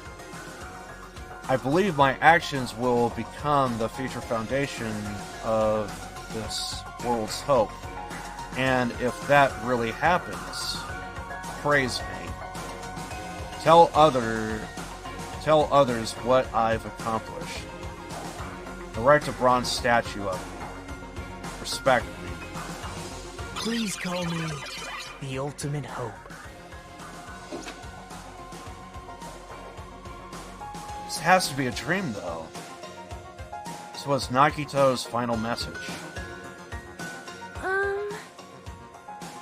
That 11037 number that Nagito said was the password. There's no mistaking it, that's the password to enter the ancient ruin. Hey. You better hurry. I think let's go before the countdown reaches 0. You're right, let's go.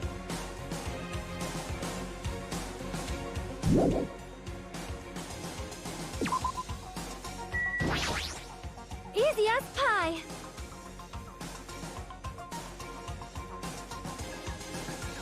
As long as we work together, we'll not lose Monokuma or else. Damn right. Looks like the others already left. We should go too. Scared now? Of course not. Let's crush Monokuma's plan. You're right. That's nothing to worry about since everyone's here. Alright, looks like it's finally my turn. I'll punch Monokuma so hard he will go flying around the world. As long as Coach Nekomaru and me are here, we won't lose. Just leave it to us. There's something wrong with you. That bastard Nagito, he was screwed up until the very end. What was that praise me crap? Of course not! After all the crap he put us through, there's no way he would ever do that.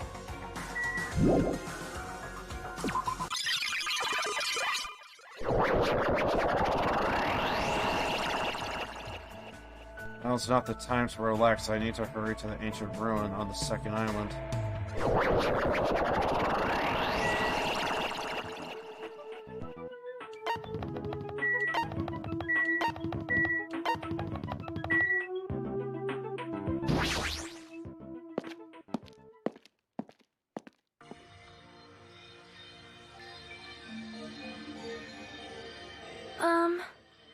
Somehow it's quite nerve-wracking. Yeah. Is it really safe to go inside? What's gonna be in there? You are a boy, right? It's so unreliable to be freaking out like that. You are a man, aren't you? There's also that countdown. There's no time to stand around. I'm gonna do it! Damn right. It's our last chance to get inside. I'm starting to feel nauseous from the thrills, the chills, the kills. If you are gonna let it out, why not do it in the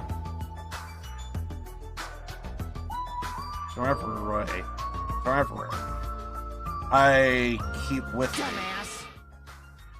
Now's not the time to fuck around. Young Master Fuyuhiko. It's going to be alright. You don't have to worry. I will protect my young master.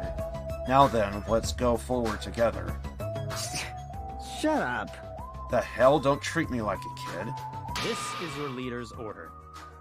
Okay, I was willing to think that maybe only we are seeing these people, but did Fuyuhiko just respond to Peko?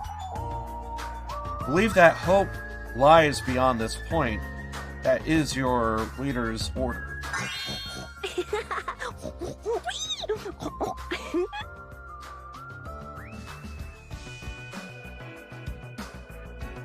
Now I want to cry. What? Come on, there's one other character I like. What was that? Thank you. I told her that you only understand pig talk.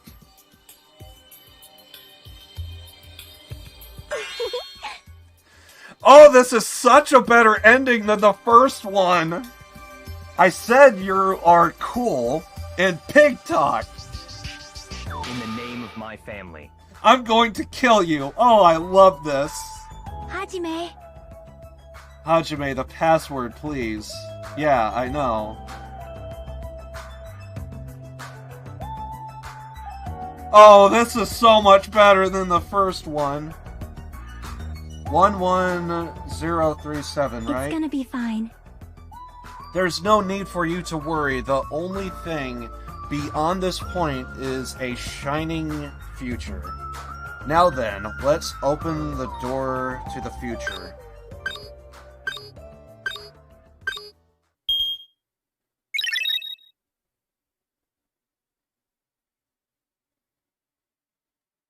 Beyond this door, the future is waiting. The sparkling future. Now then, let's move forward. Well, it's gotta be a dream sequence, right?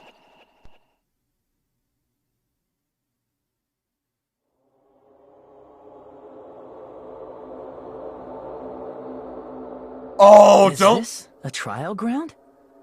But why am I at a trial ground? It sure looks like a trial ground, but the vibe is way different than the one from before. By the way... Huh? Where did everyone go? Hmm? Everyone? What? What's wrong? Something's wrong. What do I do? No, that's not it. I'm not the weird one. What's really weird is... Was that from the first game? That was from the first game, wasn't it? This world. I think that was from the first game.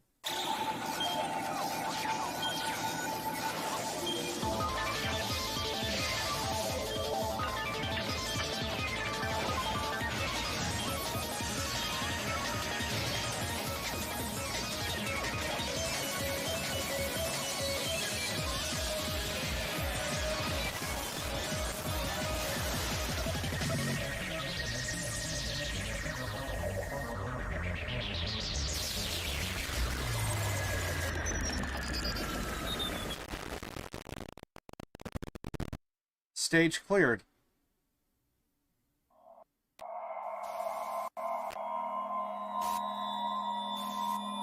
Smile at hope in the name of despair?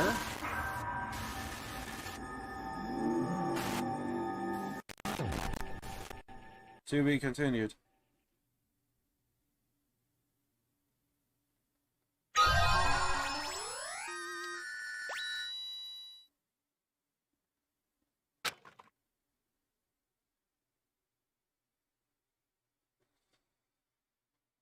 Password is a hell of a callback. I vaguely remember that password.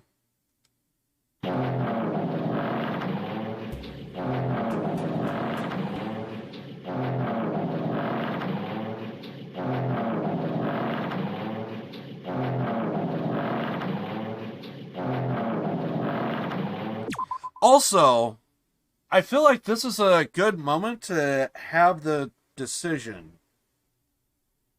Should we move forward, or should we save right here and do it tomorrow? Curious. Because I know we got some people who, like, played this game. I feel like I want to complete it today. Because I'm just so captivated by everything that's going on. Like, every bit of me wants to continue, but I'm curious what chat feels like. And plus, I feel so bad I did not read any of your guys' comments during that entire bit. So I apologize. In the meantime, I could look over all the comments I didn't read. I think this is a good moment to, like, let chat go and see what you guys are thinking and feeling. So I'm going to wait a little minute to kind of let everyone get, like, any stuff in that they want to say. Sadder to learn about Chiaki's backstory. To be honest, I think I still haven't gone through her backstory, which that is where a lot of replay value would come in. I feel like I should look... I kind of want to look into Chiaki's backstory and Nekomaru. Nekomaru, because I wasn't really interested, but then when I heard about the kid with the terminal illness, and, like, I thought that was kind of interesting.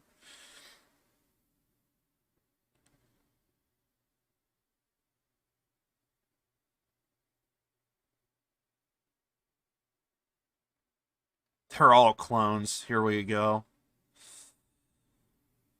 Love that moment when the first game's theme song hits. I recommend saving and doing it tomorrow if you're in for at least 6 or 7 more hours of gameplay. Okay, if it's 6 or 7 more... Oh, crap, it's already 7 o'clock at night. Oh, I think I started at 9 today. Okay, if we got like 7 or 6 more hours, Jesus Christ, I've been... Dude, I'm not gonna lie, I thought it was 4 hours. I thought this was 4. I thought that I thought when we started the class trial, I thought it was only 4 hours.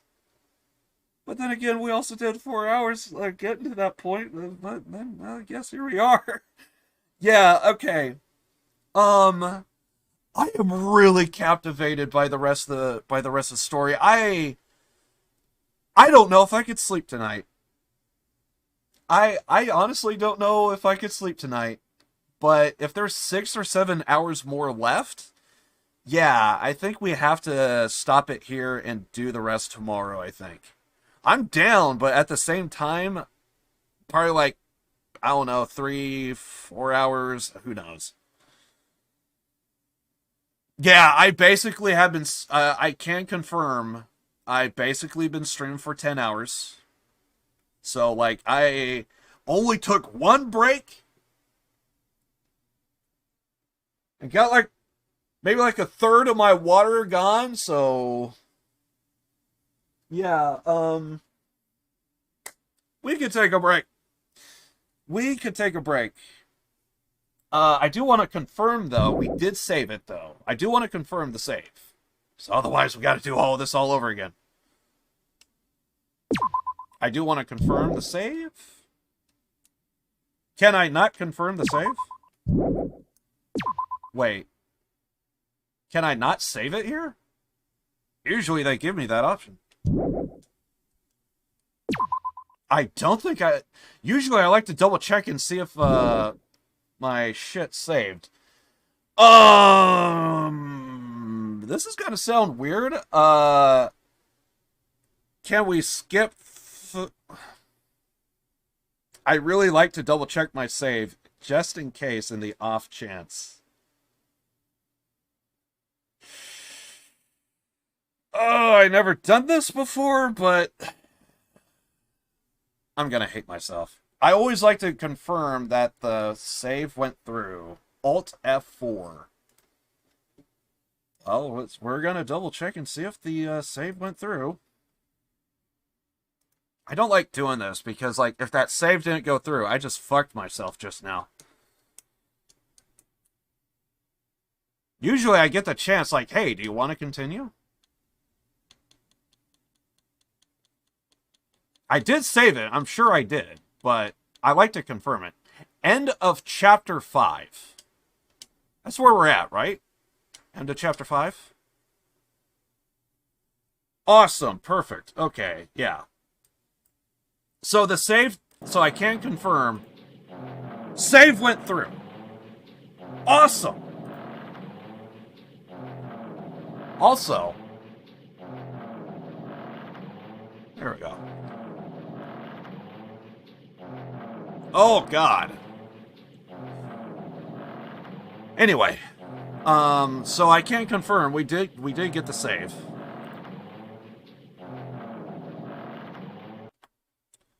So I can confirm we did get the save. So I don't need to worry about that. We do got it. But Jesus Christ, this was good. Okay, like up until before I started today's stream, today I would have said, if you like Danganronpa 1, you're going to love Danganronpa 2. No, Danganronpa 2 is better. The ending to 1, like the end was okay, but I thought the whole tidbit with I thought the whole tidbit of like the reveal of who's behind Monokuma, like that was kind of like I could take or leave it kind of type of thing. It didn't really draw me in. It was still intriguing, yeah, sure, but there was nothing really there to it that like really. But this, wow, it was a punch to the face. Hold this grenade because you're gonna explode, huh? Boom, and then just like, oh God, you took me in. Oh God, and I love that ending that we had in chapter 5. Like, oh God, Ibuki with the pig talk. I fucking enjoyed that. Nagito should win some kind of award for best victim character. Oh God, I really enjoy a story that has a lot of twists and turns, but I gotta admit, there is something about when you have a character, because I hated Nagito for so fucking long. I wanted nothing to do with that guy. He was just such a prick at times. So smug as fuck. But God, I love when a game does the kind of type of stuff of like, what's the most moral thing you could do? Here's a guy who killed 1 million people. What's the best thing to do for that guy? Should you kill him yourself? Or is the bigger punishment in life have him living and remind him of what he did of killing all those people? It's one thing to just end the punishment, but to have someone think about, relive, and hit it home that you fucked up. This is why you need to live, is to remember your past. And in the end, which is the more moral way to go? And for the longest of time, I was always the kind of type of guy, well, he could kill again, so end him now. But I love it when games put you in situations to where it's like, what's the more valuable and the more honorable thing to do in that situation. And because I have been playing games like this, it's really kind of I went from being like a eye for an eye kind of type of person to like now more pro-life, I would say.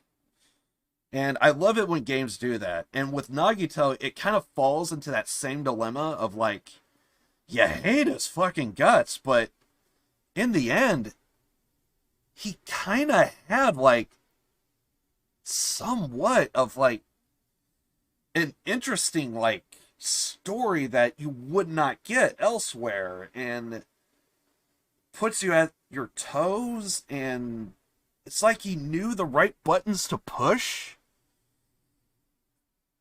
But with Nagito, it's a little different in the sense of like, of all the buttons you'll push, this is what you chose, and Jesus Christ.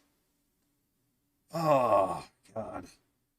But all of my favorite characters. I wasn't a big fan of Nekomaru, but he became one of my favorite characters. Definitely Minimaru is when, like, well, actually, it was hearing about, I think we were in the house, and I think we were in the fun house, and that's when I discovered, because I couldn't really talk to a lot of my mains. I was kind of maining, like, certain people throughout the game for free time, so basically Nekomaru was one of the guys to where I could only, like, talk to. And it was like, he is one of my mains, but I kind of want to talk to other people, but he was one of the few people I could talk to. And I wanted to talk to Chiaki, but she was just always tired and wanted to sleep. So I couldn't hate on that. And, yeah, and basically, but then when I heard about Nekomaru and his, he came across a kid that had a disease, terminal, and he took a shine to him, and it's like, I could do the same. So he kind of like carries that message with him. And it was at that fun house when I discovered, I was kind of coming close to the end of Nekomaru. So, like, I was close to the end and everything, so it was like, it was gonna work in the end, and I started liking his story. But man, today was a roller coaster. Mostly, I would say, shocked. There has been more than a few times in this last trial to where it's like, if they say the right shit, I'm fucking crying. I know that much. For me, I almost cracked when I heard Sonya wanting to sacrifice herself. That one almost broke me. That one came close. If she started talking more, I'll be like, oh God. Because it's the idea of, like, that's how far she was willing to go. Like, just say it was me so that way we could get this over with. But I remember thinking at the time, like, it doesn't really change the situation. And it's like, in the end, you would live and all of us could die. That could be the factor, but she was willing to, like, the idea of, like, just getting it over with and just, so, like, just hearing somebody want to just take that sacrifice, it just shows the kind of type of person they are, the character they are, and, oh man, God, it was so good. I absolutely love this game. I absolutely love this series.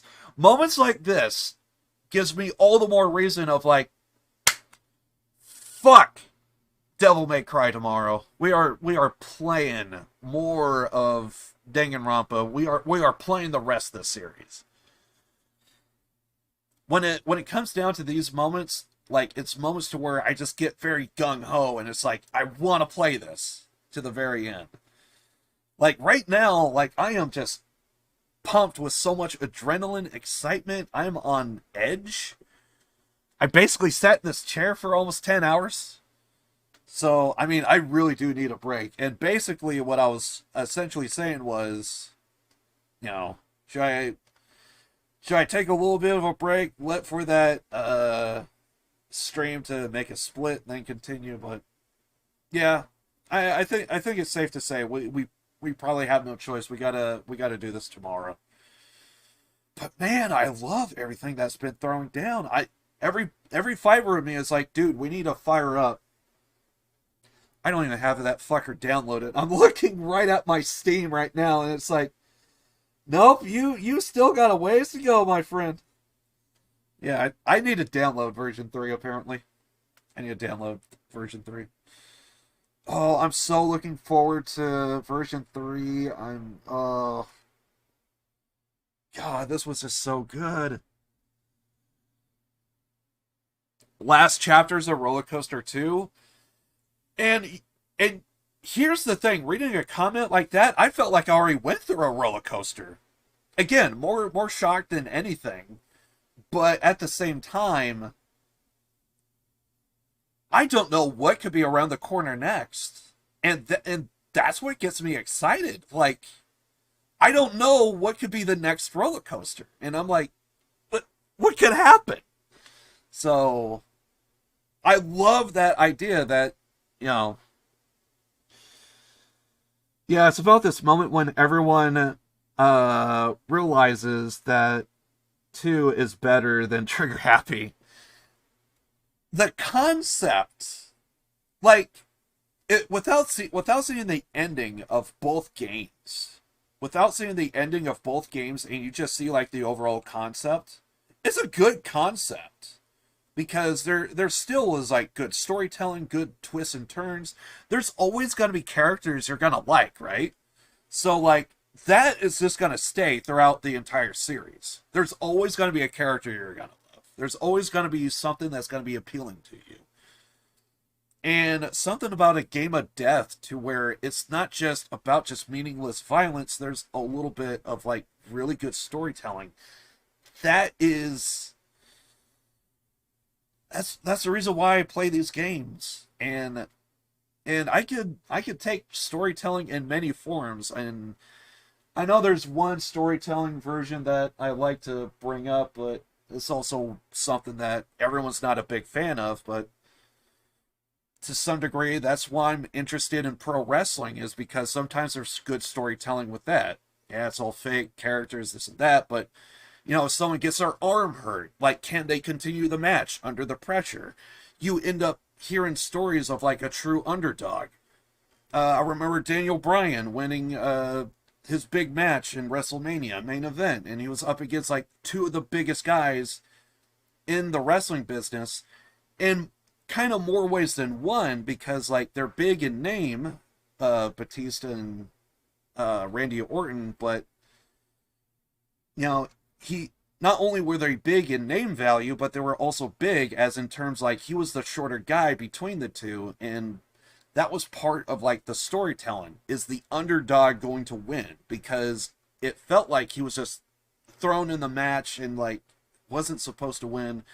But sometimes, even though the storytelling, I think, in a ring is not as good as, like, any of this, but it's still, to me, it's still storytelling nonetheless.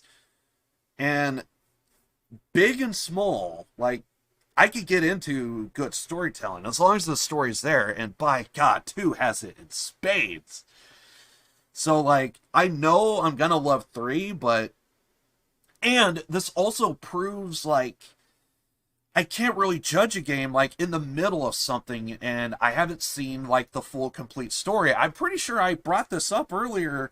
You could go back and check this VOD and be like, I don't know if Liv did bring it up. No, I did bring it up earlier in this stream. I want to say it was Firewall that brought it up, I think. Firewall brought up, like, what's your favorite game so far in the series? And I'm pretty sure I said earlier, if you're going to like 1, you're going to like 2. Well, I pretty much almost saw the complete and total finale. We still got a little bit more. Granted, we still got more. But that was up and before the, like, class trial took place, and that's just kind of what I was feeling at that time. And that was just a few hours ago. And now it's like, no, 2 is way better than 1. And of course, now that I'm, like, a full fan of, like, just wanting to see the rest of the series, I am more hyped than ever to see what what's in 3, because now I'm thinking, is 3 the gem that like everyone talks about? Can it outdo 2? Can it outdo 1? It's moments like this I get excited, and I love it. I love it so much. But yeah, so needless to say, I'm just reflecting on just everything that just happened in the last 10 hours. And under the right conditions, I could probably spend just another 10 just being here, just talking about what just happened. I remember too, beat Batista, Orton, and then Triple H later that night. I'm only laughing because I remember the Triple H reference earlier in the stream. Earlier that night for the title. Yeah. Yeah. But anyway, yeah, I'm just a big wrestling fan, and yeah, I just can't help but crack a smile whenever I see the references. So I know it's not everyone's thing, and I try my best to like doing it too much. You might hear me say stuff of like gigging, blading, and main eventers, or because definitely whenever you start to hear me talk like that, if I say, "Oh man, freaking Hajime, one of the best main eventers ever," you're saying that he's the main protagonist. So like whenever I could talk pro wrestling, I even throw it in whenever I can, like stuff like that. Better not violate kayfabe. I know, right? Oh god, like the term itself, kayfabe, would actually work absolutely perfect for my Vampire Masquerade Bloodlines run, to where it's like, you know, they have this whole code of honor masquerade, and it's like, you know, hey, come on now, keep it kayfabe. So you have like that secret code, and it's like, hey, keep it kayfabe. Dude, he's breaking kayfabe. For those that don't know, kayfabe is just, it means what you see on TV is the same you see off camera. So, you know, there's a different, we all know as fans, there's, you know, not kayfabe, Terry Bollea, and then kayfabe, Hulk Hogan, and then of course as wrestling fans, well, it's just all Hogan. For those that don't know, I feel like I have to say. And I guess I just broke kayfabe just by trying to explain it. But anyway, to avoid going around in circles and like just further reflecting, I think it's best we go ahead and stop here for now. But man, this was great. This was awesome.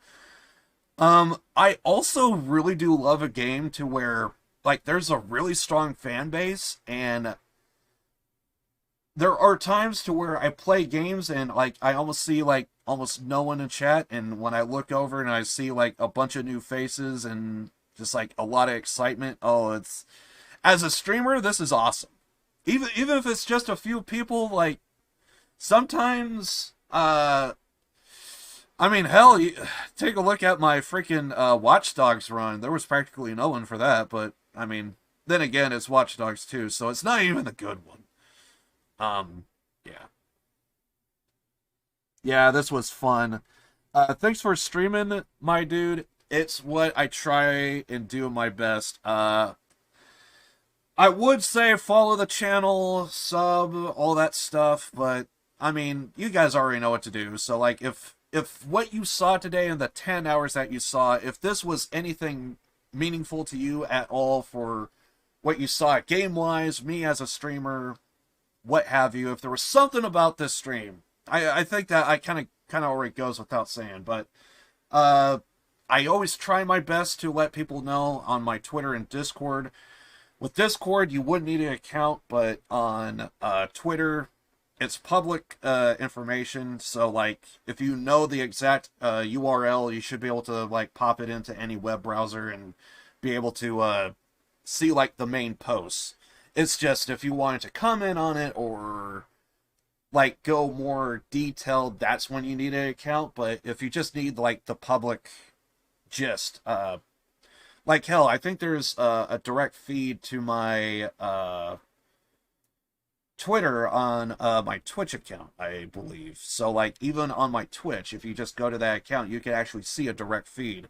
Although, Twitch changed everything, so, like, you probably have to do a few more clicks, but it's there somewhere. I know it is. But, yeah, there's, like, a direct feed to my Twitter on my Twitch, so... too bad I can't do it the other way around, to where I could probably have a direct feed of my live stream on Twitter. That would also be very convenient for some people, surely. But yeah, I always try and notify anything there. So like, if you want to know anything that's going on the stream, what's coming up, what's all of that stuff. Yes, you might see some wrestling stuff as well. I also did kind of comment on some wrestling stuff recently, so. But yeah, so there's probably going to be other interests there too, but for the most part, I try and keep it mostly stream-related, but sometimes my passions get the better of me because I don't always see Owen's Hart name be mentioned on commentary without, you know, a genuine response, essentially. And not just a one-off, but like, oh god, when I got that information, I just freaking loved it to death! Owen Hart's my favorite wrestler, and he's like getting a tournament. He's never going into a Hall of Fame, or at least that's what I thought even just a week or two ago. But now everything's changed, and that's a whole nother story I could go into. And I've already spoken about it in a previous stream. I think it was also after a Danganronpa stream, and I just went off just talking about various stuff pro wrestling. But anyway,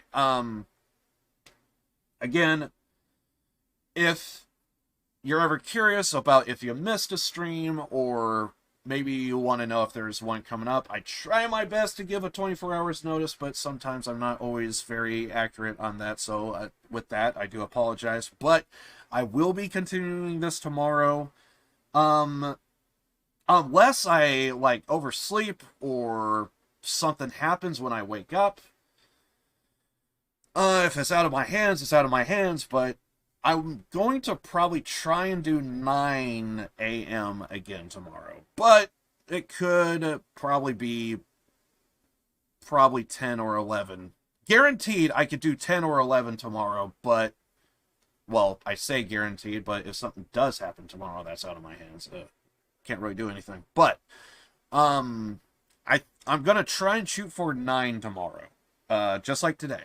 So, I'm probably going to end this stream, probably watch the rest of Rampage, which I still need to do, and then go to sleep, wake up, and possibly drink more coffee, get ready for the stream, and then hopefully around 9, if anything happens, I'll try and let you guys know on Twitter and Discord, and so on and so forth.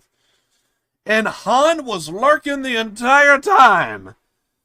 Awesome stream today. Dude, this was really fun. This was just awesome. So, yeah. I think that goes without saying. But, man, I really want to see the rest of the stream. Also, seeing Han in chat, I'm now reminded I should probably do my regular stuff. So, basically, this is like another thing that I just kind of do. Unless I'm, like, really tired and it's like, I just kind of want to hurry up and just finish the stream.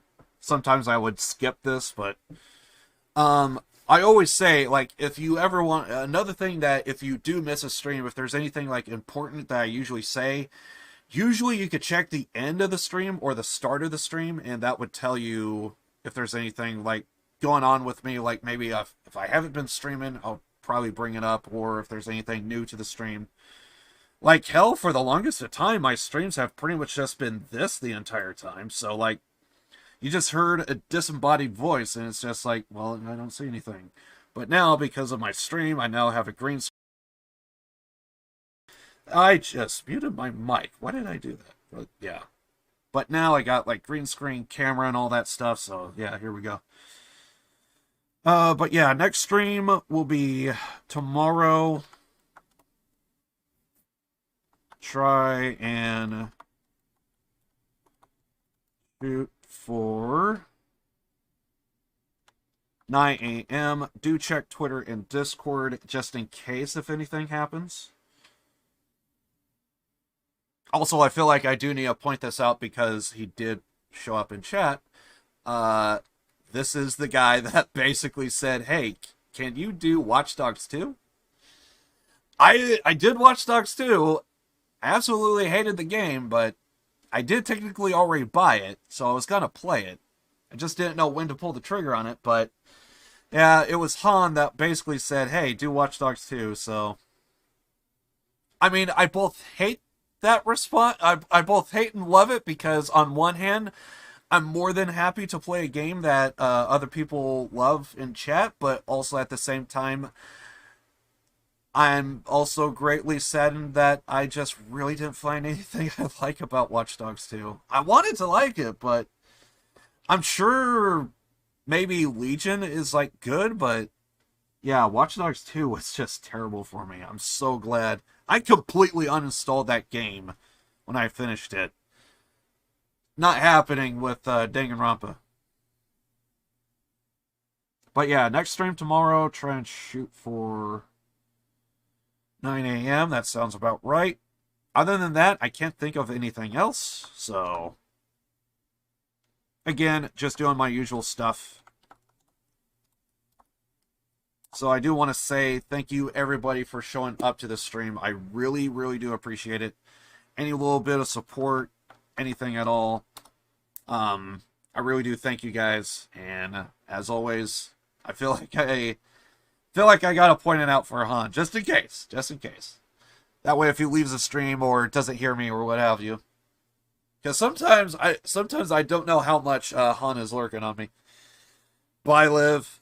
Thank you, Han. I appreciate everything for you. Glad you found my channel during my Yakuza run. And I forget how much of my Yakuza run you were there for, but I'm glad you were there for it. Glad that you found my channel. And again, I hope to see many of you guys in the future of future games, whichever it may be. I try and do as much variety as I possibly can, and because I do a lot of single-player games, yeah, I kind of... There's going to be variety, because there's always something new. But whenever I can, if I have the game, absolutely, I would basically take requests easily.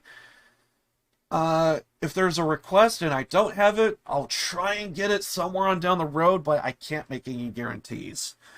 Unless, of course... Ow. Bumped my foot into my desk. Unless, of course, you're someone like Camopper, who, like, just gifted me Devil May Cry entirely, and it's like, he gave me the entire series, and it cost him, like, $50. And I don't know if it's American, so there's a good chance he probably paid more or probably paid less. Either way, there's that. But, yeah, especially if someone gifts me a game, I really can't say no then. At that point, like, they bought me the game, so, like, I can't say no. I have no choice but to just put that higher on the list. But yeah, but by the end of the day, it's my stream, my choice, my rules, all that stuff. And I think most other streams would say the same. But anyway, the games I've kind of been looking forward to at the moment. Very, very short list is going to be Danganronpa, the entire series, so... I played the first one sometime last year. This year, kind of been just really...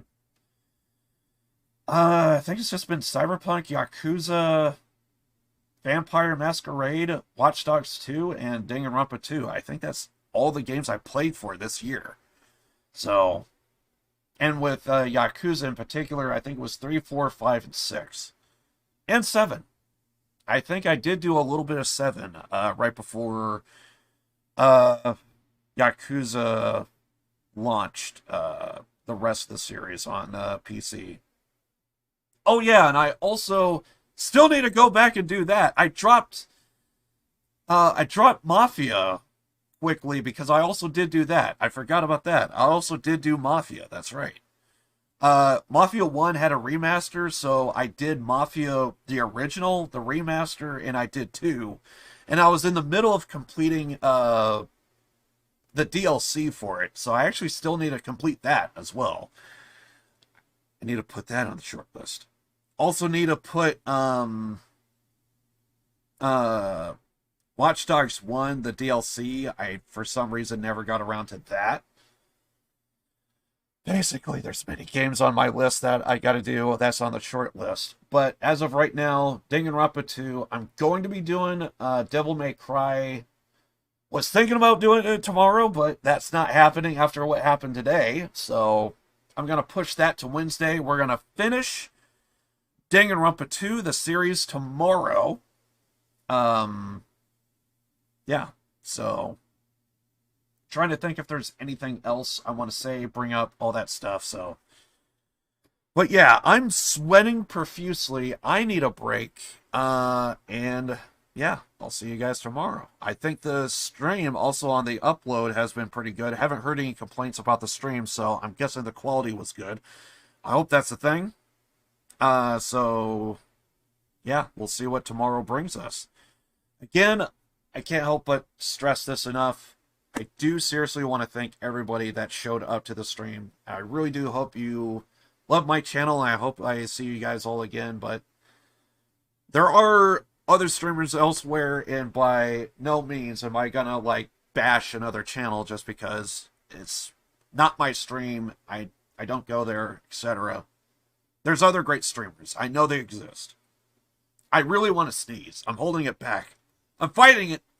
I'm fighting it. I think I fought it. Okay, that's just going to come back with furiousness. So I need to end the stream before that sneeze comes back. But I do want to thank everybody for spending a little bit of your time here. Absolutely love all of you. Glad that you guys got to see a little bit of this ending. We'll finish it tomorrow. And yeah, I love you all. You know, and I think I'm going to be ready. Probably can't sleep tonight, so I also should point this out. If I don't get any good sleep tonight, there's a good chance we probably will have to do this 3 o'clock tomorrow. Maybe. Because I just can't sleep. But anyway, I'm hyped. I'm wired. But we got to do it. I'll see you guys tomorrow for some more Danganronpa 2. Love you all. See you. God, I'm going to find it very difficult to sleep tonight.